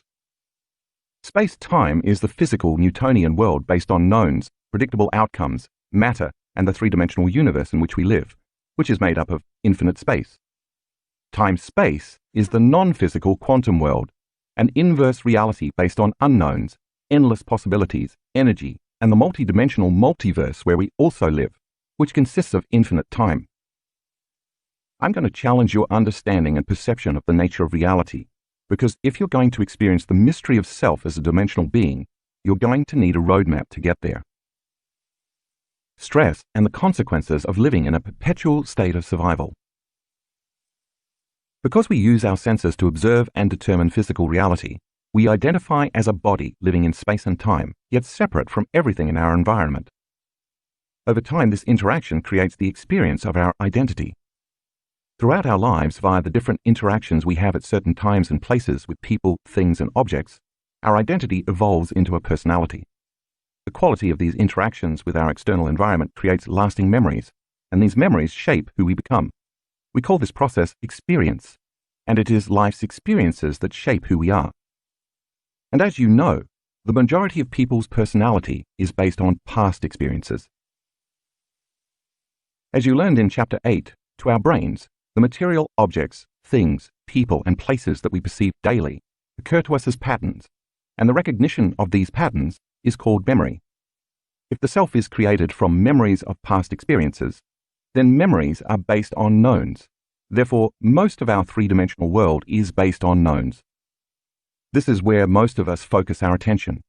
When you align everything material in your external world with the memories of your past experiences, you recognize them as familiar. You're matching a physical reality with a set of neurological networks in your brain. This is called pattern recognition, and it's the process whereby most people perceive reality through a lens of the past. We could say, then, that we're materialists not only living in this dimension, but also enslaved to and limited by it, because we've defined ourselves as a body living in an environment at certain times, and our focus is more on matter and less on energy. From a quantum perspective, we're keeping our attention on the physical particle, matter, instead of the immaterial wave of possibilities, energy. This is how we become immersed in this three-dimensional reality. When stress is thrown into the equation, our body begins to draw from the invisible electromagnetic field of energy around us to produce chemistry. The greater the frequency, intensity, and duration of the stress, the more energy our body consumes. The very nature of these chemicals endorses our senses, causing us to pay attention to matter and knowns. As this vital field of energy around our body shrinks, we feel more like matter and less like energy. In fact, when our frequency slows down, our bodies become more dense as we run out of energy. As we've discussed, this is fine for the short term when danger, crisis, or a predator is lurking around the corner. In fact, the fight or flight response has been a cornerstone of our evolution. In this state, stress chemicals heighten our senses, narrowing our focus to whatever matter in our environment represents potential danger. When this happens, our neocortex, the part of our brain involved in sensory perception, motor commands, spatial reasoning, and language, fires and becomes aroused. For survival purposes, this narrows our focus on our body and the external threat, causing us to become preoccupied by the time between the moment of the perceived threat and the moment we reach physical safety, both of which are points of consciousness. The more we experience stress, the more we feel separation.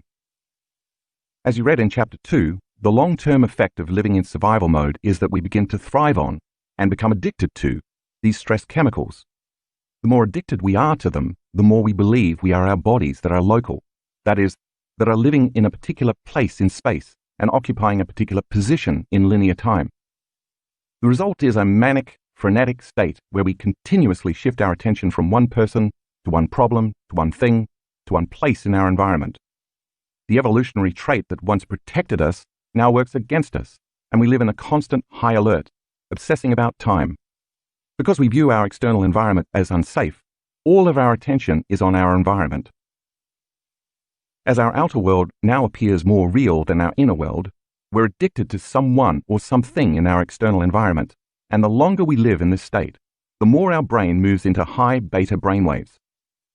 And as you know by now, prolonged high beta brainwaves cause us to feel pain, anxiety, worry, fear, anger, frustration, judgment, impatience, aggression, and competition.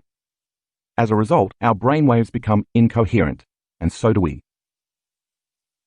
When the emotions of survival have a hold on us, we need the conditions in our external world, our problems with different people, financial hardships, fear of terrorism, disdain for our job, to reaffirm our addiction to those emotions. These emotional addictions cause us to become preoccupied by whatever we think might be causing the upset in our environment, whether it be someone or something, and as a result, the survival gene switches on. Now we're living in a self-fulfilling prophecy. If you understand that where you place your attention is where you place your energy, you know that the stronger the emotional reaction associated with the cause, the more you will consistently place all your attention on a person, thing, or problem in your external world. When you do this, you are giving quite a bit of your power away to someone or something. Now all your attention and energy is anchored in this three-dimensional realm of the material, and your emotional state is causing you to continuously reaffirm your present reality. You can become emotionally attached to the reality you really want to change. This mismanagement of your energy keeps you enslaved to the world of the knowns, trying to predict the future based on the past. What's more, when you're in the survival state, the unknown or the unpredictable is a scary place. So for you to truly make changes in your life, you would have to step into the unknown, and if you don't, nothing ever really changes. The Newtonian 3D space-time reality, living as a somebody with something, somewhere in some time. If feelings and emotions are a record of the past, and those feelings are driving your hardwired thoughts and behaviors, you'll keep repeating your past and therefore become predictable. Now you're firmly ensconced in the Newtonian world because Newtonian physics is based on predictable outcomes. The more you live in stress, the more you are simply matter trying to affect matter, matter trying to fight, force, manipulate, predict, control, and compete for outcomes. As a result, everything you want to change, manifest, or influence is going to take a lot of time, because in this space-time reality, you have to move your physical body through space to create the outcomes you want. The more you are living in survival and using your senses to define reality, the more you experience separation from a new future. Between where you are presently, as one point of consciousness, and where you want to be, as another point of consciousness, lies a very long distance. Not to mention that your constant obsession on how it's going to happen is based on how you think and predict it should happen. But if you're predicting, your thinking is based on knowns, so there's no room for an unknown or new possibility in your life. If you are trying to buy a house, for example, you need to save for a down payment, look for a house, get a loan, go through the application process, beat out other buyers, and then spend 30 years dragging your body back and forth to work, through space, trying to pay it off. These 2 points in consciousness, having the idea to buy the house and having the house with the mortgage paid off, are going to take time to intersect. In a similar way, if you want a new relationship, you might go online, set up a profile, scroll through countless other profiles, make a list of people to reach out to, contact each one, and eventually go on many dates in the hope of finding someone intriguing. If you want a new job, you might take the time to create a resume, search for open positions, and go on interviews. What these processes have in common is they require time, which you experience as linear. You may get what you want, but the more you live in survival, the more time it's going to take because you're matter trying to influence matter, and there's a distinct separation in space and time between where you are and where you want to be. We can agree then that in this three-dimensional reality, within your experience of time, there's a definite past, present, and future. Since you live in linear time, you also experience a separation from time because the past, present, and future appear as separate moments in time. You are here and your future is there. Figure 11.2 graphically represents how the past, present, and future all exist as distinct, discontinuous moments.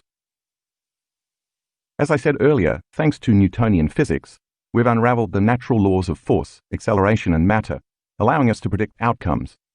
If we know the general direction, velocity, and rotation of an object traveling through space, for the most part, we can predict where it's going to end up and how long it will take. This is why we can travel from New York to Los Angeles by plane, predict how long it's going to take to get there, and know where the plane will land. Within the understanding of Newtonian physics and this three-dimensional world we live in, many of us spend most of our lives focusing our attention outward on trying to become a someone, have some body, own some things, go somewhere, and experience something in some time. When we don't have the things we want, we experience lack, and lack and separation cause us to live in a state of duality and polarity. It's natural for us to want what we don't have.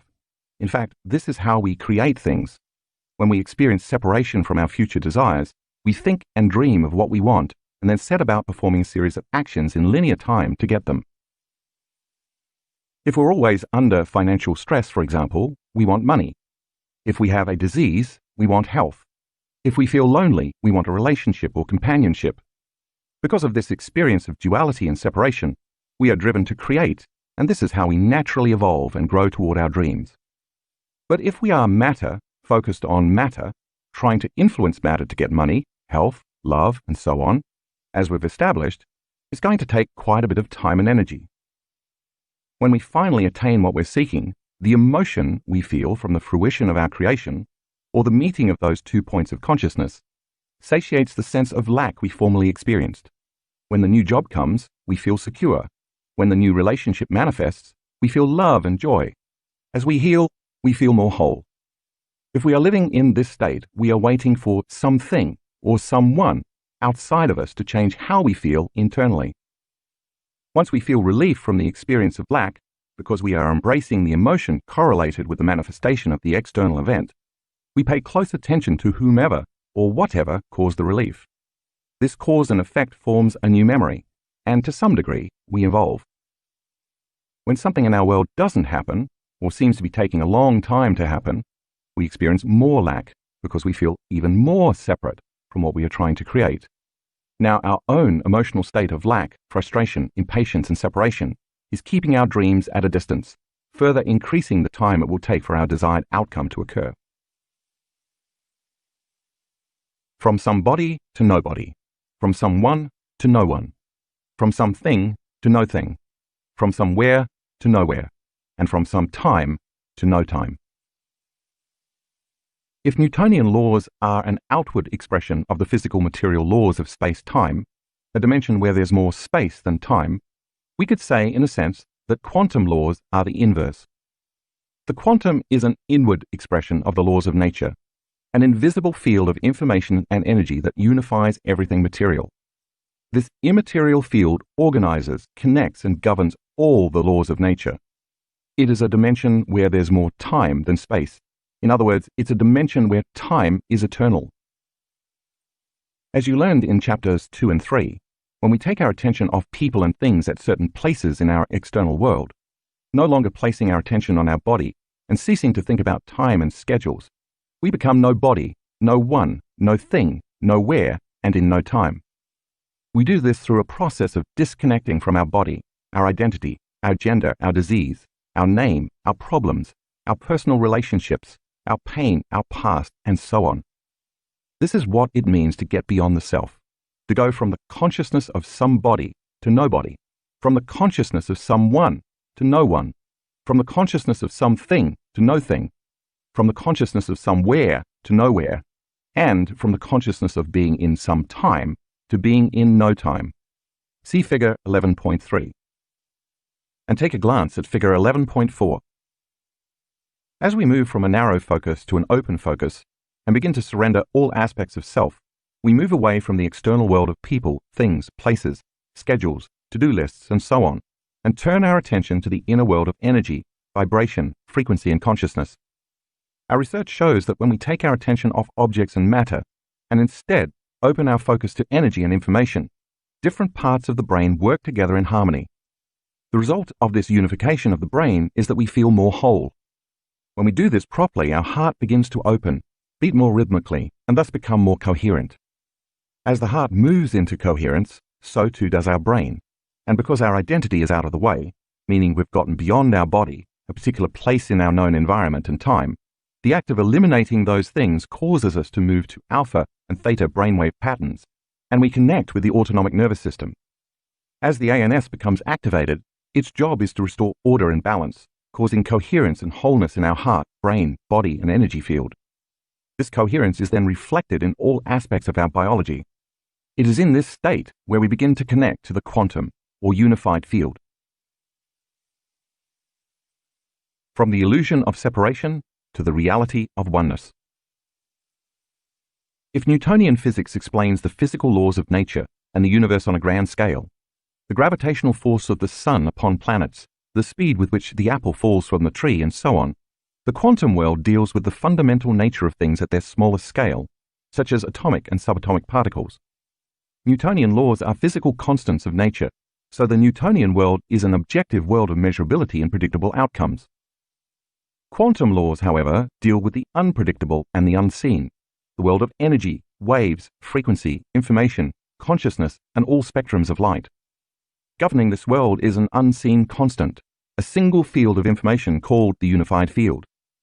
We can think of the Newtonian world as dealing with the objective, where mind and matter are separate, and of the quantum world as dealing with the subjective, where mind and matter are unified by energy, or better yet, where mind and matter are so connected that it's impossible to separate the two.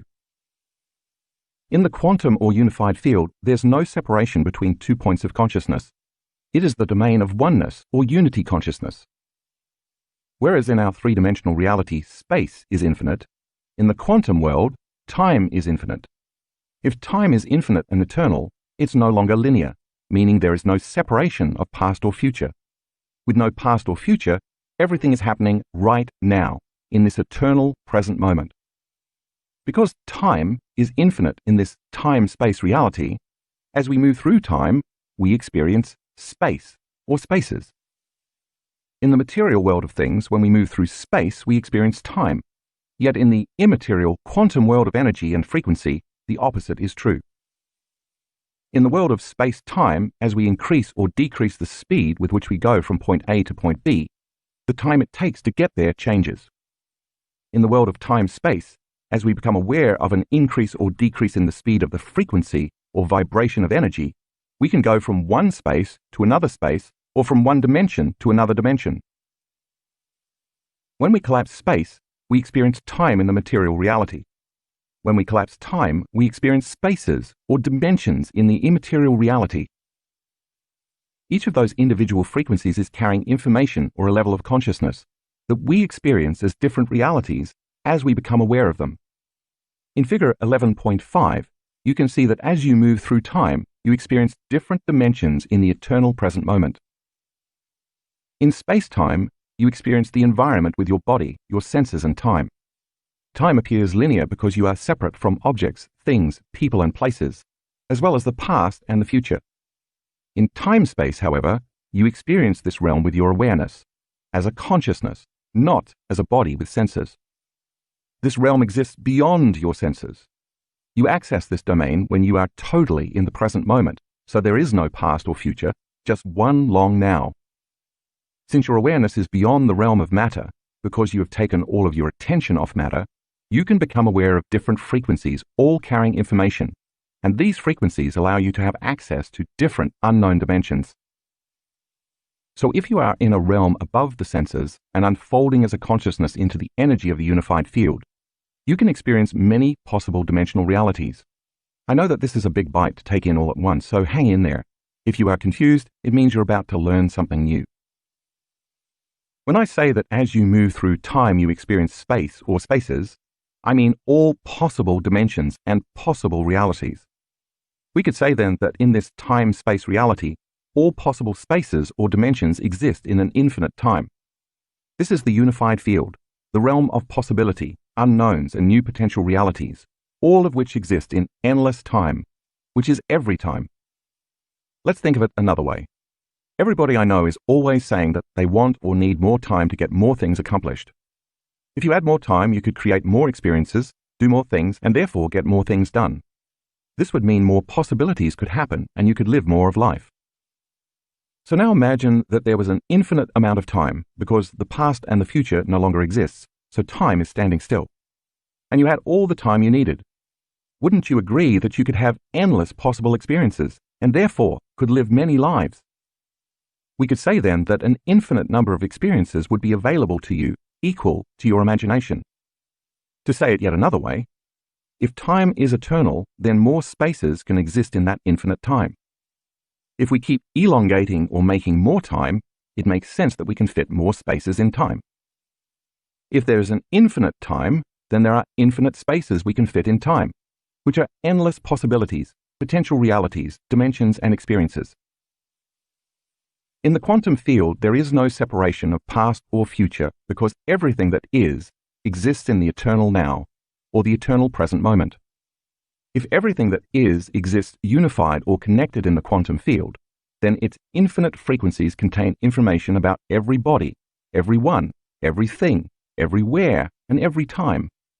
As your consciousness begins to merge with the consciousness and energy of the unified field, you will go from the consciousness of somebody to the consciousness of nobody to the consciousness of everybody, from the consciousness of someone to the consciousness of no one to the consciousness of everyone, from the consciousness of something to the consciousness of no thing to the consciousness of everything, from the consciousness of somewhere to the consciousness of nowhere to the consciousness of everywhere, and from the consciousness of being in some time to the consciousness of being in no time to the consciousness of being in every time. Take a look at figure 11.6. The atom, fact and fiction. To help you understand how the quantum field is constructed, you first need to revisit the possibilities that exist in the atom. When we reduce matter to its smallest unit of measurement, we get the atom, and the atom vibrates at a very high frequency. If we could peel back the atom like an orange, we'd find a nucleus and subatomic particles such as protons, neutrons, and electrons. But for the most part, we'd find that it's 99.99999999999% empty space, or energy as you read earlier. Take a look at figure 11.7. On the left, we see the classical model of the atom that we were taught in grade school. But this is in fact an outdated model. In actuality, electrons don't move in fixed rotations around the nucleus like planets orbiting the sun. Instead, as you see on the right, the space around the nucleus is more like an invisible field, or a cloud of information. And as we know, all information is made up of light, frequency, and energy. To get an understanding of just how small these subatomic particles are, if the nucleus of an atom were increased to the size of a Volkswagen Beetle, the size of the electron would be equal to the size of a pea. Meanwhile, the space where the electron could exist would be 85,000 square miles. That's twice the size of Cuba. That's a lot of empty space for the electron to exist in. According to Heisenberg's uncertainty principle, we never know where the electron is going to appear in the electron cloud, yet from nothing comes something. This is why quantum physics is so exciting and unpredictable. The electron is not always physical matter. Rather, it exists as the energy or as the probability of a wave. It is only through the act of observation by an observer that it appears. Once an observer, mind, comes along and looks for it, the act of observation, directed energy, causes all that potential energy to collapse into an electron, matter. Thus it manifests from the realm of infinite possibilities, an unknown, to a known. It becomes local in space and time. When the observer is no longer observing it, the electron turns back into possibility. That's the wave function. In other words, it turns back into energy, returning to the unknown and to its own agenda. When it turns back to energy and possibility, it becomes non-local.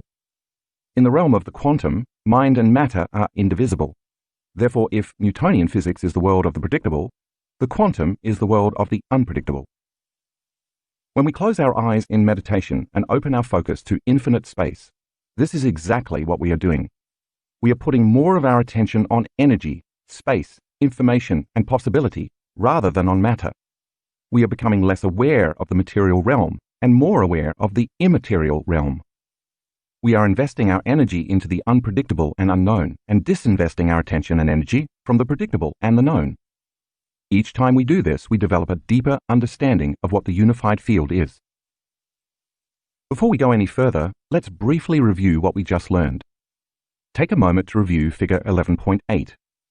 The three-dimensional Newtonian world is made up of objects, people, places, matter, particles, and time, basically most of the nouns, or everything we know in our external world.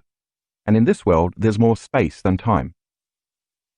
As a body, we use our senses to define this infinite space we live in, a universe of form, structure, dimension, and density. This is the realm of the known and predictable. Because we experience the material universe with our senses provide us with information that occurs as patterns in our brain, which we recognize as structures, and it is through this process that things in our external environment become knowns. It is also through this process that we become a somebody, a someone with some things in some place and in some time. Finally, because we experience the universe with our senses, we experience separation. Therefore, this is the realm of duality and polarity. Now review Figure 11.9.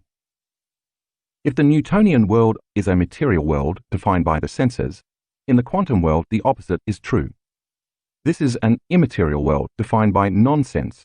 In other words, there's nothing sensory-based here, and there's no matter.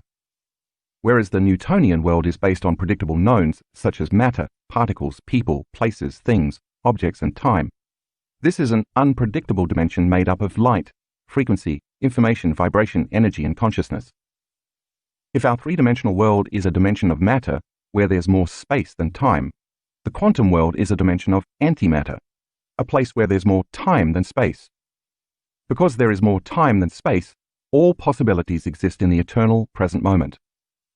Whereas the three-dimensional world is our universe, meaning one reality, the quantum world is a multiverse, meaning many realities. If the space-time reality is based on separation, then the immaterial quantum world, or unified field, is based on oneness, connectedness, wholeness, and unity, non-locality. In order for us to go from our known space-time, three-dimensional universe, a universe made up of matter where we experience duality and polarity, to the unknown time-space, five-dimensional, multiverse, a place where there is no matter, but instead light, information, frequency, vibration, energy, and consciousness, we have to cross a bridge. That bridge is the speed of light. When we become pure consciousness and become no body, no one, no thing, nowhere, in no time, we are crossing that threshold from matter to energy. When Einstein introduced the equation E equals mc squared in his theory of special relativity, for the first time in the history of science, he demonstrated from a mathematical standpoint that energy and matter are related. What converts matter to energy is the speed of light, which means anything material traveling faster than the speed of light leaves our three-dimensional reality and turns into immaterial energy. In other words, in the three-dimensional world, the speed of light is the threshold for matter, or anything physical, to retain its form. No thing can travel faster than the speed of light, not even information. Anything traveling from one point to another that is traveling slower than the speed of light is going to take time. Therefore, the fourth dimension is time. Time is the nexus that connects the three-dimensional world to the fifth-dimensional world and beyond. Once something is traveling faster than the speed of light, there is no time or no separation between 2 points of consciousness, because every thing, material, becomes energy. This is how you go from 3 dimensions to 5 dimensions, from a universe to the multiverse, from this dimension to all dimensions. Let me give you an example to help simplify this complex idea. French physicist Alain Aspect performed a famous quantum physics experiment in the early 1980s called the Bell test experiments. In the study, scientists entangled 2 photons, causing them to bond together. They then shot the 2 photons in opposite directions, creating distance and space between them. When they influenced one photon to disappear, the other photon vanished at exactly the same time. This experiment was a cornerstone study in the breakthrough of quantum physics because it proved that Einstein's theory of relativity wasn't completely correct. What it showed was that there is a unifying field of information existing beyond 3-dimensional space and time that connects all matter. If the 2 particles of light were not connected by some invisible field of energy, it would have taken time for information to travel from one local point in space to the other local point in space.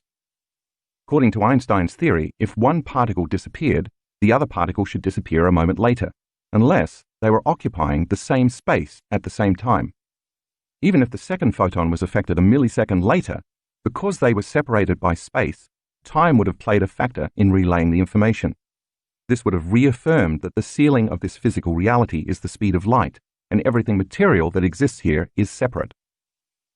Because the two particles vanished at exactly the same time, it proved that all matter, bodies, people, things, objects, places, and even time are connected by frequency and information in a realm beyond three-dimensional reality and time. Everything beyond the material is unified in a state of oneness. The information was communicated between those two photons non-locally. Since there is no separation between 2 points of consciousness in the five-dimensional reality, there is no linear time. There is only all times. Mystical quantum physicist David Bohm called the realm of the quantum the implicate order, where everything is connected. He called the explicit order the material realm of separation. If you look at figures 11.8 and 11.9 again, it will help you to get your mind around both worlds. When you take your attention off being somebody, someone, something, somewhere, in some time, and you become no body, no one, no thing, nowhere, in no time, you are becoming pure consciousness.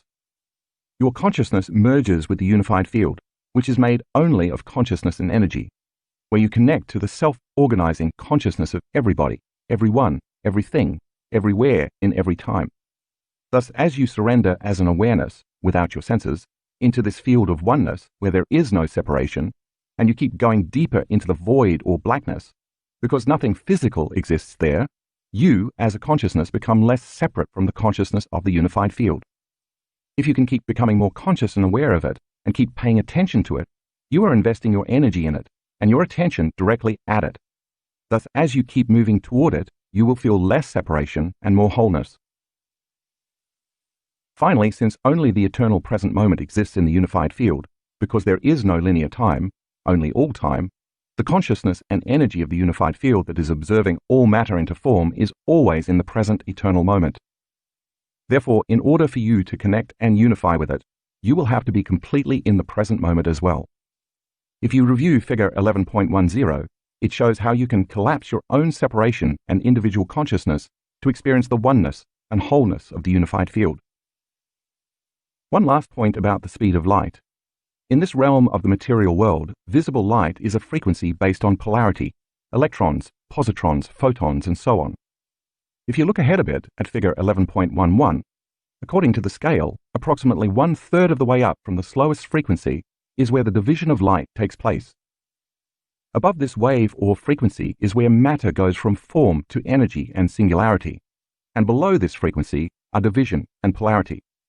When the division of light takes place, photons, electrons, and positrons come into being because the visible light field holds the information template of matter as organized frequency in patterns of light. This division of light is where the Big Bang occurred, where singularity became duality and polarity, where the universe eventually appeared as organized information and matter. That's why this void is eternal blackness.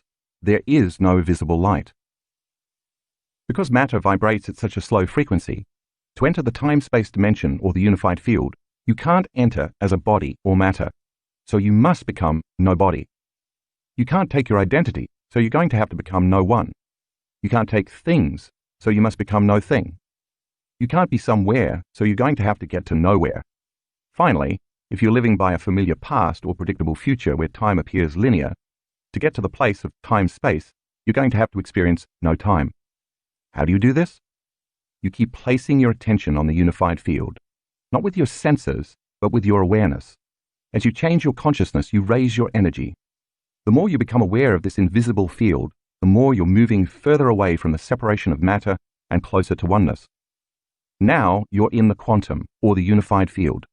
This is the realm of information that connects every body, everyone, everything, everywhere, and every time. The unified field, becoming everybody, everyone, everything, everywhere, in every time. Matter is very dense, and because of its density, it vibrates at the slowest frequency in the universe. In figure 11.11, you see that as you raise matter's frequency by speeding it up faster and faster, matter, as we know it, dematerializes into energy. At some point just beyond the visible light spectrum, above the realm of duality and polarity, any information about matter converts to more unified energy. As you can see, the higher the frequency, the more orderly and coherent that energy becomes. At this level of frequency and energy, duality and polarity unify to become one. We call this love or wholeness because there is no longer any division or separation. It is where positive and negative join, where male and female unite, where the past and future merge, where good and bad no longer exist, where right and wrong no longer apply, where opposites become one. As you continue up this scale away from matter and separation, you continue to experience greater and greater degrees of wholeness, order, and love. The orderliness of this more coherent energy is carrying information, and that information is more and more love. If you continued speeding matter up even faster, eventually it would be vibrating so fast as a frequency that it would exist as a straight line. Infinite frequencies exist in that line, which means infinite possibilities exist there as well. This is the zero-point field, or the point of singularity of the quantum, an omnipresent, ubiquitous field of information that exists as energy and frequency that is observing all of reality into order from a single point. We could call this the mind of God, unity consciousness, source energy, or whatever nomenclature you want to use to define the self-organizing principle of the universe. This is the place where all potentials or possibility exists as a thought, the ultimate source of a loving intelligence and an intelligent love that is observing all of this physical reality into form. Therefore, the greater the frequency we experience, the greater the energy. The greater the energy, the greater the information we have access to. The greater the information, the greater the consciousness.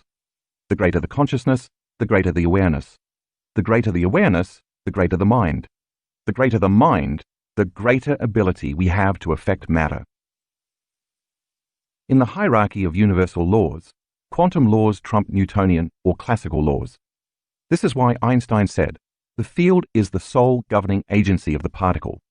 For the quantum field governs, organizes, and unifies all the laws of nature and is always directing energy into order by patterning light into form.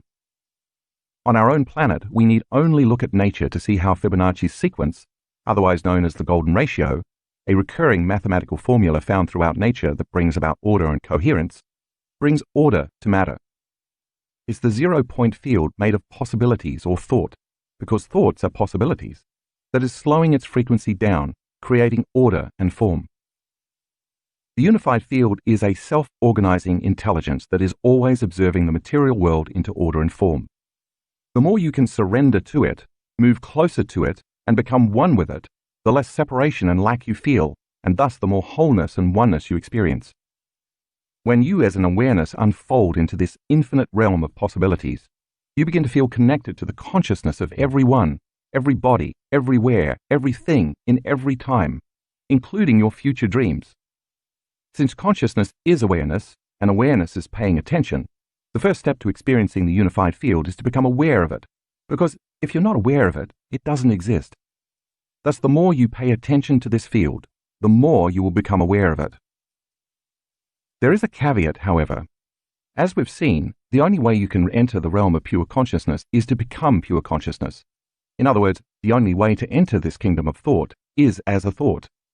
This means you have to get beyond your senses by taking your awareness off matter and particles, and instead place it on energy or the wave. If you can unfold as an awareness into this unseen, immaterial realm of infinite blackness, and become aware that you are an awareness in the presence of a greater awareness, your consciousness will merge with a greater consciousness. If you can do this, if you can get out of the way and linger as a consciousness or awareness in this field, if you can keep surrendering to this intelligent love, the same innate intelligence that's creating the universe and giving you life, it's going to consume you. This loving intelligence is both personal and universal, within you and all around you. And when it consumes you, it's going to create and restore order and balance in your biology, because its very nature is to organize matter in a more coherent way. Now you are moving through the eye of the needle, and on the other side of the eye, there is no longer the separation of two points of consciousness.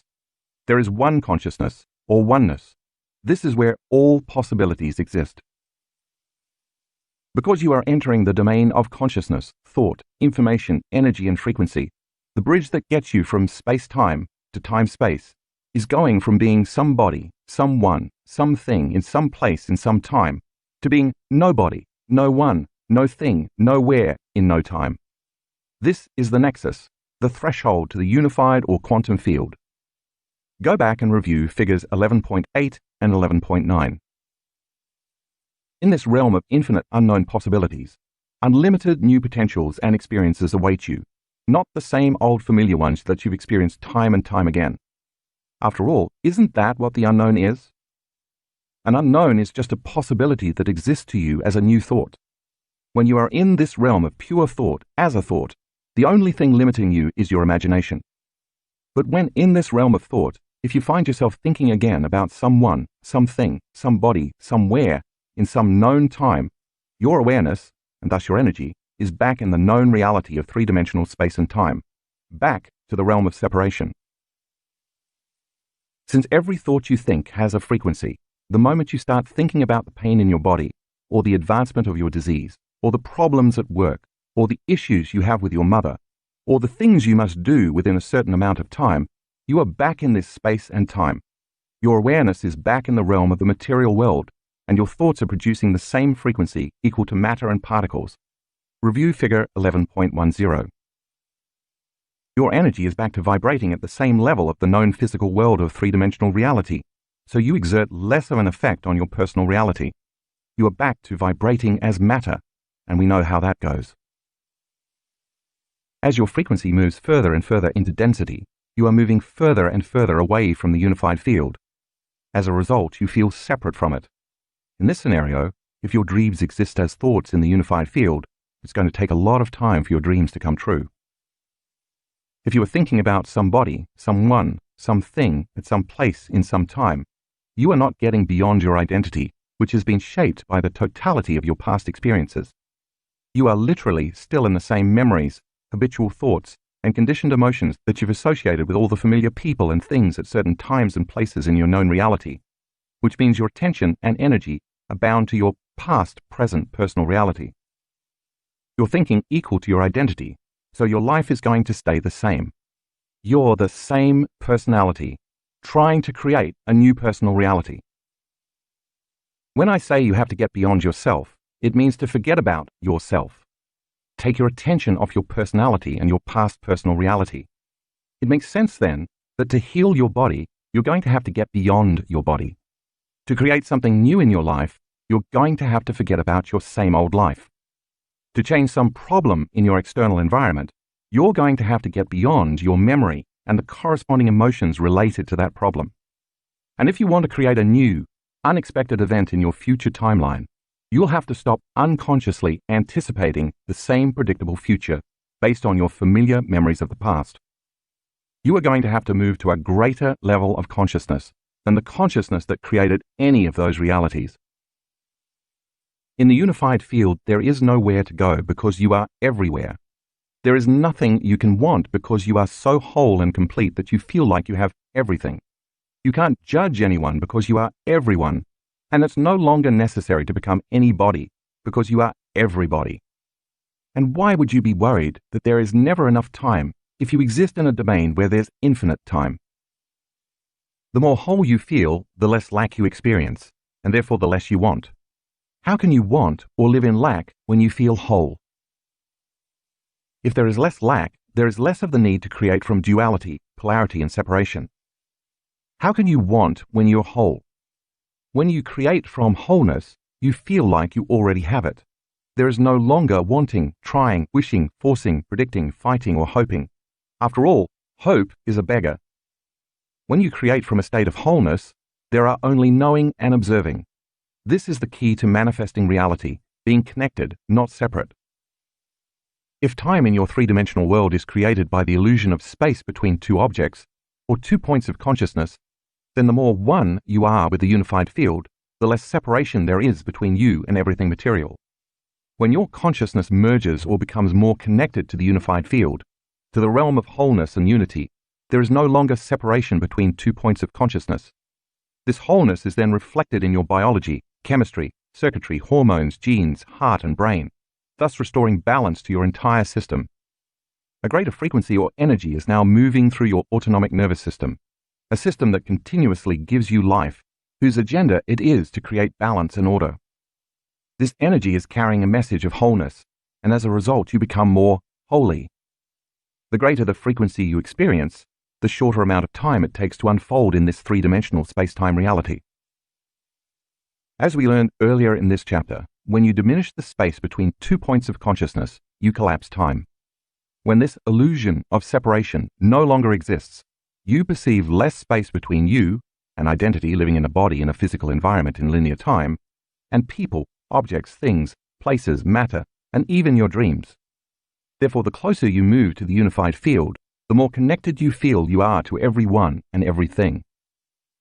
You, as a consciousness, are in the realm of oneness, and because there is no separation, time is eternal. And remember, when there is infinite time, there are infinite spaces, possible dimensions, and realities to be experienced. Wherever you think you are, or whoever you think you are, you are. In fact, there is nothing to try to create because it already exists as a thought in the realm of all thoughts. All you have to do is to become aware of it and observe it into being by experiencing it. Take a peek at figure 11.12 to follow along. As you do this and move your attention from being somebody to being nobody to becoming everybody, you can create anybody. As you move from living as someone to becoming no one to being everyone, you can become anyone. As you can take your attention off something, move into the realm of no thing, you merge with everything. Thus you can have anything. As you move your awareness from somewhere to nowhere, you will be everywhere, and you can live anywhere. And finally, when you shift your consciousness from some time to no time to become every time, you can be in any time. Now that's becoming supernatural. In the work I do around the world, I have labored for many years teaching our students how to get beyond themselves. I now know the first step in this process is for them to master their body, get beyond the conditions in their external environment, and transcend time. When they accomplish that, they find themselves on the precipice of experiencing the unified field. Once they arrive at this nexus, however, they must be taught that there is even more to experience. If learning means making new synaptic connections, the more you learn about something, the more you can appreciate it, become aware of it, and experience it because now you can engage it with a new set of neural networks. It is in the act of learning that you further change or enrich your experience. After all, if you haven't learned anything new, your experience will probably stay the same, since you're perceiving reality with the same neural circuitry as before. Knowledge is the harbinger that evolves your experience. For example, I love red wine, and I lead several wine tours a year in different parts of the world. Many people who come to these week-long events initially tell me that they know nothing about wine. How I translate this statement is that they probably never learned anything about, or have had limited exposure to, the fermented grape. The truth of the matter is that because they have limited knowledge and experience from their past, they have very limited neural hardware installed to perceive any real taste or nuance. We could say then that they just don't know what to look for to truly enjoy the experience. But what if they learn how winemakers produce wine and understand its history, the type of grapes they use, and why they are used? Then they learn about how the wine is stored in oak barrels, for how long and why. This would familiarize them with the whole process and reasoning as to what makes a particular wine so enjoyable. That's the process, but now think of that great wine in the bottle. If they are not aware of the plum flavor, the notes of black cherry and currants, its hints of vanilla and leather, the smell of its floral perfumes, its percentage of tannins, and whether it was aged in oak barrels or stainless steel drums, and for how long, then they don't know what to look for, and they are not going to be able to fully experience it. Only in the moment when they know what to look for and what to become aware of, does it exist. We could say then that their awareness changes their experience. I know this to be true because in just 1 week, those same people who initially said they didn't like red wine or knew nothing about it, walk away with a whole new experience of interacting with it. After many full days of learning and discovering what to look for, repeatedly staying present and focusing all their awareness on specific flavors and aromas, day after day experiencing all types of wines and deciding what they like and don't like, continuously paying attention and therefore firing, wiring, and assembling new neural connections, those folks get very specific about what type of wine they like. In 1 week, they gain a whole new level of appreciation, awareness, and understanding. Again, the experience changed them. The same is true when it comes to the unified field. If you are not aware of it, then it doesn't exist for you. Yet the more you know about it, and the more aware you are of what to look for, the more you can pay attention to it with your awareness and experience it more deeply. And it should change you. Starting at birth, you're trained to keep your attention on matter and not on energy. You are conditioned into believing you need your senses to experience reality. In other words, if you don't see, hear, feel, smell, touch, or taste something, it doesn't exist. Because of this, the majority of people place most of their attention on matter, objects, and the particle, while taking very little time to put their attention on energy, information, and the wave. For instance, you are not aware of your big toe on your left foot until you put your attention on it. It has always existed for you, but you were unaware of it. The moment you put your awareness on it, however, it comes into being. The same is true for the unified field. The more you become aware of it, the more it will exist in your reality. By focusing solely on matter, people exclude possibility from their life. That's what the wave is, an energy of possibility. The more you pay attention to it, the more possibilities should show up in your life. Because wherever you place your attention is where you place your energy, the moment you become aware of the unified field, your attention upon it causes it to expand. For example, when you place your attention and awareness on your pain, it expands, because you experience more of it. If you keep attending to your pain and experiencing more and more of it, it becomes a part of your life. The same thing also happens with the unified field. When you place your attention on it and become more aware of it, it expands. And just as I said about pain, when you experience more of it, it exists as part of your life. Simply by placing your attention on the unified field, as you become aware of it, notice it, experience it, feel it, interact with it, and stay present with it moment after moment, it shows up and unfolds in your reality on a daily basis. How does it show up and unfold? As unknowns, serendipities, synchronicities, opportunities, coincidences, luck, being in the right place at the right time, and moments filled with awe. In my best description from experience, this unified field is a divine, loving intelligence and an intelligent love that is within and around you. So each time you focus your attention on it, you are becoming aware of the presence of the divine within and all around you. As you place your attention on it, the divine should appear more in your life. Since consciousness is awareness, and awareness is paying attention, when you are aware of it and pay attention to it, you begin to merge with it. Your experience of it will literally cause you to become it. And as you unfold deeper and deeper into this unified field, there's more and more for you to explore and experience. If you look at figure 11.11 again, as you move closer and closer to that straight line that represents source energy or oneness, it makes sense that the only way you can move closer to it is by keeping your attention on it and becoming more conscious of it. If you do this correctly, as you journey away from duality or separation and toward unity and oneness, since feelings are the end product of experience, you should feel more and more levels of love, unity, and wholeness. Once you feel and experience more of this intelligent love, three things happen in your life. The first thing that happens is that as you place your attention and awareness on the unified field, as you move closer to source and deeper into it, you experience more of it. That journey carves a neurological path from your thinking brain straight to your autonomic nervous system. Now, each time you venture deeper into it, as you slow your brainwaves down, you're building a neurological highway with more lanes, and that neuro pathway becomes thicker because you are using it more. Over time, this enables you to more easily merge with the field. The second thing that happens is that because experience enriches the brain, each time you interact with this unified field and experience it, your brain changes. This is what experience does. It enriches and refines brain circuitry. Now you are installing the hardware in your brain to be more aware of this field the next time you merge with it. Likewise, since experience produces an emotion, as you feel the unified field, you begin to embody it. Thus you embody more of the divine. According to the quantum model of reality, since all disease is a lowering and incoherency of frequency, the moment the body experiences this new coherent elevated frequency, the energy from that event raises the body's vibration into coherence and order. Numerous times in our advanced workshops around the world, when our students' bodies have been upgraded by a new frequency and new information, we have witnessed instantaneous changes in their health. Since the autonomic nervous system's agenda is to create balance and health, the instant we get out of its way, stop analyzing, cease thinking, and fully surrender, this intelligence steps in and creates order. But this time it's carrying a newer, more self-organizing message with a greater frequency from the unified field. That very same coherent energy raises the frequency of matter. It's like changing the frequency of a static-filled radio station to one that is carrying a clear frequency and signal.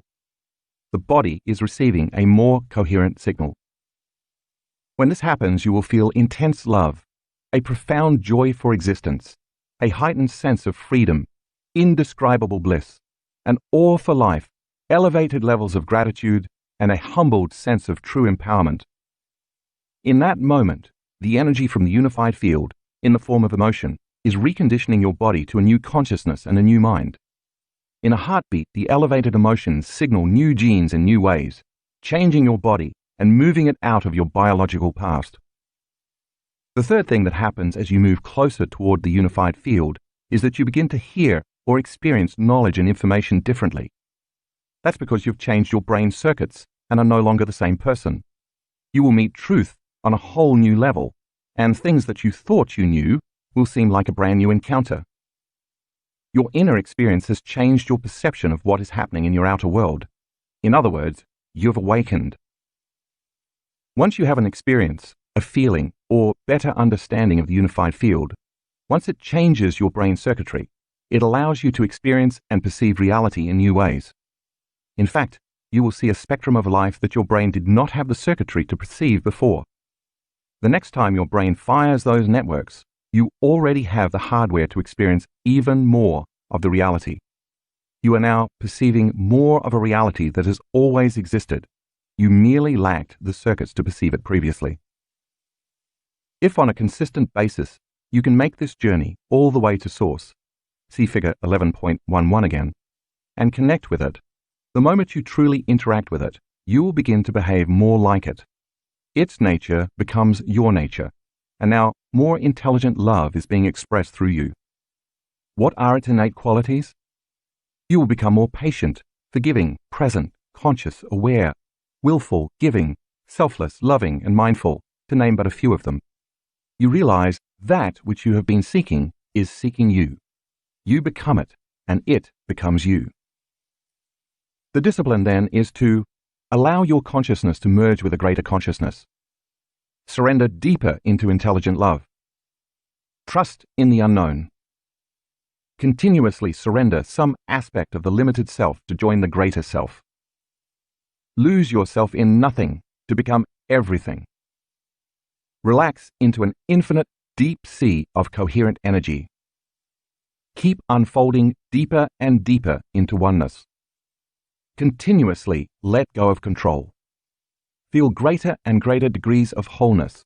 And finally, as a consciousness, moment by moment, become aware, pay attention to, experience, be present with, and feel more and more of this unified field all around you, without returning your awareness back to three-dimensional reality.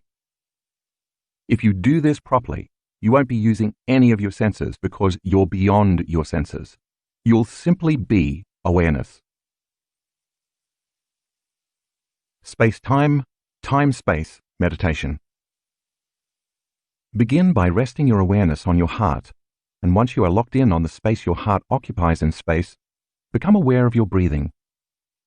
Allow it to flow in and out of your heart, all the while deepening and relaxing your breath. Keeping your attention on your heart, call up an elevated emotion and sustain this feeling for a period of time while paying attention to your breathing. Radiate that energy beyond your body in space. Next, using any song that inspires you, like the one you used for the meditation in Chapter 5, do that meditation to pull the mind out of the body.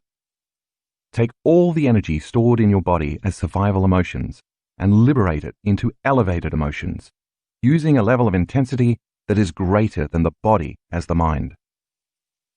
For the next 10 to 15 minutes, listen to 1 or 2 songs without lyrics that will induce trance.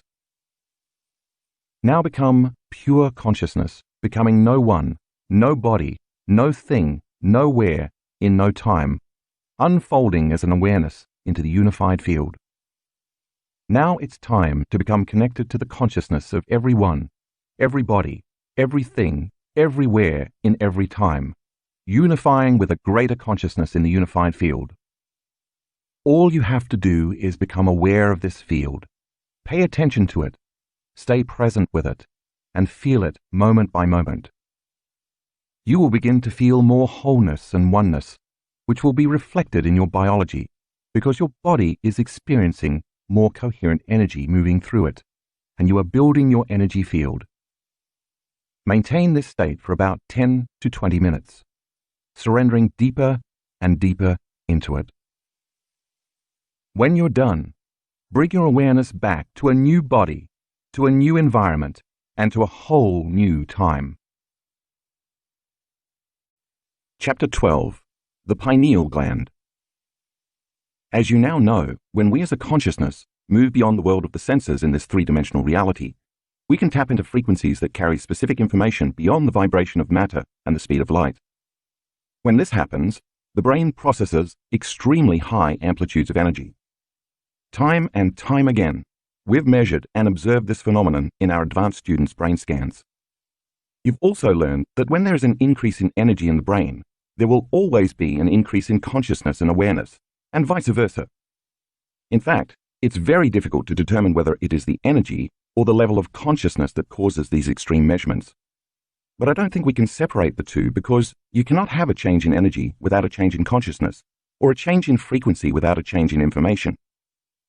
As you connect to deeper levels of the unified field, the brain is activated by a greater energy that carries specific information in the form of thoughts and imagery. The brain then literally tracks and records this profound inner event, and to the person having the experience, whatever is happening in their mind seems more real than any past external event.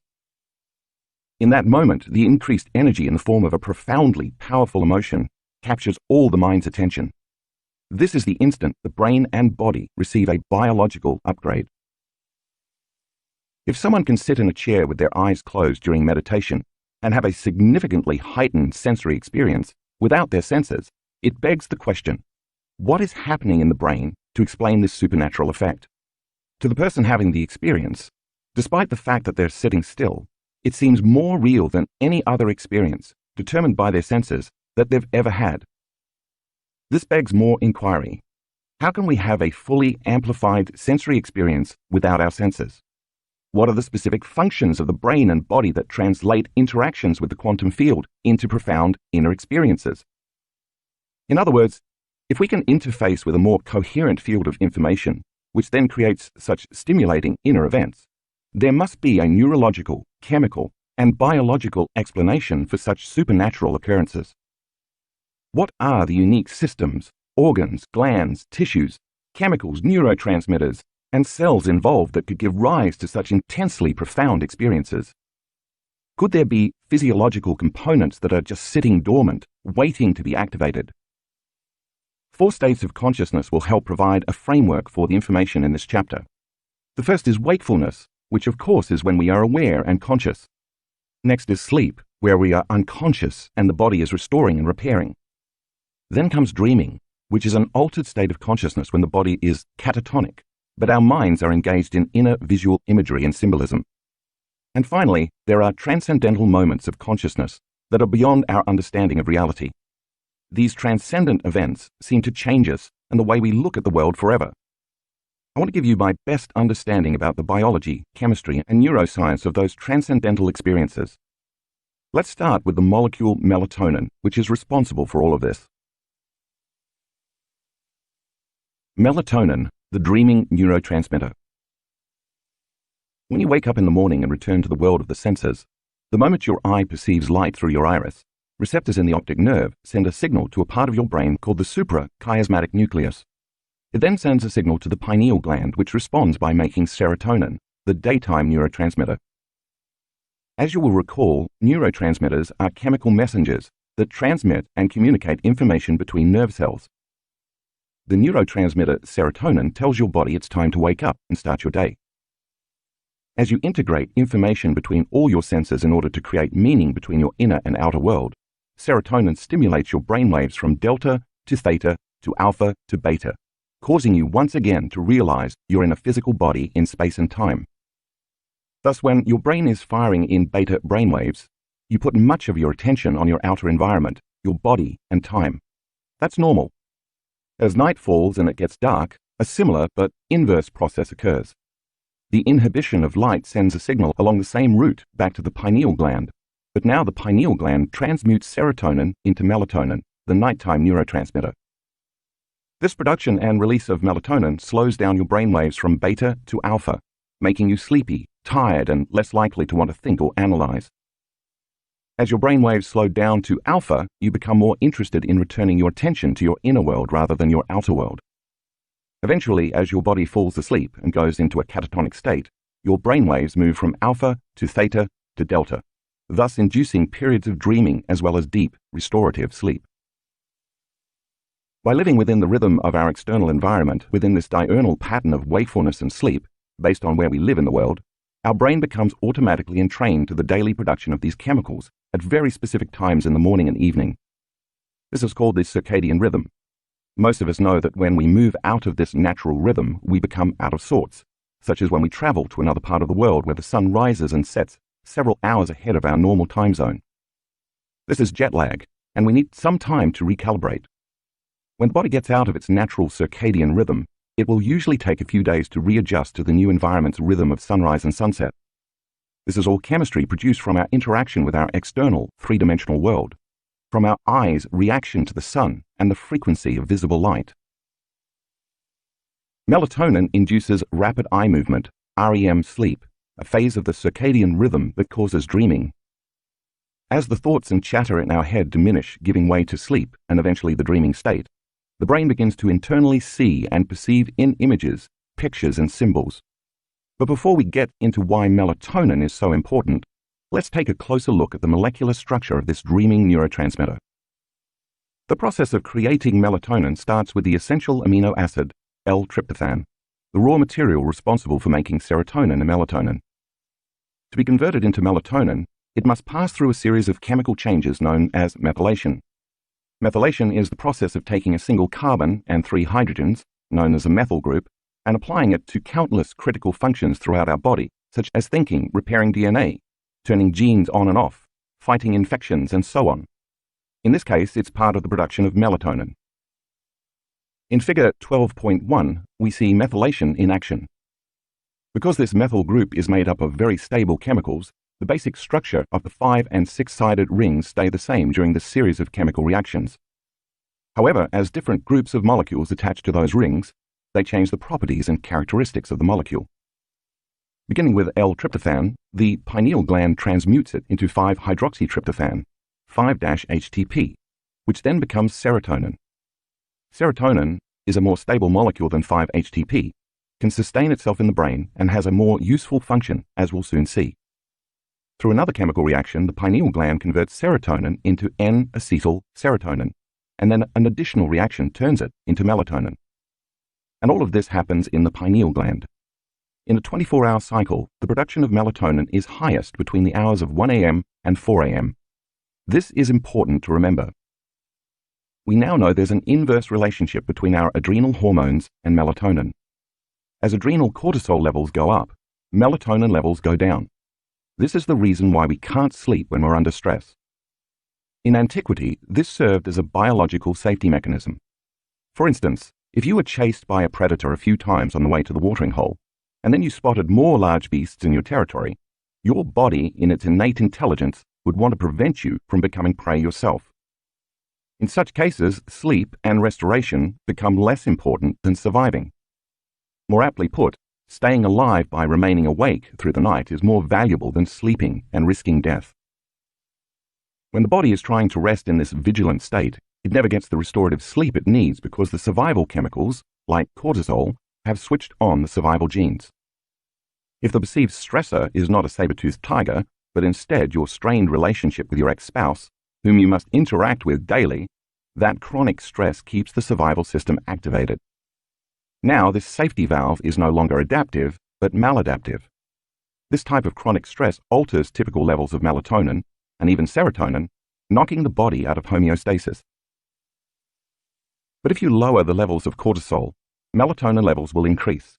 In other words, when you break the stress response by overcoming the emotional addiction to those chemicals, your body can go back to long-term building projects instead of constantly dealing with the perceived emergency.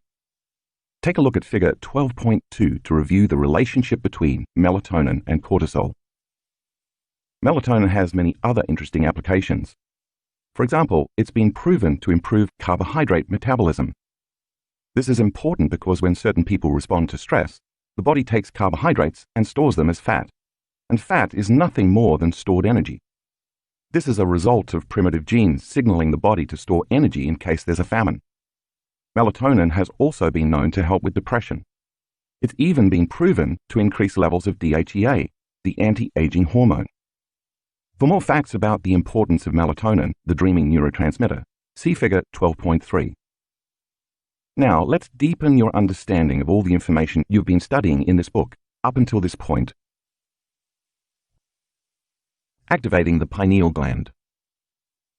For years, I spent enormous amounts of time studying the pineal gland and seeking researchers who did extensive measurements of its metabolites and tissue. My interest was in tying together my findings with some ancient mysteries. One abstract in particular piqued my interest. The pineal gland is a neuroendocrine transducer secreting melatonin responsible for physiological circadian rhythm control. A new form of biomineralization has been studied in the human pineal gland and consists of small crystals that are less than 20 microns in length. These crystals are responsible for electromechanical biological transduction mechanism in the pineal gland due to the structure and piezoelectric properties. That's a lot of words to digest, but let's break it down into two meaningful points. The key words here, in reverse order, are piezoelectric properties and transducer. The piezoelectric effect occurs when you apply pressure to certain materials, and the mechanical stress is changed into an electrical charge. To put it in simple terms, the pineal gland contains calcite crystals made of calcium, carbon, and oxygen, and because of their structure, they express this effect. Like an antenna, the pineal gland has the capacity to become electrically activated and generate electromagnetic fields that can tune into information. That's point number one. In addition, in the same way an antenna pulsates a rhythm or frequency to match the frequency of an incoming signal, the pineal gland receives information carried on invisible electromagnetic fields. Since all frequency carries information, once the antenna connects to the exact signal of the electromagnetic field, there must be a way to convert and descramble that signal into a meaningful message. That's exactly what a transducer does. And that's the second point. A transducer is anything that receives a signal in the form of one type of energy and converts it into a signal in another form. Take a moment to look around you. The space you are sitting in is filled with TV, radio, and Wi-Fi waves that are all different frequency ranges of invisible electromagnetic energy. You can't see any of them with your eyes, but they're still there. For example, the antenna that picks up a range of frequencies carrying a signal to your TV is transduced into a picture on your TV screen. When you tune in to an FM station, you are tuning your antenna to a specific electromagnetic frequency. The information carried in that frequency range is then transduced into a coherent signal, which is the music you hear with your ears. The study I quoted says the pineal gland is a neuroendocrine transducer capable of receiving and converting signals within the brain. When the pineal gland acts as a transducer, it can pick up frequencies above our three-dimensional space-time sensory-based reality. Once the pineal gland is activated, it can tune into higher dimensions of this space and time, which we learned in the previous chapter is the realm of time-space. And like a TV, it can then turn the information carried on those frequencies into vivid imagery and surreal, lucid, transcendental experiences in our mind, including profoundly heightened multi-sensory visions beyond our vocabulary. This is a bit like experiencing a multi-dimensional IMAX movie. At this point, you may be wondering, since this little gland exists inside my skull, how am I going to exert mechanical stress on the crystals in it, create a piezoelectric effect, and activate the pineal gland so it becomes like an antenna?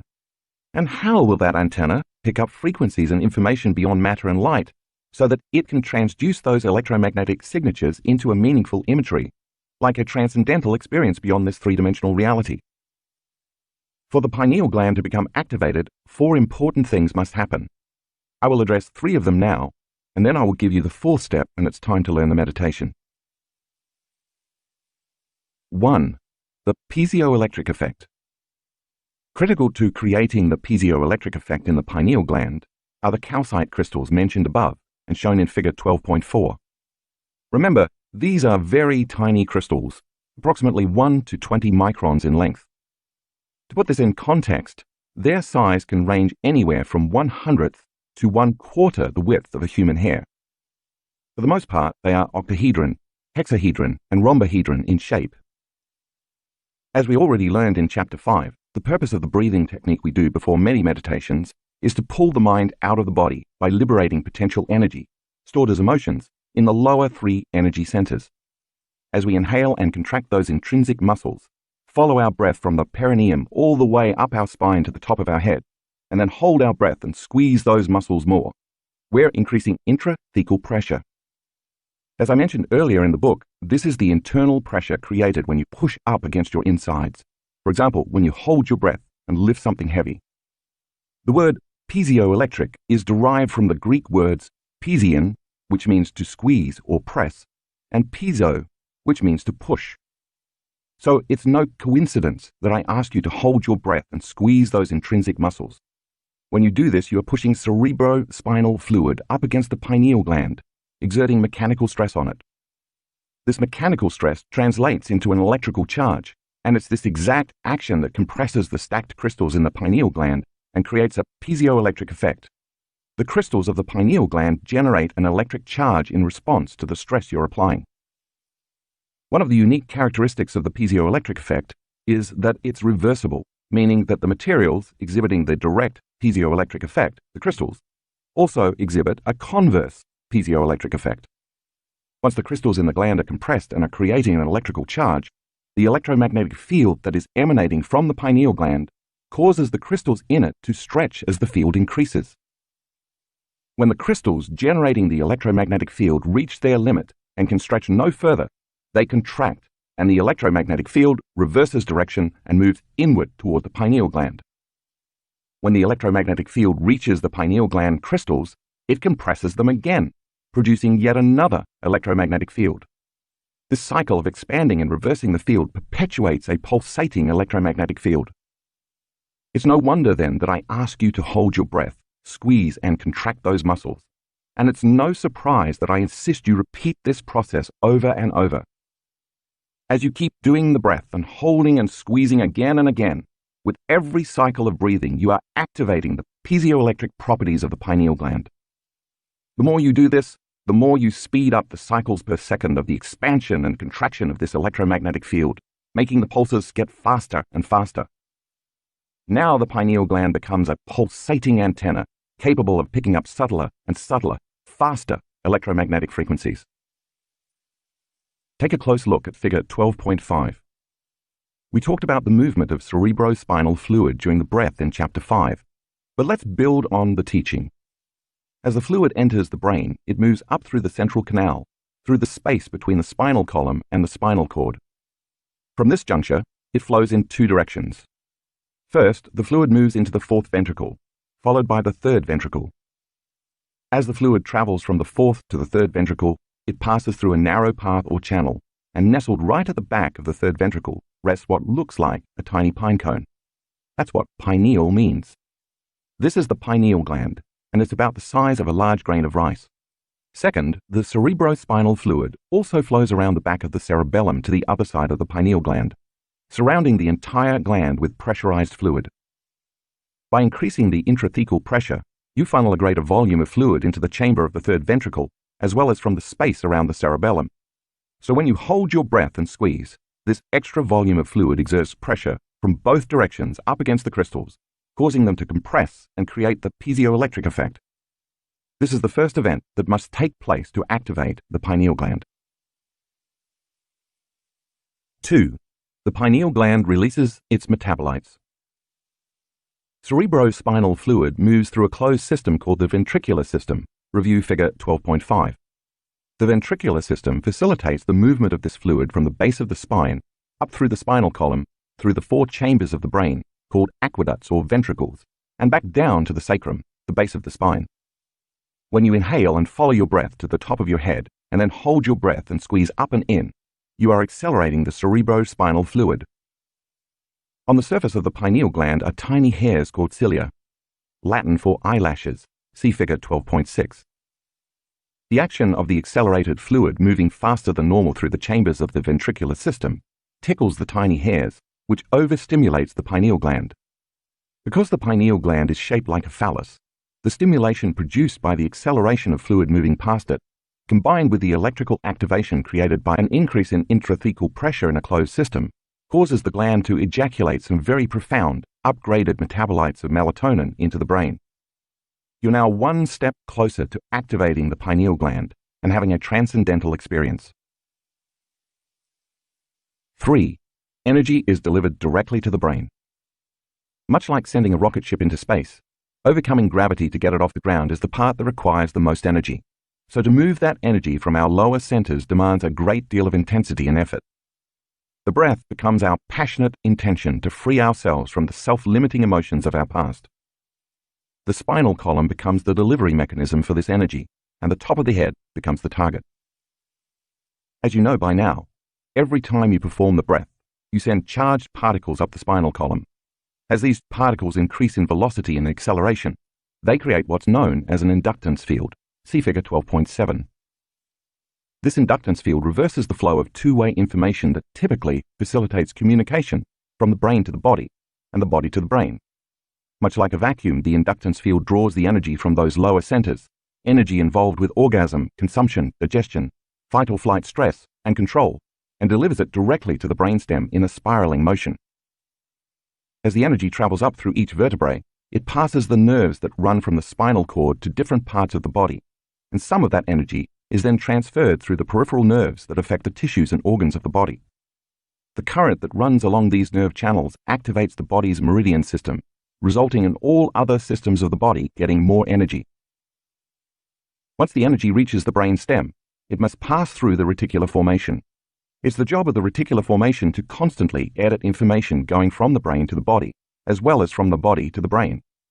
This formation is part of a system called the reticular activating system, RAS, which is responsible for levels of wakefulness. For instance, when you wake up from a deep sleep because you hear a sound in your house, it's the RAS that alerts you and arouses you. That's its rudimentary function. However, as the sympathetic nervous system is activated and merges with the parasympathetic nervous system, instead of depleting the body's stored energy, it releases that energy back to the brain. Once this energy reaches the brain stem, the thalamic gate opens like a door and energy moves through the reticular formation to the thalamus, where it relays information to the neocortex. Now the reticular formation is open and you experience greater levels of awareness. In a sense, you become more conscious and awakened. Think of the thalamus as a big train station with tracks leading to higher centers of the brain. That's how the brain goes into gamma brainwave patterns. As a side note, there are two individual thalami in the midbrain, one on each side, which feed each hemisphere in the neocortex. The pineal gland sits right between them, facing the back of the brain. See figure 12.8. When the energy reaches each thalamic junction, remember the thalamus is like a relay station to all other parts of the brain. These thalami send a message directly to the pineal gland to secrete its metabolites into the brain. The effect is that the thinking neocortex becomes aroused and goes into higher brainwave patterns like gamma. The nature of those chemical derivatives of melatonin relaxes the body and at the same time awakens the mind. If you remember, when you're in beta brainwaves, your sympathetic nervous system is aroused for an emergency in your outer world and utilizes energy to survive. The difference with gamma brainwaves is that instead of losing vital energy, you're liberating and creating more energy in your body. You're not in any emergency or survival state when this occurs. You're in bliss, and your sympathetic nervous system is switching on to arouse you to pay more attention to whatever is happening within your mind.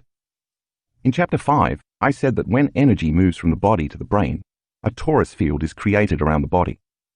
As you run a current up your spinal column by accelerating the movement of cerebrospinal fluid, your body becomes like a magnet and you create an electromagnetic field around it. A torus field represents a dynamic flow of energy. At the same time the torus field is moving up, out, and around your body, when the pineal gland becomes activated, A reverse torus field of electromagnetic energy is drawing energy into your body through the top of your head. Since all frequency carries information, now your pineal gland is receiving information from beyond the visible light field and from beyond your senses. See figure 12.9. When these three happenings occur in tandem, it's going to feel like you're having an orgasm in your head. You've now created an antenna in your brain, and this antenna is picking up information from realms beyond matter and beyond space and time.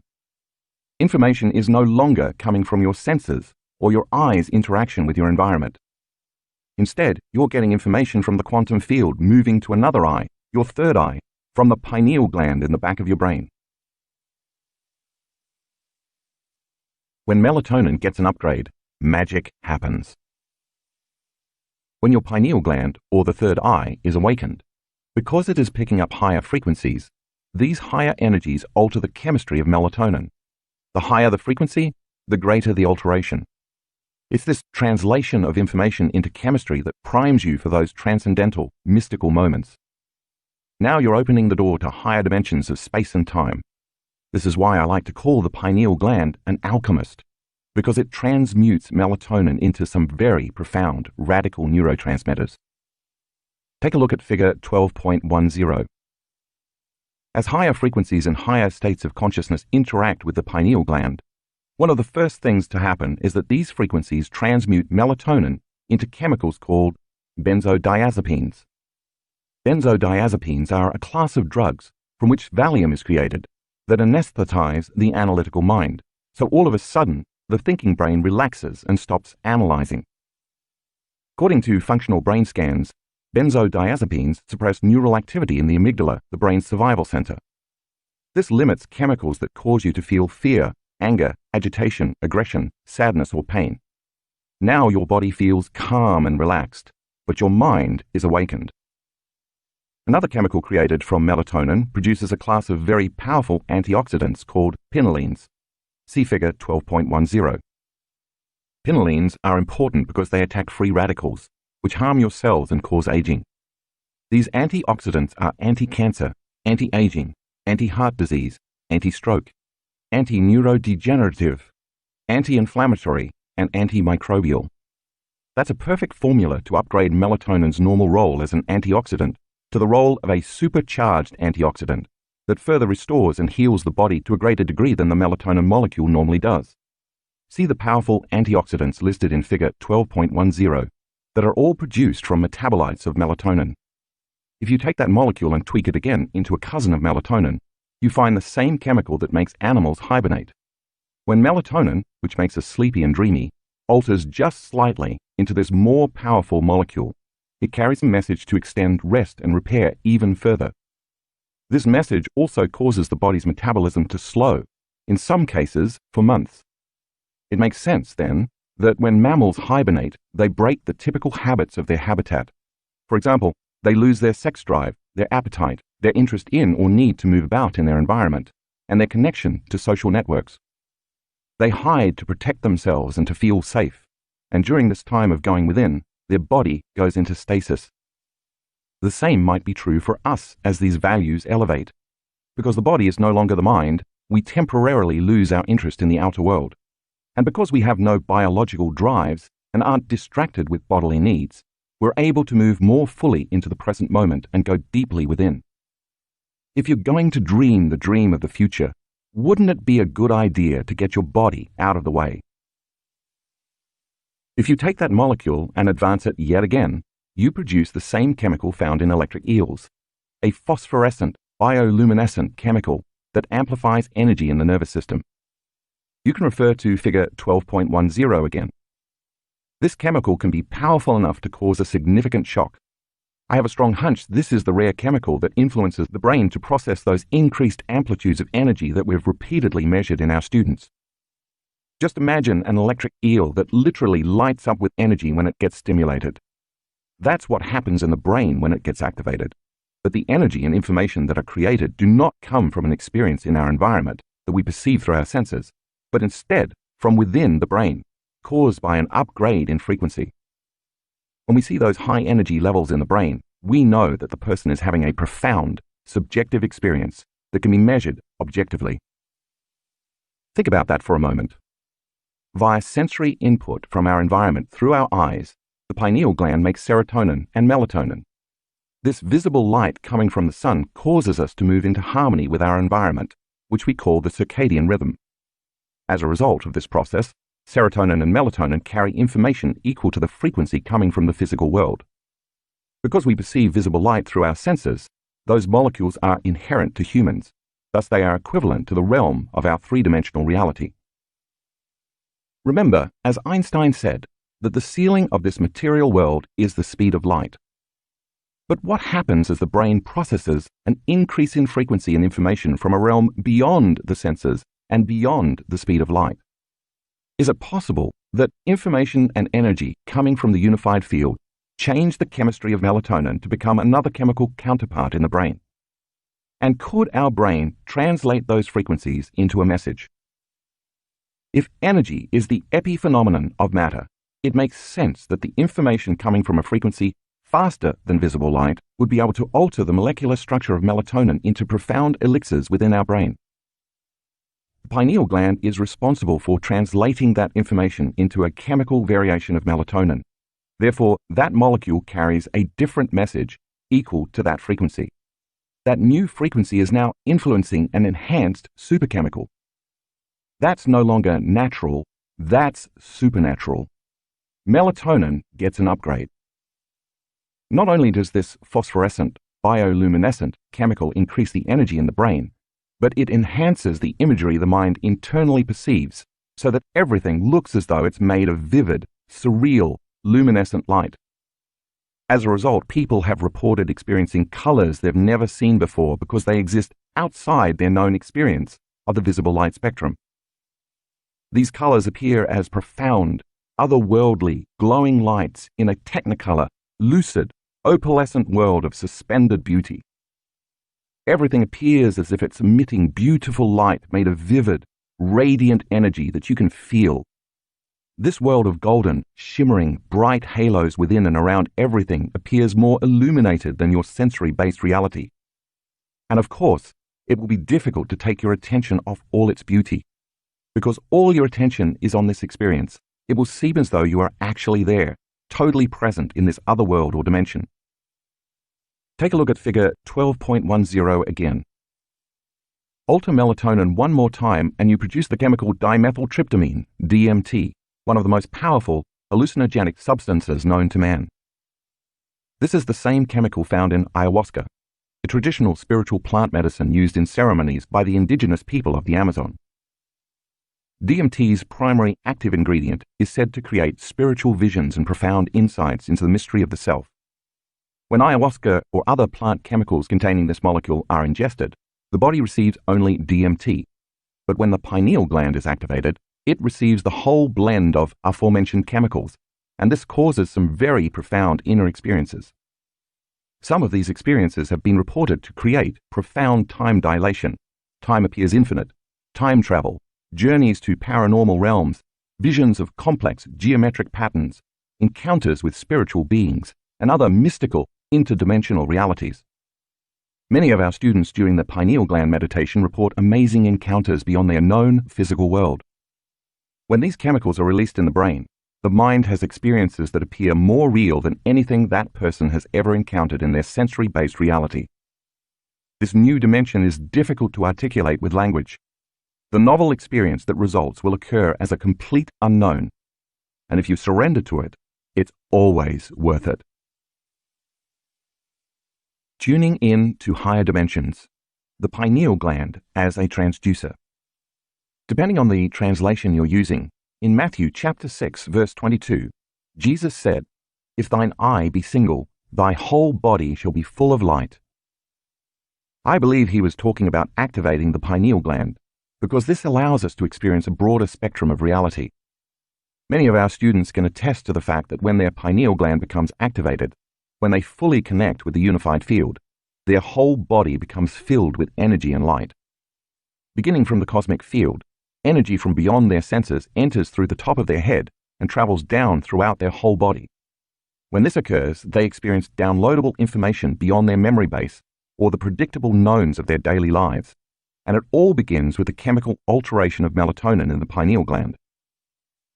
In all of my research about the pineal gland, I've evolved my own understanding of it into the following definition. The pineal gland is a crystalline superconductor that sends, as well as receives, information through the transduction of energetic vibrational signals, frequency beyond the senses, also known as the quantum field, and translates it into biological tissue, the brain and the mind, in the form of meaningful imagery, the same way as an antenna translates different channels onto a TV screen. When the pineal gland is activated, because you now have this tiny antenna in your brain, the higher the frequency it picks up, the more energy it exerts towards altering and transmuting the chemistry of melatonin. As a result of this change in chemistry, you're going to get a very different experience from what melatonin normally produces. Perhaps a better way to say it is that you're going to get a clearer picture. Think of it this way. The higher the frequency, the more your experience will feel like you've gone from the picture of a 1960s television screen to a 360-degree IMAX 3D experience, complete with surround sound. Melatonin, the dreaming neurotransmitter, evolves into a more powerfully lucid neurotransmitter to make our dreams more real. Throughout this process, the pineal gland has a co-conspirator called the pituitary gland. The pituitary gland looks like a pear, and it sits behind the bridge of the upper nose, right in the middle of the brain. The front, anterior, part of it is responsible for making most of the chemicals that influence the glands and hormones associated with each of our energy centers. Once the pineal gland is activated and it releases certain upgraded metabolites, the back, posterior, of the pituitary gland awakens, causing it to produce two important chemicals, oxytocin and vasopressin. The first chemical, oxytocin, is known to produce elevated emotions that cause your heart to swell with love and joy. It's been referred to as the chemical of emotional connection or the bonding hormone. When oxytocin levels are elevated above normal, most people experience intense feelings of love, forgiveness, compassion, joy, wholeness, and empathy. Not an inner state you'd probably be willing to trade for something outside of you. These states are, after all, the beginning of unconditional love. When oxytocin levels go up beyond a certain level, research shows that it's difficult to hold a grudge. In a study conducted by scientists at the University of Zurich, 49 participants played a variation of what is known as the trust game 12 consecutive times. In this game, an investor with a certain amount of money must decide either to keep it or to share some of it with another player called the trustee. Whatever sum the investor shares with the trustee is automatically tripled. The trustee is then faced with a decision: keep all the money, leaving the investor with nothing, or share the tripled sum with the investor, who is obviously hoping to make a profit. Basically, the either-or decision comes down to betrayal. While a selfish act is a win for the trustee, it leaves the investor at a loss. But what if oxytocin is introduced into the equation? In the study, the researchers gave some players a squirt of oxytocin in their nose before the game, giving the others a squirt of placebo. The researchers then took fMRI, functional magnetic resonance imaging, scans of the investors' brains as they made their decisions regarding the amount to invest and whether or not to trust. After the first 6 rounds, the investors were given feedback on their investments and were notified that their trust had been betrayed about half of the time. The participants who received the placebo before playing the game felt angry and betrayed, so they invested much less in the closing 6 rounds. The participants who received a squirt of oxytocin, however, invested the same amount as they had in the first rounds, despite having been betrayed. The fMRI scans showed the key areas of the brain affected were the amygdala, associated with fear, anxiety, stress, and aggression, and the dorsal striatum, which guides future behaviors based on positive feedback. Participants who received the oxytocin had much lower activity in the amygdala, equating to less anger and fear of being betrayed again, as well as less fear of financial loss. They also had much lower activity in the dorsal striatum, meaning they no longer needed to rely on positive results to make future decisions. As this study demonstrates, the moment the posterior pituitary releases its chemicals and oxytocin levels go up, this shuts down the survival centers in the brain's amygdala, meaning it cools off the circuits for fear, sadness, pain, anxiety, aggression, and anger. Then the only thing we feel is a love for life. We've measured the levels of oxytocin in our students before and after our workshops. At the conclusion of the event, some of them had elevated their levels significantly. When we interviewed those students, Many of them kept saying, "I'm just so in love with my life and everyone in it. I never want this feeling to go away. I want to remember this feeling forever. This is who I really am." The other chemical the pituitary gland makes as the pineal gland is activated is called vasopressin, or antidiuretic hormone.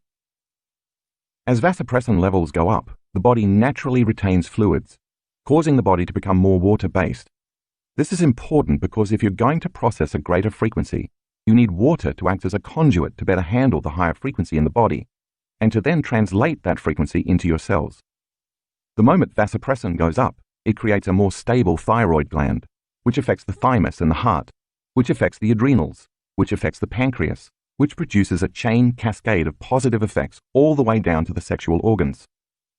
When we tune in to these higher frequencies, we have access to a different kind of light, a frequency faster than visible light, and all of a sudden we are activating a greater intelligence within us. Now, because the pineal gland is activated, we can pick up higher frequencies, which in turn produces a change in chemistry. The higher the frequency we pick up, the more it alters our chemistry, which means the more visual, hallucinogenic, and higher energy experiences we have.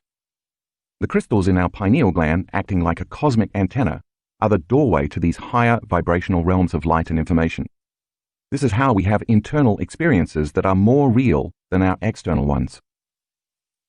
These pineal metabolite chemicals your body produces fit into the same receptor sites as serotonin and melatonin, but they carry a very different chemical message from a realm beyond sensory-based material reality. As a result, the brain is now primed for a mystical experience, opening the door to other dimensions and moving the individual from space-time reality to a time-space reality. Since all frequency carries a message, and that message is a change in chemistry, once the pineal gland gets activated and you start experiencing and processing these higher frequencies, energies, and elevated levels of consciousness, they often present themselves as complex, changing, geometric patterns, usually perceived in the mind's eye. This is good. This is information. When you have these mystical experiences, because your nervous system is so coherent, it's able to tune in to these super coherent messages. In the darkness of the void, the pineal gland becomes the vortex for these very organized patterns and packets of information, and as you place your attention on them, just like a kaleidoscope, they constantly change and evolve. The same way a TV picks up frequencies and turns them into pictures on the screen, the pineal gland chemically transduces higher frequencies into vivid, surreal images. In graphic 13 in the color insert, you can see some of these geometric patterns which are called divine or sacred geometry. Such patterns have been around for thousands of years.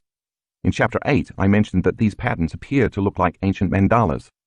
They're energy and information in the form of frequency, and if you can surrender to them, your brain, via the pineal gland, will transduce those forms, messages, and information into very vivid pictures, imagery, or lucid experiences. The best thing to do when you see or experience these patterns is to surrender to them and not try to make anything happen. These patterns and forms usually do not appear as two-dimensional or static. Instead, they are alive, have depth, and comprise mathematical and very coherent fractal patterns, never-ending and infinitely complex. Another way to see this is through the concept of cymatics. Derived from the Greek word for wave, cymatics are a phenomenon based on vibration or frequency. Here's a way to picture them. Imagine if you took the cover off an old speaker box and laid it flat.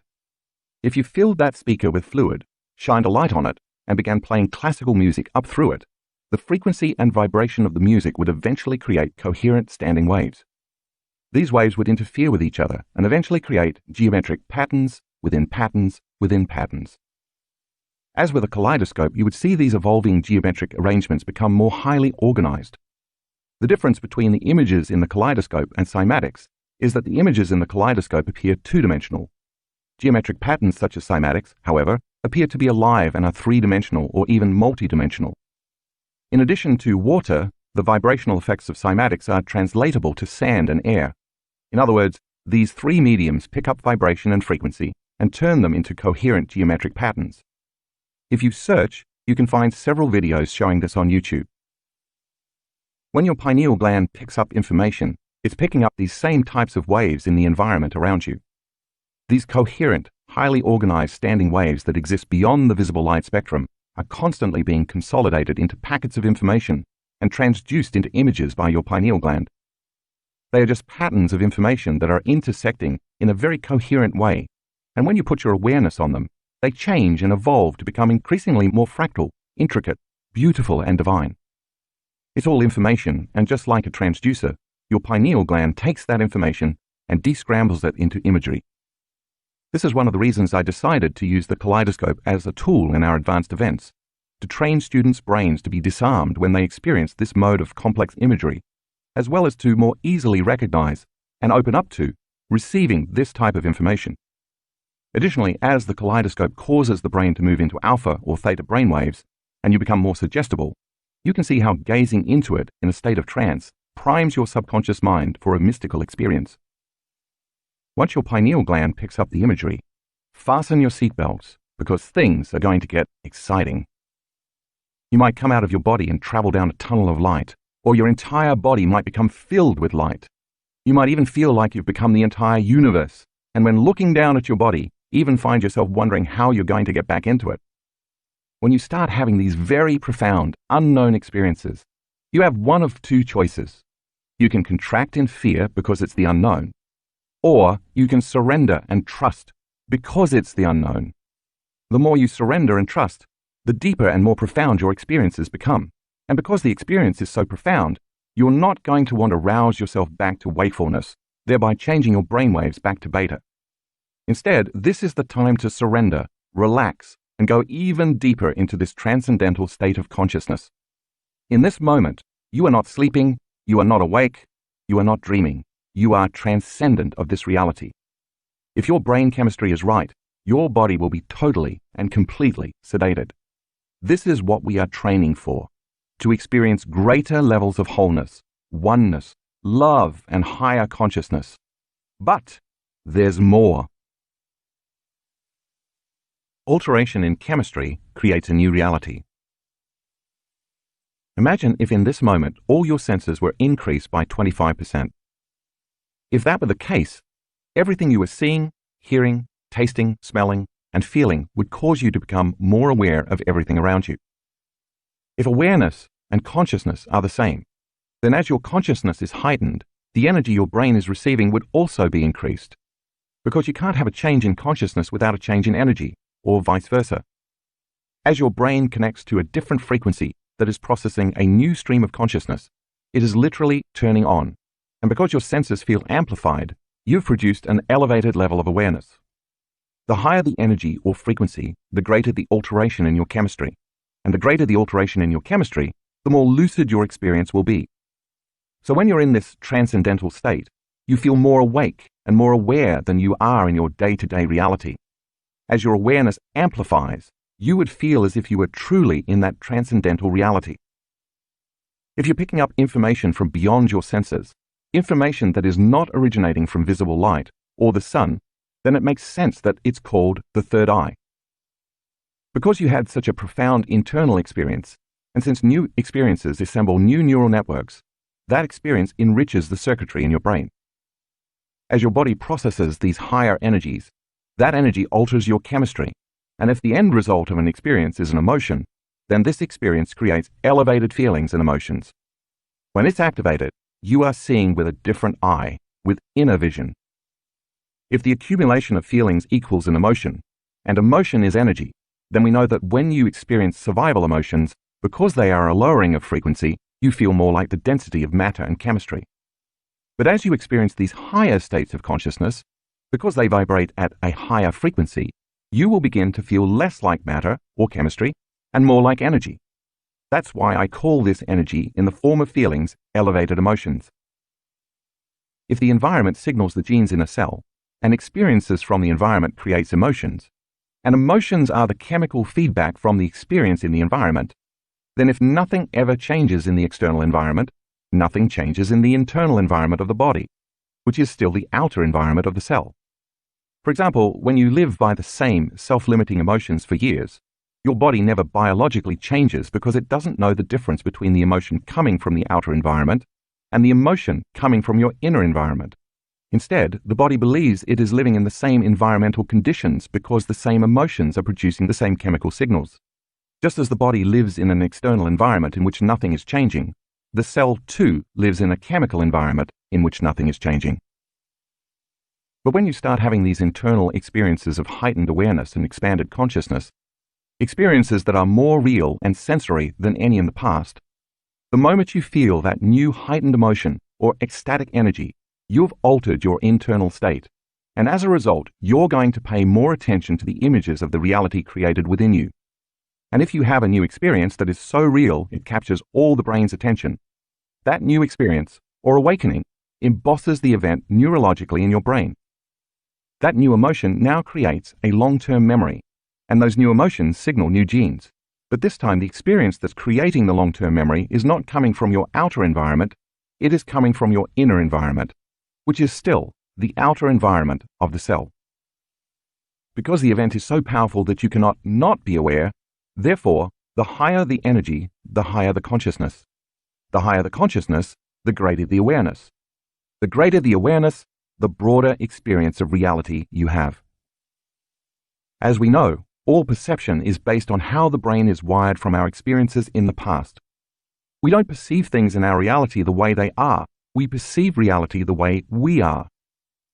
If you just had an internal experience in which you saw profound, mystical beings, witnessed a glow, a halo, or light around everything, felt the wholeness, oneness, and interconnectedness of everything and everyone, or experienced a completely different time and space, when you open your eyes after the experience, your spectrum of reality in your waking state will be broadened. That's because the inner experience changed your brain, and now you're neurologically wired to perceive a greater expression of reality. This is how you begin to change who you are, from the inside out. This is how you alter your experience of the three-dimensional world of matter. Evolution on both an individual and a species level is a slow process. You have experiences, you get hurt, you learn your lesson, you grow a little bit. Then you have some more pain, you get the next lesson, you move on to the next challenge, you succeed and achieve goals, you set more goals, you grow again, and the cycle continues. It's a slow process because you're not receiving much new information from your outer environment. But once you have these unknown internal experiences that are more real than anything in your external world, you can never again see reality in the same manner because the experience changes you so profoundly. Another way to say it is that you receive an upgrade or a software update. If all of the reality you perceived is based on your experiences, and you've just had an interdimensional experience, your brain is now going to be able to perceive what has always existed, but you have never before had the brain circuitry to perceive. If you continuously have these expansive experiences, you will continuously experience a broader and broader spectrum of reality. This lifts the veil of illusion, and when that veil is lifted, you can see reality as it truly is, vibrating, shining, connected, and shimmering in luminescent light.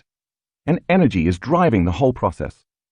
You're now tuning in to a greater spectrum of information where all of a sudden everything looks and feels different than it did when you saw it simply as matter, and your relationship changes. This is how the mystics and masters made their way, by tuning into their inner world and thus broadening their perception of the nature of reality in their outer world. Imagine who you could become if you stopped living by the hallmarks of the lower three energy centers, including survival, fear, pain, separation, anger, and competition, and instead live from the heart and operated out of love, oneness, and connection to all things, both seen and unseen. By having enough interdimensional experiences from information beyond the senses, the mystics and the masters no longer saw equal to the genes they were born with. They no longer processed things the way the brain they'd been given at birth had been wired, the way the human brain has been imprinted for thousands of years.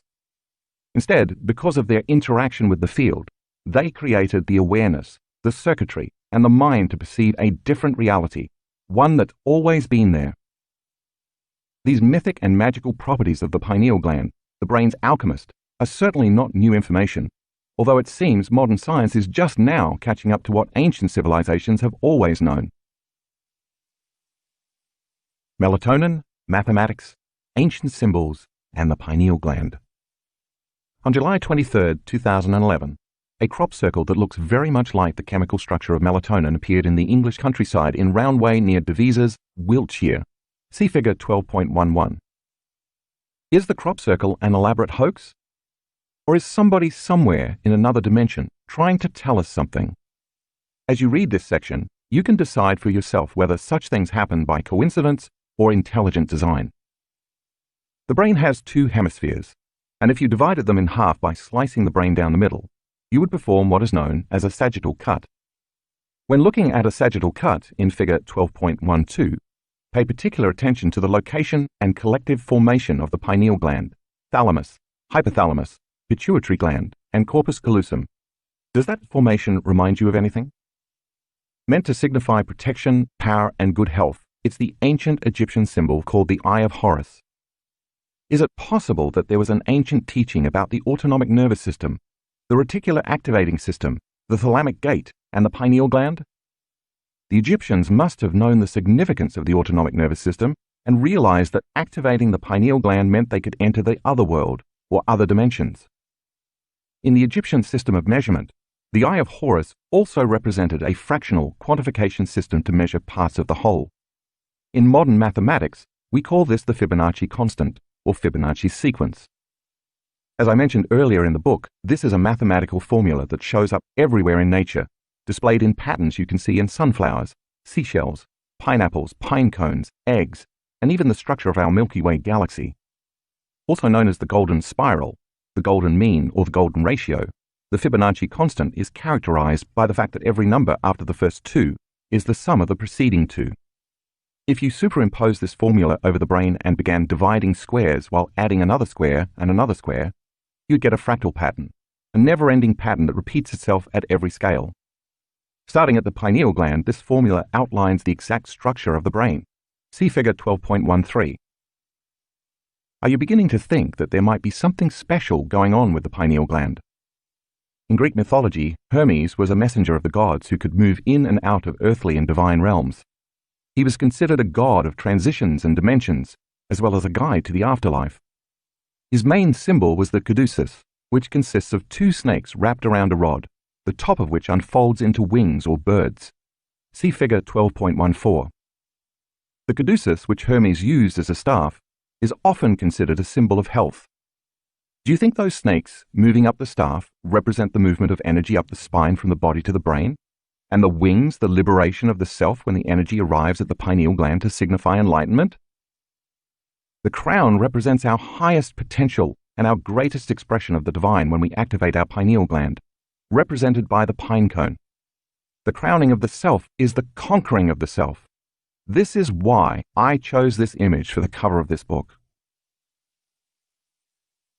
Tuning in to higher dimensions of time and space meditation.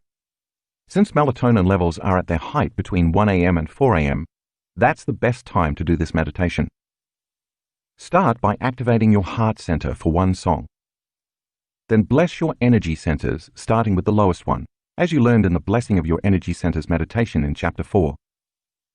Bless this energy center by resting your attention first in the space of that energy center, and then in the space around it. Do this for the first and then for the second energy center, and then focus your attention on the first and second center at the same time. Continue this process with each energy center, creating a bigger field by connecting each new energy center to the prior centers. Eventually, you'll align all 8 centers and the energy around your entire body simultaneously. This should take about 45 minutes. Then lie down for 20 minutes and let your autonomic nervous system take the orders to balance the body. Now, sit up and do the breath, bringing that energy all the way up to the top of your head. Hold it and squeeze, compressing the crystals of the pineal gland, thus activating it and creating an electromagnetic field. That field is going to stretch as far as it can go, and then it's going to reverse and compress those crystals. As you increase the frequency, you're going to pick up higher and higher vibrational realms, and then your brain is going to take that information and turn it into imagery. One last point about this breath. I want to emphasize that it is not necessary to take a fast, deep breath and then squeeze your intrinsic muscles and then hold your breath to the point that you turn purple. Instead, I want you to take a very slow, long, steady breath, coordinating the breath with the contraction of your intrinsic muscles equally as you inhale and slowly follow that breath all the way to the top of your head. This is the fourth way you can activate the pineal gland. When you're done with the breath, rest your attention between the back of your throat and the back of your head in space. You are locating that gland, and by placing your attention there, you are placing your energy there. Keep your attention there for about 5 to 10 minutes. As a thought, an awareness, and consciousness get really tiny and move into the chamber of the pineal gland and sense the space of that room in the center of this organ in space.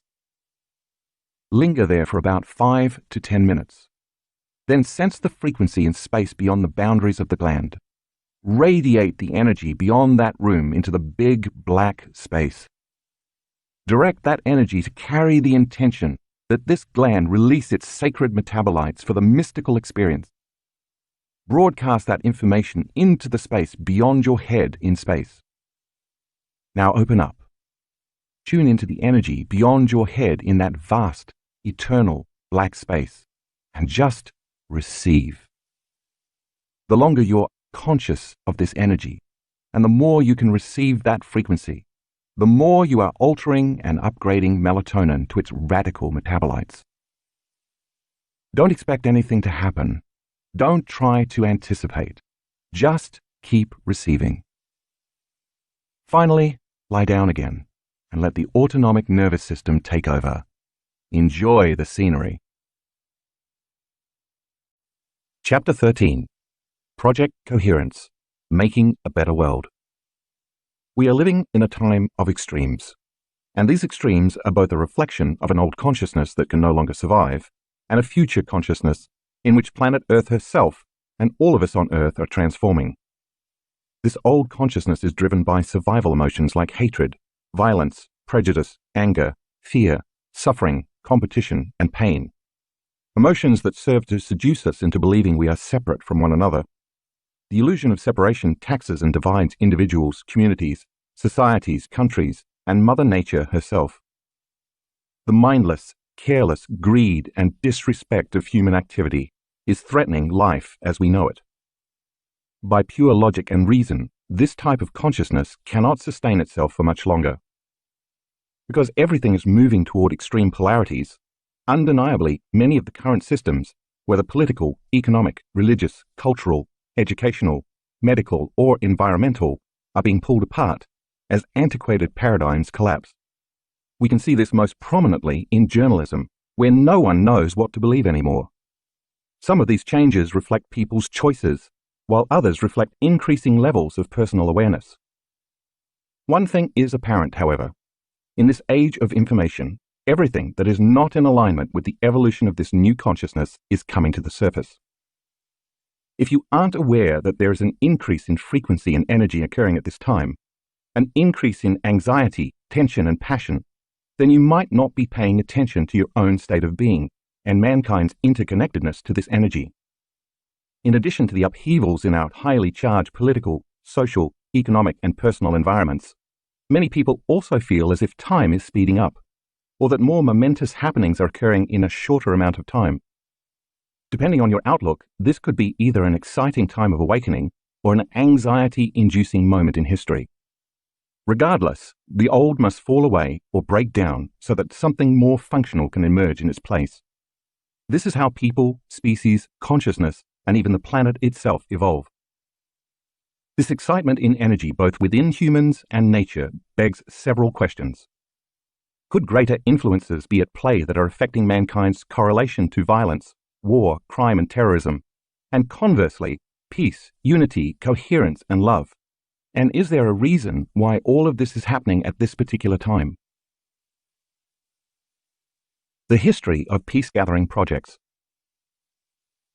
To date, the power of temporary peace-gathering projects has been exhibited and thoroughly field-tested in more than 50 demonstration projects and 23 peer-reviewed scientific studies scrutinized by independent scholars around the world.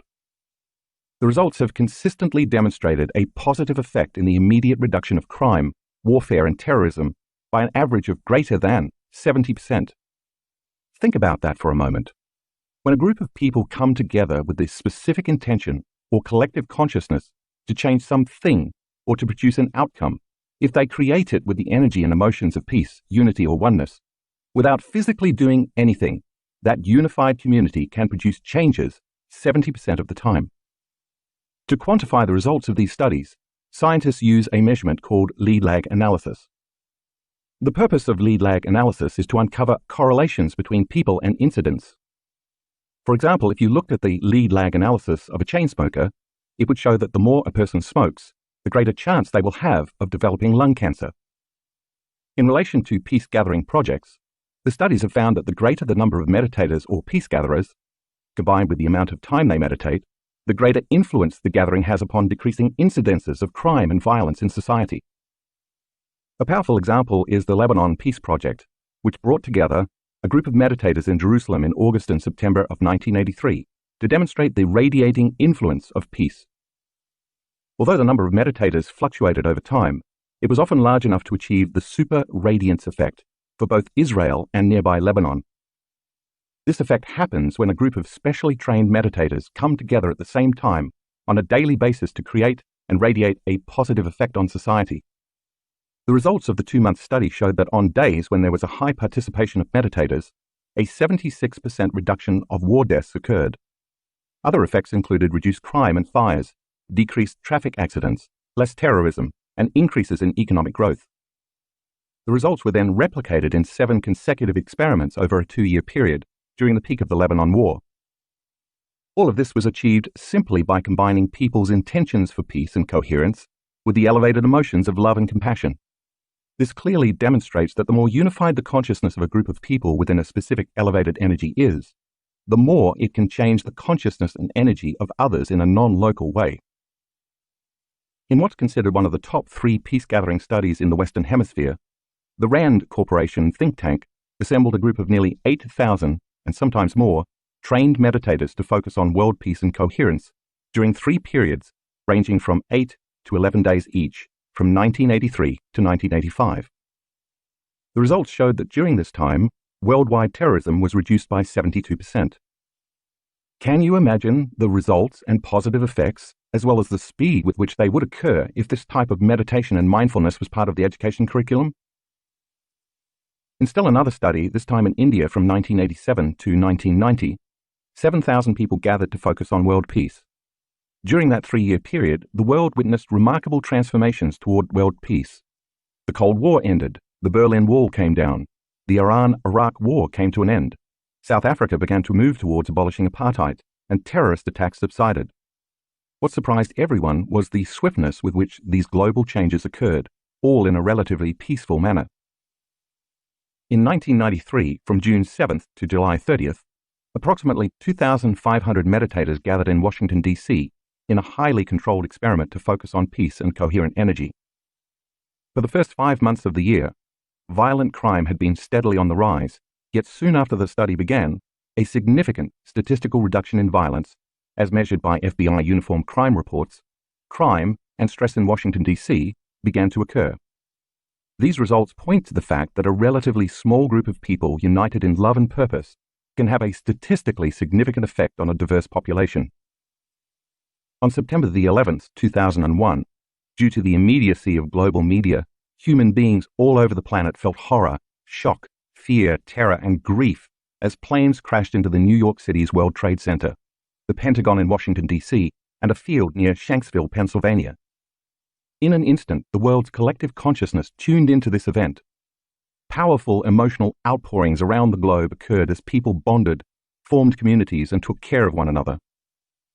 During the unfolding of events on 9/11, scientists at Princeton University's Global Consciousness Project were collecting data via the internet from more than 40 devices around the world. As data poured into a central server in Princeton, New Jersey, the scientists witnessed dramatic changes in the patterns in their random event generator. Think of a random event generator as a computerized coin toss. It's measuring heads or tails, or ones and zeros, so according to statistics, it should produce nearly 50-50 results.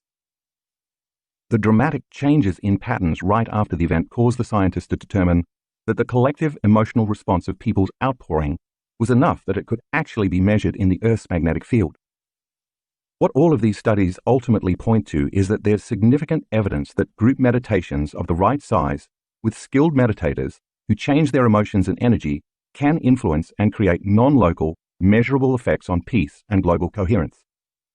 If these peace-gathering projects are a force for coherence throughout a society, are there antithetical forces that could be working against humans to produce incoherence?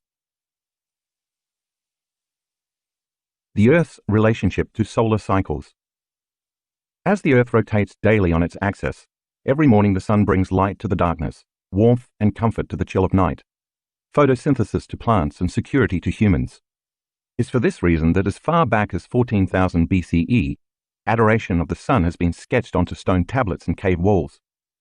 Countless mythologies, including civilizations in ancient Egypt and Mesopotamia, the Mayans and the Aztecs, and the Australian Aborigines, to name just a few, have extolled the sun as worthy of worship, as well as a source of enlightenment, illumination, and wisdom.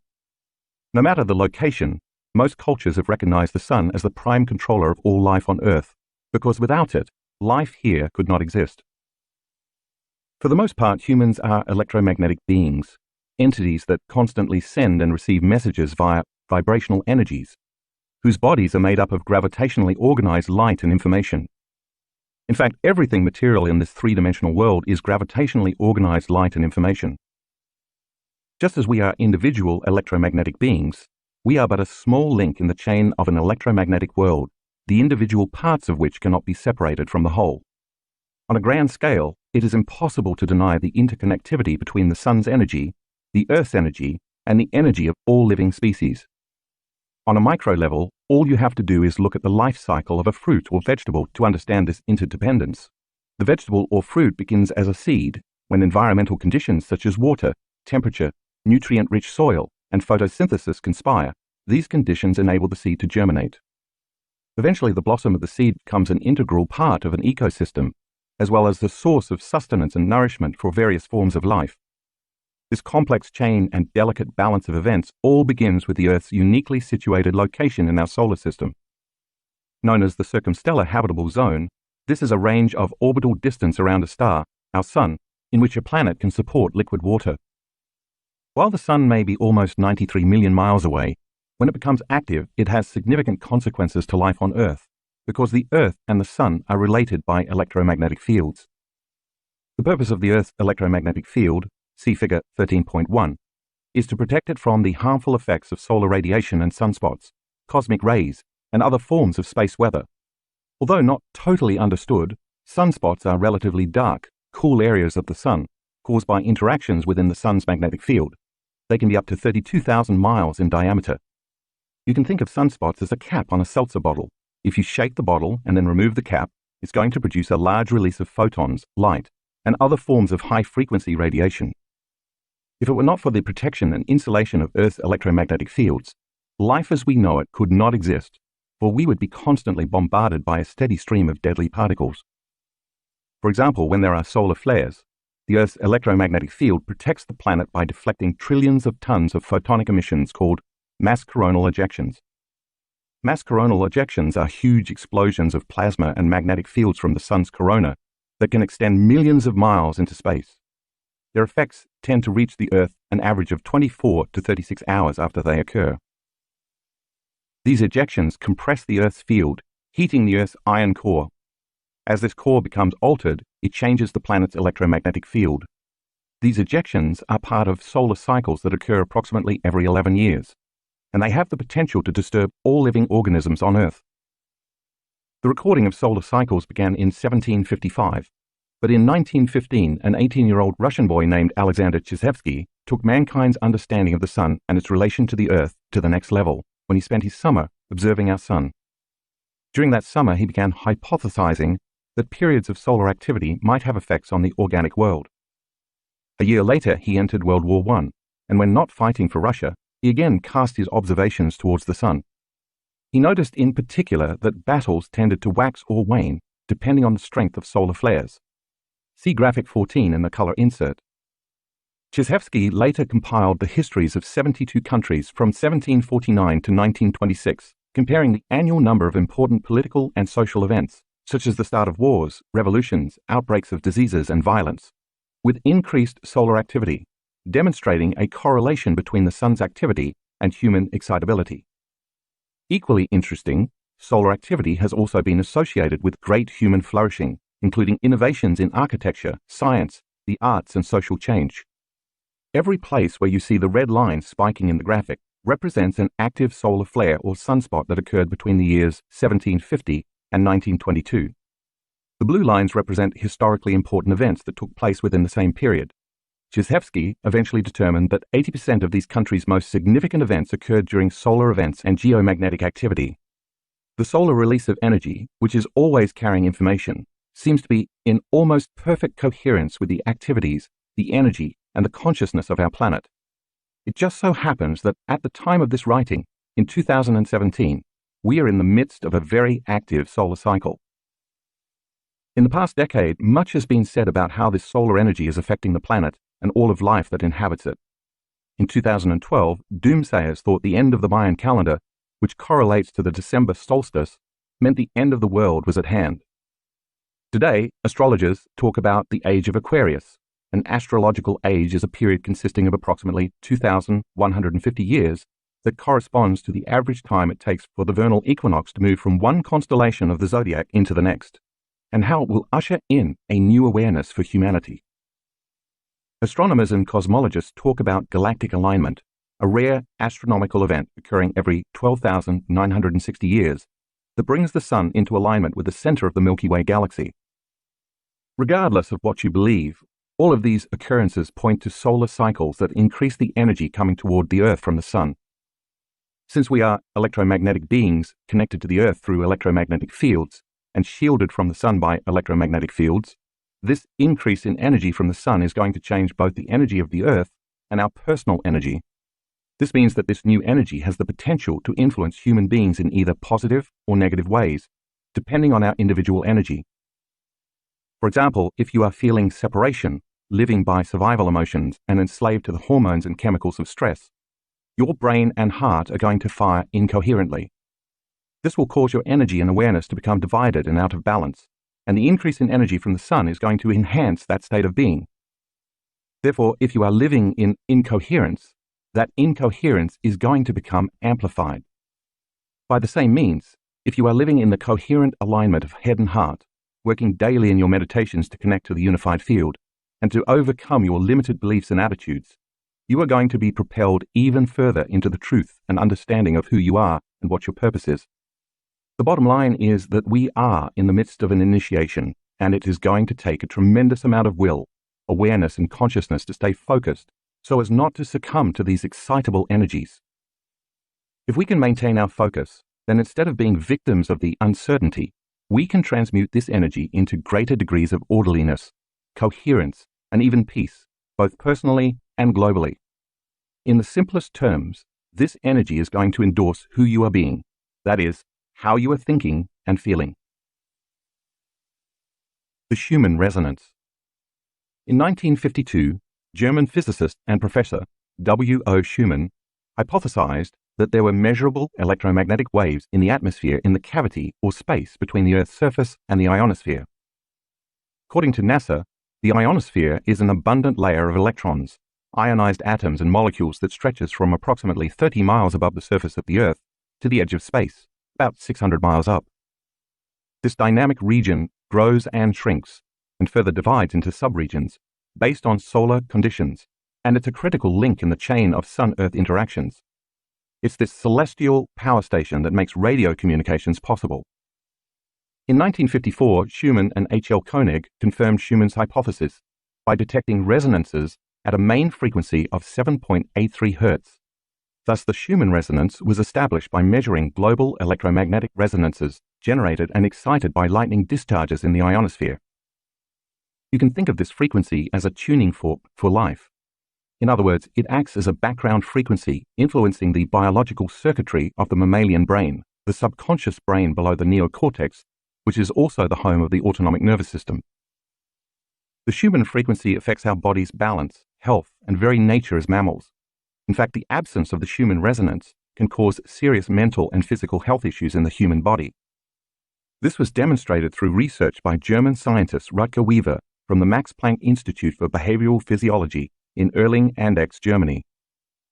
In the study, he took young, healthy student volunteers for 4 weeks at a time and placed them in hermetically sealed underground bunkers that screened out the Schumann frequency. Throughout the 4 weeks, the students' circadian rhythms changed, causing them to suffer emotional distress and migraine headaches. When Weaver introduced the Schumann frequency back into the bunkers, after only a brief exposure to 7.83 Hz, the volunteers' health returned to normal. As far back as we know, the Earth's electromagnetic field has been protecting and supporting all living things with this natural frequency pulsation of 7.83 Hz.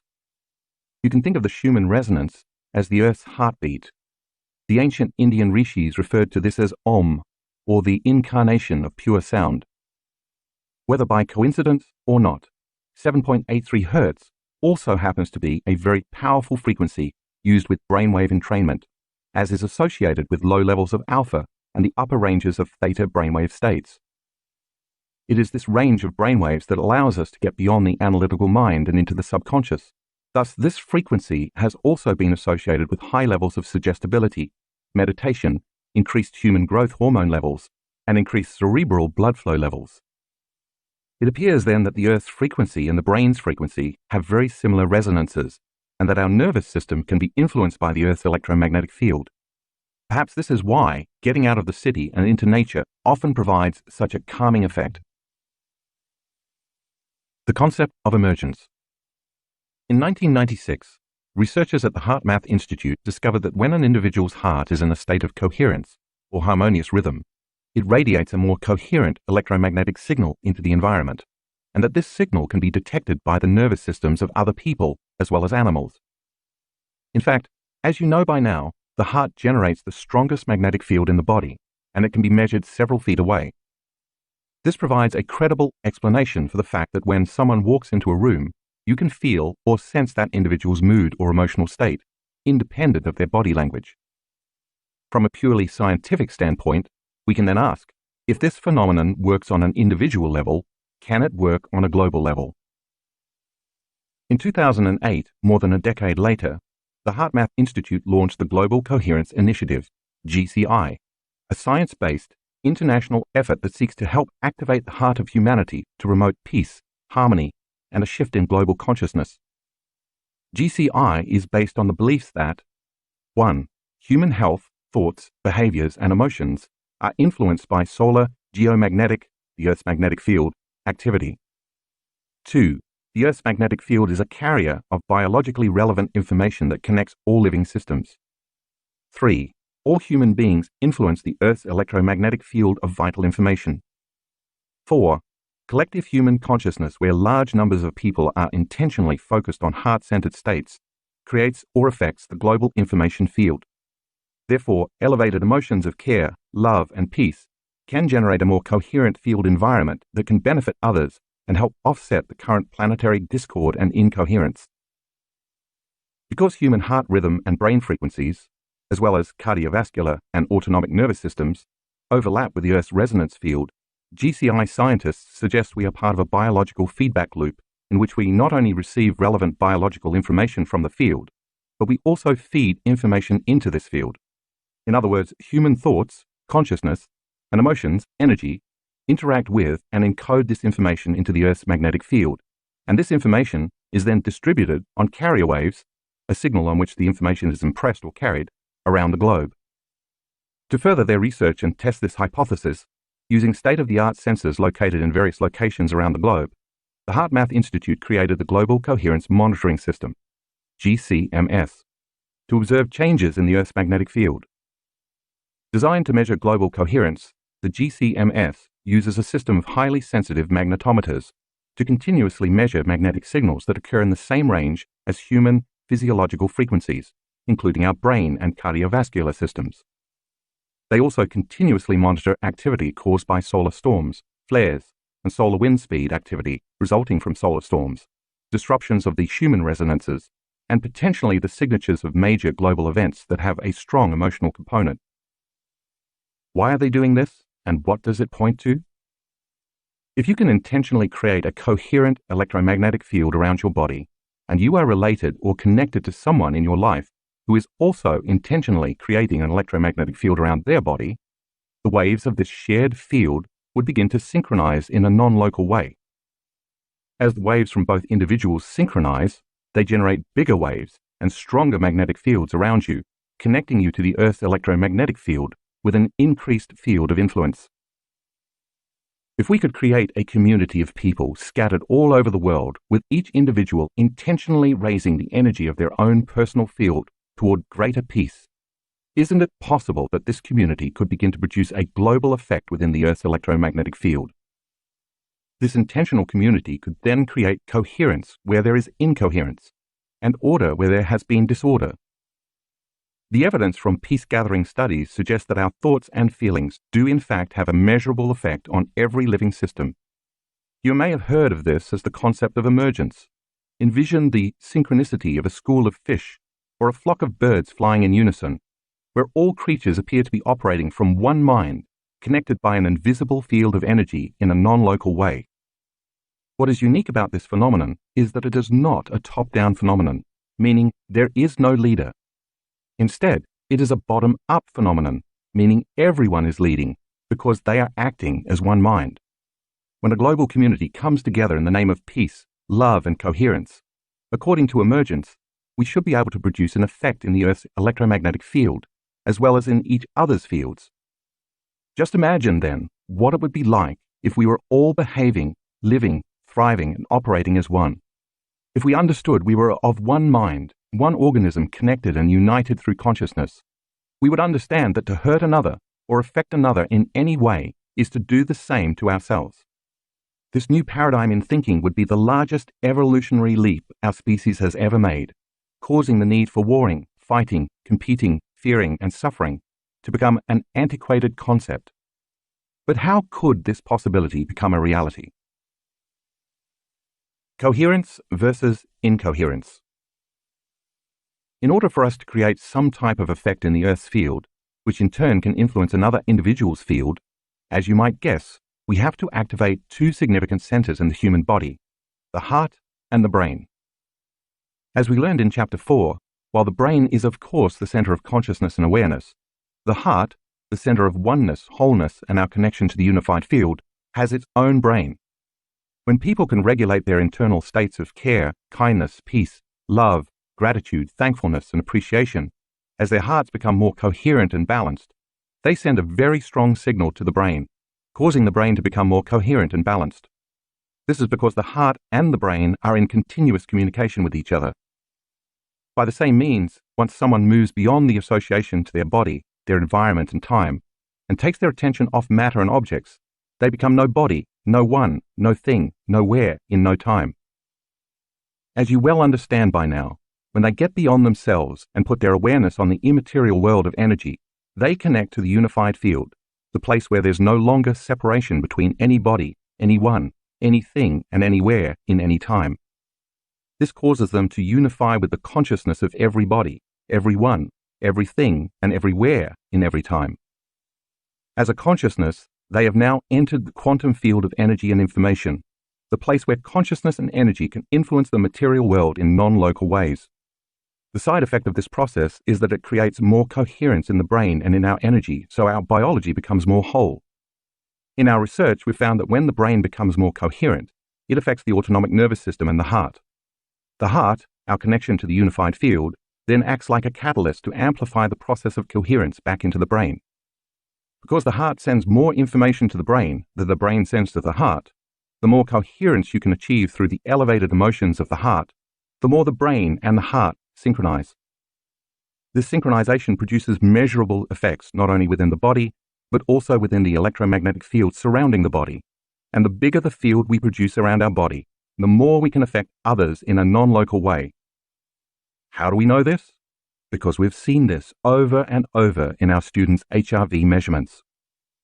Evidence of the influence of the heart's electromagnetic field upon the field of another's heart can also be seen in a heart math study in which 40 participants were divided into groups of 4 around 10 card tables.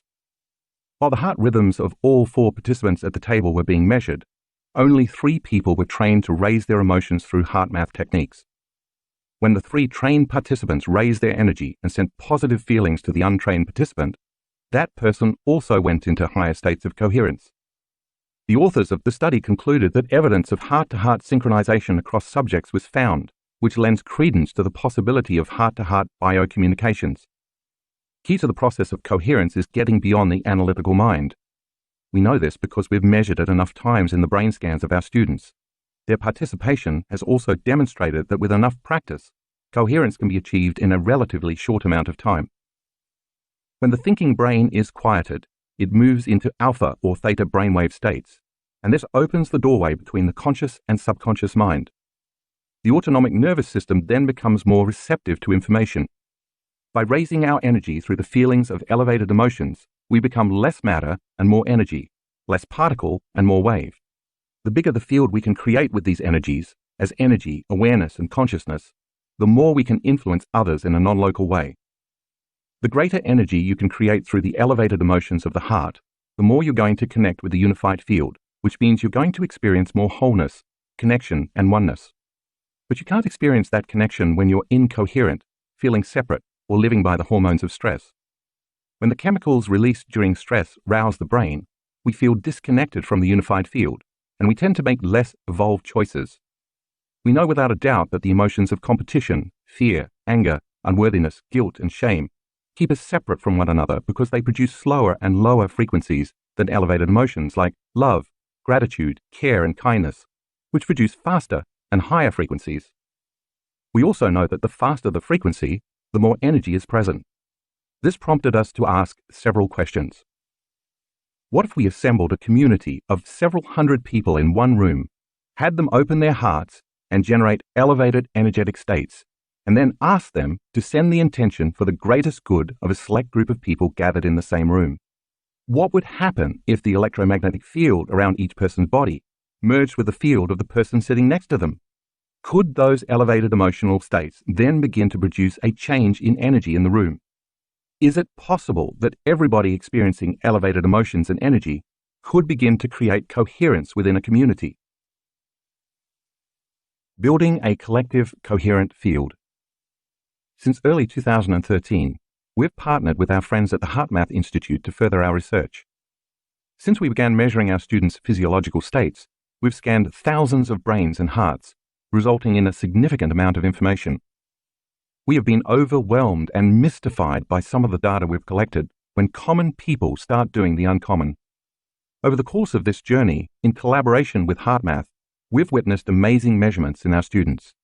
We've taken equally amazing measurements of the collective energy in the rooms where our students have gathered, measurements that show consistent daily increases in energy, using a sophisticated sensor from Russia called Sputnik, mentioned briefly in Chapter 2. Since elevated emotions related to the activity of the autonomic nervous system produce electromagnetic fields, increasing those emotions results in changes in blood microcirculation, perspiration, and other functions of the body.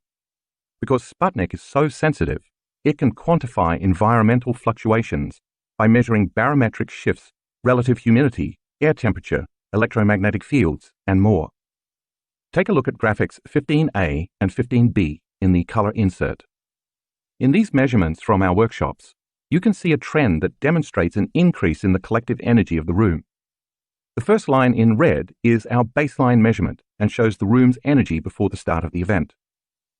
As you look at the red, blue, green, and finally the brown lines, each color representing a different day, you can see that each day the energy steadily increases. In graphics 15C and 15D, the same color scale applies. However, these measurements reflect specific time intervals during each day's morning meditations. This means our students are getting better at raising the energy of the room by creating more unified coherence.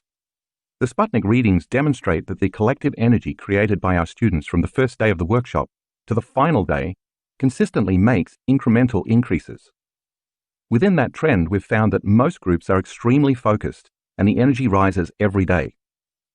About 1/4 of the time, the energy stays relatively the same for the first day or two, but in the following days, the energy increases significantly. We believe this is because during the first day or two, the group is working on overcoming themselves by breaking the energetic emotional bonds that keep them connected to their past-present reality. So during this time, they are drawing from the unified field to build their own personal electromagnetic fields. This siphoning from the field tends to cause the collective energy in the room to drop. But once those individual fields become greater, more enhanced, and coherent, they entrain to one another, which is when we tend to see dramatic increases in the energy of the room. Figure 13.2 shows that when two coherent waves come together, they create a bigger wave. This is called constructive interference. The bigger the wave, the higher the amplitude of energy.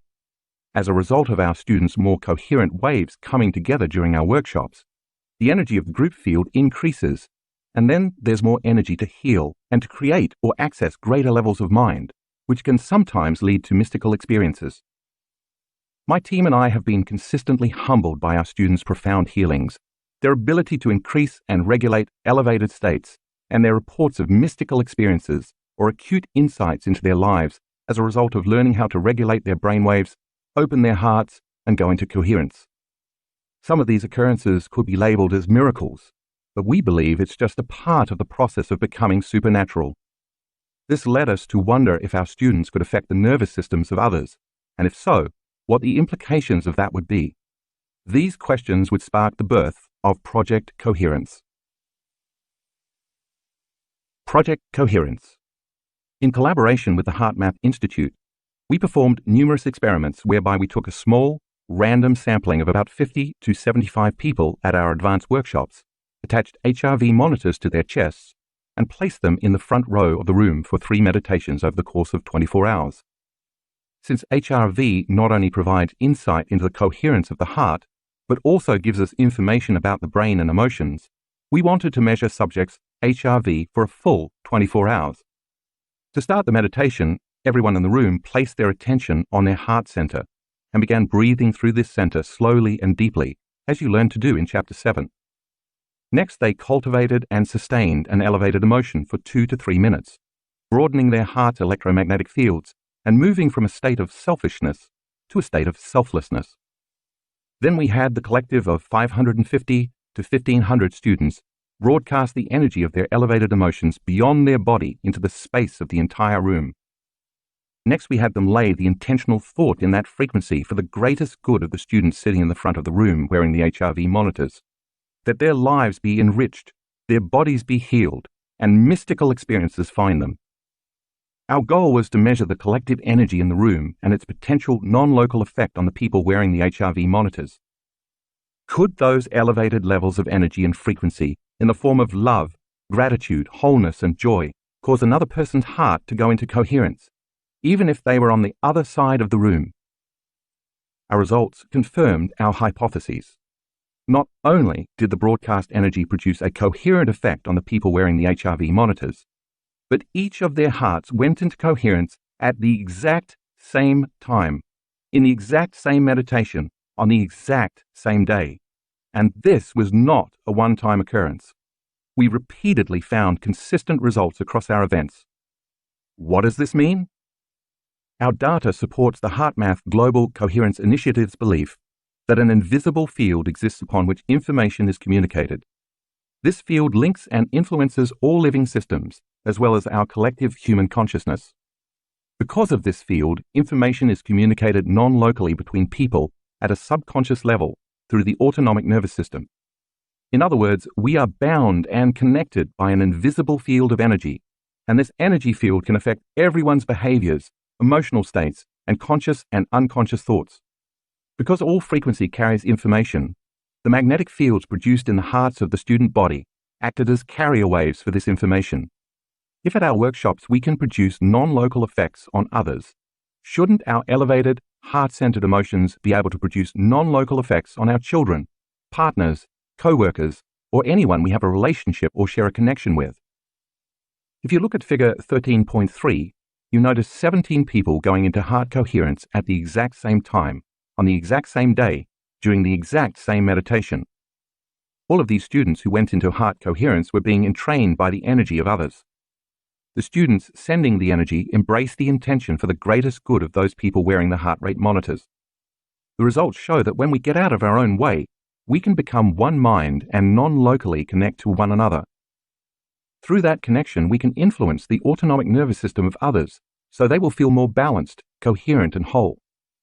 Imagine what could happen if you had thousands of people all doing the same for the entire world. Shortly after these global meditation events, our students began sending us emails asking that since we showed that we could indeed create a measurable change in the energy of a room where 550 to 1,500 people were gathered, could we then produce the same effect on a global scale? So it was our students who requested we organize global meditations, giving birth to Project Coherence.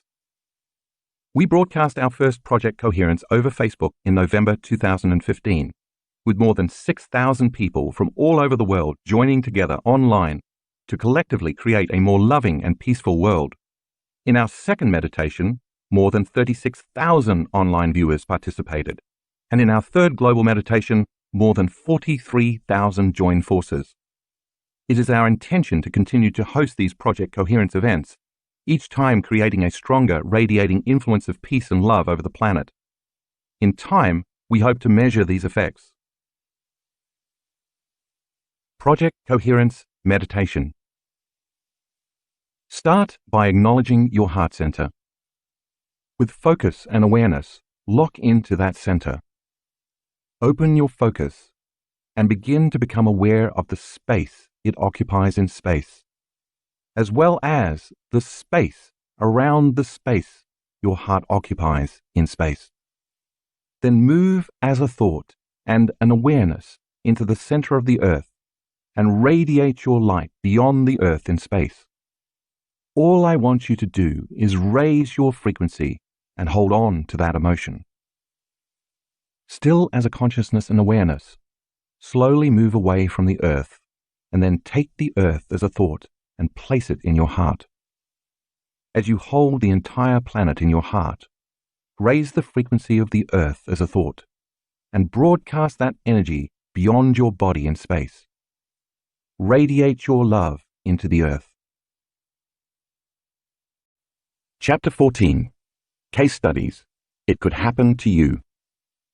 In this final set of supernatural case studies, please note that none of the people you'll read about here tried to make anything happen.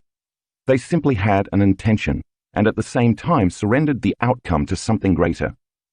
When they hit that moment, whether it was a healing or a mystical experience, their personality wasn't creating the experience. Something greater came through them and did it for them.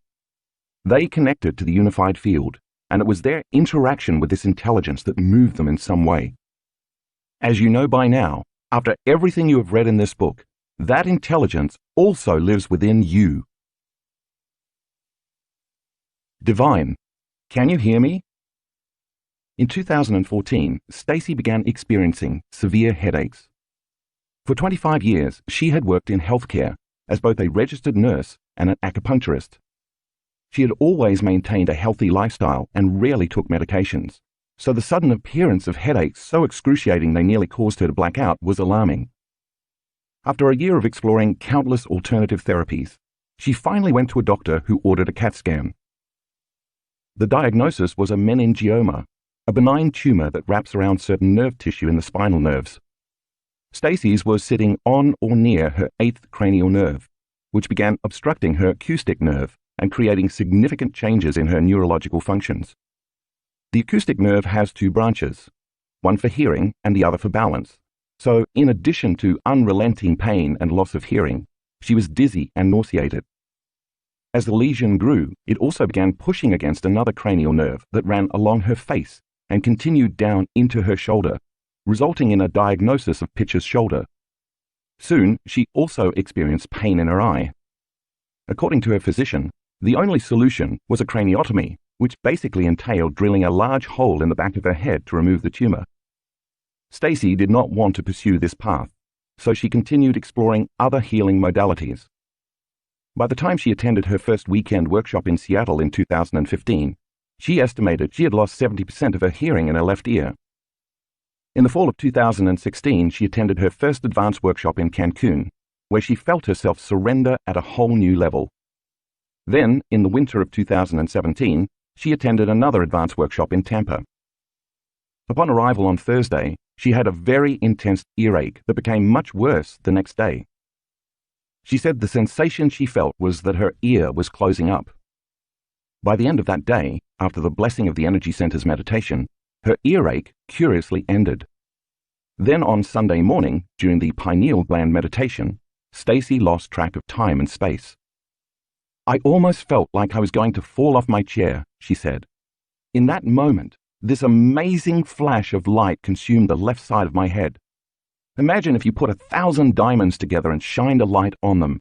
That wouldn't even begin to touch this light. Then, boom! Her body shot upright, and a bluish-white light, like nothing she had ever seen or experienced, entered her ear. It was the most divine, loving feeling that I've ever had, she reported. I felt like the hand of God was caressing me with grace. It was so powerful and amazing that I struggled to put it into words, but every time I think of it, I still cry. First her sinuses cleared, then the whole left side of her head cleared, and then her left shoulder relaxed and let go. Finally, for the first time in 3 years, she could hear out of her left ear. I just sat there in awe, laughing and crying as tears flowed down my face, she said. Music was playing, and I could hear it crystal clear. It was as if I could hear the celestial sound of angels singing above the song. I knew that what I was hearing was beyond the normal auditory range. The energy continued to move through the back of the left side of my head, which for years had felt like cement. When I instructed everyone to lie down, relax, and let the autonomic nervous system take the orders, the energy continued to move through Stacy's whole body, down her arms, and into her hands. She began to shake uncontrollably. It was as if I could feel every synapse and muscle in my body firing, in my toes, my legs, my head, and my neck and chest. My heart center felt wide open. I just remember thinking, whatever this is, I'm taking the ride. She completely surrendered to the unknown, and once again, she lost track of time and space. When that portion of the meditation ended, she found herself sitting in her chair with the energy slowing and quieting down. Her thinking brain began to kick in. Even though she could hear, she began to doubt what had just occurred.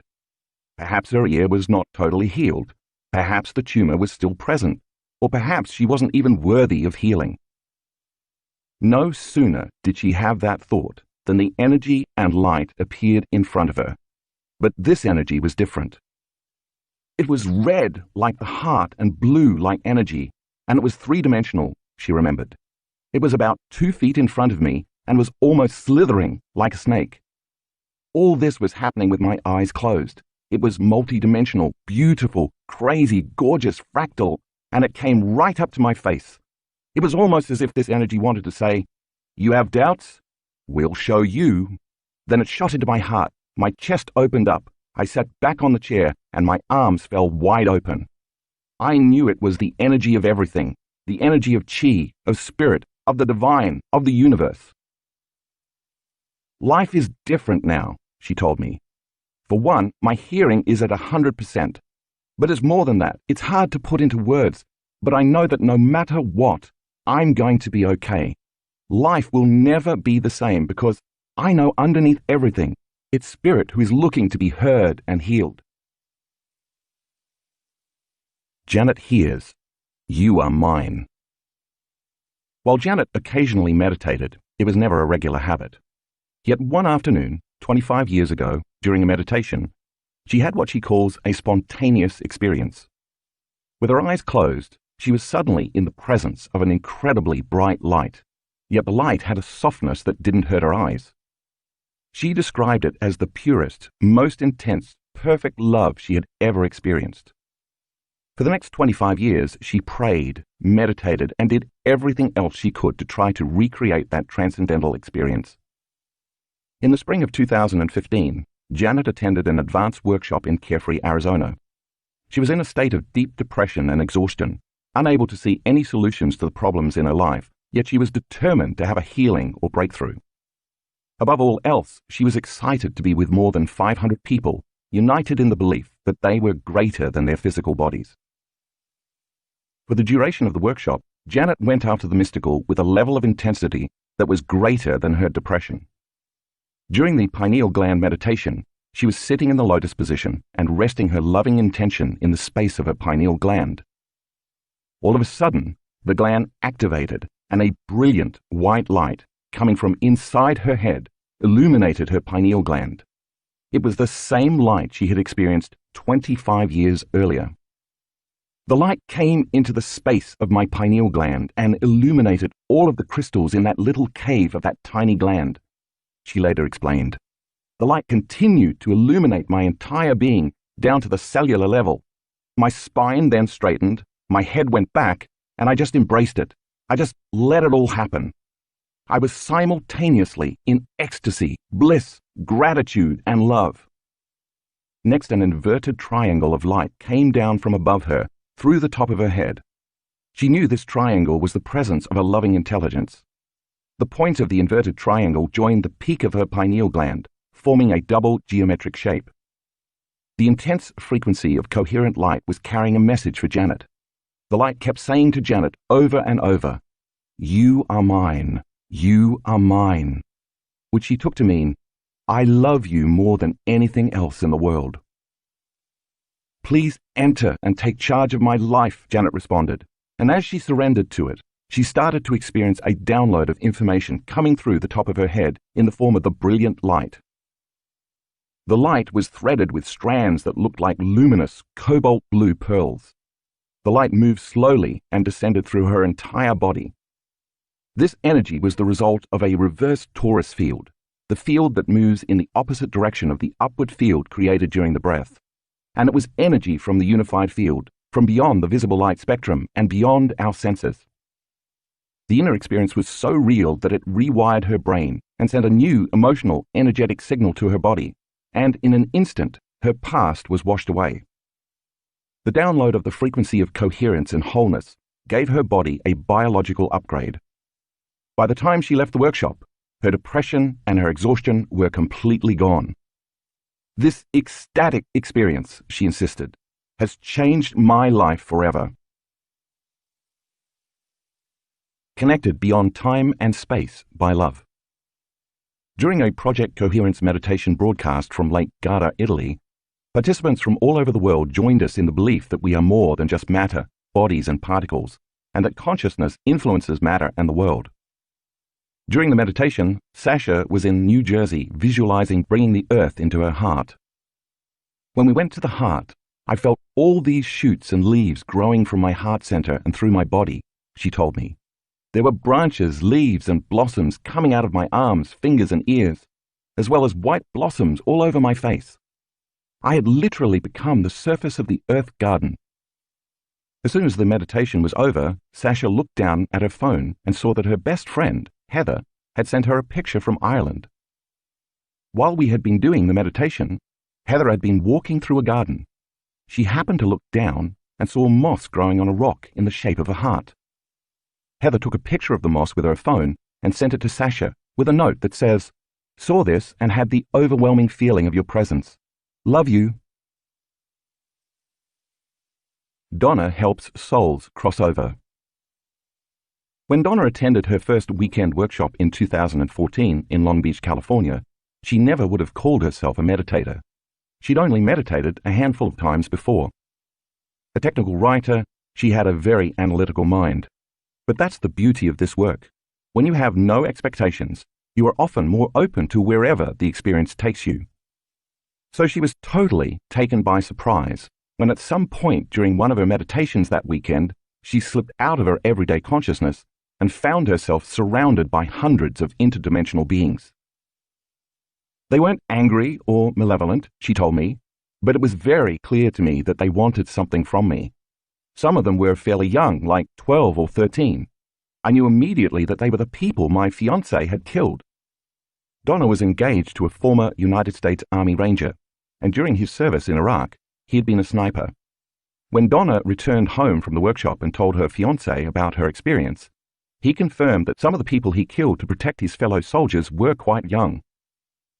While she found the connection curious and fascinating, she didn't know what to do with the information. But there was no question in her mind that the experience was real because it was beyond anything she could have simply conjured.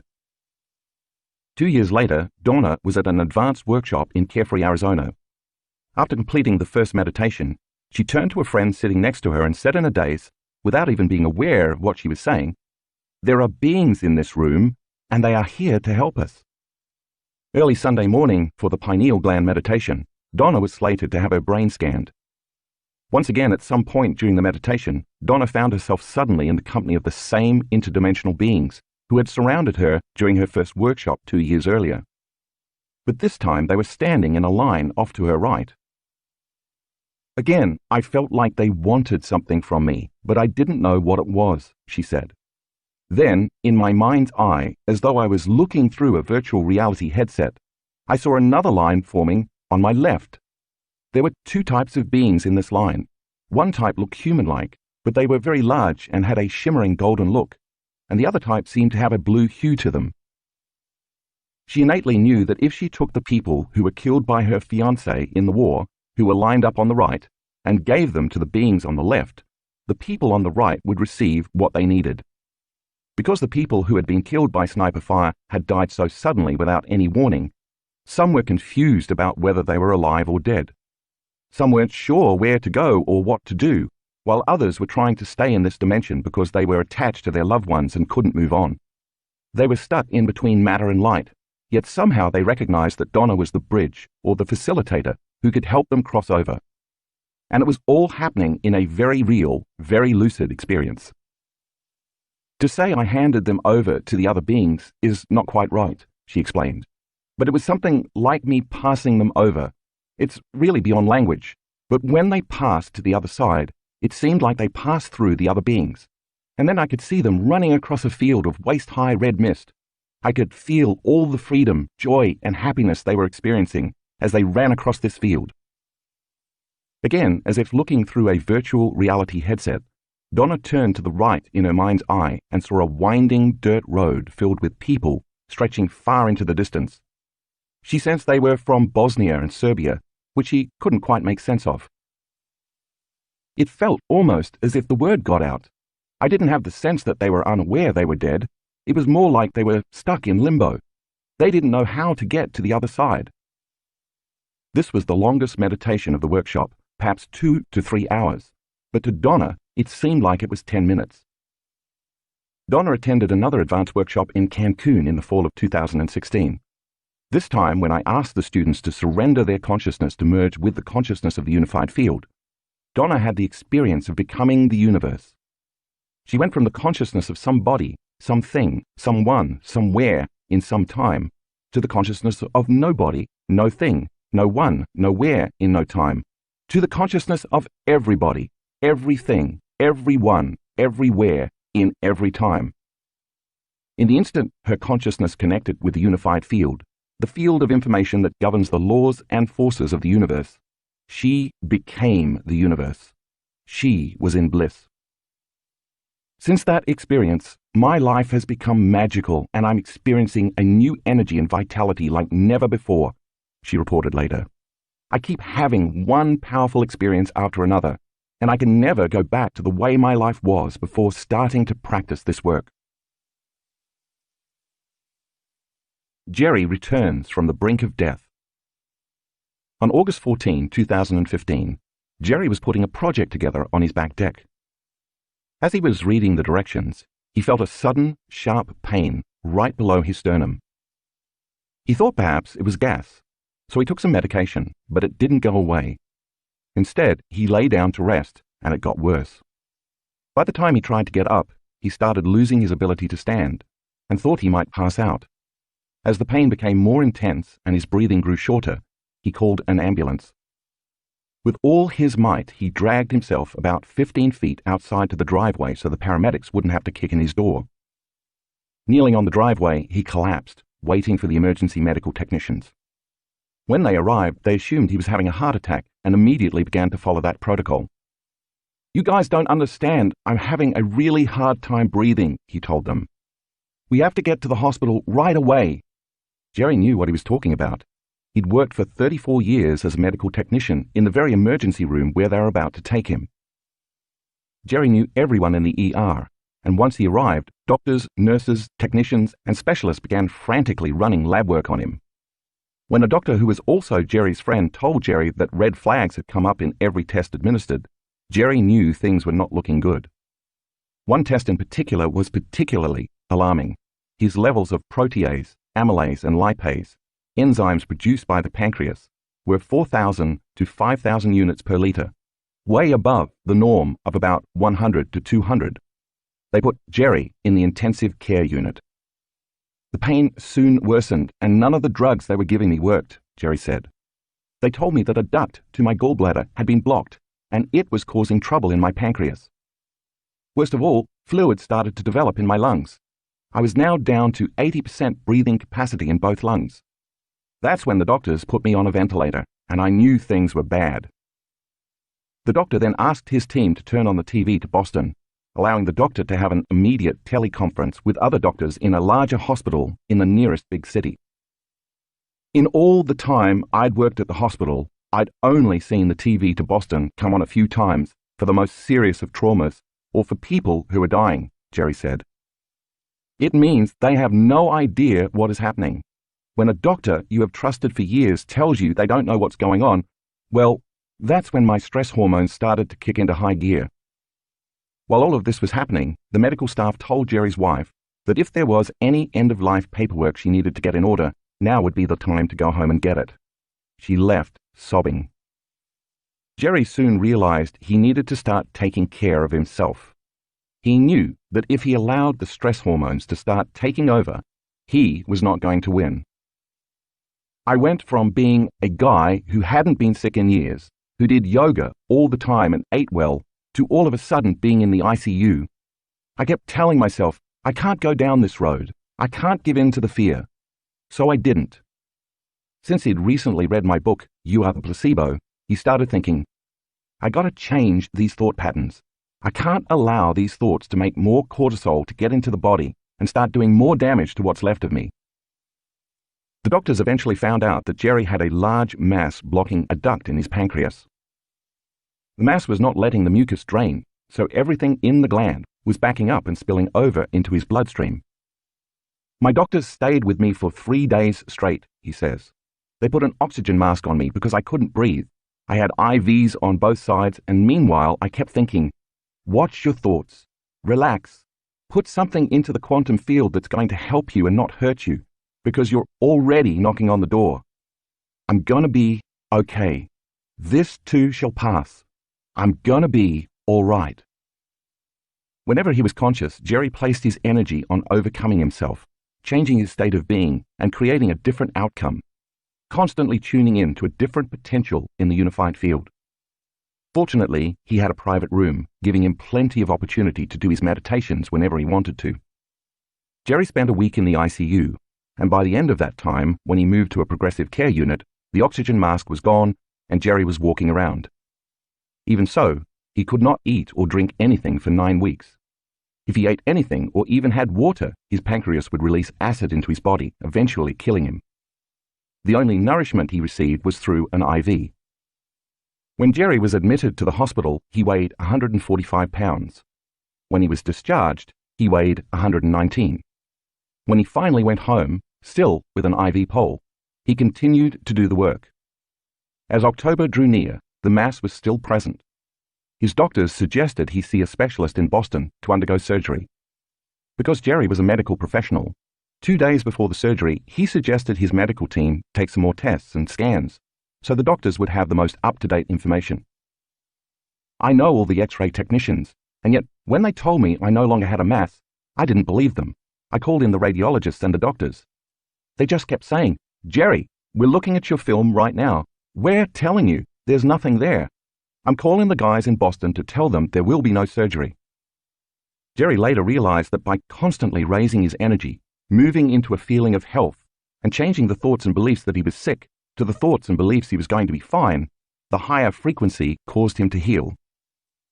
I wasn't going to allow myself to think, woe is me, this is going to be bad. I kept working on this every day, for as much of the day as I could. I put the right message, intention, and energy out into the quantum field to heal myself, and eventually, I did. Afterward, being peace. What I hope you take away from this book is that it's not enough to change your state of being only when you meditate. It's not sufficient to just think and feel peace with your eyes closed, and then open them and carry on throughout the day in limited, unconscious states of mind and body.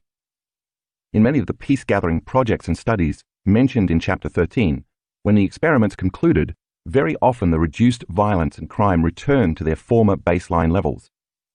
This means that we actually have to demonstrate peace, which requires us to get our bodies involved, and that means we have to move from thinking to doing. Every time we change our state of being and begin our day by opening our hearts to the elevated states that connect us to a love for life, a joy for existence, the inspiration to be alive, a state of gratitude that our future has already happened, and a level of kindness toward others, we must carry, maintain, and demonstrate that energy and state of being throughout the day, whether we are sitting, standing, walking, or lying down. Then when upsetting events occur in our lives or in the world, if we demonstrate peace rather than unconsciously act in predictable, so-called natural reactionary ways, expressing anger, frustration, violence, fear, suffering, or aggression, we are no longer contributing to the world's old consciousness. By breaking that cycle and demonstrating peace by example, we give others permission to do the same.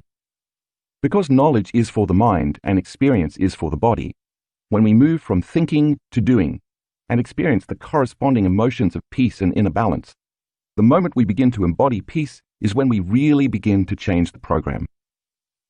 By tempering those reactive behaviors, and thus no longer creating the same redundant experiences and emotions, we no longer fire and wire the same circuits in the brain. This is how we cease conditioning the body to live in the self-limiting emotions of the mind, and this is how we change ourselves and our relationship to the world around us. Every time we do this, we are literally teaching our body to chemically understand what our mind has intellectually understood. This is how we select and instruct the latent genes that cause us to thrive, not just survive. Now peace is within us, and we are knocking on the genetic door to biologically become exactly that. Isn't that what every great charismatic leader, saint, mystic, and master throughout history has continually preached? Of course, it's going to feel unnatural in the beginning to go against years of automatic conditioning, unconscious habits, reflexive emotional reactions, hardwired attitudes, and generations of genetic programming, but that is exactly how we become supernatural. To do what feels unnatural means going against how we have all been genetically programmed or socially conditioned to live when we are threatened in some way. I'm sure any creature that has broken from the consciousness of the tribe, the pack, the school, or the herd in order to adapt to a changing environment must have felt the discomfort and uncertainty of the unknown. But let's not forget that living in the unknown means that we are in the realm of possibility. The real challenge is not to return to the level of mediocrity that the prevailing social consciousness agrees on merely because we don't see anyone else doing what we are doing. True leadership never needs confirmation from others. It just requires a clear vision and a change in energy, that is, a new state of being, that is sustained for a long enough period of time and executed with a strong enough will that it causes others to raise their own energy and become inspired to do the same. Once they do raise themselves from their own limited state of being to a new energy, they see the same future that their leader sees. There is power in numbers.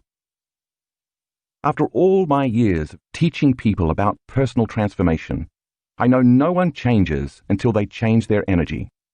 In fact, when someone is truly engaged in change, they are less likely to talk about it and more prone to demonstrate it. They are working on living it. This requires awareness, intent, staying present, and constant attention to their inner states. Perhaps the biggest hurdle is not only being uncomfortable, but also being okay with being uncomfortable, because discomfort is our challenge to grow. It makes us feel more alive. After all, if stress and the survival response are the result of not being able to predict our future, thinking or believing that we are unable to control an outcome or that things are going to get worse, then opening our minds and hearts to believe in possibility requires going against thousands of years of genetically hardwired survival traits. We must lay down the very thing that we have always used to get what we want for something much better to occur. To me, that's true greatness. If we can do it once, disturb those neural networks equated with anger, resentment, and retribution, and instead activate the neural networks related to experiences of caring, giving, and nurturing, and so create the corresponding emotions, then we should be able to do it again. And the repetition of these choices will neurochemically condition our mind and body to become one. When the body knows how to do this, as well as the mind, it becomes innate, familiar, easy, and second nature. Then thinking and demonstrating peace, which once required focused awareness, becomes a subconscious program. Now we've created a new, automatic peaceful state of being, and again, that means that now peace is within us. This is how we memorize a new internal neurochemical order that's greater than any conditions in our external environment. Now we're not just being peace, but mastering it, as well as mastering ourselves and our environment. Once enough of us can achieve this state of being, once everybody is locked into the same energy, frequency, and elevated consciousness, just like schools of fish or flocks of birds moving as one in a unified order, we'll begin to act as one mind and emerge as a new species. But if we continue to act as a cancerous organism at war with itself, our species will not survive, and evolution will continue its grand experiment. Take time out of your busy life to invest in yourself, because when you do, you are investing in your future.